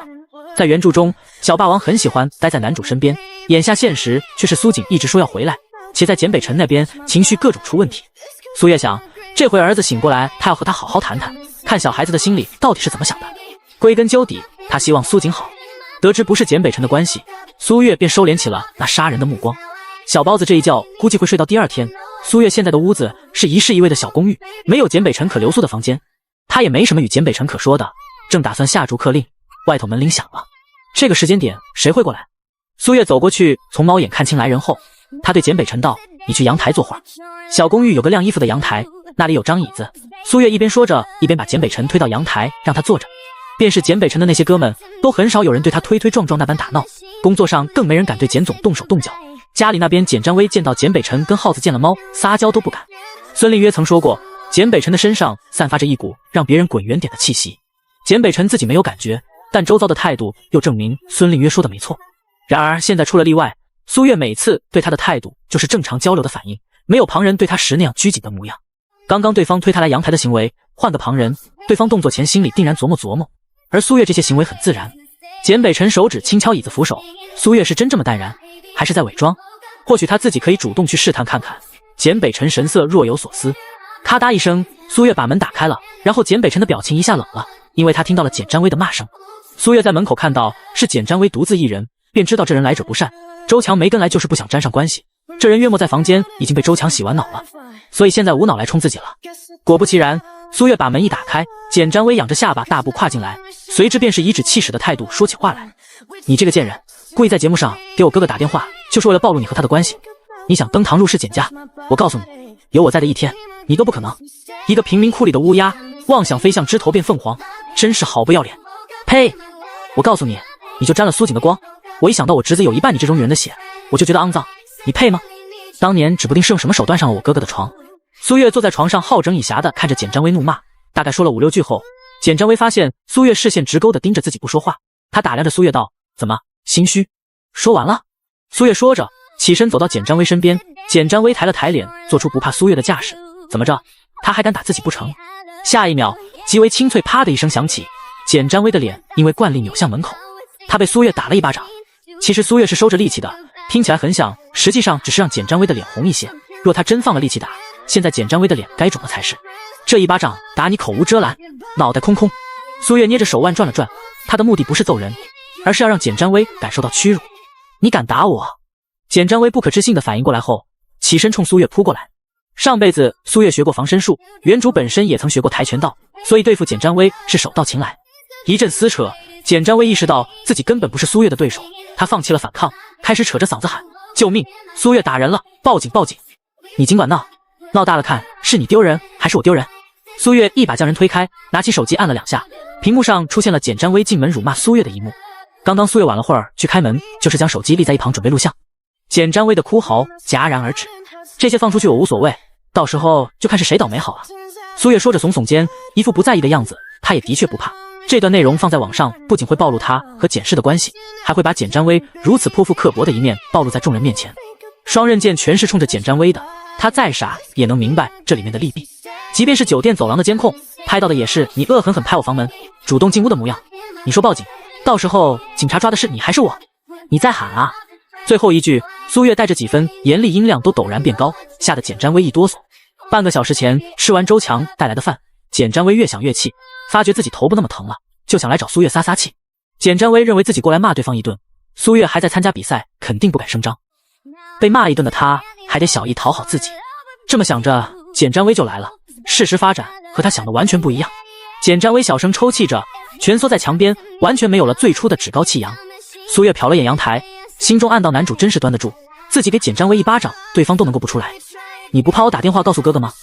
简占威终于想到了能够威胁苏月的点，他侧过脸道：“你把我的脸打成这样，我去跟哥哥说，他会怎么想你？”苏月刚才让简北辰去阳台，为的就是让他听听简占威有多不可理喻。对方说话若不是那么难听，苏月没想动手打简占威，谁叫简占威一口一个贱人，又说苏锦的血肮脏那一类的话，苏月能忍才怪了。之前想明白自己不必纠结男女主问题后，苏月就不怕和男主撕破脸皮。他这巴掌也是在向男主表态，自己不是任人捏扁揉圆的性格，所谓的身份在他眼里什么都不是。简北辰不是一直觉得他对简家有企图吗？这一巴掌总该让他清楚，自己真的无心入住简家了。毕竟若是有一心，怎么可能不巴结未来小姑子？自己这巴掌打的可是奔结仇去的，何必舍近求远呢？简先生，不出来看看你妹妹吗？苏月冲着阳台方向扬声说道。自己从来立为他人着想的人设，至于男主和妹妹在这个情况相见会不会尴尬，不在苏月的考虑范围内。如果可以，他今晚就想借着男主的手解决了简占威这个麻烦精，自己好好参加节目。简占威在旁总是一副苦大仇深的眼神看着自己，虽然对他没什么影响，但冷不丁眼神意外对上是挺膈应人的。阳台的简北辰走了出来，对方表情冷凝，看起来有些冷酷，这人比刚才进阳台之前又冷了几分。苏月以为简占威会趁机告状，结果他发现简占威的脸色一下变得面无血色如白纸，刚才还能和自己叫嚣两句，现在整个人恨不得钻地缝里面去似的。苏月眼神微顿，简占威的反应怎么和自己想的不一样？躲着的简北辰在妹妹挨打的时候没有出来，他不该是那个视线躲闪的那个吗？现在对方满是气定神闲，反倒简占威看起来才是心虚的人。这妈妈怎么了？这时候苏锦醒了，苏月一门心思想要对付简占威，忘记儿子还在睡觉了。没事没事。苏月上前将小包子抱起来，轻声哄着。苏锦揉了揉眼睛，看清地上坐着的人，他哼了一声道：坏姑姑。将儿子抱在怀里，苏月心中庆幸，还好儿子没听到简占威那番蠢话。简北辰薄唇微抿，苏锦就连对简占威都叫姑姑了，却还不曾叫自己一声爸爸。你们兄妹有话要说，就去对面的房间，小孩子还要睡觉。苏月下着逐客令。简北辰视线落在满眼困意迷迷糊糊的苏锦，他看向简占威，语气凉飕飕道：过来。说着他出了房间，简占威站起身，低垂着头老实跟在后面。可以说是简北辰出现后，简占威他大气都不敢喘。在电话里，简占威还能壮着胆去说一说，见了面胆子瞬间小了10倍。简占威不仅顺从地跟了出去，他还将苏月的房门给轻轻带上了。苏月没想到简北辰一出场，比他打了一巴掌都好使。没事继续睡，苏月来回悠着苏锦，想着让他接着睡，结果苏锦瞪着大眼睛，眨都不眨地盯着苏月看，然后又一抽一抽地哭了起来。怎么了？怎么？见苏锦没有睡觉的意思，且竟然又委屈地哭了起来，他连忙给儿子擦着眼泪，柔声安慰着，告诉妈妈为什么哭好不好？妈妈死了，妈死了。苏锦哭得直打嗝，回话说得断断续续。小锦哭得这么伤心，是做梦梦见妈妈死了吗？梦都是反的，你梦见妈妈死了，说明妈妈在现实会活得很好。苏月一边说着，一边给苏锦顺气。不是的，是真的，妈妈死了，周阿姨嫁给了爸爸，她总说妈妈的坏话，他们都说妈妈不好，妈妈最后死了。呜。听着苏锦的呜咽的带着哭腔，苏月不禁心下一凛，她轻哄着说道：那小锦给妈妈说说你梦见什么了，有问题咱们一起解决好不好？苏锦嗯了一声，然后讲起了自己的梦，虽然说的颠三倒四，但苏月听明白了。小包子竟然梦到了原著中的内容，他哭是因为发现自己醒来居然睡在了梦中的床上，难道妈妈真死了吗？心中惶恐的小包子开始找苏月，想到最后妈妈死了，自己永远见不到妈妈，苏锦的眼泪就忍不住往下流。妈妈不要死，我再也不调皮了。苏锦说着眼里又蓄满泪水。5岁的苏锦无法理解梦境中的情况，但他记得在得知妈妈死亡消息时，心里那瞬间的空洞感，这让他很害怕，很害怕。苏锦紧紧搂着苏月，仿佛手指松一点人就会不见了一般。苏月不知道苏锦的梦是怎么回事，他讲述的梦境和原著大致符合，但若是因为周强的出现而自身警觉，梦到这种内容也不是没有可能。梦就是梦，都是假的。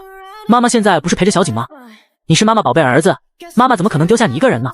苏月哄着苏锦，说了许多话来安抚小包子。小锦要不要留下来明天看妈妈录节目？要。苏锦回答的中气十足，不再是一副被遗弃的小狗样，他已经从梦中的情绪抽离开了。到底是小孩子，经过苏月的轻哄，便觉得梦没有那么可怕了，妈妈也不会死。好，那现在就睡哦，明天录节目要早起呢。苏月把苏锦放在床上，给他盖上小被子，然后躺下搂着儿子一起睡，手掌一下下的轻拍着苏锦。苏锦这回没有哭了，他睡着的时候嘴角都是翘起来的，想到明天可以看妈妈录节目，他特别期待。哭也是个力气活，疲倦的苏锦当下很快就睡了。苏月听着儿子呼吸平稳下来，他小心起床，然后走到门口，想看看简北辰走了没有。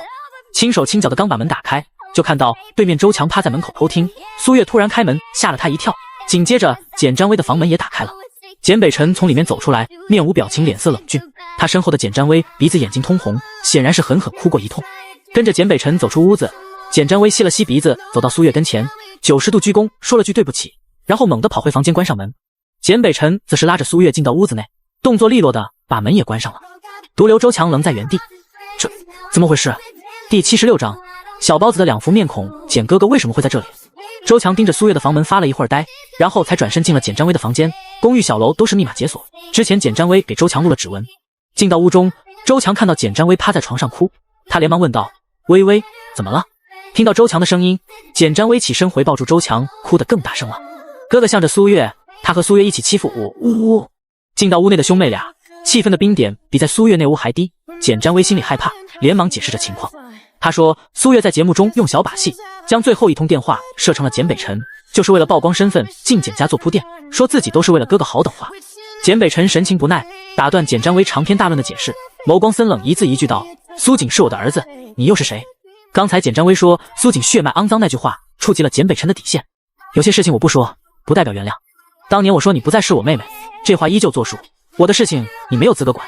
本想着让简占威试探苏月，听到简占威说的话后，他觉得自己想了昏招，到头来苏月没有试出什么，苏锦因此受伤太过得不偿失。好在刚刚苏锦睡着了，若是醒着听见那番话，小孩子内心该有多么难过。想到这里，简北辰眼底戾气窜起，神色更加冷漠。简占威表情正然，嘴里喃喃叫着哥哥，他以为这次回国两人通了电话就是原谅他了。给苏月道歉，以后你想做什么我不管你，但别再让我知道你假借为我好的名义找他人麻烦。简北辰厉声说着，简占威眼泪哗哗的流，这样的哥哥让他感到陌生，他也知道这是自己的报应。然后简北辰领着简占威出门，发生了刚才的一幕。周强问着简占威到底怎么回事，简占威说了那句话后就只是哭，过往的事情他实在难以启齿。强姐，你先回去吧，我想睡了。头一回简占威没有向周强袒露心事，周强眉头紧皱，他越来越搞不清楚情况了，但知心姐姐的人设还要继续扮演。周强话语温柔道：好，微微不要伤心了，好好睡一觉，明天我再来看你。说完，周强走到门口时故意停下脚步，然而并没有听到挽留声，他脸色微微发沉，走出了房间。周强原本是想趴在苏月房间门口看能不能听见动静，结果走廊尽头的窗户那里有个男人在抽烟，他只好先回了自己的房间。彼时苏月在给简北辰小声地解释着苏锦哭泣的原因，他说得很简短，小孩子做噩梦了，思绪混乱之下错把梦境当真实，才会这般慌乱。简北辰往沙发后面靠了靠，同样用着不吵醒苏锦的低声问道：他做了什么梦？苏月太阳穴跳了跳，他用没有任何起伏的语调回答：梦见我死了。简北辰眼底闪过一抹稍纵即逝的笑意，苏月并没有捕捉到。其实简北辰在来时的路上也想到了，小孩子这般哭着找妈妈，定然是被梦魇着了。本以为苏锦自己能够平复，结果他哭起来没完。果然，现在来见到苏月后，人就好了。简占威他，苏月欲言又止，以后他在诗里，苏小姐尽管教训便是。简北辰话语冰冷，眼中无半分温情。原著书中关于男主和简占威的互动描写少得可怜，更多是简占威与周强来回有呼应。现在看来，兄妹二人似乎有很大的裂痕。但凡简北辰有当哥哥的心，这一巴掌他不会提都不提。苏月心里有了数，男主对待家人并非爱的深沉，那是打心底里的疏离。我答应了苏锦，明天让他看节目。苏月话没说完，他的意思是让简北辰现在先离开，到时候他会带着苏锦回去。就断了句话，来回呼吸口气的功夫，简北辰便接过话来道：好，正好明日我无事，苏小姐早些休息。说完，简北辰走到门口，对苏月点了下头，示意他先走了。门被关上，简北辰走了。苏月想，简北辰是要陪着苏锦一起看录节目，也成，到时候亲爸爸看过孩子，比起工作人员更让他放心。这般想着，苏月将灯关上，上床搂着小包子进入了梦乡。第二天是苏锦叫醒苏月的，他好饿。看了眼时间是6点，距离7点半去化妆室还有1个半小时。听见儿子嚷嚷饿，苏月快速起身洗漱，然后领着小包子去了食堂。一路上碰到的工作人员都和苏月打招呼，苏月也毫不避讳地介绍苏锦是他的儿子。苏锦全程洋溢着笑脸，一副我是妈妈乖宝宝的可爱模样，得到了不少的夸赞。打完饭，苏月领着苏锦正要去一旁坐着，走到一半碰到张导演，对方邀请便坐了一桌。导演很喜欢苏锦，吃饭的时候说话逗着小朋友，时不时发出爽朗笑声。32号选手和导演有亲戚吧？不然张导演平常各种严肃，怎么对上32选手每每都是喜笑颜开的？一众选手心里嘀咕着。苏月和工作人员关系处得不错，但他和选手们没有一个关系熟络的。所有选手对苏月心里都有些戒备，说话间总是隔着一层，一次两次下来，苏月能不和选手交流就不与他们交流。天路是个比赛，也不是来交朋友的。显然其他选手更加明确这点，所以对苏月这个冠军绊脚石格外的敌视。小孩子吃得慢，张导演吃完就去看现场的布置了。桌上只剩下苏月母子俩，苏锦小口的吃着茶叶蛋，苏月给他吹着粥。大人觉得适宜的温度，对小孩子来说还是烫。这时，头戴鸭舌帽，脸上戴着黑色口罩，一身蓝色运动装的男子坐在了苏月的对面。来人什么早饭都没拿，而且周围还有空位置。苏月蹙眉，正欲开口询问是否有事，就听苏锦在他耳边用气声提醒道：“简总哦，不好意思，有些感冒。”这时，对面之人也开口了。苏月嘴角微抽，他竟然还没有小包子有眼力。简北辰说话带了点鼻音，嗓子微哑，听着像是着凉了。待会简北辰要抱着苏锦去现场看节目，为了不传染给孩子，他戴了口罩，正好也掩藏一下身份。今日简北辰穿的蓝色运动装，倒是和节目组工作人员穿的蓝色半截袖有些搭。苏月看了眼时间，已经7点10分了。粥吹得差不多，他把其放在苏锦的手边。走之前交代简北辰道：“我去化妆室了，待会你们吃完出了食堂往左拐就是录制棚，到时候拿着这个就不会有人拦了。”将脖间的工作牌摘下放在桌上，苏月大步离开。现在他可以刷脸进入录影棚，在场内便不需要工作牌了。苏月走后，原本小口抿着茶叶蛋的苏锦一下子把半颗茶叶蛋都塞进了嘴里，大口吃蛋的结果就是噎得他直抻脖。简北辰见状，连忙拿勺子喂儿子一口粥。苏锦喉间蛋黄，这才顺着粥进肚。我吃好了，咱们快去找妈妈吧。坐在食堂的椅子上，苏锦的小短腿都碰不到地上。刚刚坐椅子，他是让苏月抱上来的。如果苏月在，他肯定撒娇要苏月抱下来，但他此刻身边的人是简北辰。小包子扫了眼对面的便宜爸爸，直接一个弹跳从椅子上落在地面，走了2步，见简北辰不动，他催促道：“快点呀！”简北辰心很酸。在苏月来到食堂之前，简北辰就已经到了，所以他全程看到了儿子是如何对苏月撒娇卖萌。吃早餐的时候还主动给对方加咸菜，和眼下面对自己的时候完全不同。如果说在面对苏月的时候，苏锦是软萌萌的小包子，那么对着简北辰就是另外一副面孔，小小硬汉，笑都不露齿。苏锦屁颠屁颠跑在前面，简北辰跟在后面，心情很不好。对比苏月这个亲妈，苏锦对他就像个后爸。此刻简北辰脑中突然闪过最初见面时苏锦说他是坏人的场面，他心下一凛。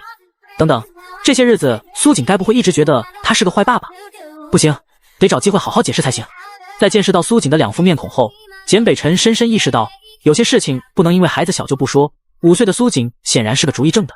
思及此，简北辰揉了揉太阳穴，这对母子俩在各方面真是完全不按套路出牌。录制节目的仓库大门旁有2名工作人员守着。苏锦跑到跟前，发现有着工作证的爸爸跟在后面，他又跑回去拉着简北辰的手，让他快些走。感受着被儿子抓住的手，简北辰心里有股说不出来的奇妙，这是儿子第一次主动的牵他，主动的。到了仓库门口，简北辰直接将苏锦抱起，然后给工作人员看了工作证，进到里头。此时节目刚刚开始录制，和许多6点便过来拜托化妆师好好给自己设计妆容的选手相比，苏月的妆相当素淡。化妆师本意是想给苏月画个小狐狸妆，被他拒绝了，最后只是简单擦了粉底，涂个口红，甚至眼妆都没有画。一些时尚界的博主也好，设计师也好，很多人喜欢把自己打扮得标新立异，仿佛这样能证明普通人理解不了的时尚在他们身上。例如这次比赛，选手们亮眼的打扮想要体现时尚感是其一，还有重要的一点是让观众记住他们。如今录到第3期了，大家心里清楚，这不是单纯的设计比赛，网友的投票也很重要，所以不少人一早就来化妆了。而苏月不需要这些花里胡哨，不管什么时候，作品是她最大的底气。这其中也有例外，周强他是自己带了化妆师，直接在房间化的妆。为了达到无瑕疵，周强让化妆师化了2遍。他和那些选手的想法不同，周强化妆只是为了显得自己处处完美。在这方面耽误了会儿时间的周强，是踩点来录制棚的。忙着上镜好看化妆的周强，如此便没时间去看看简占薇如何。进场后，周强环顾四周，没有看到简占薇的人影。难道这枚棋子要无用吗？主持人的开场白打断了周强的思考。大家早上好，我是主持人林宗。接下来主持人介绍着规则，节目组先安排选手们玩一会小游戏，等半个小时后 UT 战队的大巴车到了，就可以开始进行下个环节的录制了。简北辰来到现场后，张特助立马迎了过来。他第一眼没认出简北辰，也不知道自家 boss 过来了。之所以奔过来，是因为看到苏锦。跟叔叔过来，给你找个靠前的位置好不好？走近的张特助仍然没有认出简北辰，主要是他的视线没有放在抱着苏锦的人身上。因为穿着相同色系的衣服，潜意识里张特助直接把简北辰当作工作人员了。谢谢，但我不认识你。听到张特助的提议，苏锦很心动，但他记得妈妈的嘱咐，不要和陌生人走。这么想着，苏锦转身搂住了简北辰的脖子。如果自己被抢走了，便宜爸爸就太没用了。本来就对简北辰就很嫌弃的苏锦如此想着。张特助见此，终于把注意力放在了抱着苏锦的人身上，和对方的眼神相处后，张特助吓得往后退了一步，颤巍巍低声叫：“简总！”能当简氏集团的特助，本身便有极好的控制力，在这样的场合下，张特助没有让自己拔高声音惊呼，平白引人注意。座位在哪？简北辰问着。这个仓库是临时搭建的场地，没有观众席，工作人员也是在不被录到的距离将现场围成了一圈。一进来的简北辰就在想给苏锦选个什么地方观看，离得远了，这孩子肯定不乐意。在这边，导演的后面既可以看现场，又能从显示屏看。张特助笑容狗腿，指着人群里面的位置，带路。就这样，简北辰和苏锦得到了贵宾席导演身后的位置，被一大一小占着座儿。张特助选择站在一旁守候，心想早知道再多拿个椅子了。节目录制的间隙，苏锦看节目发出好几声笑，里面有两个叔叔答题好蠢，孩童的笑清透爽朗，让听的人也忍不住会心一笑。副导演请示导演要不要重录，因为是现场收音，故此将小孩子的笑声都收进去了。张导演摆了摆手，示意不必管，这样录制才自然，且孩子笑的地方都很好，正是留白空隙处，可以做串场剪辑。半个小时后过去，录完了一个环节后，从外面进来了一帮人，主持人斩首说道：“接下来欢迎我们的特邀嘉宾 UT 战队。”录制节目的摄像头直接一个旋转，对准门口方向。简北辰顺势望去，第一眼看到的就是走到最末尾的男子，那是林家二公子，简北辰认得。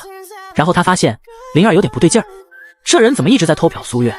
第77章复杂的三角关系比赛的题目是给 UT 战队设计队服，接受采访的自然是 UT 战队，林州是作为俱乐部领导跟着来的，故此 UT 战队到舞台中央落座，林州则是被张导演招手叫了过去。张导演让身旁的副导演去舞台另一边盯着，他示意林州坐在副导演的位置，林州也不客气，直接坐下了，正好是简北辰的前方。简北辰认出了林州，林州没有注意身后戴着口罩全副武装的工作人员，同时苏锦个头太小，他被笼罩在简北辰身体因灯光打出的阴影中，林州同样没有看到。也正是因为这个角度，简北辰才发现林州的视线不对劲儿。所有人都是哪位选手提问，大家便方向看着哪边，林州他不，整个人视线固定在一个位置。与林州同一个角度的简北辰一眼就看出了对方在瞧着谁。简北辰凝视，他以为林州节目里那番回答是因为苏月要和他炒作，可现在私下他还这么表现，那就有些耐人寻味了。男人最了解男人，即便看到的仅是林州后脑勺，简北辰也知道对方的眼神多么热烈。他为什么一直看妈妈？这时一旁的苏锦抬起小手拍了拍简北辰的肩膀，然后站起身在他旁边小声耳语。站起来的苏锦和坐着的简北辰一边高，苏锦是妈妈向日葵，看一眼别人就要收回视线看三眼妈妈。小包子也因此注意到了前面的那个人一直在看着自己的妈妈。小包子想不明白为什么，他便问了简北辰。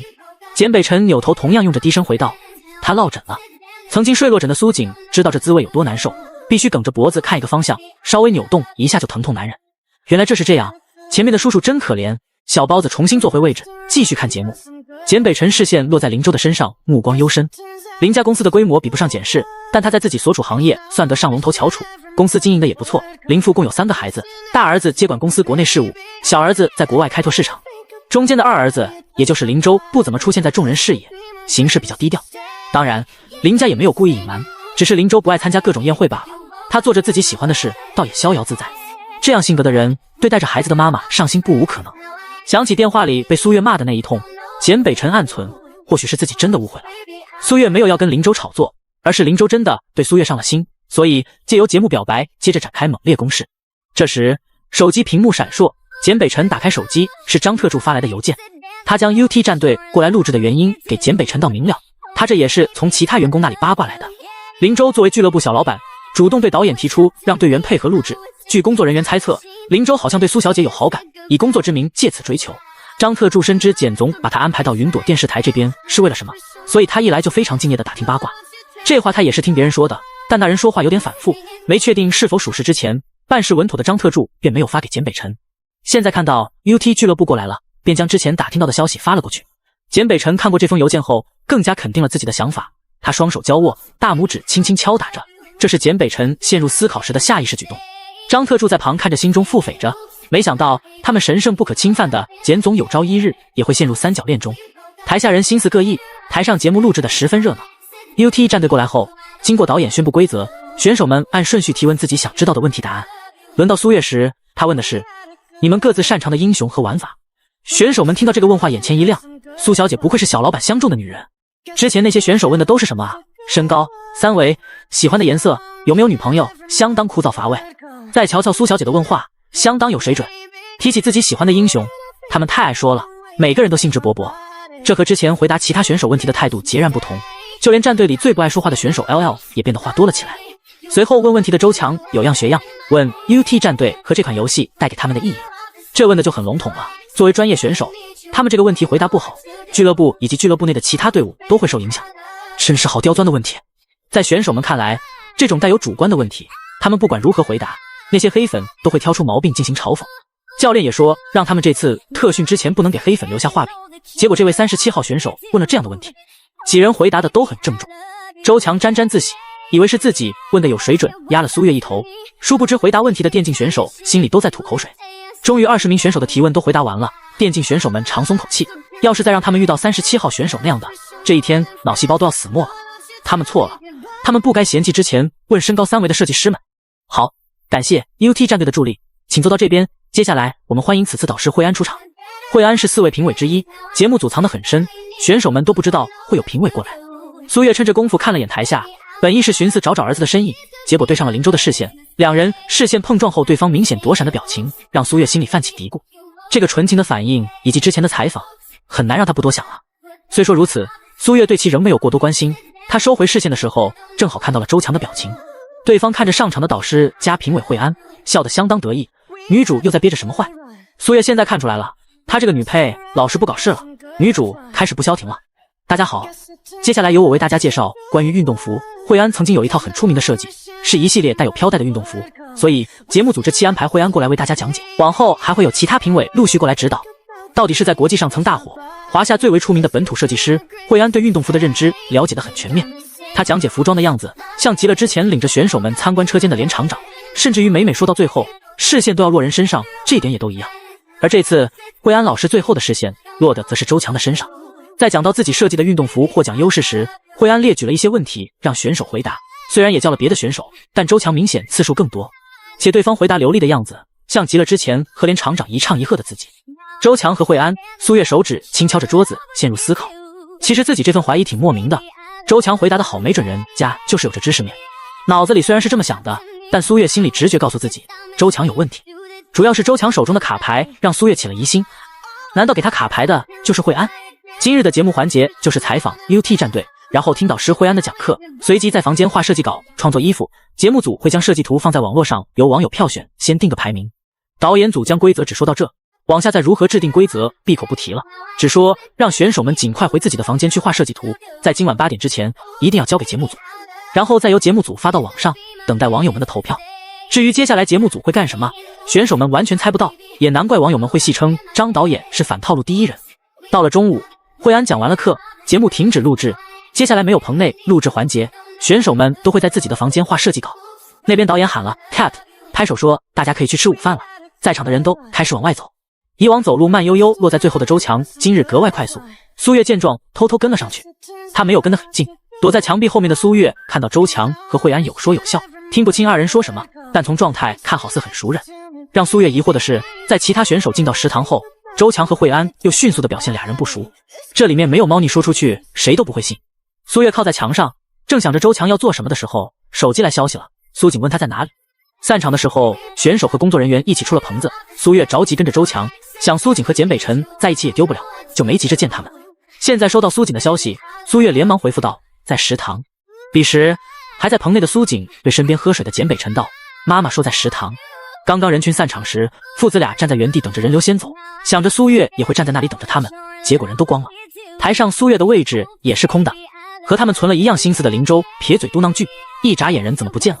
他边说边往外走，小包子见状拿起电话手表给苏月发了消息，知道苏月在哪里，简北辰便领着苏锦往食堂走去。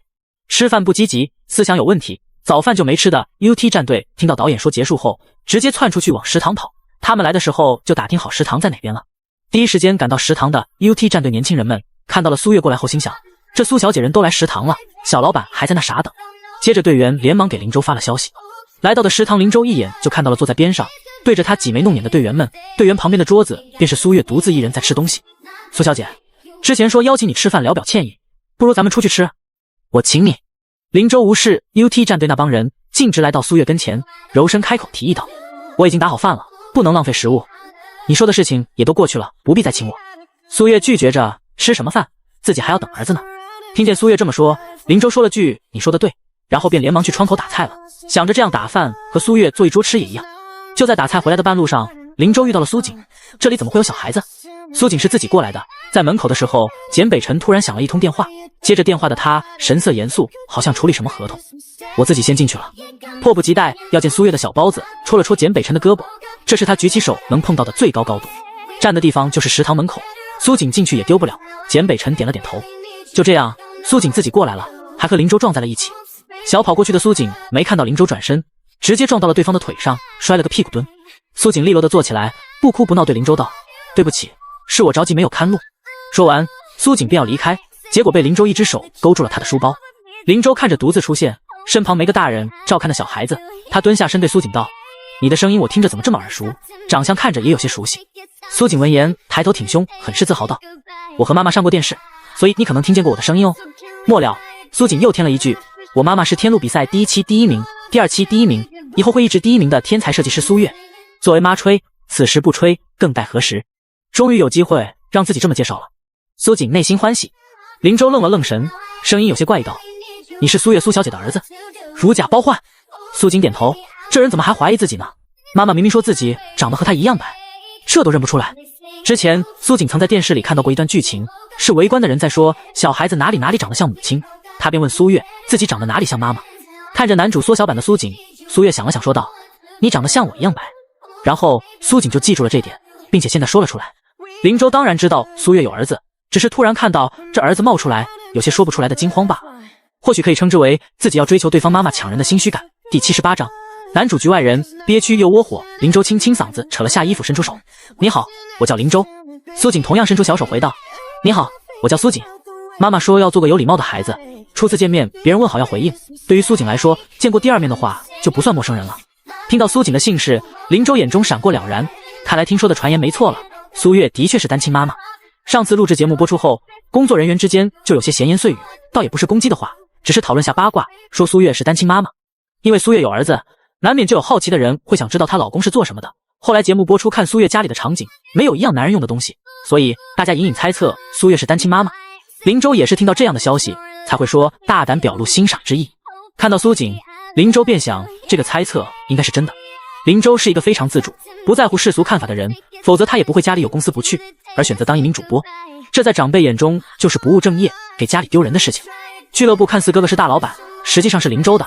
他哥想让弟弟有自己的事业，既然喜欢电竞，那么就在这方面好好发展。好在家里上有哥哥下有弟弟，他有任性的资本。当初为了做职业选手，林州和父母闹了个底朝天，到最后林家父母妥协了，这个二儿子只要不犯法，其余都随他去了。林州不是会受家人而左右的人，他对苏月一见钟情，更不会管对方的其他条件。林州在意的是苏月这个人，毕竟20多年头一回心动，总归是要行动一下的。他决定从苏锦入手。林州很有信心，自己可是出了名的孩子王。苏锦，那咱们现在是好朋友了。林州露出极具亲和力的笑容。苏锦摇了摇头，斩钉截铁道：不是。套近乎失败。林州笑容一僵，自己这招可是百试百灵的，正式介绍一番，然后说成为朋友的话，这个绝招今日惨遭滑铁卢。为什么啊？林州不解，10岁孩子骗不过，5、6岁小孩可是一忽悠一个准，苏锦怎么不上当？你知道我喜欢吃什么吗？林州摇头。你知道我的身高体重吗？林州在摇头。你知道我家住在哪里吗？林州没有动，他觉得自己在摇头就像个傻子。苏锦眼底闪过同情的同时，还夹带着一丝嫌弃。都说到这，你还不懂什么意思吗？见林州没有说话，苏锦叹口气道：你不了解我，连这么肤浅的问题都答不上来，别说是好朋友了，咱们表面朋友都不是。林州，他是被一个小朋友教育了吗？谁教孩子表面朋友这个词的？说完这话的苏锦左右看了看，瞧见了苏月的背影，他跑了过去，走之前还不忘对林州道：我先走了哦，有缘再见。愣模愣眼的林州看着苏锦的背影，暗自腹诽，现在的小孩子这么精了吗？简总在打电话，我就先过来找妈妈了。跑过来的苏锦回答着苏月问他为什么一个人来的话：妈妈，我刚刚碰见了一个怪叔叔，他说要和我当好朋友，但我们才第一次认识哦，他有点傻傻的。想到对方的模样，苏锦扑的笑出声，还想骗他做好朋友，真笨。苏月将自己餐盘转到苏锦跟前，他知道儿子要过来，特意打了苏锦爱吃的菜，多加了1两饭。不可以乱说别人傻哦。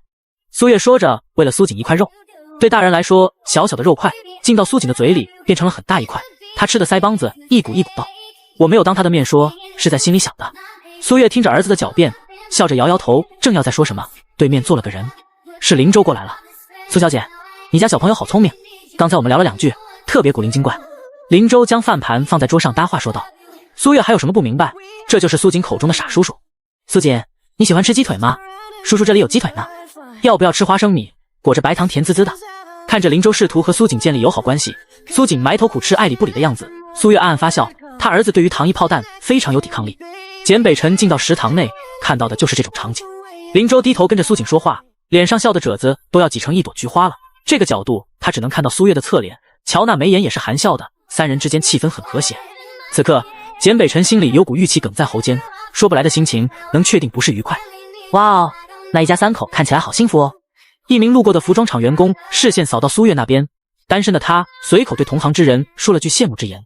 这句话犹如火上浇了油，简北辰听了内心的火气腾的一下起来了。自己才是苏锦的爸爸，灵儿算什么东西？简北辰抿了抿嘴，大步向前走到了打饭窗口。贸然过去吵闹自然不是简北辰的性格，在这等心情不爽的情况下，简北辰仍然能够冷静地分析局势。打好了饭菜，简北辰端着直接走到了苏月那桌，将餐盘放在苏锦跟前道：儿子，爸爸又给你打了些菜，注意细嚼慢咽。说完，简北辰坐到了苏锦的对面，也就是林州的身边。此刻林州整个人僵硬如石。这饭口过去的差不多了，苏月选的位置又是靠边靠窗，所以周围没有人，没人听见几人的对话。吃完饭的 UT 战队怕自家小老板因他们再不好发挥，所以特意吃完快速离开，现在正躲在墙后偷看。因为距离过远，他们压根听不见对话。这怎么突然去了个男人？瞧对方这一身运动服，活脱脱一个衣架子，便是看不见脸也觉得帅气那种。小老板的情敌。瞧着林州僵硬开裂的表情， UT 战队的人心里闪过不好的预感。小老板的恋爱不会还没有发芽就扼杀在摇篮里面了吧？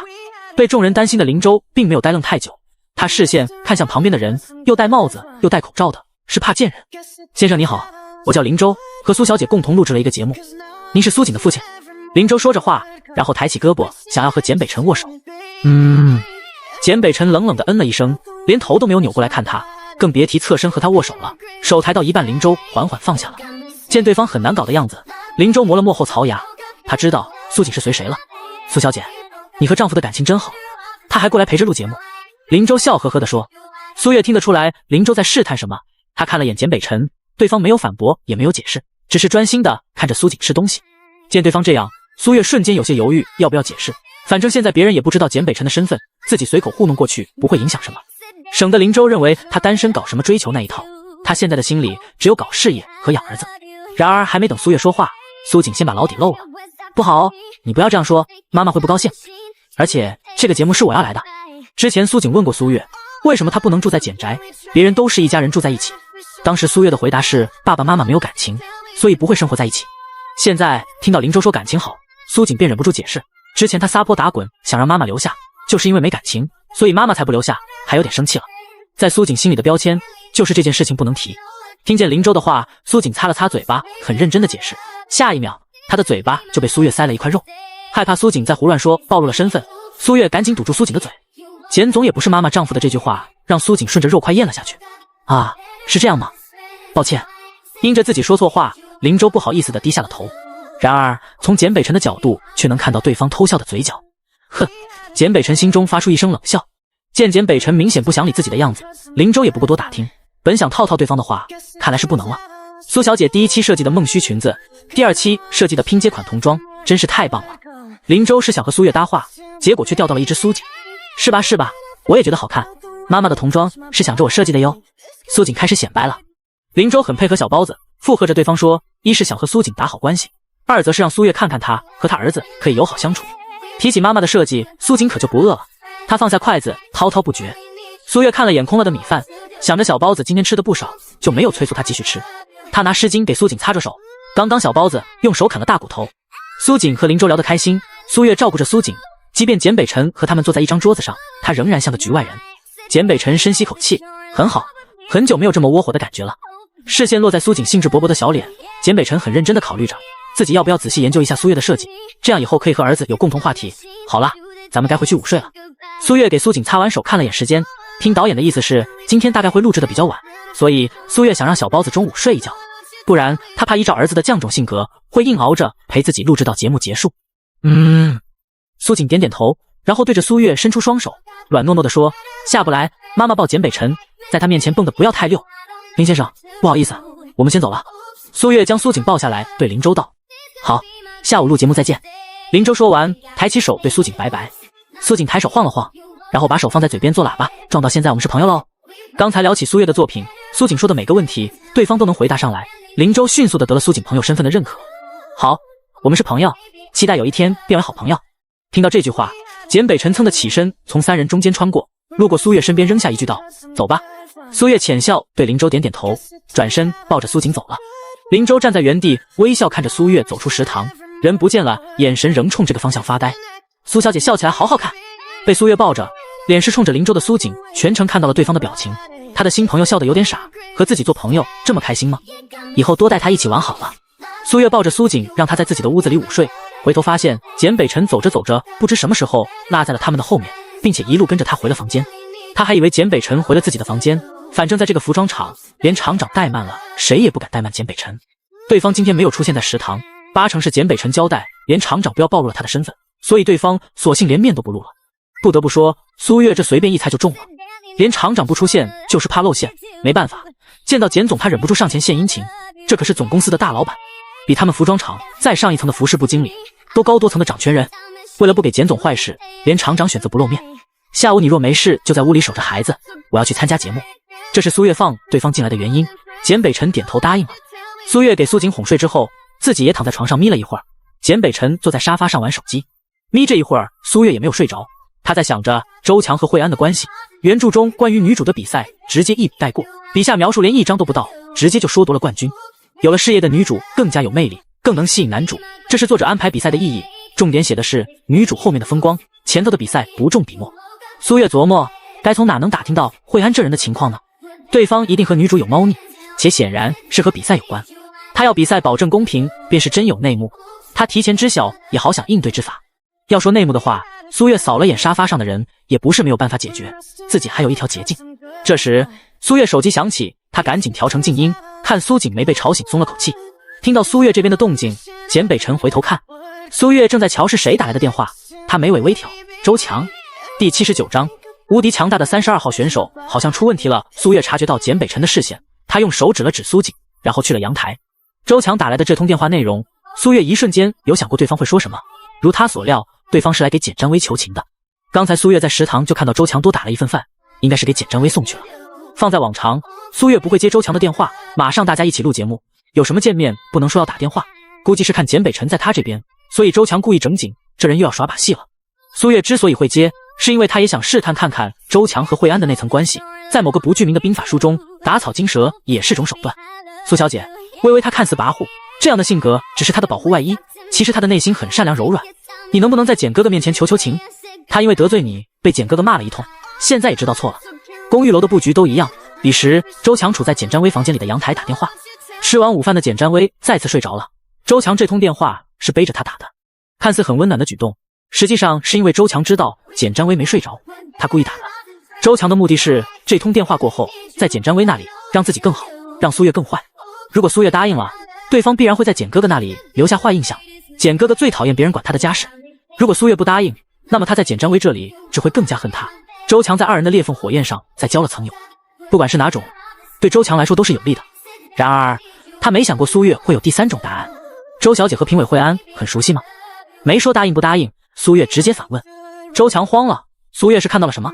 顾不得之前的小算计，周强声音冷静道：不熟悉，苏小姐有什么事吗？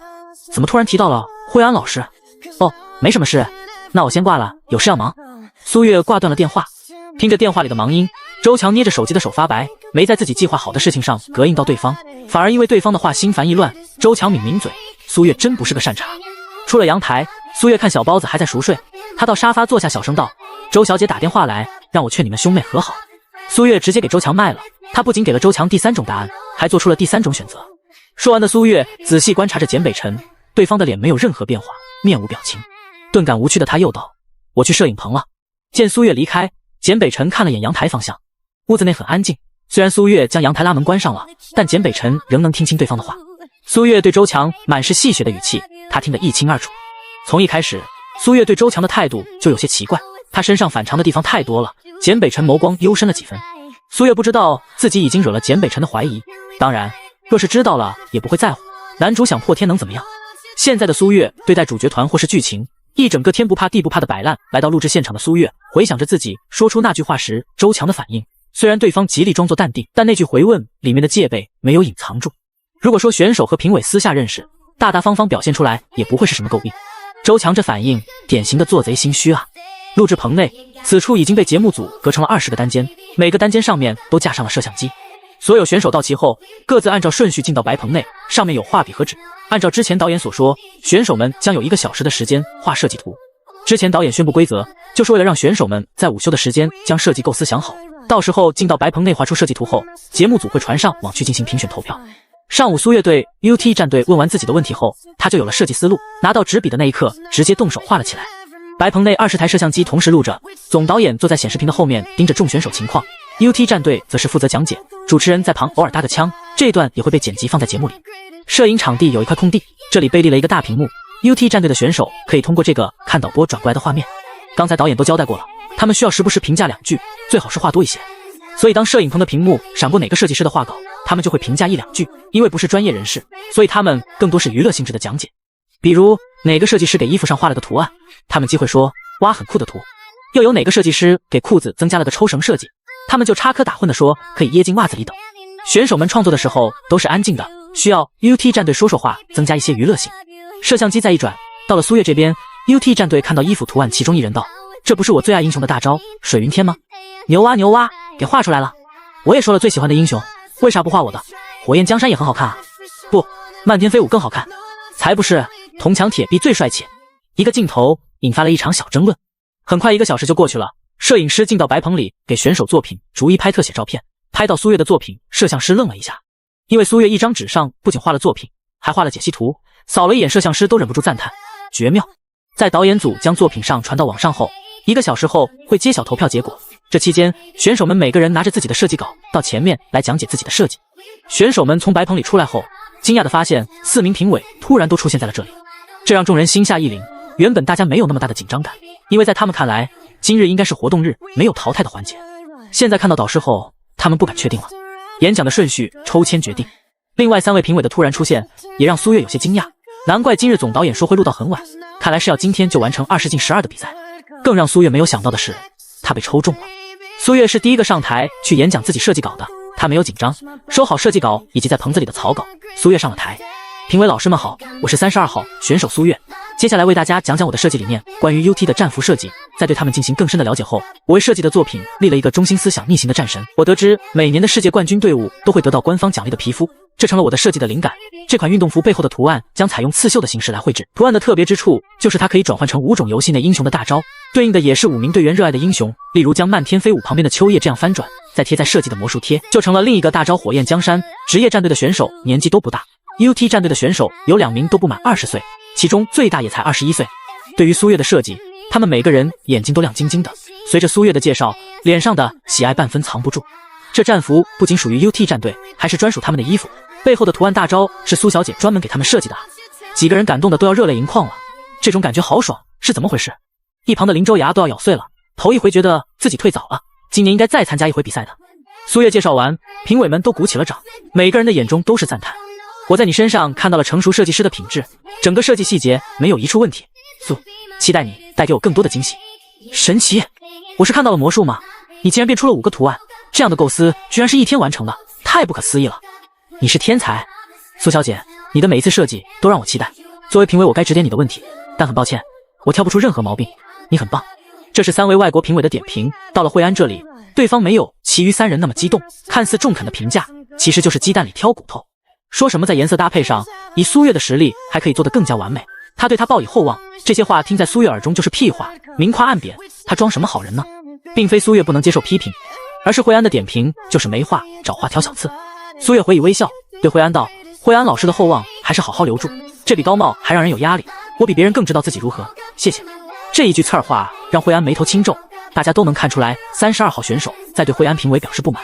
选秀的舞台上，选手有脾气很正常，不管是哪种比赛选秀，总是会有刺头的。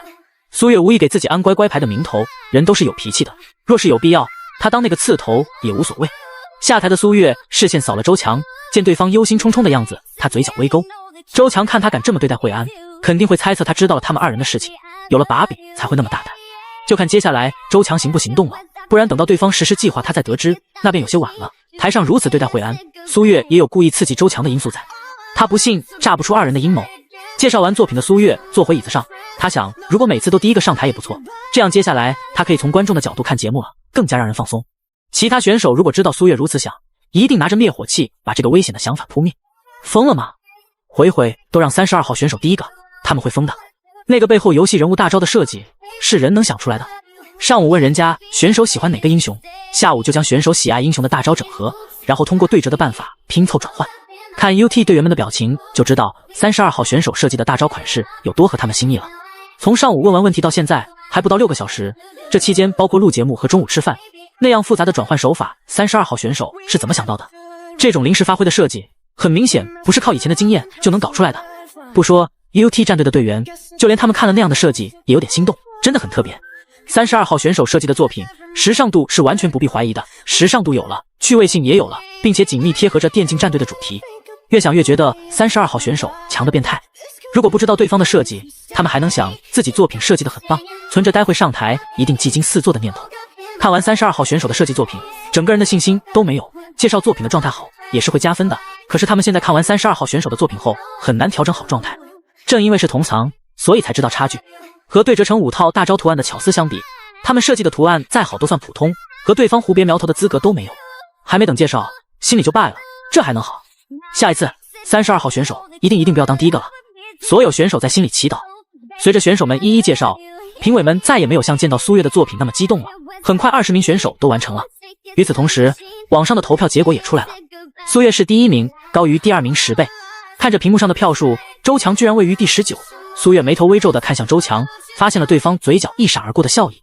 苏月心里有种不好的预感，特别是在屏幕票数投上去过后，苏月看到张导演表情有些僵硬，然后叫了节目运营宣传的工作人员。几名工作人员聚在一起，不知道在讨论什么。主持人拿着手卡不知所措地看着导演那边方向，不知道该不该往下主持。Cut， 休息20分钟。这时副导演从讨论的圈里走出来，宣布暂停拍摄。张导演和工作人员的谈话是在投票出现的瞬间，他的人气再高也不可能比第2名的票数多10倍。第2名的票数是11000，而他是11万。节目火了后，其实节目组的微博并没有涨多少粉，所以节目组微博发的投票又选在下午2点到3点的时候，投票的人肯定不多。苏月上网看了一下，发现节目组投票的热搜都没有，那么哪来10多万人投票呢？苏小姐人气好高哦。苏月思考的时间里，周强过来了，听到对方阴阳怪气的话，他转过身正视周强，而后缓缓语气肯定说道：是你，第80章就这么被淘汰了。苏小姐这话什么意思？周强眼中满是迷茫，对于苏月的话很是不解的反应。苏月垂着眼睛，视线落在周强的左手上，女主表情管理满分，可她忽略了自己下意识的小动作。每当她内心紧张的时候，左手就会微微攥拳，将大拇指按在手心。原著中作者常常用这个来展现女主的内心，现在让苏月用到了。看到女主因为自己这句问话而紧张的反应，原本只是怀疑的苏月现在可以肯定了。若想人不知，除非己莫为。周小姐，我看起来很好欺负吗？你这般一而再再而三的挑衅，我的忍耐力是有限的。苏月坐回椅子上，她没有翘起2郎腿，端着身子眉眼含笑地看着周强。周强不知道为什么此刻的苏月给了他极大的压迫感，他不禁再次疑惑，这等气势真的是一个食品厂小职员应该拥有的吗？苏小姐，我想你误会了。周强解释的话没说完，就听工作人员招呼选手们坐好，接下来要继续比赛了。随着一声开始，节目继续录制起来。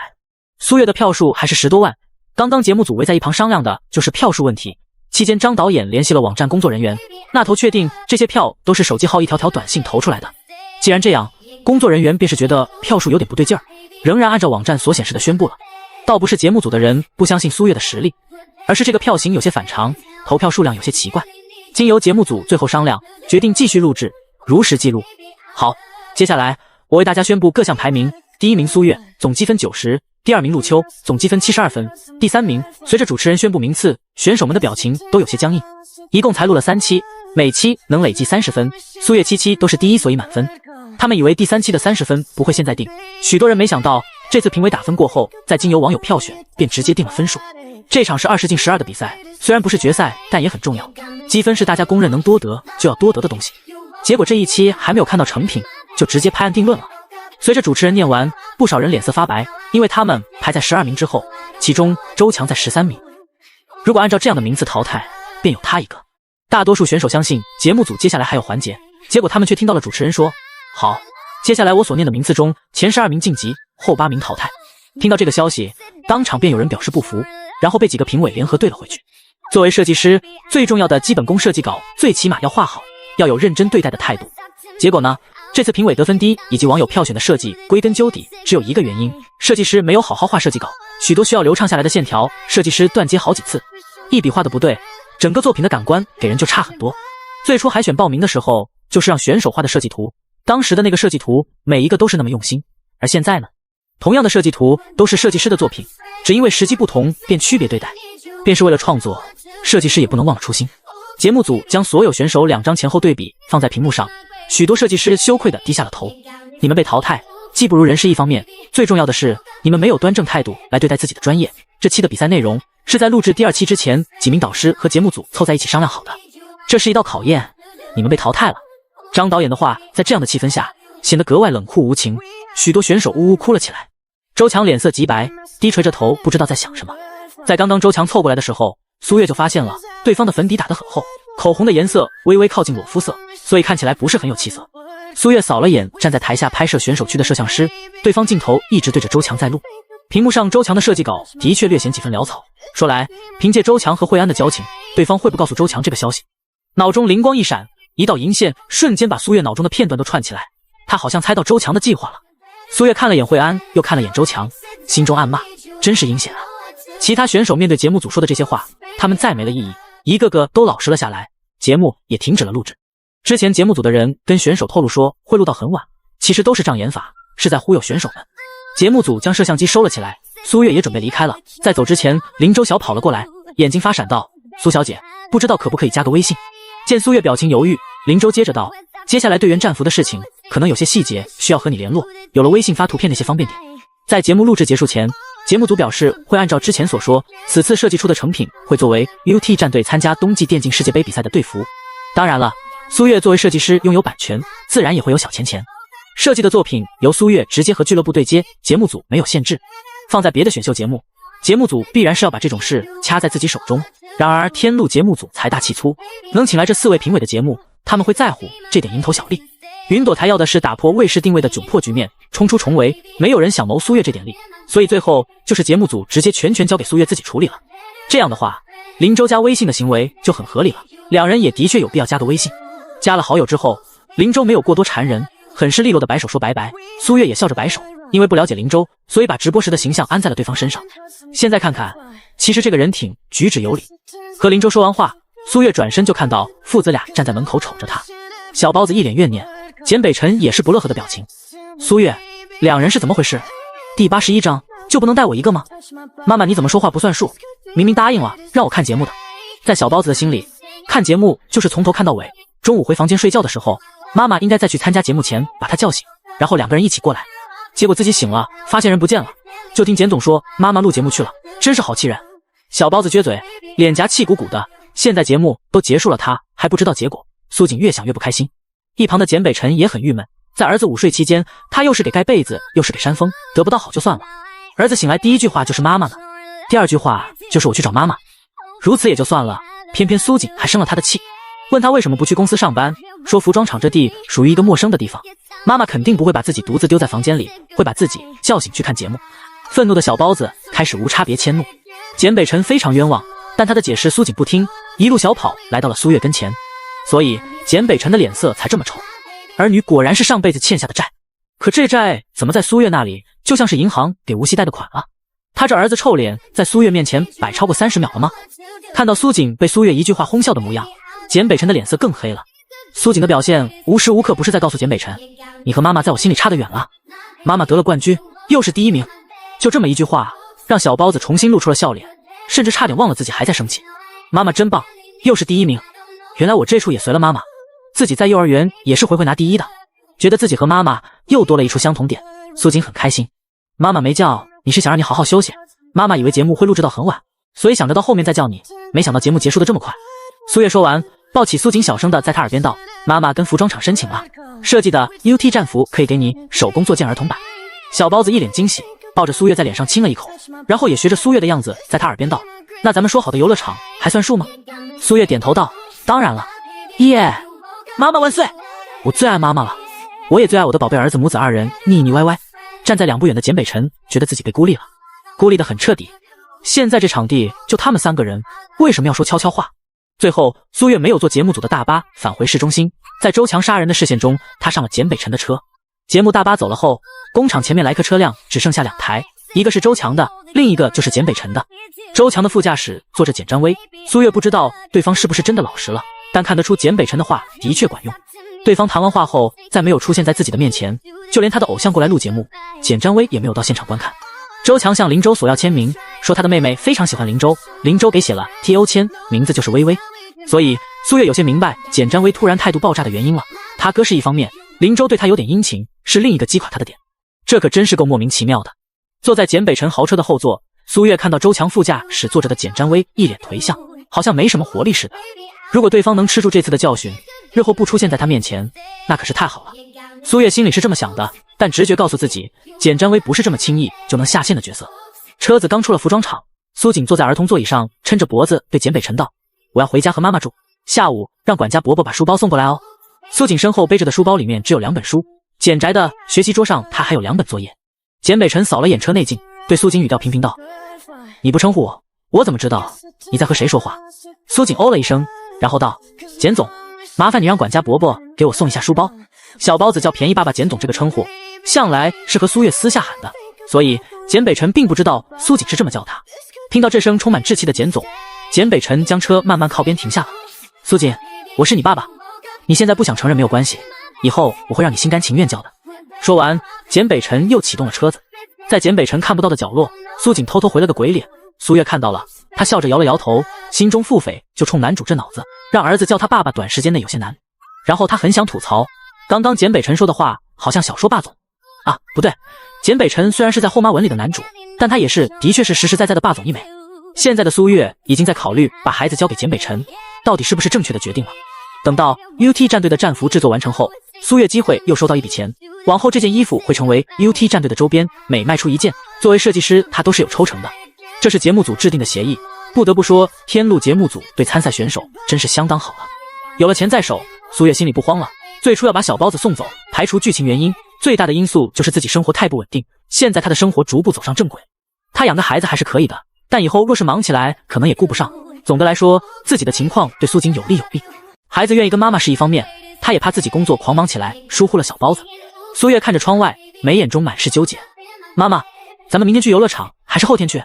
小包子兴致勃勃拉着苏月讨论起来。在前面开车的简北辰耳朵动了动，游乐场？明天周一你不上课吗？这就是当妈的心理，玩可以，但不能耽误了学习。即使便宜儿子才读幼儿园，其实幼儿园的课不上也就不上了，少1节课不会落下什么。苏月这么说，只是想要故意逗逗苏锦。明天幼儿园放假。苏锦说着，见苏月狐疑的眼神，苏锦道：“不信你问简总。”啪！简北辰额头开出一朵锦字花，头一回觉得简总这个称呼有点不喜。苏月还没等问，简北辰便道：“几所学校联考，幼儿园的教室正用成了考场，所以苏锦放2天假。”说完这句，简北辰又道：“你们想去游乐场玩？最近简市有所游乐场翻新竣工，过几日会开业，在这之前很多项目都能试玩，你们不如去那里。”听着简北辰的提议，苏月当然拒绝。游乐场一些项目就是很多人一起玩才有趣。小包子在旁点头，妈妈说的对。话题就这么被岔开，母子俩讨论去游乐场要玩什么。简北辰抿嘴，这哪里是推荐地方，他的本意是想跟着一起。经由今天的事情，简北辰发现苏锦好像只有在面对苏月的时候才是完全打开自己的，和在简宅的他不一样。所以简北辰想多看看和苏月相处的苏锦是什么样的。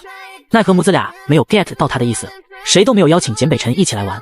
第82章，传闻中的孩子妈。最后苏月和苏锦决定周一去游乐场玩，周二在家休息1天，周三准备上学。说到最后，也没有人邀请简北辰一同游玩。简总再见，简先生路上小心。望着站在路边向自己挥手的母子2人，简北辰舌头抵着后槽牙挤出一声应答，然后开车走了。行至半路的简北辰手机响起，是孙令约打来的，说哥们都在一起，问他来不来聚一聚。简北辰想起了刚才苏月和苏锦灿烂的笑脸，他说了声好，自己也多日未见这些朋友了。此刻会所包厢里的人都在对简北辰的到来翘首以盼。几人在会所里原本讨论着各自的近况，没人提简北辰的事儿。这时候，孙令约突然叫出声，让众人吓了一跳。只见对方从进门就发出吼叫，然后栽倒在沙发上，来回打了3个滚。众人，你们都是什么眼神？你们知道我刚刚发现了什么吗？孙令约一整个月起，神态极为激动，天天一惊一乍的。因为孙令约的前科累累，众人对孙令约话中所提的发现没什么兴趣。我看到了北辰的女人。在简北辰之前的警告下，他的兄弟们都泄了去看苏锦的心思，但对孩子妈还是想打听一下的，到底是哪个女人能够给简北辰这个冷面阎王生了孩子。当然了，众人也没有往深了去调查，只是微微打听一下，发现没有什么传闻，便也作罢了。眼下听到孙令约这么说，其中一名寸头年轻男子猛地跳起来道：“简哥的女人哪呢哪呢？”说完这句话，人已经窜到门口东张西望去了。平时总说他是最不稳重的人，现在听到这些，他们也没比他淡定到哪里去。孙令约啧啧2声，敲了敲手机道：“这里呢。”随后，孙令约拿起手机连接包厢内的投影，幕布上播放起了一条时长为3分钟的视频。怎么说呢？在座的人谈重要的合同时都没有此刻那么认真。孙令约放的视频是苏月参加比赛时的高能混剪，配上音乐后氛围感绝了，再搭配上主持人宣布的声音。32号选手苏月获得第1张晋级卡。32号选手苏月第1名，恭喜！恭喜苏月第1名，请登上王座。整体听起来向来热血，视频里的苏月全程高能，表情到眼神气场无敌。视频结束后，包厢内寂静无声，几秒过后，无业游民，小鸟依人的女人，性格温柔，会当全职主妇。几人说的话都是孙令约在遇到苏月后对他们形容的，这第一眼有时候也是不准的吗？孙令约尬笑2声，挠挠头。众人无言，这是不准，这简直是天差地别。这个视频里的比赛是最近网上特别火爆的一个服装设计大赛，就是北辰公司投资的那个天路，我刚刚刷手机偶然看到的，据说上过好几次热搜，你们都没看过吗？孙令约看自己说完，纷纷拿起手机搜索的众人问道：“我最近忙着出口合作，今儿才得闲，我平日不关注这些。”我倒是看了，但没点进去那个热搜词条。在看到搜索出来的消息后，众人又道：“这个比赛很权威啊，评委来头不小，参加比赛的也都不是善茬。你看看那履历，参加比赛的人都会写上个人履历，增加闪光点。有几名选手什么都没写，是空白的，其中就有苏月一个。男人八卦起来可不比女人弱。”说到最后，众人开始不过瘾，因为这都是他们在猜测，不能确定事实。最后所有人举手表决，给简北辰打电话，将人忽悠过来，让孙令约打电话是想他能劝简北辰。没想到电话那头二话没说，爽快应了。他们可以不去问小孩子，但一定要搞明白弟妹是怎么回事。众人心里这般寻思着，看着苏月要长相有长相，要能力有能力的样子，一开始几人心里暗暗猜测是拜金女，孩子是意外产物的想法已经消散大半。电话挂断后不到1个小时，简北辰就到了。进到包厢，看见那一双双求知欲的眼睛，他挑了挑眉。这时孙令约按下手机屏幕，投影仪播放起了刚才苏月的片段。简北辰明白了，这帮兄弟不是来找自己喝酒，是来盘问的。北辰这是孩子妈，那他是弟妹吗？坐在最左边的男子是一行人中年纪最大的，他这句话问出了一众人的心声。原本觉得他们这个兄弟想要去母瘤子，现在看到传说中的孩子妈是这样的人，他们摸不准了，甚至认为当年简北辰是发展了一段大家都不知道的爱情往事。屋内这些人随便拎出一个都是让外界称呼大佬的存在，他们此刻却在八卦别人的感情问题。人类八卦体质是相同的。简北辰坐下，给自己倒了杯酒道：“无事，我们之间的事情等以后有机会他见了你们再说。”事情很简单，一句话就能解释清楚，但简北辰故意没有说6年前的那件事情，幕后之人还没有抓到。现在简北辰怀疑是他身边的人给自己下了黑手，虽然这些朋友都是多年交情，但也不能排除嫌疑。会所这几个不全是他的大学同学，还有工作时认识的，关系其实也很复杂，戒心是不可能完全放下的，除了他自己，对任何一个人都是。见简北辰如此说，众人也知他的脾气，再追问也问不出什么，便扯了别的话题闲聊起来。这场宴会，简北辰和宋岸沟通的最多，因为对方成家了，有个7岁的孩子。简北辰的问题是，孩子更喜欢妈妈，不喜欢爸爸，要怎么办？说到这个，宋岸可算找到知己了。他一直在外面工作，很少回家，孩子跟他一点不亲，没想到简北辰也会有这个困扰。宋岸提杯和简北辰相碰，颇有些惺惺相惜的意思。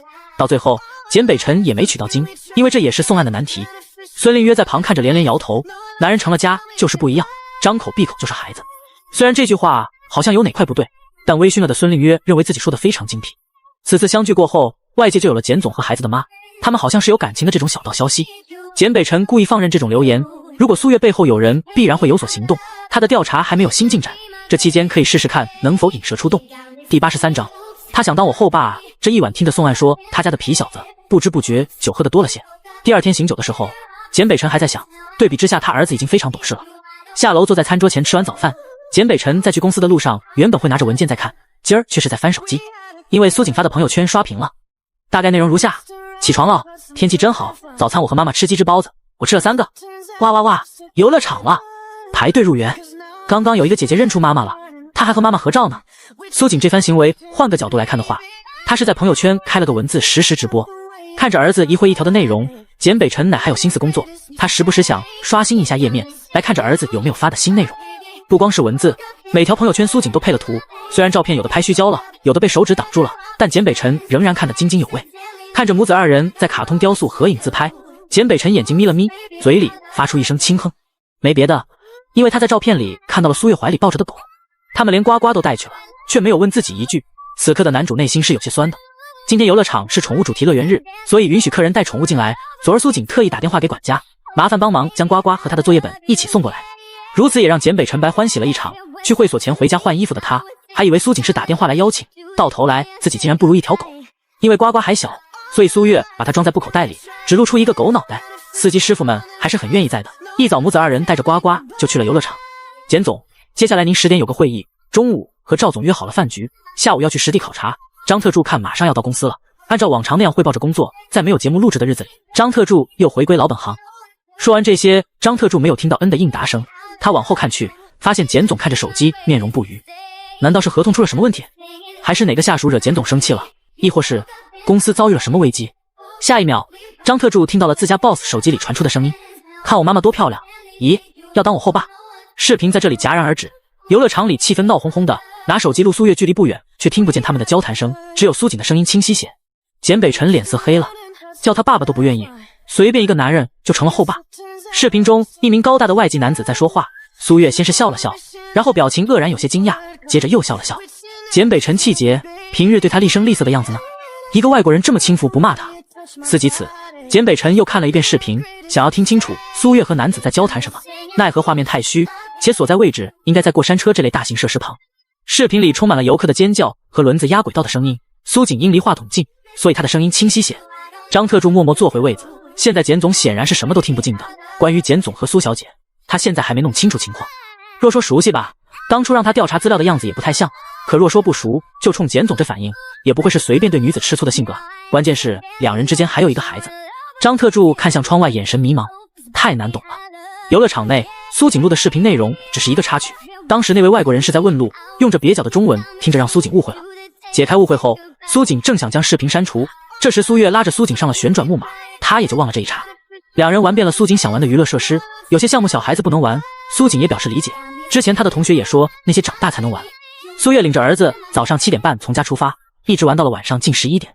他们一日3餐是在游乐场内的餐厅，白日的时候玩了各种娱乐设施，到了晚上看到了游乐场动物和玩偶一起巡街，还看到了烟花盛宴，还有一些舞台剧表演。这一天母子2人过得相当充实。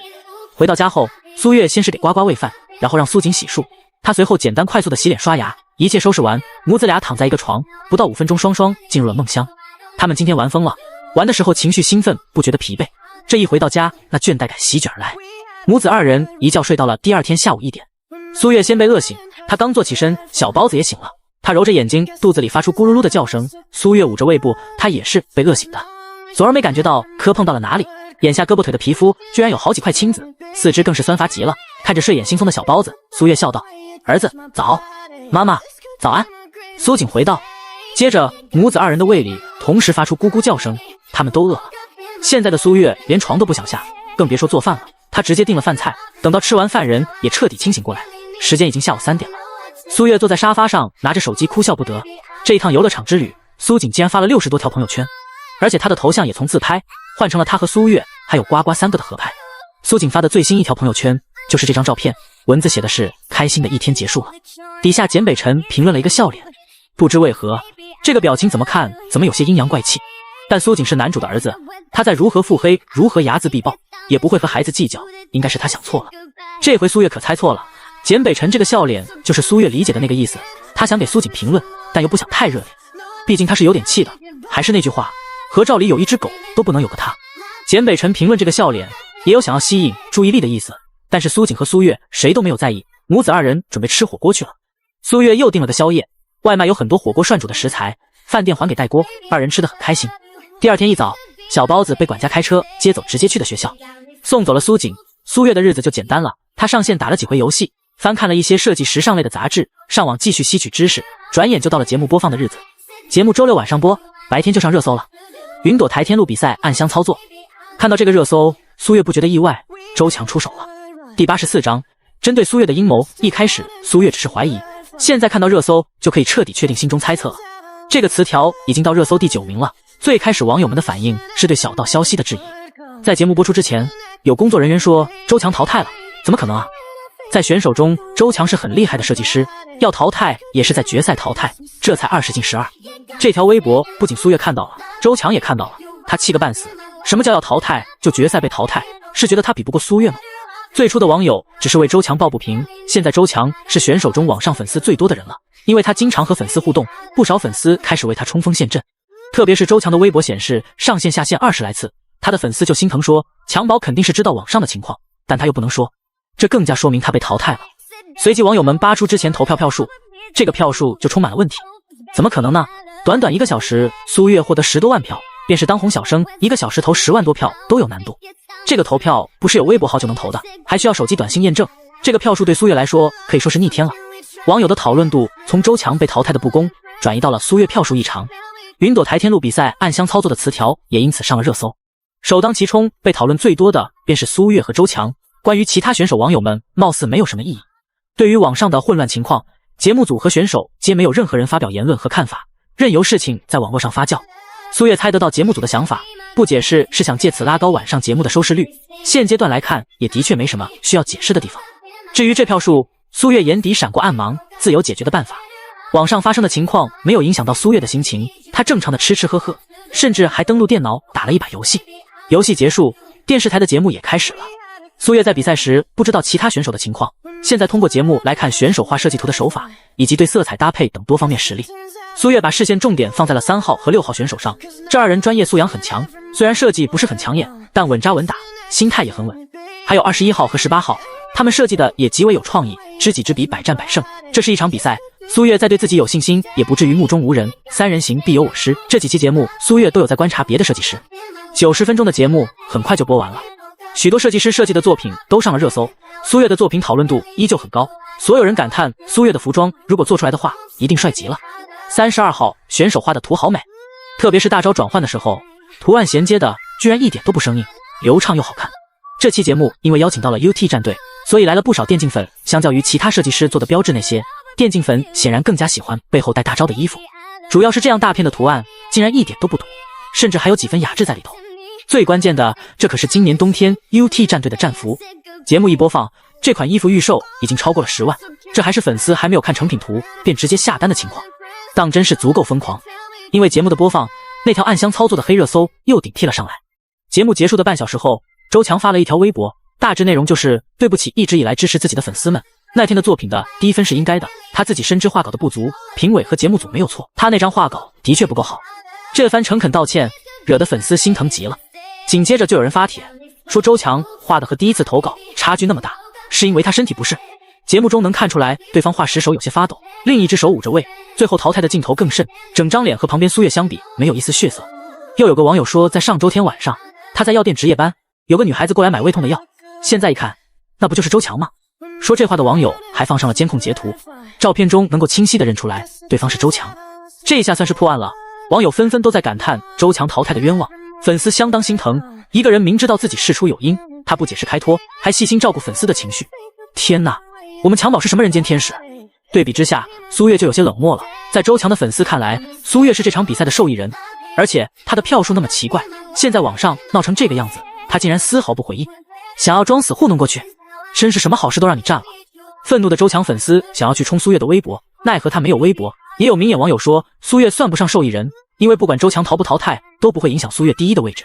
然而周强的粉丝不听这些，如果遇到说这话的网友，他们就会换口风，转而说起票数的问题。苏月看着网络上闹得热火朝天，他只觉得可笑，周强还真是把网络玩出花来了。对于周强的手段，在比赛时看到对方故作虚弱惨白的脸色时，他就有所察觉。看着网上这些闹剧，苏月也猜到了周强的计划。对方想要一箭双雕，给自己立坚韧人设的同时，将他给踩到底。按照周强前2期的分数，这期不要去冒险，稳定发挥一定能晋级，但周强没有这么做。这次的淘汰是周强有意而为之，自己故意把设计图画得很糟糕。网络舆论是很好引导的，就冲刚刚周强一系列的表现，加上买药的爆料，周强绝对赢得了一大波好感。周强敢这么做，是因为他有依仗，能够重新回到比赛场的依仗。没错，就是惠安手中的复活卡。有了复活卡，他就能够再次登上天路的舞台，等他重返回去时，人气最起码比现在提升1倍。虽然苏月不关注粉圈，但也清楚周强这是在虐粉，为的就是让粉丝心疼他，从而更加追捧他。亲眼见证了女主这一系列的操作，苏月便是那个成为女主垫脚石的大怨种。第85章，浩浩荡荡的舆论扭转，换做别人的话，现在可能已经抓狂恐慌了，但苏月很淡定。想要让他当垫脚石，也得看自己愿不愿意。一个脚打滑，可就是万丈深渊了。苏月先给总导演打了电话，电话那头闹哄哄的，能听到酒杯相碰的声音。苏月知道了，这是收视率第一在庆祝呢。实时收视率显示，云朵台的综艺在黄金时间段断层第一。我想问问票数的事儿。对于这件事儿，苏月其实并没有往心里去，若是在乎他录完节目就直接询问了。之前看出周强有问题的苏月，打算静观其变。如果周强搞事情不牵扯到自己，那么他自然也不会对周强如何。但现在很明显，周强在借由他来炒作自己。苏月当然不能忍，对女主的最后一层滤镜也消失了。察觉到对方有问题后，苏月仍抱着侥幸心理，万一人家不是冲他呢？现在再看今日的网络舆情，周强就是冲他。苏月啊，是这样的，当时票数出来的时候，我们就觉得奇怪，最后经过网站工作人员确定这投票没有问题，我们这才宣布节目继续的。好，我知道了。苏月和导演寒暄2句，然后挂断了电话。电话里导演的意思是，苏月可以发表澄清微博，他作为节目组总导演私人微博转发一下，如此能低调的平息舆论。官方账号大概率是不会理这次的事情了。苏月道了谢，然后拒绝了导演的提议。一来他没有微博，二来他不想如此简单的饶了周强。既然网站的工作人员都说票数没问题了，那么别人更加查不出了，也就是说明这11万的票的确是一个手机号输入验证码投出来的。苏月刷新着词条，突然看到了一个眼熟的人，是林州。林州为他发声了，为什么不能10多万票？附图，图片上是林州在粉丝群里发表的消息，内容写着：大家快去看天路比赛节目组刚发的微博，给喜欢的那件衣服投票，喜欢哪个投哪个。冲！底下就有粉丝问道：你喜欢哪个？我喜欢32号设计的那个。林州说完这句话，底下一溜烟回复着我也是。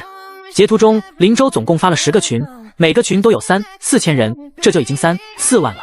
对此就又有人杠了，说苏月11万的票数，就算有10个群，也不可能每个人都投票，所以票数还是有问题。网络世界有正方就得有反方。一开始大家对周强还是比较同情的，现在看到他的粉丝可哪乱咬的架势，便十足惹人反感。他们的确为周强的淘汰感到惋惜，但这并不是苏月的错，人家就算是这期得了周强的分数，凭借前2期的优势，他还是第1名。网友们不知道周强的粉丝在这里酸什么，苏月第1的地位无可撼动。有句话叫过犹不及，且网络舆论也不是那么好控制的，最起码现在周强就约束不了粉丝行为。他越劝粉丝不要冲动说无所谓的话，粉丝们越心疼。随后网络上出现了一批表示苏月能得到11万票的可能性，因为他们都拉票了。微博照片放的是他们各个拉票的截图，这些就是电竞粉，他们发出的意思很简单，证明11万票的可能性。这些人在各个群或者单聊和朋友说，点进链接投1号，这样以后才能上线同款。我想要200人的群、500人的群，这些对比11万数字很少，但如果是3个、5个、8个的加在一起呢？聚水成海，聚沙成塔，这些人加在一起，11万票都是少说了。这时候有个微博工作人员发消息了，他写着：的确是没问题，我们当天后台就查了，每个票都是单个手机投的。PS 不是每个手机号能投1票，而是每个手机只能投1票。这也是节目组在联系网站工作人员确定不是系统失误后，他们继续录制节目的原因。刷票是不可能刷票，想要投11万票，水军同志就要拥有11万台手机，想想都不可能，就算是虚拟账号，他们都没有11万个。这回周强的粉丝闭嘴了，而苏月从始至终都未露面，相比周强那哭哭啼啼的样子，显得格外大气稳重。瞧瞧人家多端的住，这才叫有身份。正义网友们开始学着周强的粉丝阴阳怪气了。此刻在电脑旁的周强简直要气死了，怎么回事？他完美的计划为什么出现了问题？周强找了水军给苏月做假票，看到11万的票数，周强很满意，在比赛结束后就给水军尾款付了。现在他找到对方的微信号，发现自己被删了，周强意识到是自己被骗了，也怪周强倒霉。这个水军准备刷票时才发现他们刷不了，因为需要短信验证，而且每个手机只能投一次票，这和以前微博上投票要求完全不同。本来想和雇主也就是周强坦白，结果发现苏月的票数直线上升，这曲线增长的幅度就跟他们刷票一模一样。到最后看到第一名11万，是第二名10倍，水军想这就是我刷的，脸皮不厚是干不了水军的。有了这样的结果，周强把钱打过去了。来了个阴差阳错，周强想买假票给苏月送到风口浪尖，结果苏月硬是靠实力扭转了局面。正是因为投票的人多，所以趁着苏月票数像作假，结果没想打这票数是实打实的实。这时周强又假惺惺回复粉丝道，苏小姐是个很好的人，大家不要误会了。至此周强粉丝将这场闹剧归为误会。苏月看着词条热度一点点往下落，这些情况的转折属实是让他没有想到的。他还没出手，事情居然自己平了。苏月放下手机，抬手揉着太阳穴，女主已经对他出手了，自己怎么可能不回击呢？让他想想怎么才能让周强感觉到疼。打蛇就要打7寸。这时小包子打来电话，语气不开心，可怜巴巴地对苏月道，妈妈，管家伯伯说爷爷奶奶要回来了。第86章事件反转，千夫所指的周强，我不喜欢他们。苏锦小声说着，你还没有见面，怎么就知道不会喜欢爷爷奶奶呢？简母对苏月态度很糟糕，对苏锦这个孙子却是100%的疼爱。他们打电话说你坏话，是坏奶奶。小包子说着委屈的瘪瘪嘴，又接着道，姑姑坏，奶奶坏，这个家一点都不好。妈妈，我不喜欢这里。这话让端着牛奶来到苏锦门口的简北辰听了个正着，同时他也能听见电话那头苏月的声音。对方劝苏锦相处过后再说喜欢或讨厌，那样才能不误伤人心等一些劝慰的话。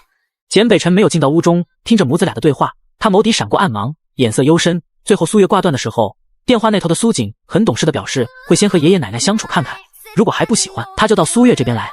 苏月笑着说好，然后挂断了电话。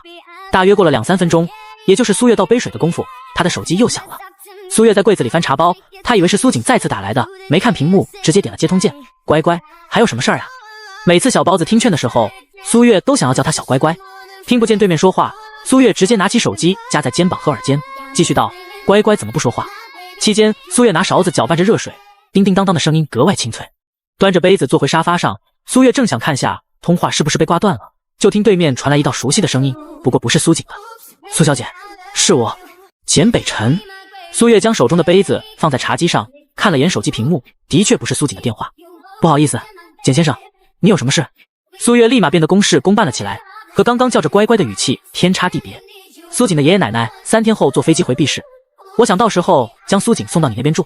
苏月挑眉，不知道简北辰为什么做这样的决定。他道，当然没有问题，只是你为什么要这样做？我先同他们沟通好，然后再让苏锦见面。简占威的情况不该再发生第二次，孩子面前不可以口无遮拦。正是因为简占威的性子像极了简母，所以简北辰听到苏锦那番话后，决定他先和父母说清楚，不能让孩子直接面对他们。明白简北辰的担忧，苏月表示可以把孩子送过来。简北辰道了声谢，二人挂断了电话。结束通话的苏月拿着茶杯坐到电脑桌旁，开始搜索起了周强相关的内容。他看的是外网新闻。苏月是个不吃亏的性格，在周强算计他的时候，便要做好被报复的准备。对方想踩着他收割人气，现在是失败了，如果成功了，自己就成了众矢之的。苏月打算以彼之道还施彼身，有些事不是没有做成就不算伤害，念升起那刻就已经是一笔账了。以周强这种小心思和手段，他在国外肯定干净不了。苏月先是去了周强就读的学院论坛浏览旧帖，没想到得来全不费功夫，一下就有了发现。苏月缓缓勾起嘴角，接下来就看女主的承受能力如何了。彼时的周强正和简占威待在一起，是简占威打电话叫周强来的。在回来后，简占威便从周强的别墅搬走了，他自己租了一间大复式住下。看完了电视上的节目，简占威觉得非常愧疚，原来那天强姐生病了，自己不仅没有半分察觉，还让对方操心那么多。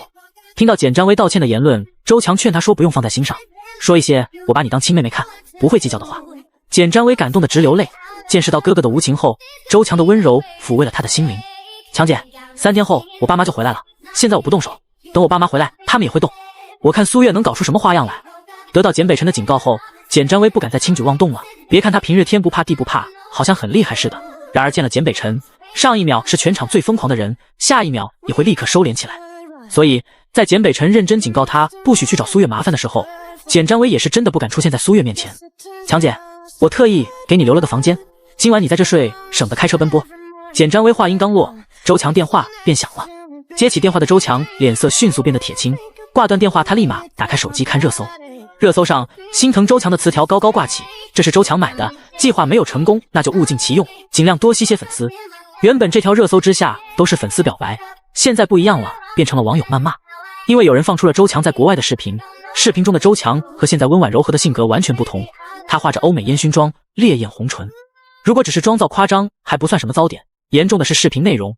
周强站在4名和他打扮差不多人的身后，他们围着一个梳着麻花辫的少女，画面中明显能看出来他们是在欺负人。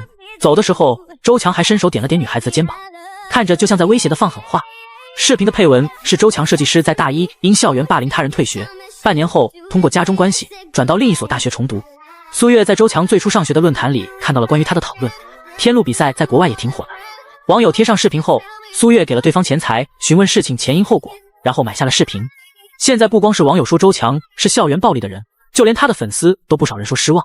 一开始粉丝还不信，后来有些人翻到外网后看到了这个视频，如假包换，那就是周强。短短半个小时，周强没了8000粉丝，天知道这几十万粉丝是他如何辛苦维护来的，真是人不可貌相。看他那个小太妹姿势，这个人不会还 XD 吧？云朵台给他淘汰可对了，谁知道这人以后会不会冒出什么不好的新闻，连累整个节目都得下架。可不嘛，那个周强真会装模作样。周强拿着手机的手都在颤抖，自己怎么成了千夫所指之人？第87章，简总为什么要这么做？这件事情是谁爆料出来的？周强呼吸急促，脸色惨白。一旁的简占薇见状连忙给他倒水，安慰周强冷静下来。强姐，我知道你一定是被冤枉的，不要生气，生气就趁了阴暗之人的意了。周强告诉自己冷静，喝完一杯水后，他的情绪稳定了些，然后连忙给经纪人回电话。不管是服装设计方面，还是周强以后打算走网络明星的道路，其中都少不了经纪人安华的安排。现在出了这样的事儿，周强立刻没了主心骨，他打电话给经纪人问该如何处理。这个经纪人是周强在大3的时候认识的，大一曾在别的设计学院读过书被劝退这件事，周强对谁都没说过，他觉得丢人，所以经纪人完全不知道，故此来电话和周强确认。当年的周强完全是年少轻狂，加上刚来到新环境的原因，他想快速的融入集体。叛逆期有些晚的周强在大一才开始，不过好在他及时醒悟，休学在家的半年时间里改邪归正。现在周强看当年的打扮，简直不忍直视。随着时间的流逝，他都要忘记这段黑历史了，没想到现在竟然有人拿出来博眼球。安华道，为今之计只有诚恳认错，网友才会翻篇。你如果越是逃避，想着大事化小小事化了，这就成了昏招。日后只要你有什么动静上了热搜，网友们必定会提起这件事情。如果你承认了错误，网友们关注的事情有了结果，他们便不会过多纠缠，便是日后有人想拿此做法子。你态度诚恳的道歉视频就是最大的回击。对于安华的苦口婆心，周强不想看对方说的这么做，让他承认，那就是在打自己的脸。视频里的人现在看和周强本人差很多，再加上高糊的内容，不承认便不承认了。然而幕后下黑手的人不知道从哪里弄来了学生证照片，这回能够清晰看到是周强的正脸，和视频里烟熏妆的女孩一模一样。学生证总不能作假，这下彻底对上了，容不得粉丝辩驳，也绝了周强最后一丝侥幸的心理，他现在只能认了。最后周强发了视频道歉，道歉内容是他的经纪人写的稿子，在发表视频前周强先背下来，这样对着镜头道歉态度会更显诚恳。视频里周强先是说对不起，然后鞠躬，他解释视频中的他是去国外第1年发生的事儿，当时他刚出国什么都不适应，很快就开始学坏，好在后来及时回头。说着周强拿出了他重新上学后获得的奖状，证明了他的确是在改过自新。我知道这些都不是我欺负别人的理由，当时的我就是做错了，在认识到自己的错误后，转学之前我已向那位同学道歉，也获得了原谅。谁没有在年少轻狂时犯过错？这条诚恳的视频很大程度上挽回了周强的路人缘，对于他爽快承认道歉的话，不少网友甚至发表了欣赏的言论。苏月看着视频，很佩服周强身边的经纪人，这公关非常及时，挽救了一场危机。对待这件事情上，周强处理得很好，他得到了大部分网友们的认可。短短时间内，他粉丝却是实打实脱了不少，因为他们最初喜欢的就是善良可爱的小仙女，看到照片和视频后，他们的想象幻灭了。原本有多爱，现在就有多不喜。他们不仅取消关注周强，还把他拉进了黑名单。粉丝们表示以后不想再看到这个人，这是人设立的太完美导致的。人无完人，周强总想让自己在别人心中是完美的，现在自食恶果了。看周强视频里惨白的脸色，苏月满意的笑了，这样的惨白才真实，不是粉底能画出来的。苏月知道周强极为用心经营着自己的微博号，为了圈粉，很多时候半夜都不睡，他去回复粉丝的留言，活跃于各个粉丝群。苏月发现周强看重这点，故此默默出手了。有什么能比让周强掉粉使他更加难受的呢？不光是掉粉的问题，周强的人设有了裂痕，他在装单纯的性格就虚伪了，抽烟化浓妆欺负同学的小太妹，你说天真？真是笑掉人的大牙。有喜欢周强的粉丝，自然就有讨厌他的黑粉，黑粉们给周强起来外号叫周太妹。这让好不容易下了火气的周强看见后，噌的一下又要着了。今日网络上的风浪因周强而起，最后也因周强而没了。这就是苏月想到的计划。现阶段周强最在乎粉丝，所以他就从粉丝入手。对方不是喜欢爆料吗？那么他也来爆个料。总之，周强别想得倒好，今晚定然失眠到天亮。苏月猜的没错，周强留宿在简占薇的公寓，他翻来覆去睡不着，最后半夜1点给简占薇留了字条后，他便离开了。离开的周强来到了他的经纪人安华家，安华还没有睡，他在盯着网络上的动态。现在网络上的热度已经开始淡了，这时应该翻篇了。说到这些，安华松了口气。果然道歉声明发表后，网友便不会追到底了。安大哥，这是我猜是苏月干的。周强话语斩钉截铁，他琢磨大半夜，认为最有人选的可能就是他。当时在比赛的时候，他就觉得苏月的眼神别有深意。仔细想想，那时对方或许看到了他手中拿的晋级卡。这次的事情，咱们把舆论压力都放到了没有账号的苏月身上。这个热搜觉得委屈的人只有苏月。而在节目播完后，突然出现了我霸凌同学的视频。周强分析着苏月做此事的可能性，越说越觉得是他。安华点点头，简占薇刚回国，的确是苏月的嫌疑更大一些。见安华认可了自己的话，周强一拍桌子，怒不可遏道：好一个苏月，竟然敢这般对待我，那就别怪我了。周强眼底闪过幽光，阴恻恻的笑容让人发寒。君子报仇10年不晚，这是他先放着，等到他抓住机会，一定会报复回去。转眼简父简母要回盛京了，一早简北辰就将孩子给送过来。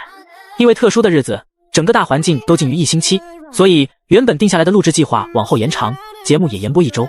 苏月没有去录制节目，自己就有时间照顾苏锦了。刚牵着苏锦上楼，一进屋，苏月就听到儿子问道：妈妈，你说简总为什么要这么做？第88章，迎接他们的只有一条狗。听到苏锦这话，苏月一时没有反应过来。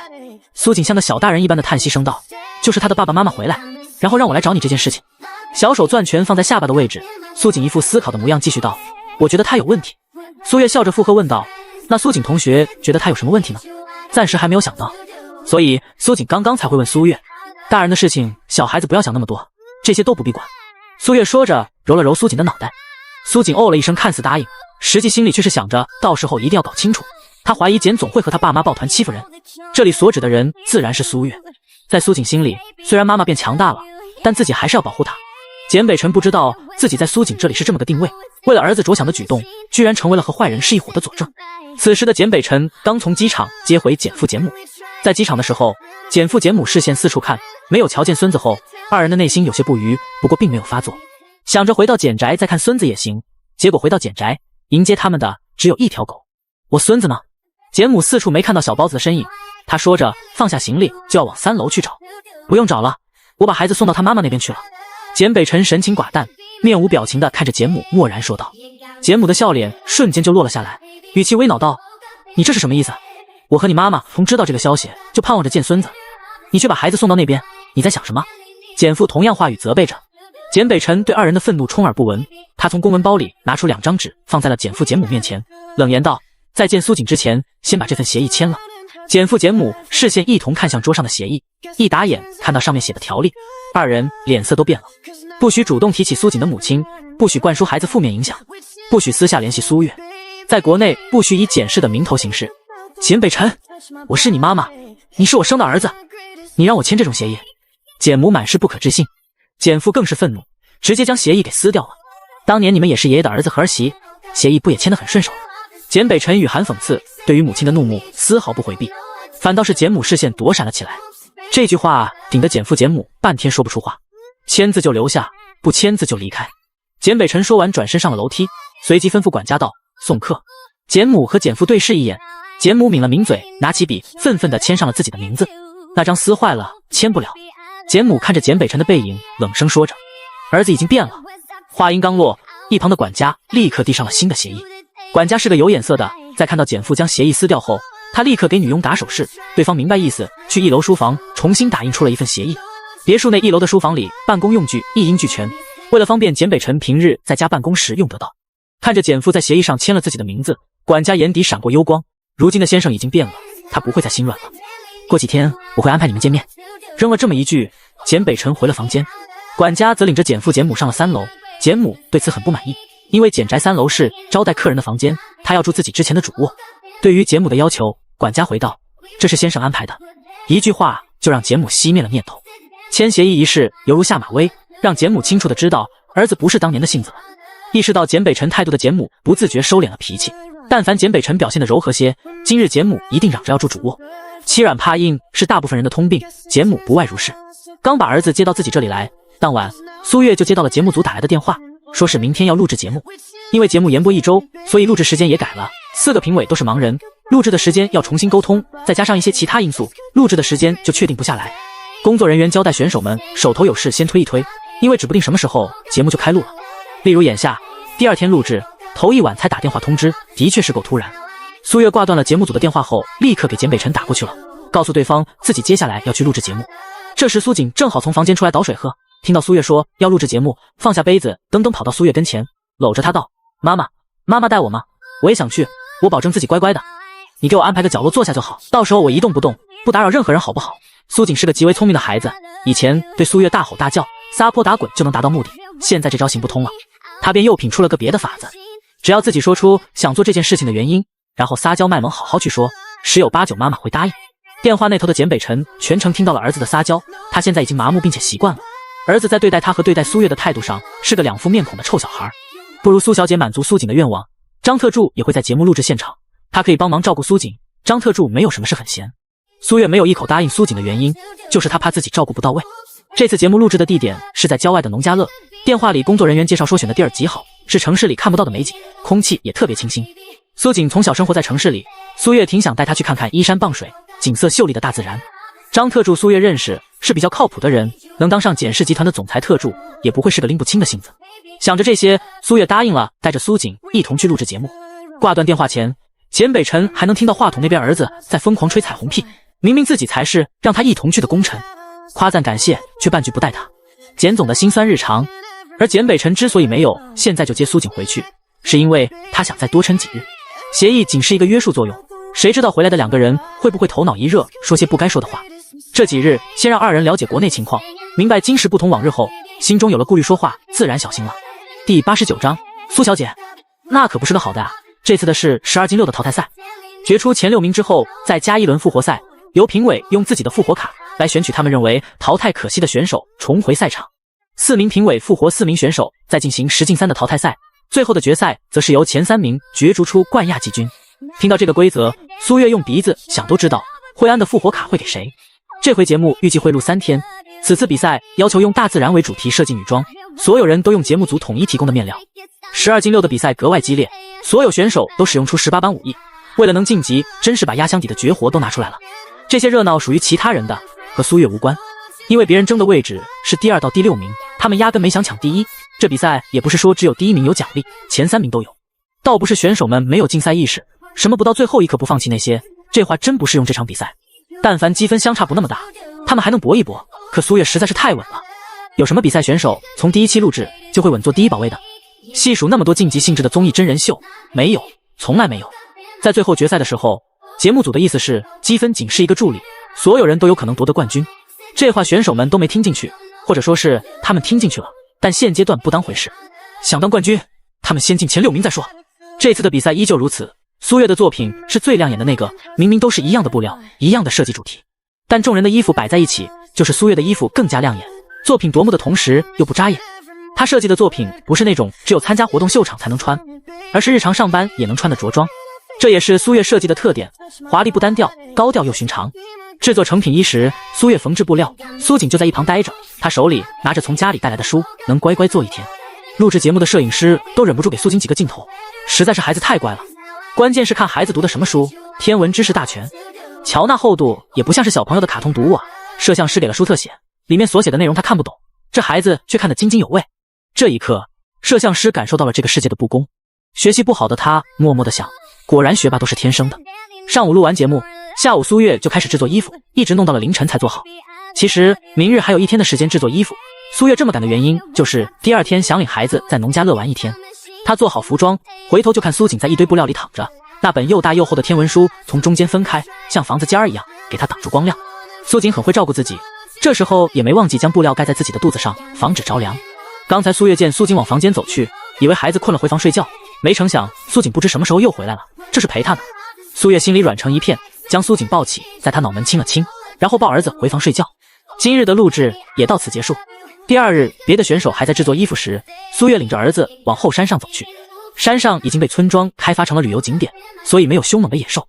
素锦以为妈妈要一直录节目，没想到今早醒来就听到妈妈说要带她出去玩，素锦开心极了，心里想着希望自己下次还能和妈妈一起俩录节目。这趟游玩之行，苏锦自然少不了发朋友圈炫耀。虽然她朋友圈没什么朋友，朋友圈又不是给别人看的，可以单纯为了纪念。这是管家说的，苏锦觉得很有道理，所以她成了朋友圈刺客。只要和妈妈出去玩，苏锦就会开启霸屏时刻，一条接一条的朋友圈，那叫一个勤快。而苏锦的朋友圈，通常第一个点赞的人就是简北辰，